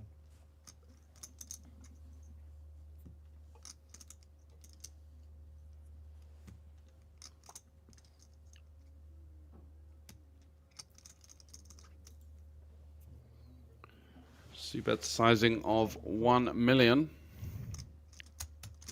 And a call from the King 7 with the backdoor spade draw. Oh, and a king on the turn. Disaster for Nexo. Floating the flop with the overcard and the backdoor flush draw.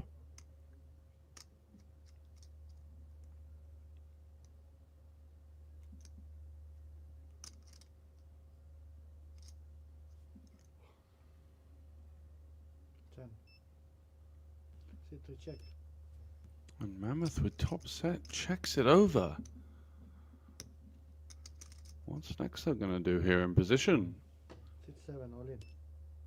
It's going to shove, get snapped off. And it's going to be bad news.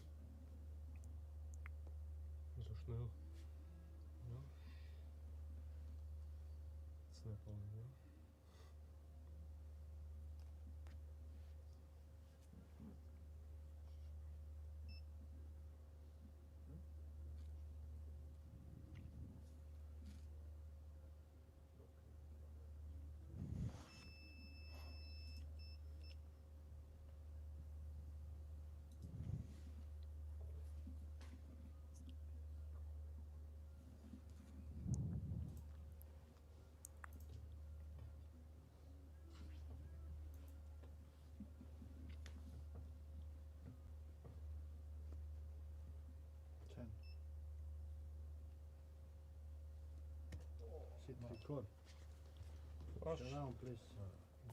There we go. A little bit of a slow roll, maybe giving his opponent much too tight of a range.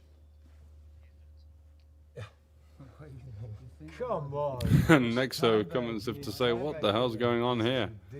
Didn't get snapped and I'm somehow dead. Ja, okay, das ist gut, das ist gut, ja. Ei, wie soll ich mit Eisherz? Was geht's denn? Eisherz? Wow. This is turn, Huh? The turn, amazing. The last king. Yeah, the last kings. the river to call. Yeah, now that you tell me, yes, of course, of course. Then he would have Yeah, folded. that would be difficult. I would have very That would difficult. be difficult. Yeah. Because you want to call. But he wouldn't fold.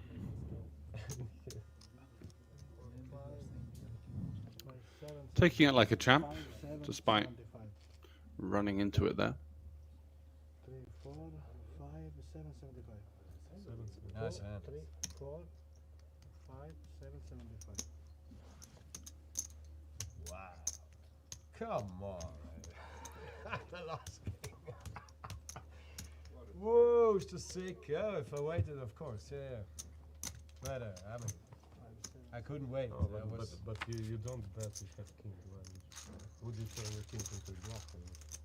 What? On the river. On the river you could do that. So Nexo with a little bit of a step in the wrong direction, but still healthily stacked. 29 bigs. Hofer I do it looking with the pretty king tired on the already. left-hand side of our Why screen. should I do it Here's with the 4 short hearts, stack of on course? 15 bigs. You should have waited. Yeah, now that you tell me. Huh? Afterwards, you're always more. You know more. Nice hand. Die Hoffnung, ne? Die steht selection. Wow. Kings, I thought you have ace queen or queens maybe, you can't call. I mean, but kings is really. Wow, come on, man, what a shitty turn. Why did I wait? Yeah. Okay. Well, that's how it goes. That's how it goes indeed. Good positive attitude from Nexo, just getting on with it. Still in a great spot, all things considered, and has had a pretty good run on the final table, so losing the odd pot isn't going to be the end of the world. Come on, was ist das für ein Scheiß? Nie gesehen. I know you have a good hand, I know it. That was quite good. I think he has a pair with a heart. So no blind versus blind confrontation on this occasion, Something like that. as Mammoth No, that was just relinquishes the 10-3. What can I do? This is time banks. I should have waited. I don't do that. It's not call. It is a queen with queen of hearts. All jabs. You have to think.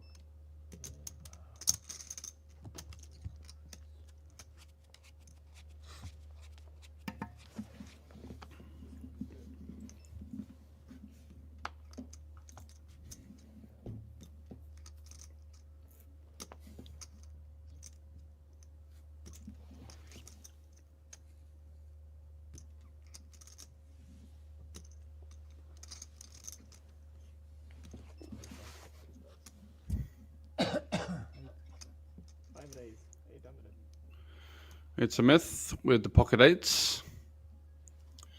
Going for the min raise. And we'll get a customer here with the 9-7 of clubs, you feel.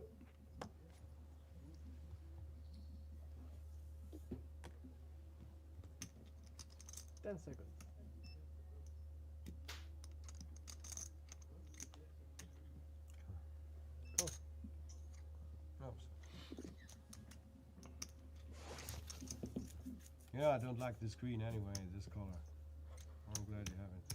I prefer the reds and the yellows. So stupid. Wow, what a flop. Top set for It's a Myth. And Nexo has himself the open ender.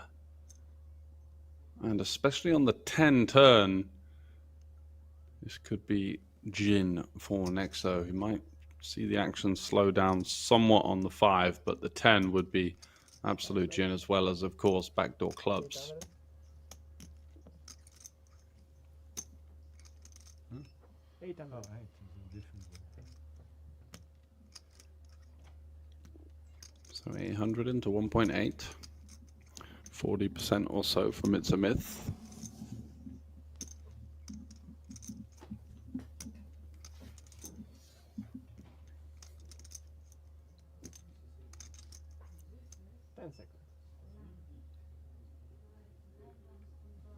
5.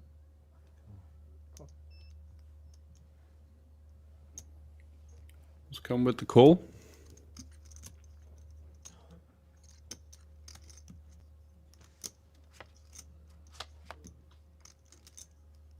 Ooh, but the 4 on the turn. Brutal for Nixo. Absolute gin for It's a Myth. Praying his opponent somehow has some kind of 7-4, 5-4, like the check. Protecting our range somewhat. On a board where we can definitely have a lot of misses. Lots of gut shots, lots of overcards with backdoor flush draws. Hands that just can't really continue on this turn, so does find the check, allows his opponent to draw as well, and not to be on the King of Spades river. Can he find one more check here?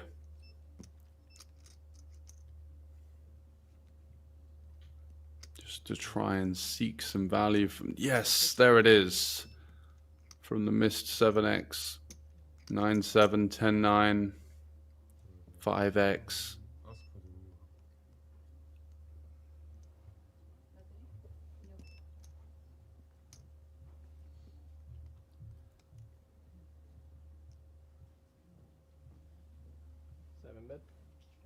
Large stack of chips finding their way into the middle. I don't think it's much. Something around about a third pot by the looks of it. Just kind of the random change that he had in front of him. Yep.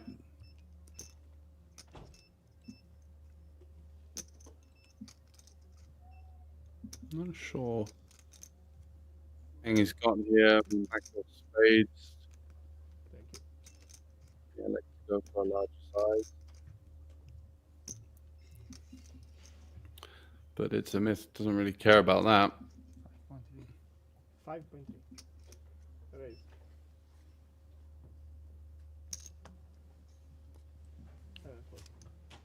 And gets the snap fold from the missed straight draw, so did manage to gain an additional bit of value.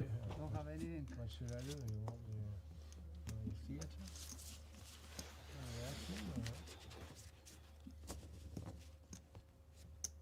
I know you wanted to call.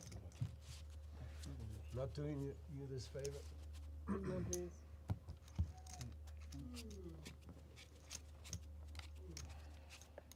I was close. You were lucky. I was unlucky, trust me. I was very unlucky. You had the best hand. 3 pass.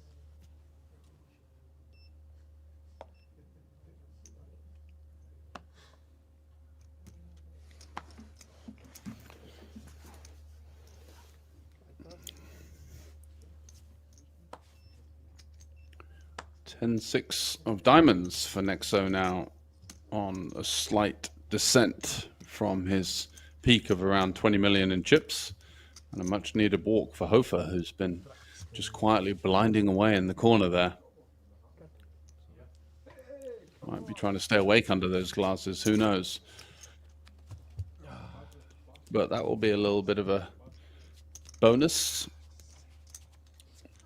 And when these final tables feel like they're slipping away from you, it's really important just to stay positive and look for those small little wins. Just getting that, even that little walk there. Just a half a blind pickup. Just ever so slightly moving you, trending you in the right direction. Something to give you a little bit of a boost for the upcoming hands. 800.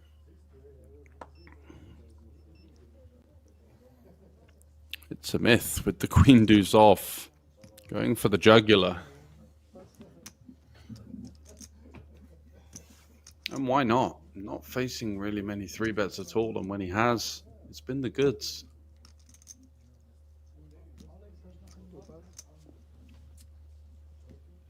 King Queen for Mammoth, though, is definitely going to be continuing, most likely in the form of a call, second versus first, with the 2 short stacks there.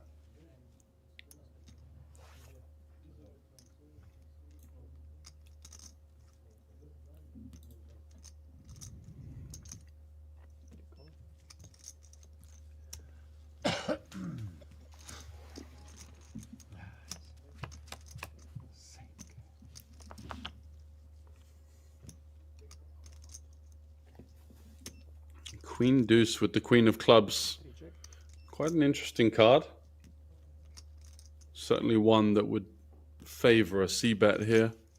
Trying to target these types of holdings. King 10, king queen, ace highs. I like the size. A little bit of added meat on the bone. Just to start to really force those hands into a tough spot straight away. Goes for 800 into 2.2. And that will get the job done. Nicely done from the chip leader now, even adding to that slight gap versus second.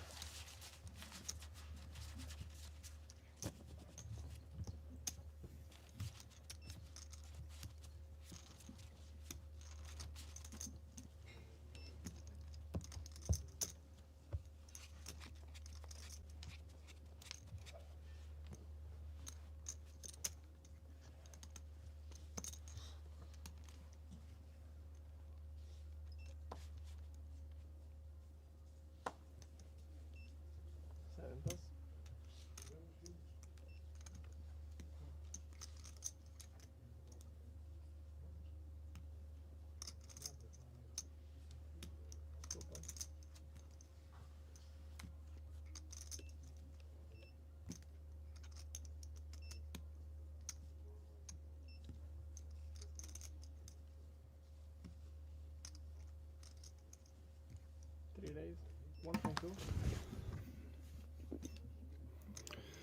Mammoth raising it up to 1.2 million.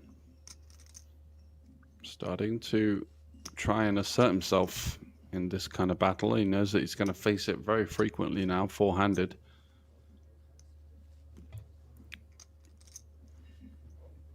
And fold, yeah. 5 seconds. Without of time bank chips. Looks like he's just letting the clock whittle down and fold to king deuce suited, blind v blind. Not sure what's going on there. Maybe a little bit of time pressure. Was one of the first larger raise first ins we've seen from Mammoth, but suited king getting the price with the rather large big blind ante as well. Does seem unconventionally on the tighter side.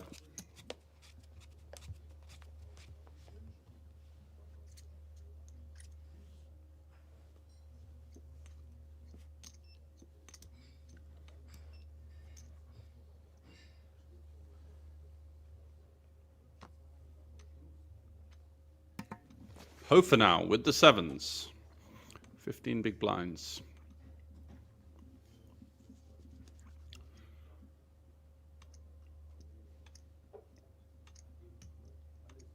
Seconds. 900. 2 raise, 900. 3 pass. Makes it 900 to go. And it's a myth. Ace king suited in the small blind.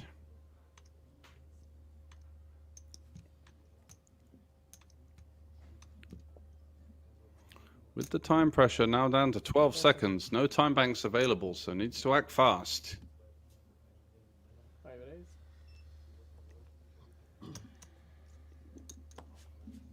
Looks like it's north of 2 million.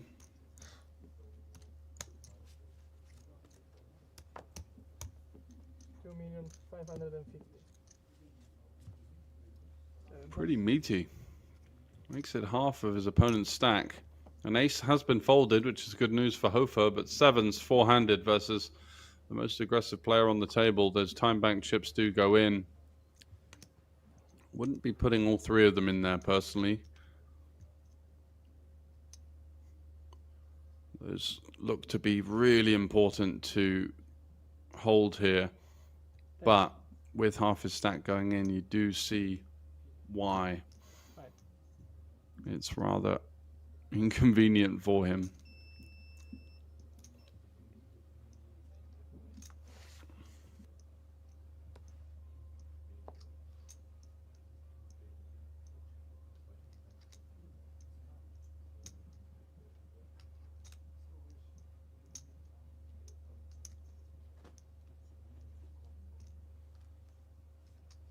10.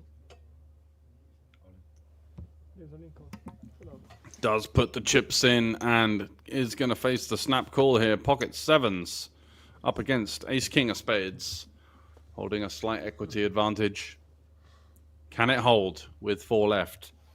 Now deep into the night in Liechtenstein, just after 3:15 local time, and 51,870 locked up. But can he remain in the running?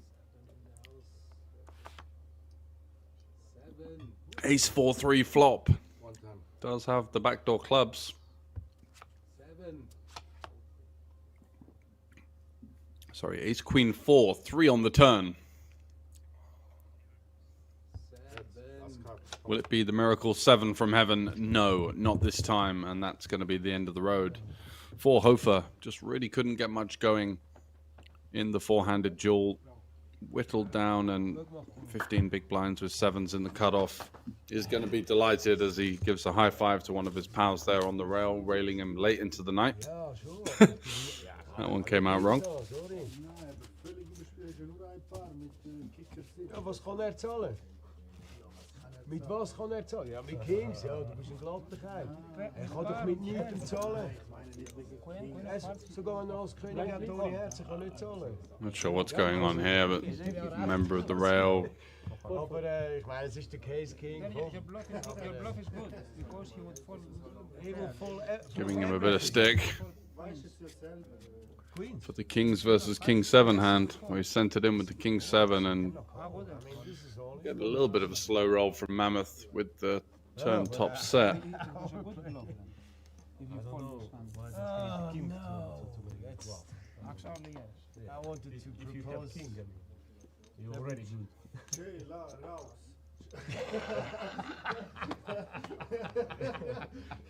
Okay, guys. I wanted to stop and propose you a deal, but now I can't. Raise 800. I thought we would be. We had about the same stack. Will you still do it? So 800 to go from It's a Myth. I missed that.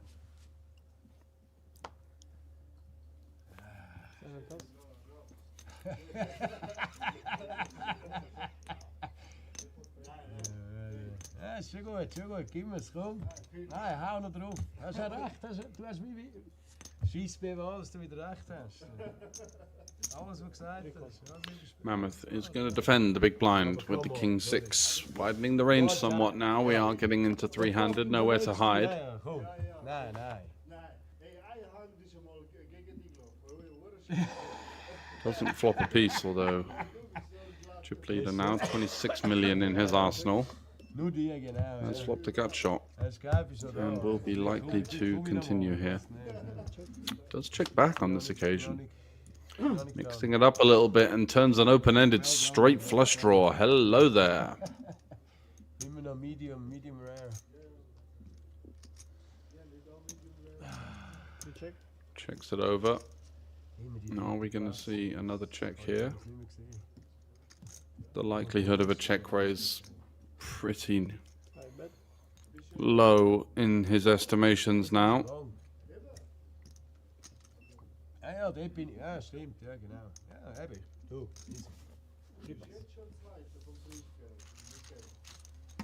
And that's going to get it done. Ja, die machen schon etwas da. Oh, das sieht er jetzt.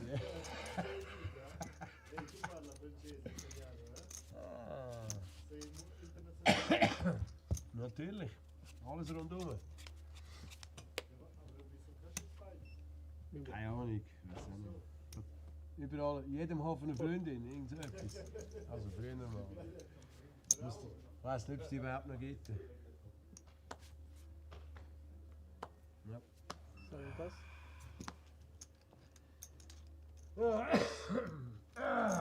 Ja, gut. Ja, face Tricol. That's life. That's what all the people say. Ja, machen die das. 5 raise.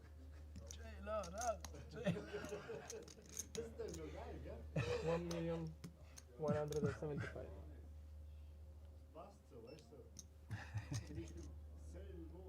Nee, dat is niet. Nee. Dat is richtig. Dat is gewoon richtig zo. Ja, dat wordt na je winnaar. En 3 pas. How can I come back? This is really hard now.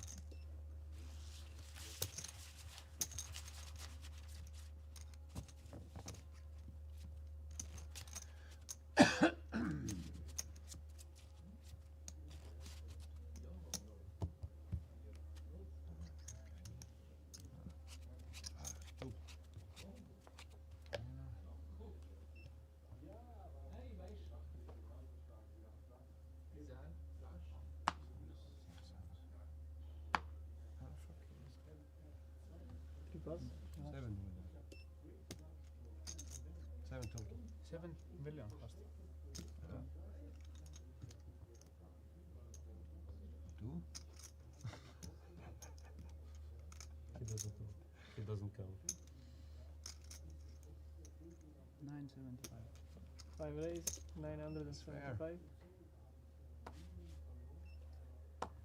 Fair enough, I'm win. 7 raise only. Yeah, it's only 7 minutes, come on. How much? 7 millions? Yeah. 4, 5. Oh, come on. Now you, this is just You're hiding some green chips inside. You have brain chips? Next, so all in with the sevens, blind versus blind, giving it a bit of a speech late into the night here, He wins. and does look to be getting the job done at this stage. Sure. 7 for 7. That was already bigger than my. So why don't you call then? Come on, do me a favor. Immer die tijd te spelen, ey. Gas niet. Die tijd te krijgen, dat is mühsam mit denen. Dan die gast die niet verloren.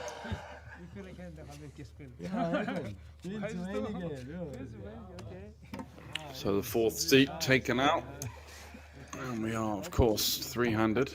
It's a myth with the dominating chip lead, a position that you feel is heavily earned due to his just sheer relentless style of play. 5 raise. Has cooled down somewhat in the 4 and 5-handed, but remains aggressive with the raise first ins, just keeping 7 pas. his foot down.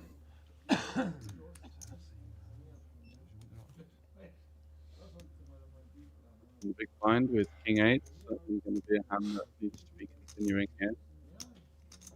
Although he is second versus first.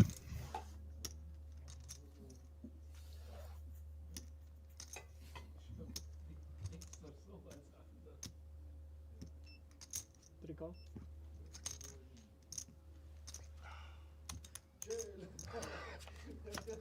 Oh, ich muss es hören.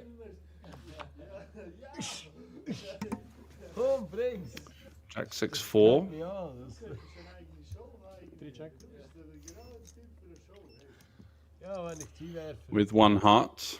Mammoth, Wie mir das King of glaubt, Hearts, does have the backdoor draw, and there is the Deuce of Hearts on the turn. So now an opportunity to maneuver his opponent off of the better holding. He's going to have 6-4, 5-3 suited, Jack 6 suited, some strong Jack X, some flushes, versus the check back here, just in a really strong position. Will It's a Myth be able to peel one off here with just king high and no immediate draw?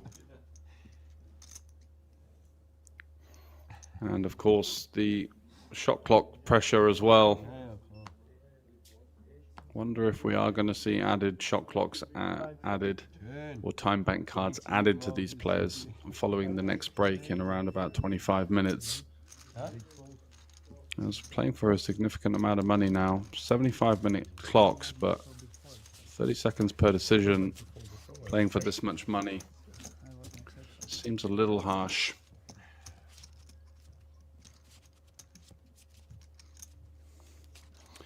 And you can see it is the two slightly more conservative style players that do have the shot clocks, as most of their decisions have been relatively straightforward, whereas for It's a Myth, just that sheer unbridled level of aggression and some of the tougher spots he's gotten himself into have led to burning through those time bank cards. Nexo not opening the button with the King 6, folds, and Spidey senses this time as Mammoth in the small blind with King Queen, plenty of hand. Goes for the limp, continuing to play a rather conservative style and heavily justified here out of position versus the chip leader. 1.1. And does get what he was looking for, raised to 1.1 million.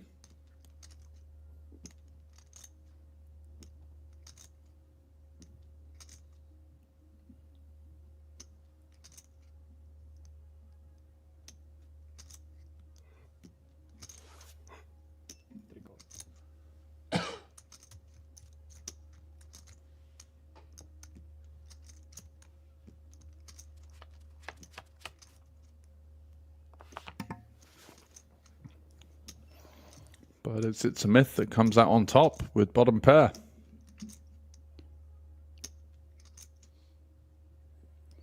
Somewhat likely to see check here. This type of board not going to be favoring the ISOer too heavily. 900. Goes for 900 into 2.6. Around about third pot. Just trying to just get immediate folds from these types of holdings. It's an interesting board because Mammoth is definitely going to have hands like 5s, 4s, 3s, 7s, 6. You'd imagine a slightly greater frequency than his opponent, but just can't really do anything with the King High. He actually beats you. You can do a 5-bet out of nowhere. You can do a 3-bet without betting before, but he can do a 5-bet. And actually, I can do a 7-bet. You can do 7-bet. I mean, I'm the. This is really crazy. I mean, Blue blade, please. This is 7-bet.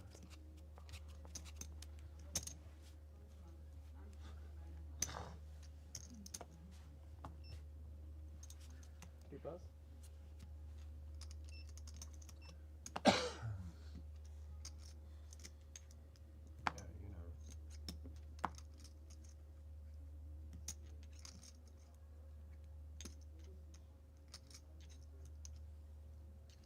Now it's 7.5, 8 something.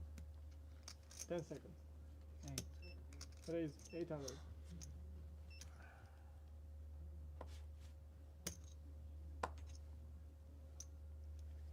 7 call.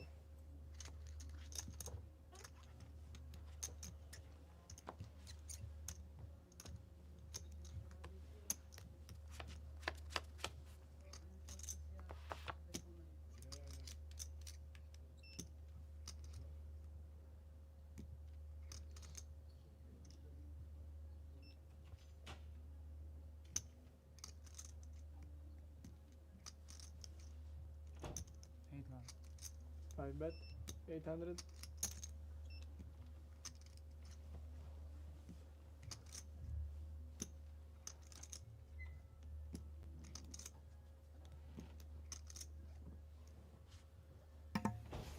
Both players with Queen 4 here for middle pair in the limped pot. There's been a raise actually and defend from the Queen 4. So likely to see a continue, but looks like he's taking it upstairs. 2.2. Makes it 2.2. Wow, we were. Not what I was expecting there in a situation where we're not really representing an awful lot of ace-X. So value range looks a little bit suspect here, raising versus the player with conventionally more of this board. 10 seconds. Cool. does continue with the call. 6.4 million and 4.4 is the effective stack.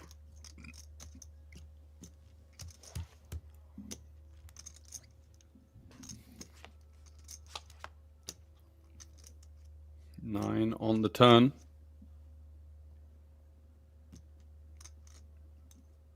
Is Nexo going to get this through if he jams the turn here with the same hand?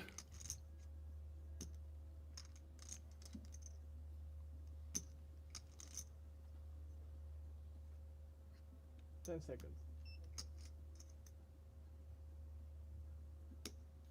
5. 2 million. Bet 2 million. It's a myth once again, running out of time banks and has put the chips in. Nexo just snap jamming versus the 2 million lead.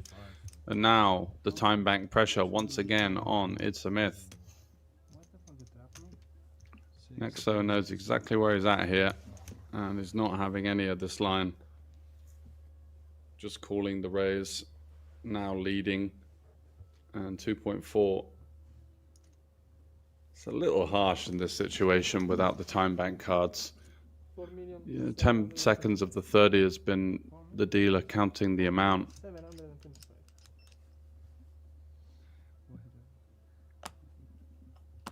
I'll be bluffing like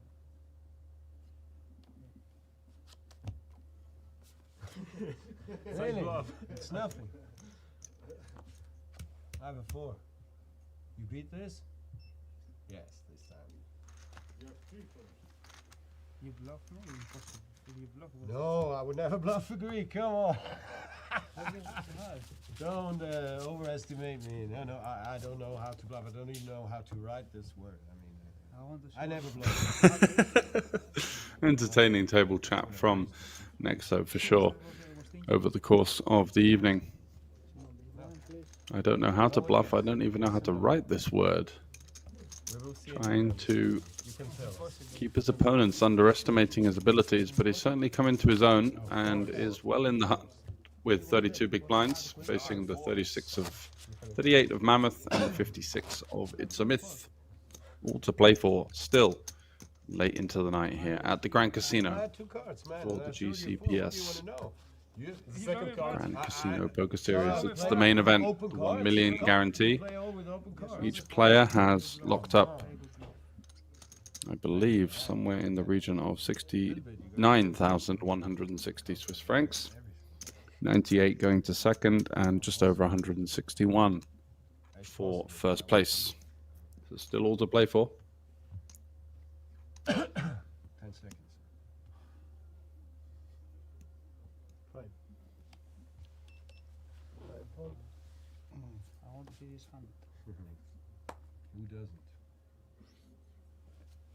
7, 4.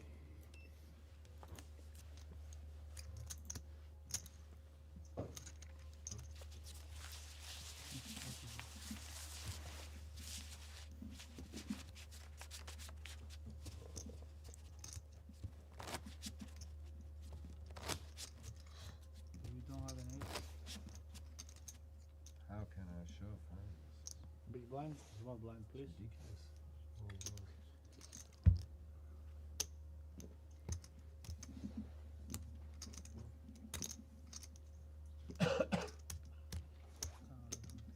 You had nothing. Come on. No, I didn't have nothing.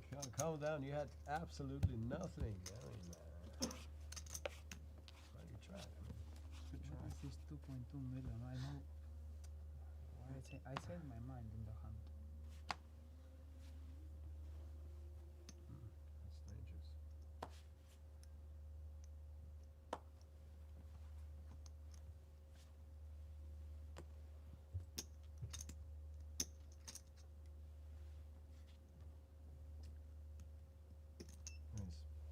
Raise. 850. Gone. I'm tilted.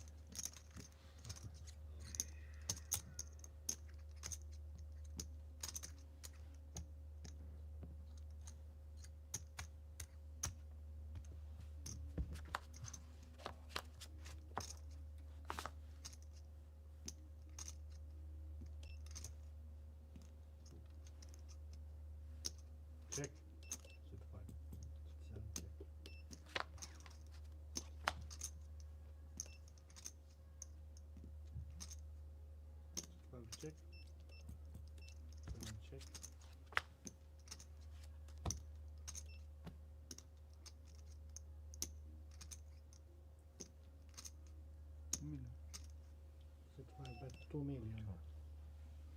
Call. To pair. I must bet more, huh? He was snap called on.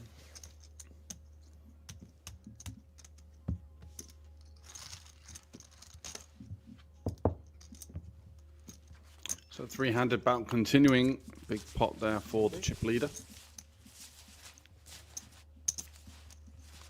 And an interesting predicament for him. He's got Nexo, who tends to be on the tighter side, but certainly has some wildly kind of impulsive moves in his arsenal. And then Mammoth, who is much more of a selective, calm, grinder type player on his direct right. So two completely different types of players to navigate through here. Mammoth with the 15 million on the button. South of 40 bigs, around about the average right now. Quanto? 800. 200. That's a normal range. Yes, yes, yes. We're gonna play this. Should get a call from the 10-9 and does. And 10-9's got him cooked right now. And check the flop. Checking the left. 7 check. Queen 5-4. So Nexo with, I believe it's Queen 5-4, not Queen 8-5, but with it being late into the night here, Simply bet 700. I could well be wrong. 7-4.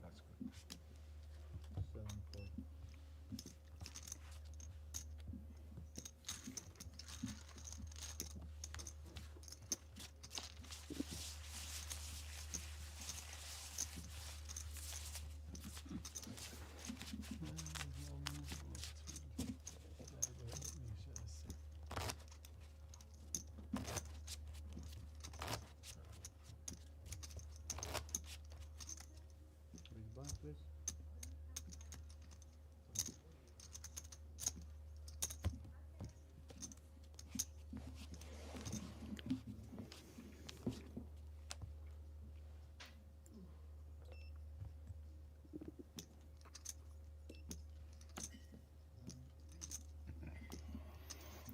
King 3 suited for It's a Myth.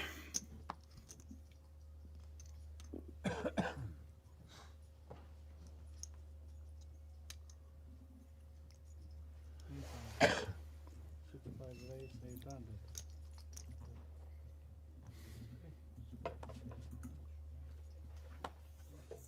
Enjoy. 7. Fold. No. They didn't cook the cheese for too long. Simply fold. Takes it down. Big issues.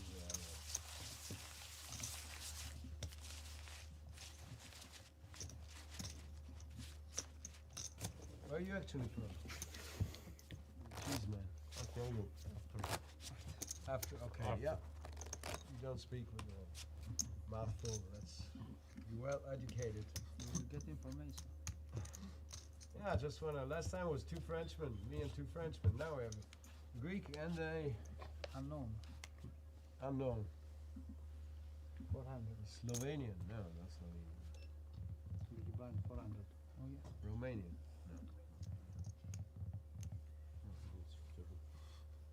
Your turn. Your turn. Now you can tell me. No, after the game. Tomorrow. After the game, I can look. 10 seconds. I'm Swiss. If you look. Me too. Oh, you're not Swiss. Yeah, but where you look? Have you seen? Ja, dan reden we maar Zweeds natuurlijk. Schop voor Tommy. That's problem. Oh, geile zie So Mammoth with the Jack-9 facing the limp from Nexo. He's going to just over limp. And Ace-10 for It's a Myth. Likely to raise it up here. Facing the first limp of the three-handed duel. From the button at least. Goes to 1.9 million. Albanieški peri, ja, stvarno.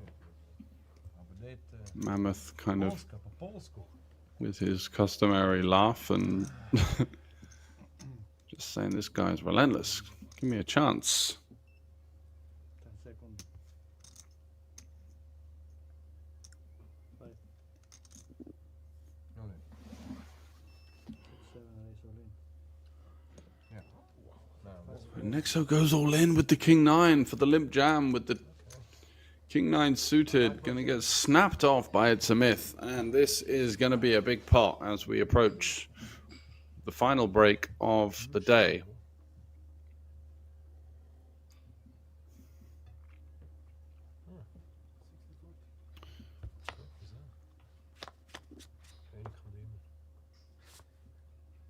Oh, 2 spades for Nexo now. Any king, 9, or spade will get the job done, and he is indeed a slight equity favorite here. Can turn his opponent dead, and does on the ace of spades. What a card. Nice, yeah, for this man. Okay, now you need to count again. Yeah, that's good. I didn't want the ace. Yes. You can't always get what you want, do you? 4, 6, 7, 7 out. 7 out. 8 million.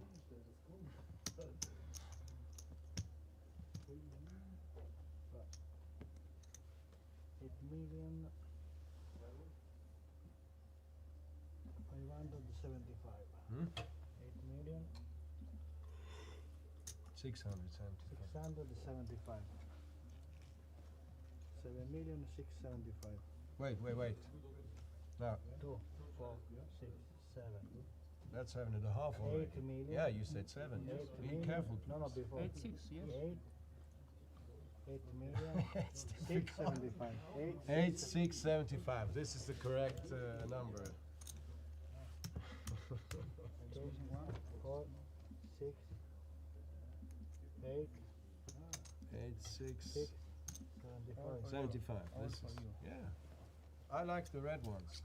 You can keep the green ones.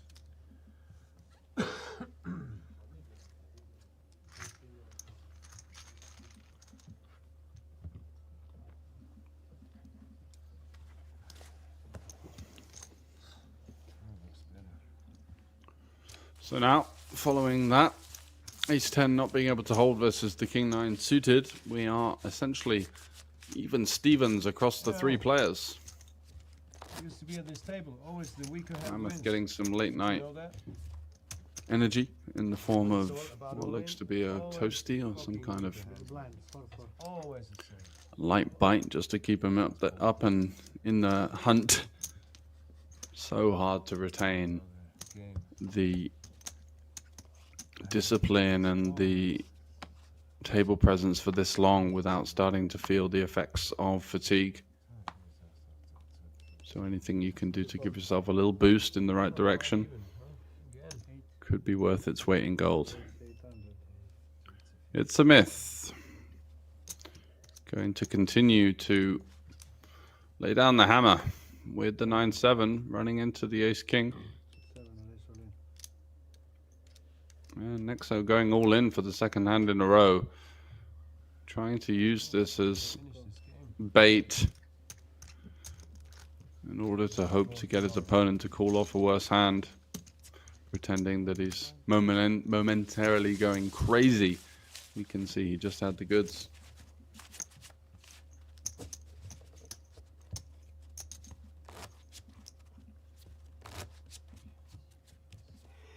Reduce the level time from the next one. We can talk in the break. Okay.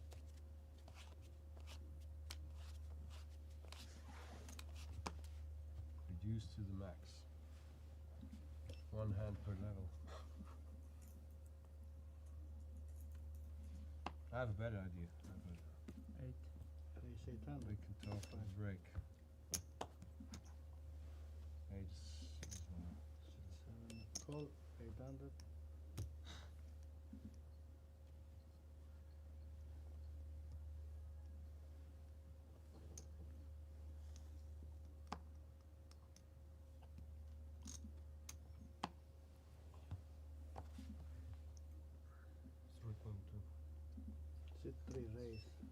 3,200,000. 3,200,000.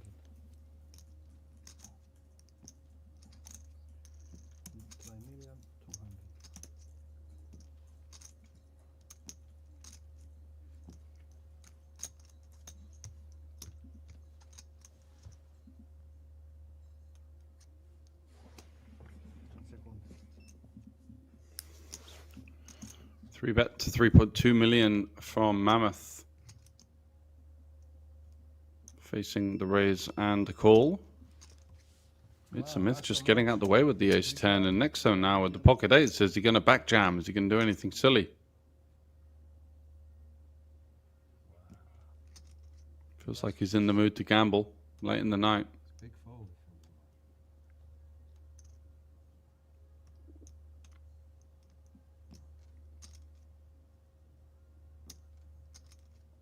10 seconds. I want that.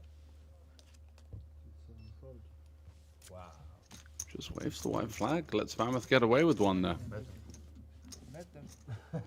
Better. Okay, then ace king. Better. Better than ace king. Kind of good. What a trap on 300. How big hand? You call all in? From you. I call in, yes. Yes. Snap. Yes. Okay. That's what I wanted to know. Well, okay, so you had ace king. Wow. I call it in It was also. a flip. What? If you shove, I call it in. Me, but not him. No, not. Why didn't you go? You should start calling him and not only me. Concentrate too much on me. Tell you. Not good. King deuce suited for Nexo. No ideas of getting in the mix. Instead, just quickly mucking it. Certainly not conventionally the type of hand that you want to be folding three-handed on the button, but has his own ideas, and that's paved his way to at least a third place payout, so go with what you know.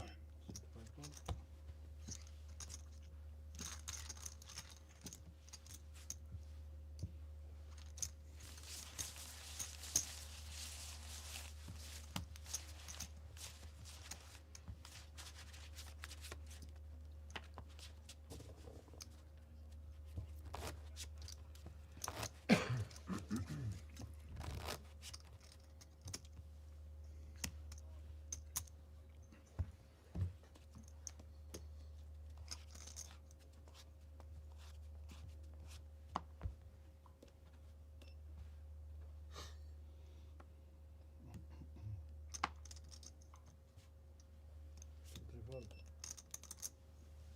Try fold.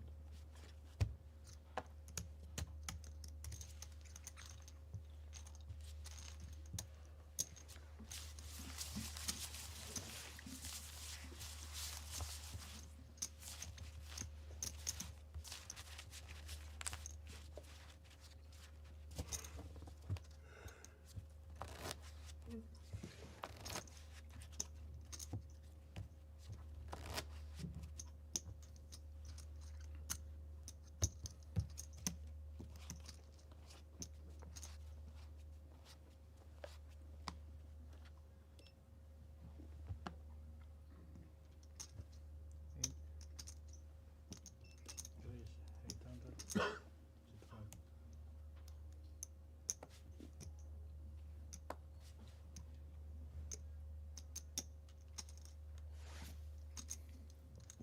Second.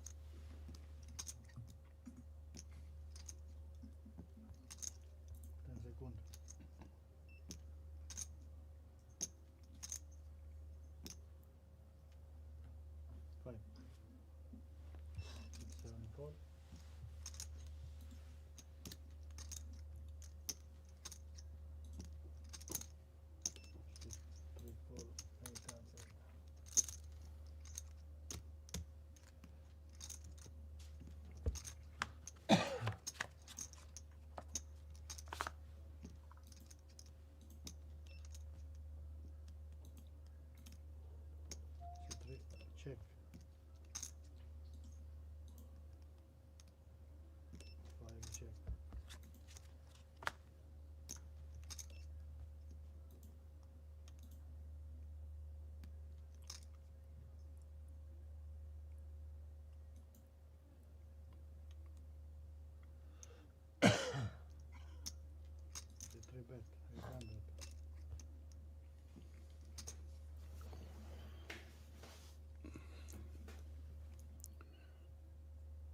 Interesting spot developing between Mammoth and It's a Myth. Mammoth going for this small size with the third pair, potentially opening the door to some counter aggression. And if there's a hand to do it with, this could certainly be it. 2,200,000.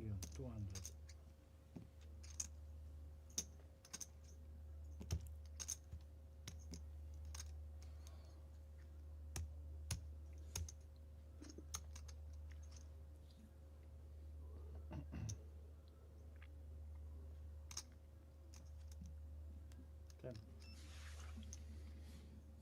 Oh. 12. Wow, he does find the bet call on the turn with just third pair. Almost stone putting his opponent on some kind of lone heart holding.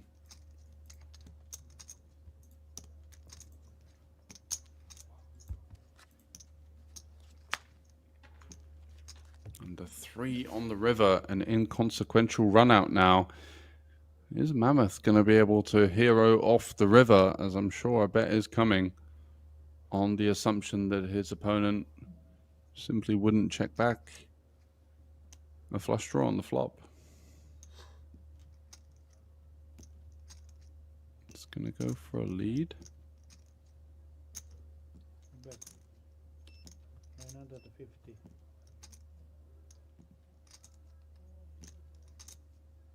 Wow.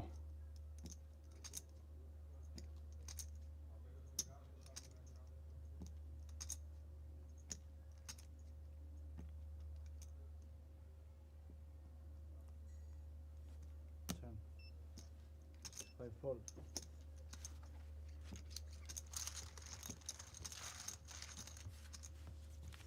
Manages to get the job done there. Great.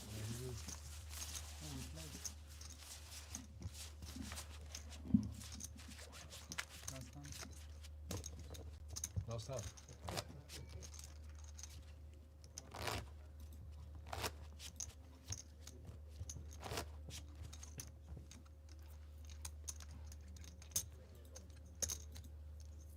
Small blind, please. I'm small blind, huh? Yes.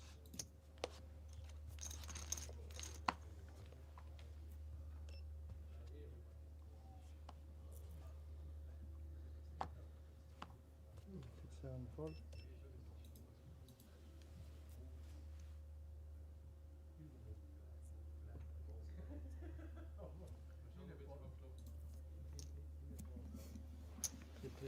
So Mammoth picking up another big hand, kings this time, having navigated the 5-4 successfully.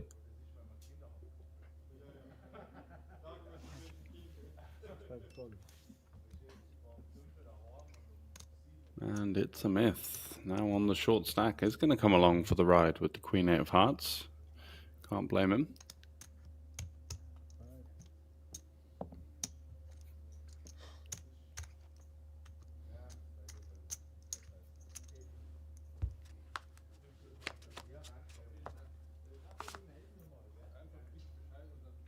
Jack 4 Jack. Kings with the King of Clubs. A hand that can certainly elect to start with the check.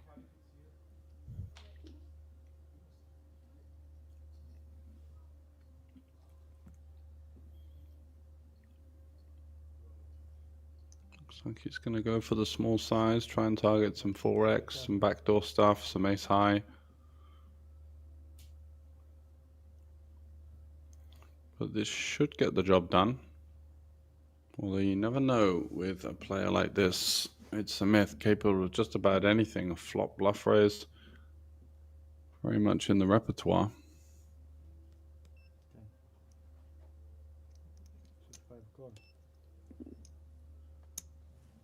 He's going to float with the Queen High, almost dead.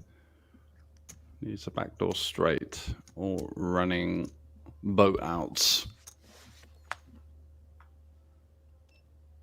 6 of clubs on the turn. It was Jack 6-4, so not the Jack 4 Jack as first advertised. Completely different scenario now. This should be a card that may slow down the action. Lots of the natural continues in the form of middle pair now improving to trips. Also allowing some of the straight draws or the floats to start bluffing. Not really going to ever be folding here.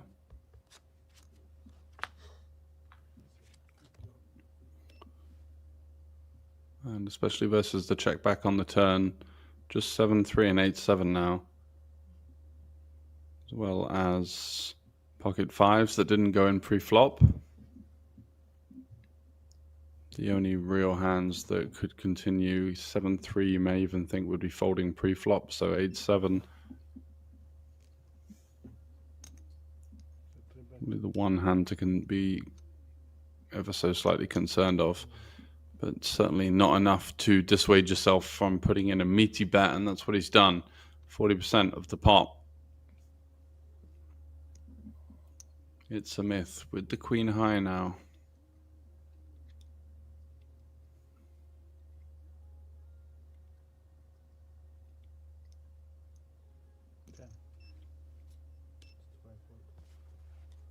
He's just going to relinquish it and is down to south of 10 million as Mammoth quietly going about business, picking up some hands when he needs it. And that will be a 5-minute break, I believe. And we're going to be back very shortly. And I'll have news on you of what we're going to do for the rest of the night from there. It was once said that in the heart of a small kingdom, a legend would be born. Forged in darkness and toughed by pressure, bound by a single code to glory. One table, one chance, over 2 million guaranteed, where kings fall and legends rise. Are you ready? Welcome to the Grand Casino Poker Series.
was once said that in the heart of a small kingdom, a legend would be born.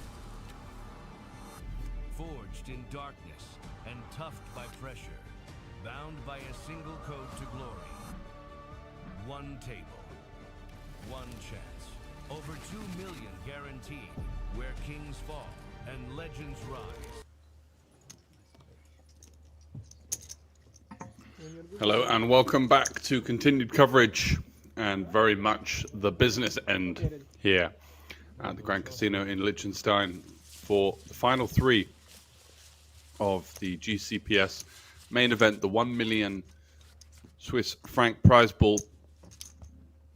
And we are going to be rocking and rolling on with 2 more 30-minute levels as the maximum amount of play left today. Current local time of 4:10, so getting well into the night, fatigue setting in for the players. We've cut down the levels from 75 to 30 minutes for the next 2, and if that doesn't find a winner, then we will come back tomorrow.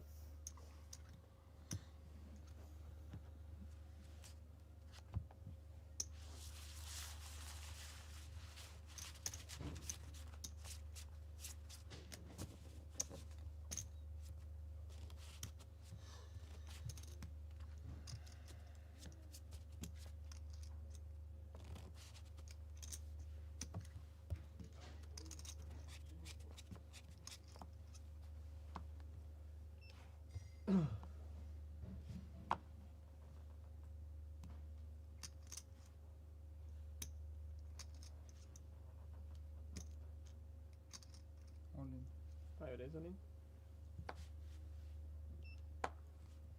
7 plus.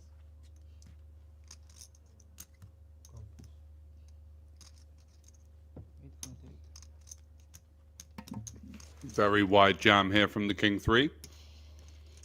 From It's a Myth, and Ace 10 in the big blind surely is going to be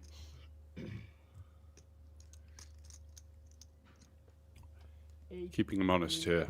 Can't be folding a hand this strong 3-handed, where you do feel a lot of the hands that have us beat are going to be, well, simply not pushing all in.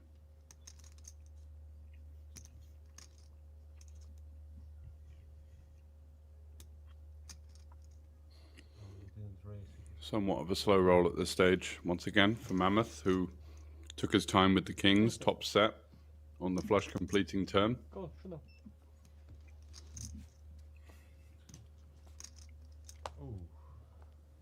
King 3 and Ace 10 on the backs. Let's see how that goes out.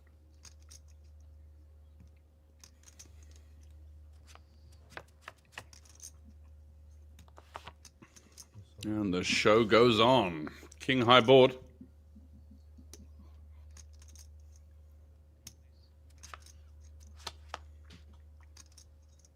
Seven on the turn, no help, looking for an ace and an ace only.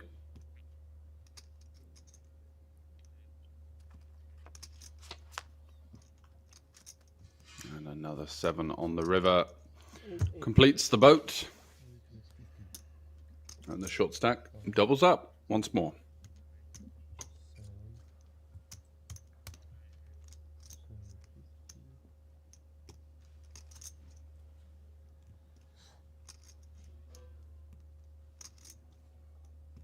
That's 8, right? No, we are 7, 7, 5, yes, 8. 8, and what? 8, 50. 50. 8, 8, 8, 8, 50.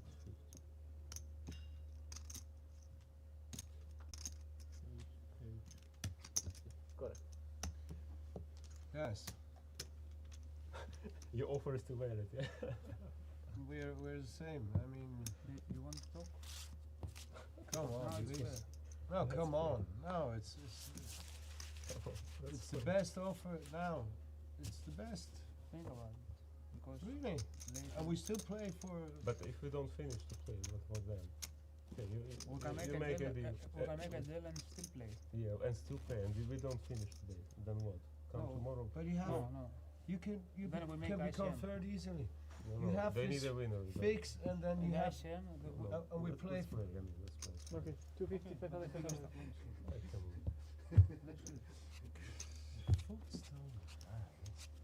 Before I understood, but now I'm not really understanding anymore. Yeah, but you have to respect. Yeah, sure. Yeah, natürlich. Aber When one goes one, okay. 500, please.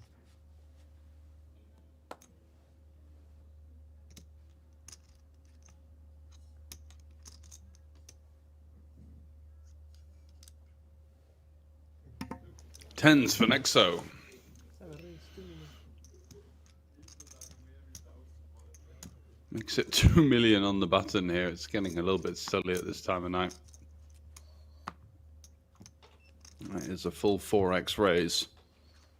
And it does feel like this impatience that we're seeing from Nexo has been a bit of a recurring theme.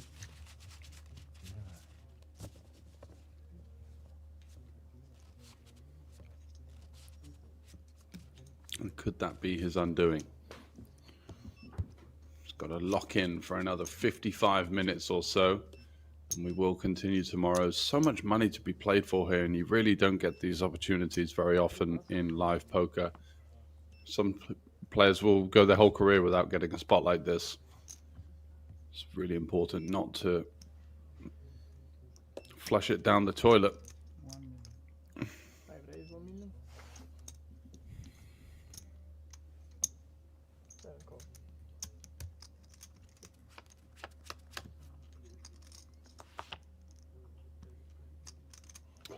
So Queen Jack versus Queen 8. Open ender for It's a Myth.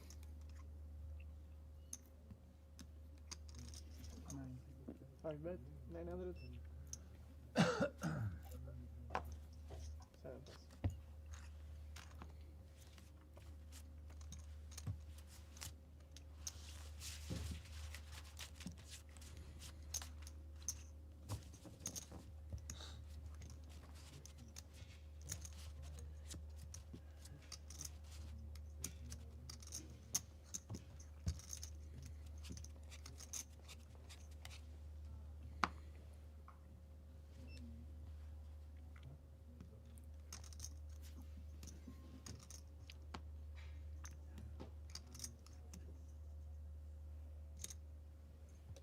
Raise 1,250,000.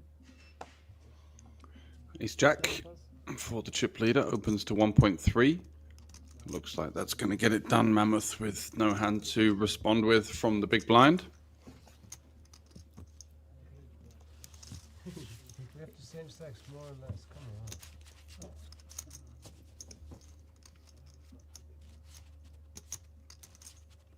250. Oh, really? Oh. 500. You want to play for hours? Okay.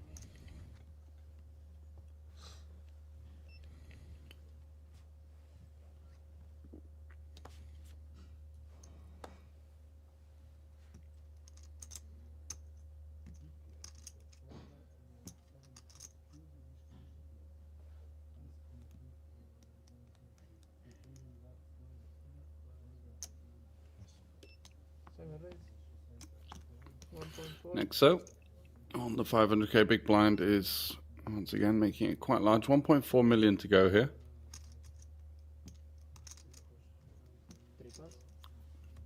It's rid of Mammoth in the small blind, and Kings for It's a Myth in the big. Just with the call. Look at this. For some saucy slow play.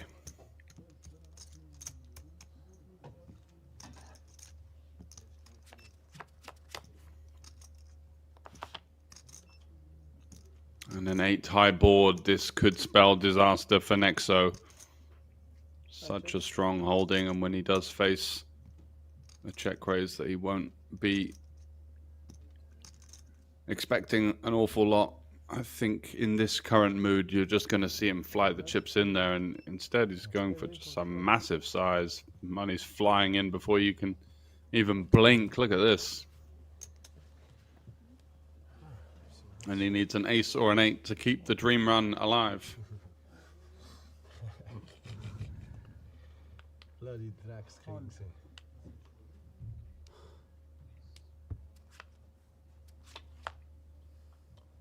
5 on the turn, no help.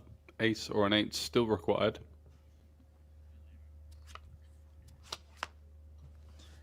Not to be, as Nexo is eliminated. And the Greek goes off fist pumping the air because it's been so tough for him just to get over the line. Hasn't really won an all-in. I mean, he's been getting it in bad a fair amount versus better hands. This time he gets the best hand in and finds the hold. So going to be in a huge spot now with just one player remaining to get through to get his hands on the title. And that is a huge pay jump, with Nexo hitting the rail in third for 69,160 Swiss francs. And guaranteed for both players now 98,000 francs. Deception. Greek deception. I hope you move that way. I'm used to get I hope you had something. become third, you know. Ask.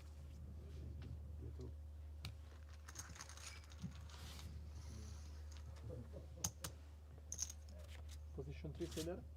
Easy. Box again. Come on.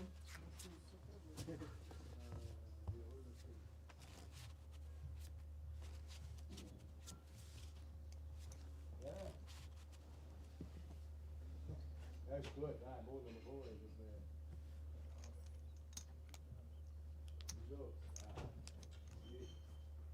You are 215. Ja, jetzt hast du trotzdem ein 100. This is with Hunter. Heads up with Hunter.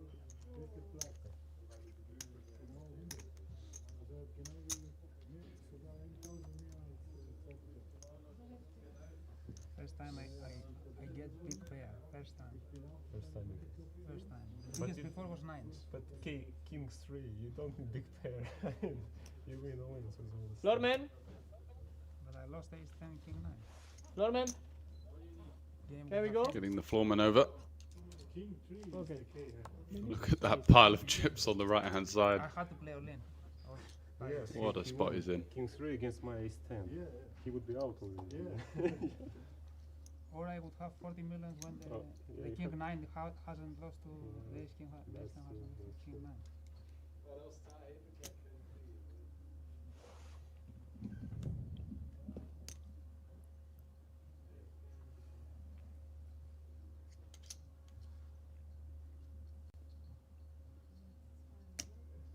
Das einzige Falsch hier ist. So just waiting to get things underway once again. The final table photos. Na, wohl schon.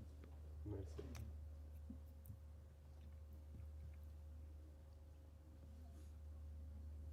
Aber war schon mein Ziel.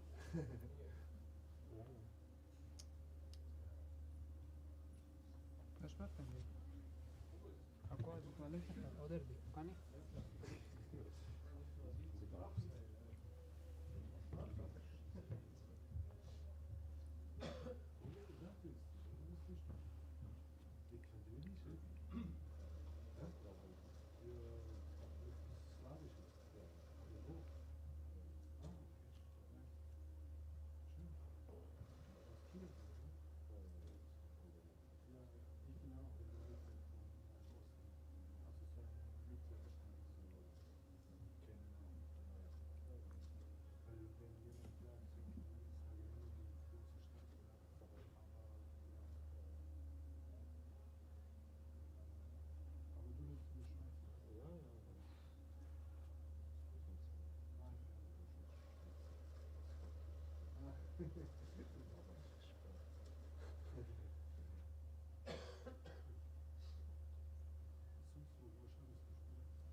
Für mich sehr weit, man, bis ich dort bin, ich schwöre. Diese Weg, für mich,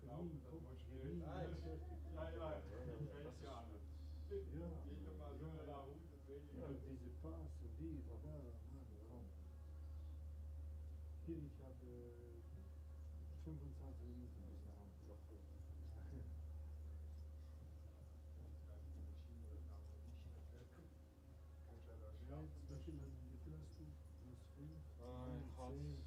wie viel hast du? Du hast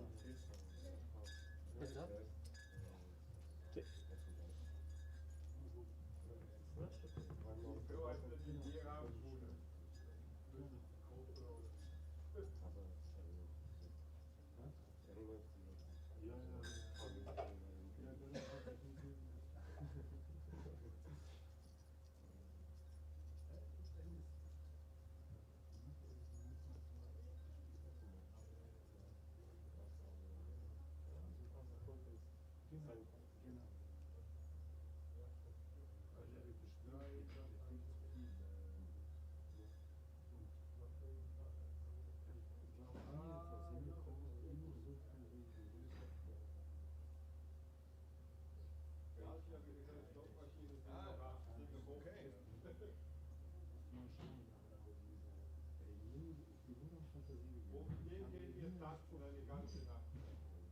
Beste Hand, wo ich hatte, die ganze Erfahrung drin war Ass König 1 oder König 1 habe ich 4 Runden gelöst, weil ich weiß, Min-Race kommt sicher in den Call, Ass König kriegt fast nie und nachher hast du keine Position, in der Position liegt Call Jack 6, 3 oder weißt du, was ich meine? Ab und zu ist so, wenn du keine Spots finden kannst, du probierst dies. Aber ich bin eigentlich zufrieden mit dem Gefühl, ich gebe ihm da, ich stehe im Unterbewusstsein, weil die Check, das ist ein komischer Check. Meine Kopf denkt, komischer Check. Ich muss probieren, den Pot zu Let's go, we don't have a lot of time. We need to finish. Let's play. Casino closes.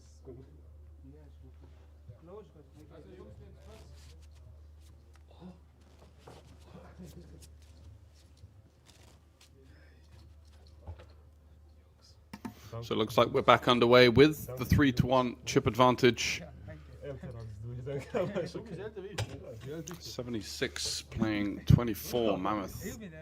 Or is it 74 playing 26? One of the two. Either way, about 3-1 chip stack advantage for the Greek.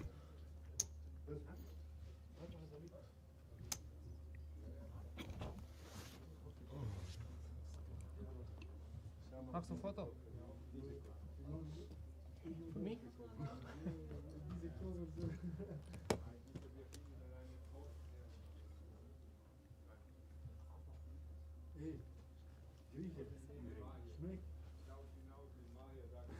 Das wisst ihr wie? Falsch du Dings. Oh, so here we have the unboxing. Check out that for a load of wonga. That is what we're playing for here. The 100s, the 10s, the 50s, the 20s. Not sure if that's the whole lot, but big chunk of change just to add to the spectacle for us.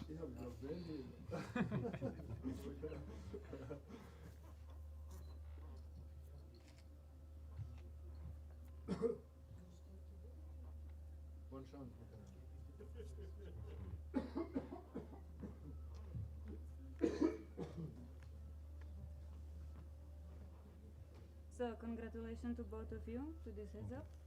You are playing for very nice money and also the trophy. So I wish you the best of luck and we can start, please.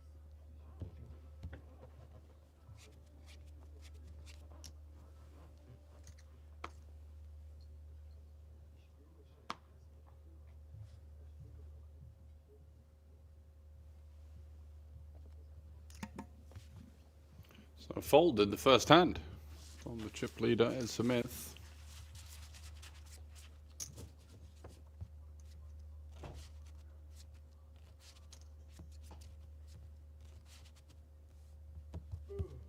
Blame, please.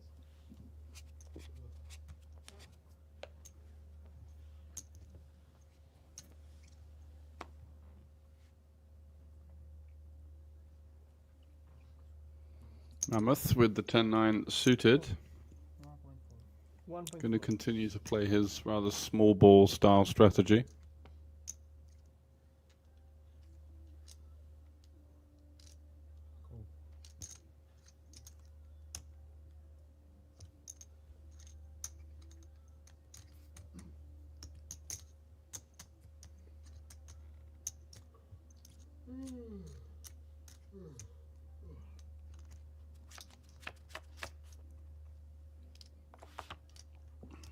Met by a raise from It's a Myth.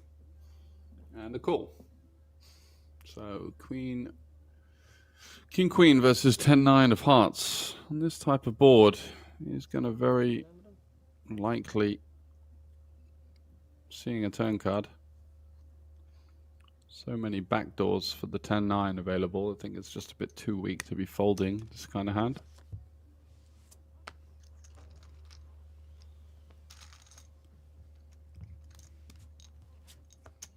But he does. King Queen will take it down.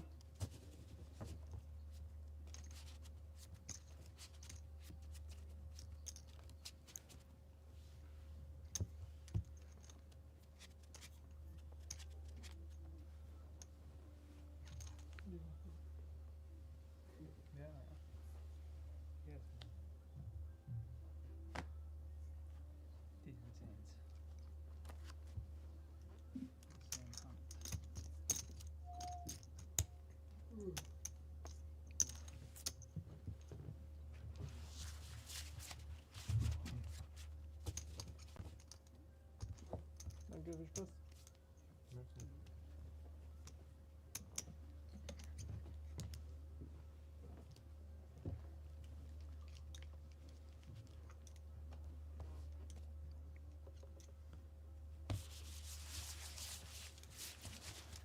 There you have it, the details for the WSOP Circuit 2026. The full itemization of the ring events, all 12 of them, will be brought to you shortly over on the Grand Casino website or, of course, spadepoker.tv.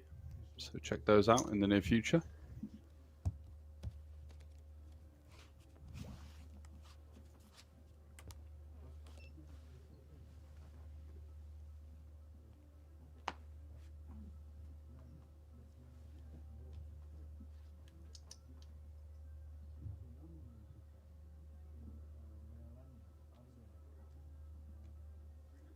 The 3 raise 1,250,000.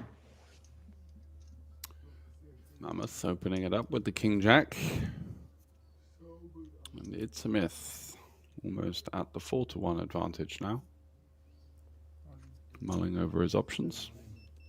Ooh, goes for a raise. All in. Putting Mammoth to the test here.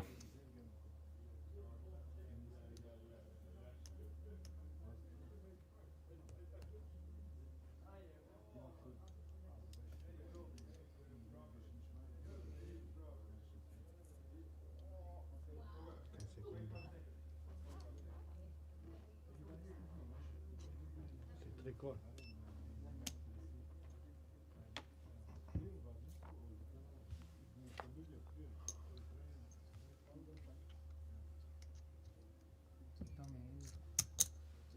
Does call it off, and here we go. King 8 versus King Jack. Mammoth finding the call.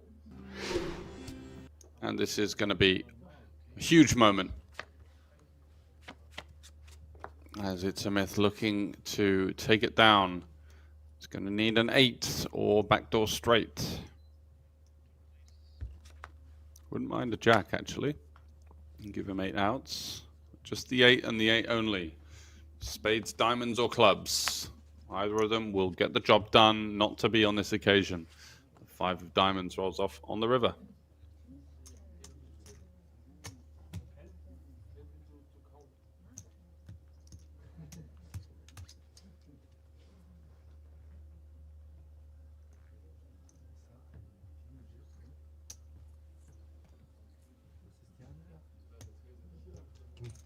König 8.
So almost neck and neck now, as it's a myth. Wasn't able to get the 3-bet jam through with the king 8. Looked up by the king jack. And might be regretting that one.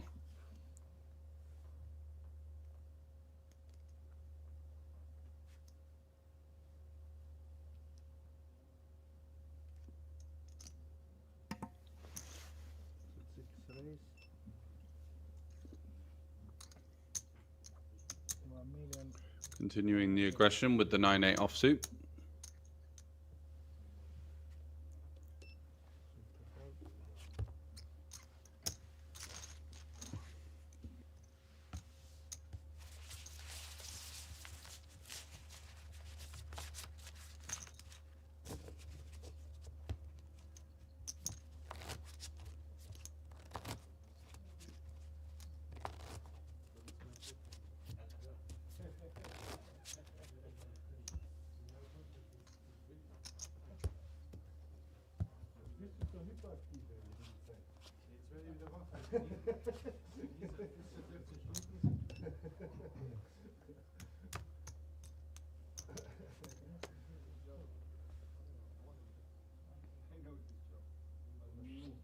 C3 1 million 250.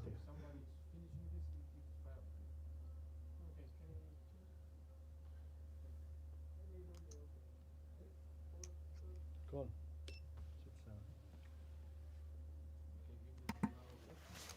Mammoth with the raise. This time it's going to be it's a myth defending with the 4-3. So Jack 7 up against 4-3. Not exactly premium holdings.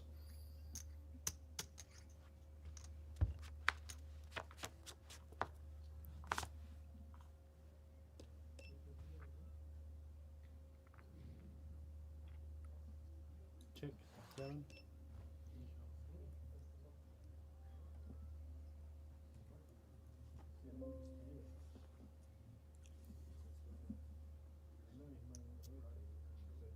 C3 bet 800.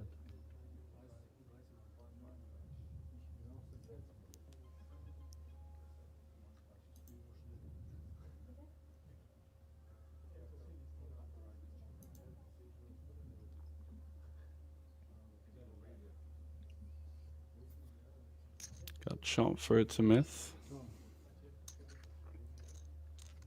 Just going to come along.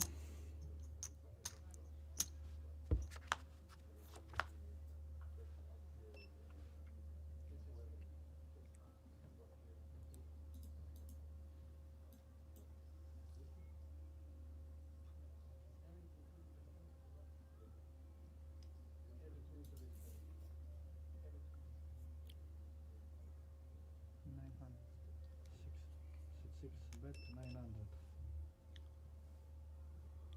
Deuce on the turn and a lead from the big blind here, representing the Deuce X. Turning his gut shot into a bluff. And a lovely hand to do it with here. Basically, well, essentially the stone nut low. Knows that his opponent will be c-betting quite heavily on this card and does switch the onus back onto him there. Lovely play.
three call.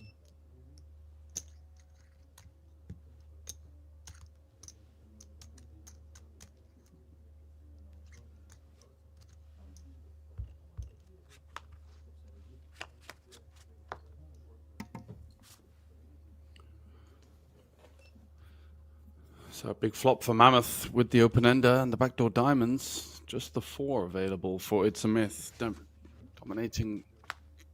Dominated pre-flop.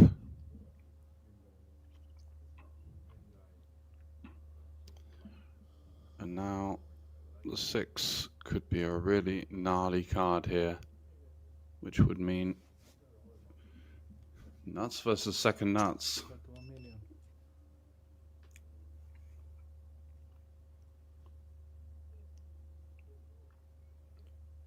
Can he find a raise here with the 7-4 having checked back the flop? Could represent hands like 8-5, pocket 5s. Not an awful lot else though, apart from slow played checkbacks on the flop, which, given his style of play, are going to be somewhat unlikely. Does just wave the white flag.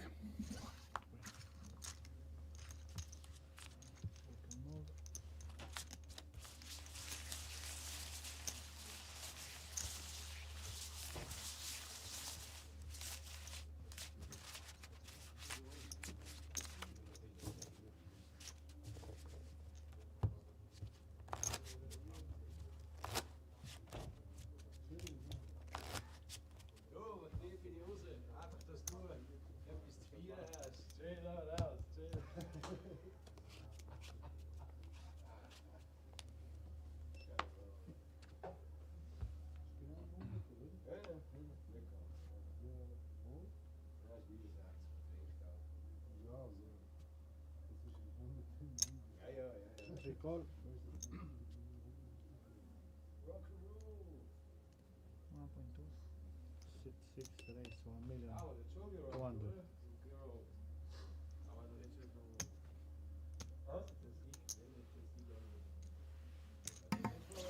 Raise from It's a Myth with the King 5. Does have his opponent slightly dominated, but as you can see from the equity, it's going to be hard to win this one outright without hitting a 5.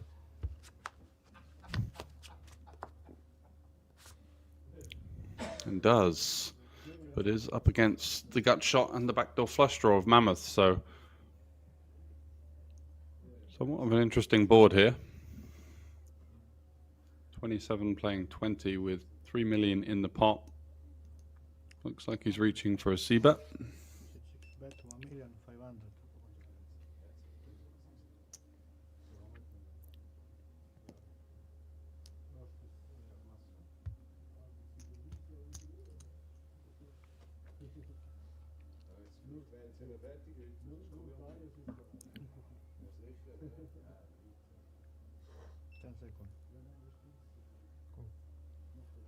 Call.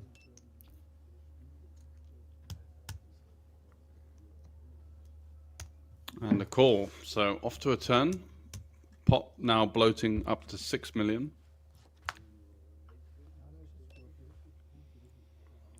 10 on the turn. Could slow down both players here.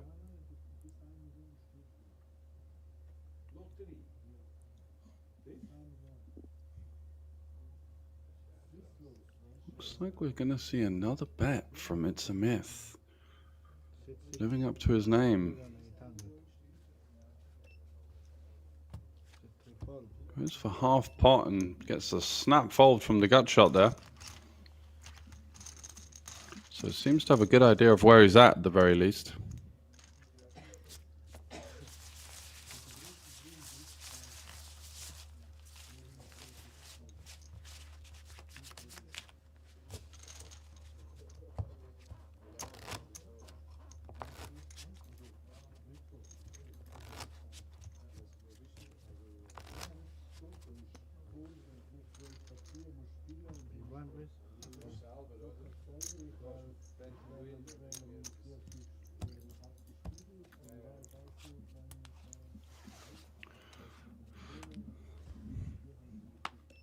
So we are playing for around about 63 3,000 and change Swiss francs.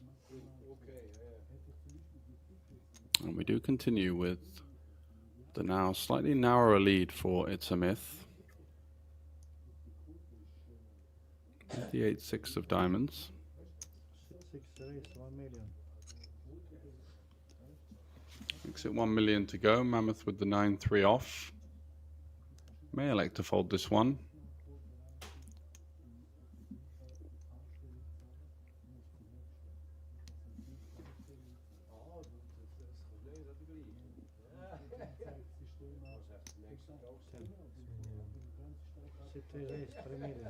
It's going to actually turn this kind of bottom hand into a bluff instead. Can't say I'm a massive fan of the hand selection, out of position, heads up with the big blind ante. I think if we're going to go super polar, then a larger than 3x sizing would be the play. Something like 4.5 million.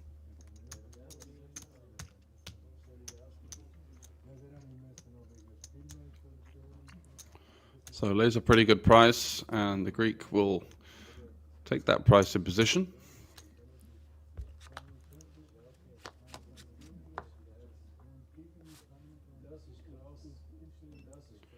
Nine three, flopping the best of it. Bottom pair and a backdoor flush draw.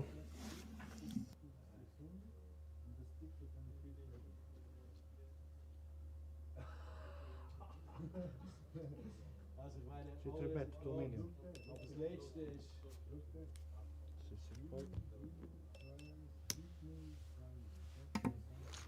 And takes it down with the C-bet.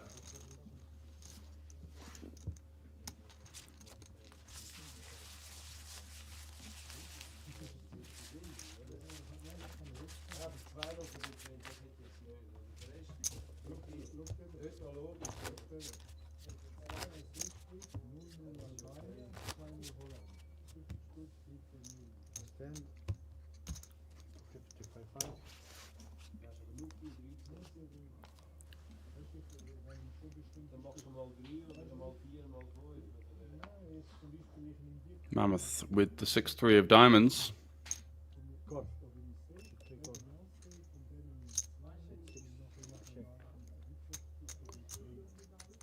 And a limp. King 9 is a hand that could elect to raise for value. Checking back also certainly a play. Wow, 2 pair now for Mammoth. A Mammoth flop, you could say.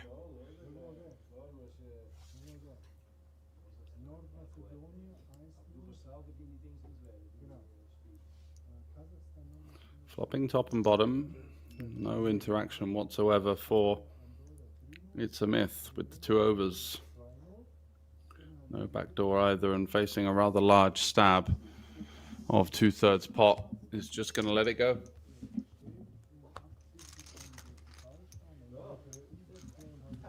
So average stack around about 25 million, and we've got 28 playing 23 at this stage, with about a level or so to go for the close of play for today.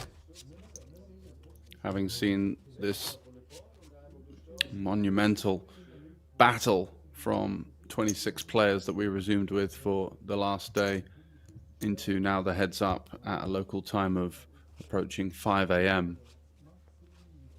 The decision was made to cut the levels from 75 to 30 for the last 2 and play for an hour after the previous break.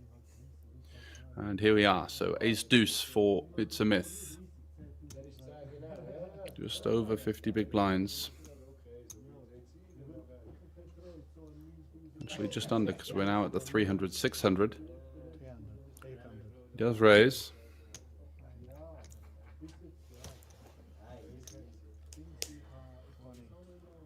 And 4 deuce will hit the muck versus the 3x.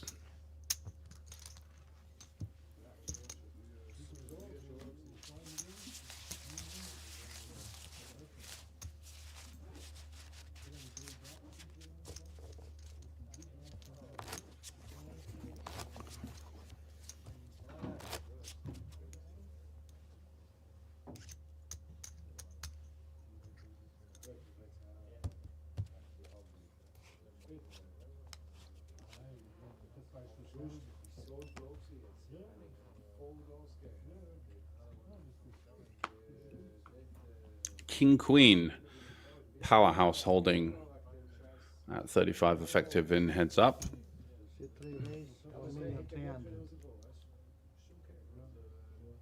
Makes it 1.3 to go. King 4 for It's a Myth. The sort of hand that could get frisky from time to time in heads up. Looking to fold out some weak ace X, some superior King X holdings. And that's exactly what he's gone for. But maybe tiredness setting in here has just made it so small. Which makes things interesting because the price is so good. Do we want to call, keep in all of these hands that we dominate? And he's made it so small that jamming for 22 million or so seems a bit overzealous. So what's the play going to be?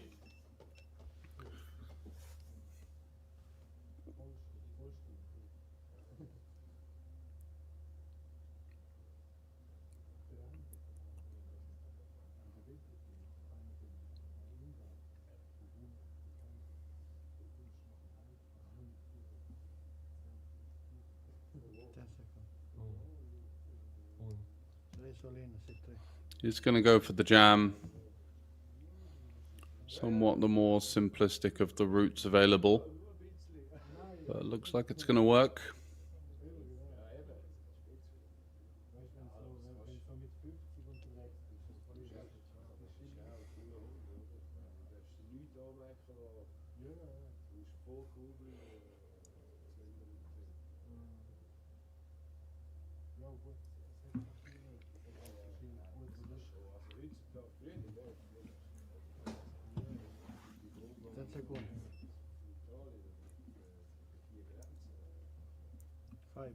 No time banks available for It's a Myth and is going to be forced to fold.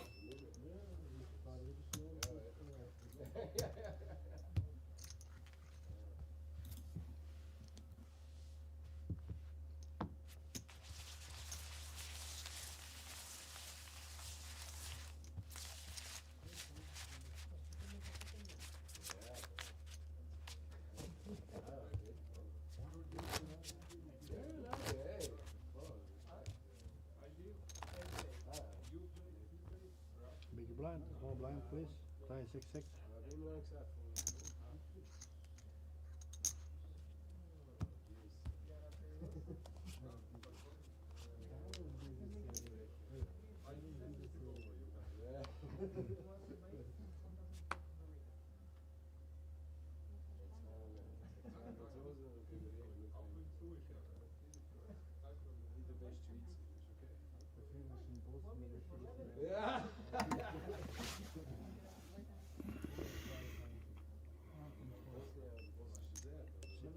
Race 1 million for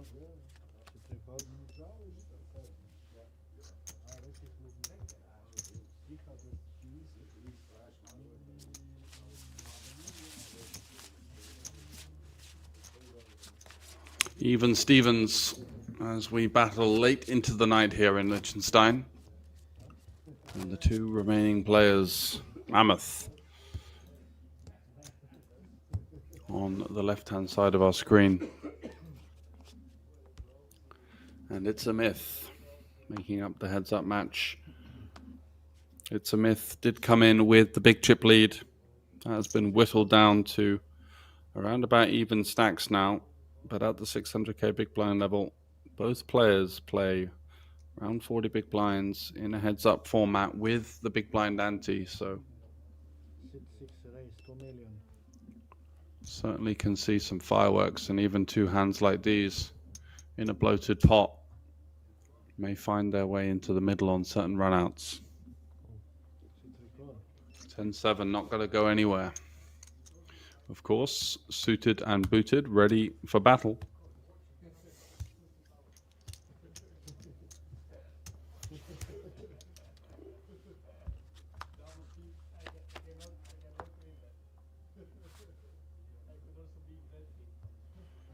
So Ace 8 with A swing and a miss on a rainbow board, but a very connected one.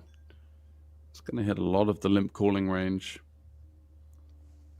Going to be hands like 10-9, Jack-10, Jack-8, Jack-7 suited, 9-6 suited, 8-7, 10-8, Queen-10, Queen-8, 8-5. All of those hands having interaction. Does go check, check. Mammoth not electing to stab with the 10 high in position, trying to potentially lean on some of the weaker holdings that can't call. Hands like King 8, Ace 8, Ace 4. So rather honest from Mammoth. Now facing a stab. And just snap folds the gut shot. So I do feel if this were an insight into the strategy that both players are going to bring to this heads up, that with an ante in play, it's just really going to suit the more aggressive of the two players. And that is the man you're looking at over on the right hand side, I feel.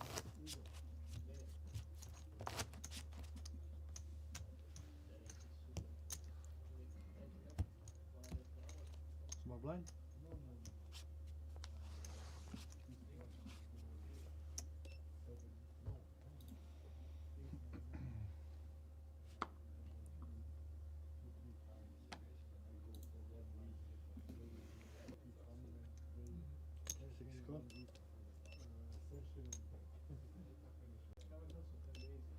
Check.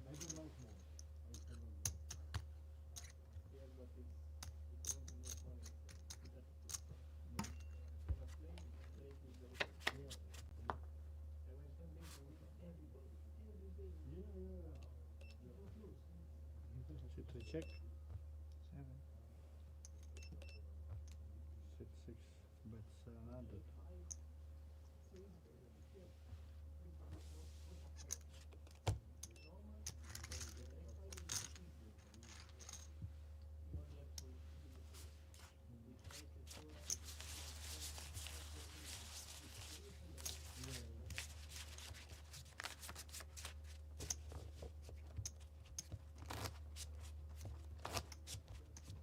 Before I go the first time, I think in my head, oh, this is danger, I think good player. I go there, I see, take this, so easy, so easy. Then I start to play really good. Really good tournament, I win every, I go back to 16 But in my head, I think it before, it's very hard to play there without any music. Three call, 600. 6, check.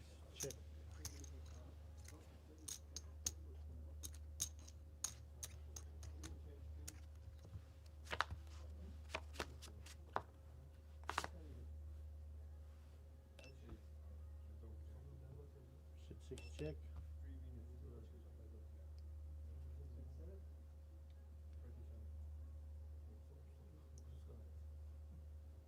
Bet 600.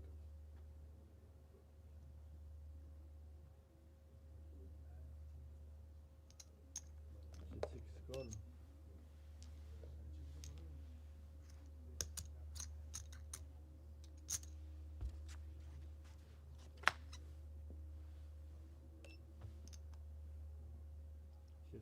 Check.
six check.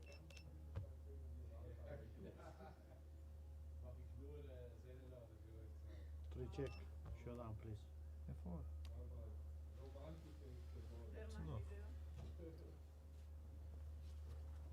I think on the river that you check that you hit the 9. I wanted you to bet. Then I would be sure that I win.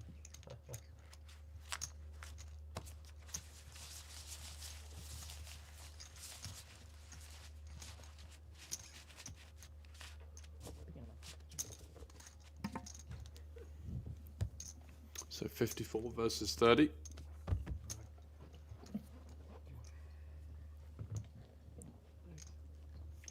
Alright guys, you have now the last 10 minutes.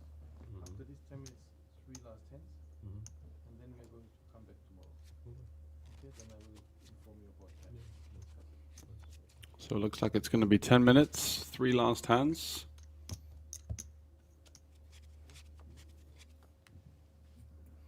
And then the players will resume tomorrow.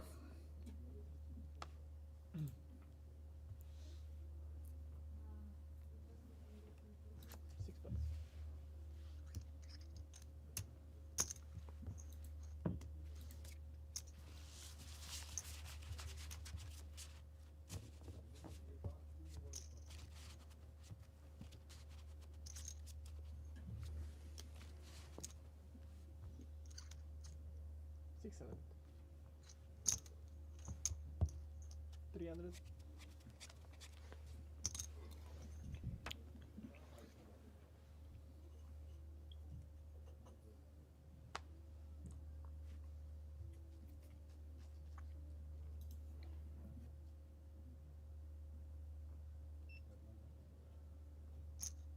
Raise. Raise all in. Triples. 1-3.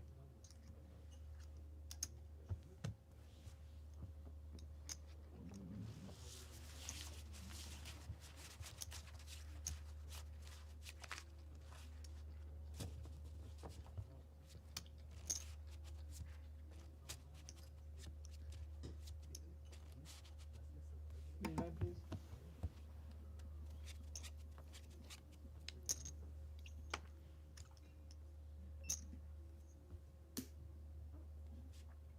Jack 5 suited for Ed Smith. 6 call. Limping in. And the Queen 6 for Mammoth is going to check it back. So off to another flop.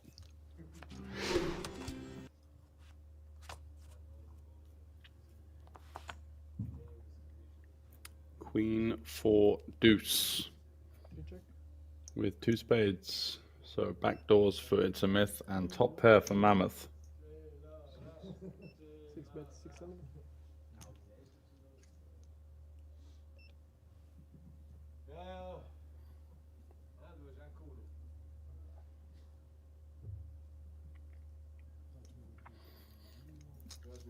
Quite tempting to raise some Queen X here, but considering we've got the 6 kicker and we do have the backdoor straight draw to boot, it just adds to the playability. Jack 5 now turning the open ender.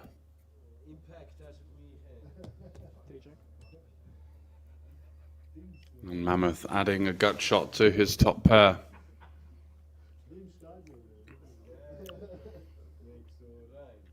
Are we going to see a massive turn bet here designed to fold out deuce X and even ask the question of some 4X?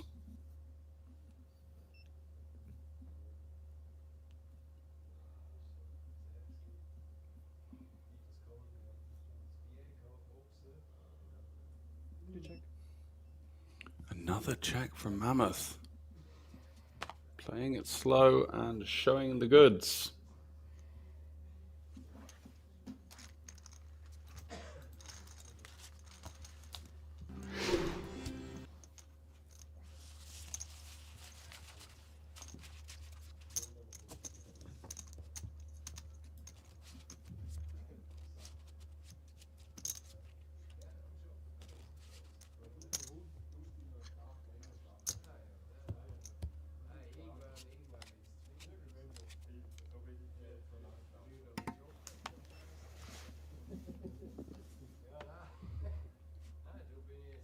Mammoth with the Jack 9 suited, premium holding, 30 big blinds effective.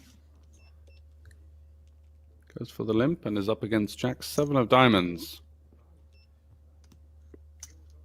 1.350. And it's a myth deciding to take this one upstairs, but again, just with this tiny sizings. One more green. Does get the limp call. Wow. Flush draw for It's a Myth. Top pair for Mammoth. Already 3.3 in there with 17 back. Could we see potentially the last hand of the GCPS main event here? 6 bet, 900. If Mammoth decides to raise and try and get in his 9 here. Hard not to see It's a Myth go for the lot.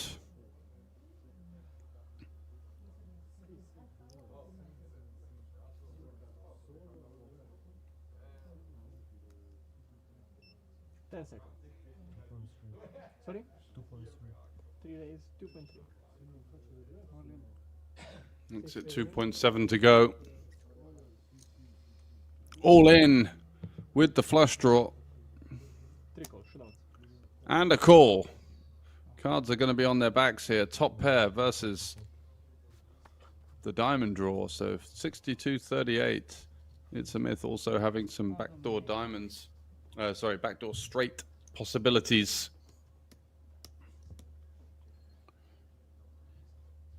Can the top pair hold here? Such a great spot when you've got even the overcard blocked as well.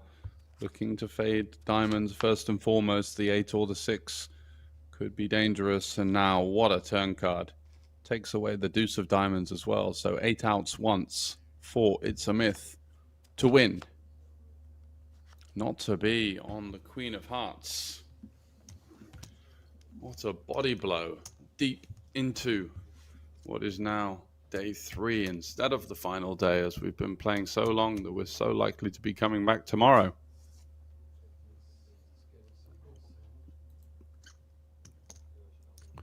Doesn't look like there's going to be much more than a couple of hands left. And a body blow for the Greek. Had a chance and 2 pulls at a diamond to take down the entire lot. Playing for 93,000 Swiss francs in this heads-up match, and he just hasn't been able to get it over the line. The entire final table has been telling a similar story, 5, 7, 9, 11, 13, 14, where he's 15, been quite liberal in his 16, 5, 16, decision-making in terms of some of the all-ins, some of the raise calls he's made. The flush draw there, much more natural, of course, but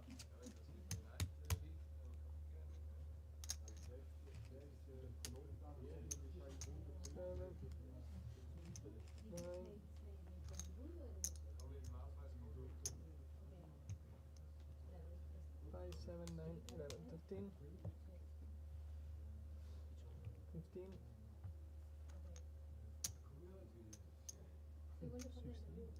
17, 16, 975. So See, 17 okay. minus Give me 25,000. Yes. 17 So, minus 5, 7, 9, 11, 13, 15, 17, 17 and 25 so, back. yes.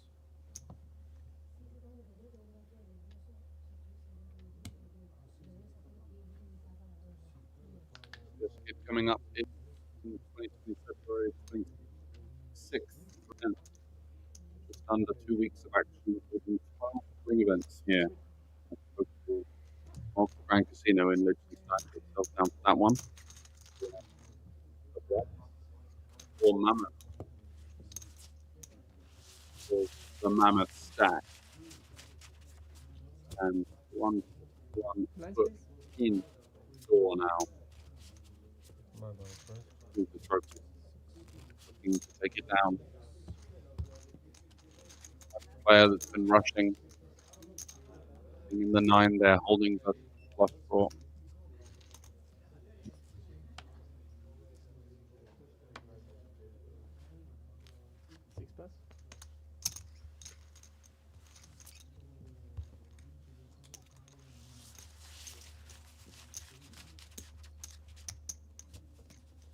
You continue with at least one more hand.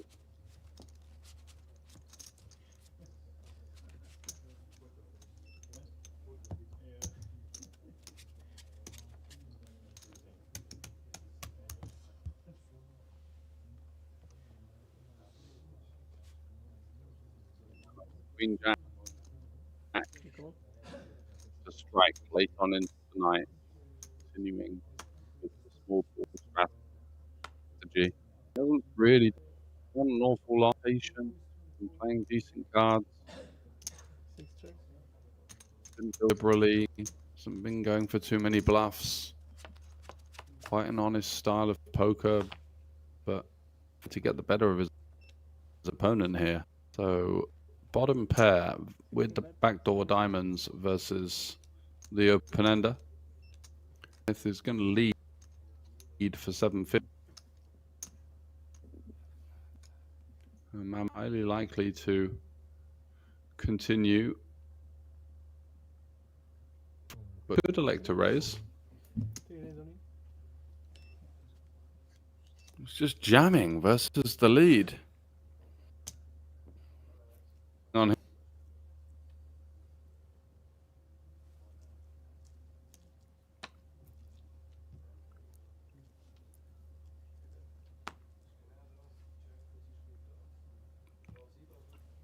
And that's it, Smith. You're thinking, not sure what he's got, but having the Jack of Diamonds, you block some flush draws that could send it in. Also, the Queen Jacks, Ace Jack potentially as well.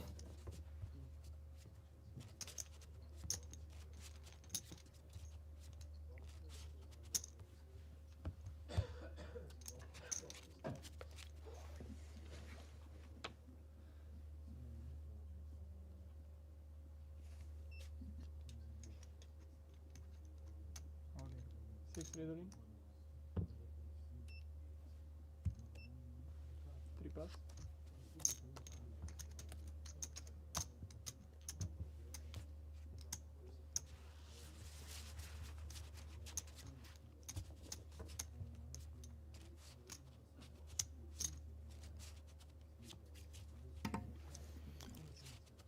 So as you can see on the screen, last 3 hands.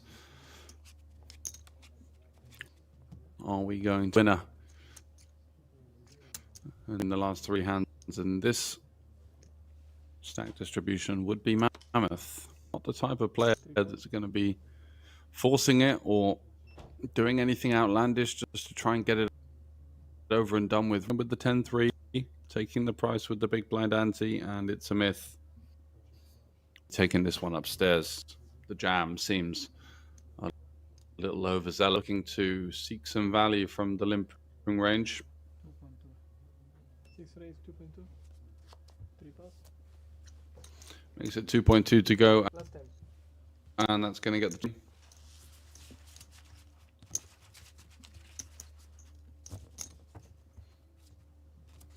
Miracle. Smith isn't going to be winning at the very least. Going to be back for a continuation of play, potentially afternoon, based on the Ace 2 holdings. It's a myth with the Ace 4. For 22 bigs with the big blind ante.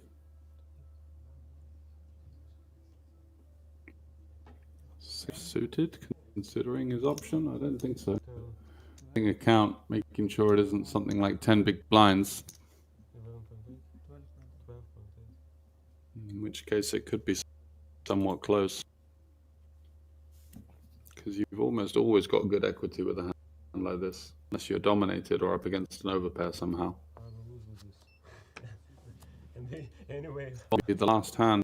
You can show me those. I can tell you what. And if we don't see Myth being taken out by Mammoth here, then the players will resume tomorrow. Oh.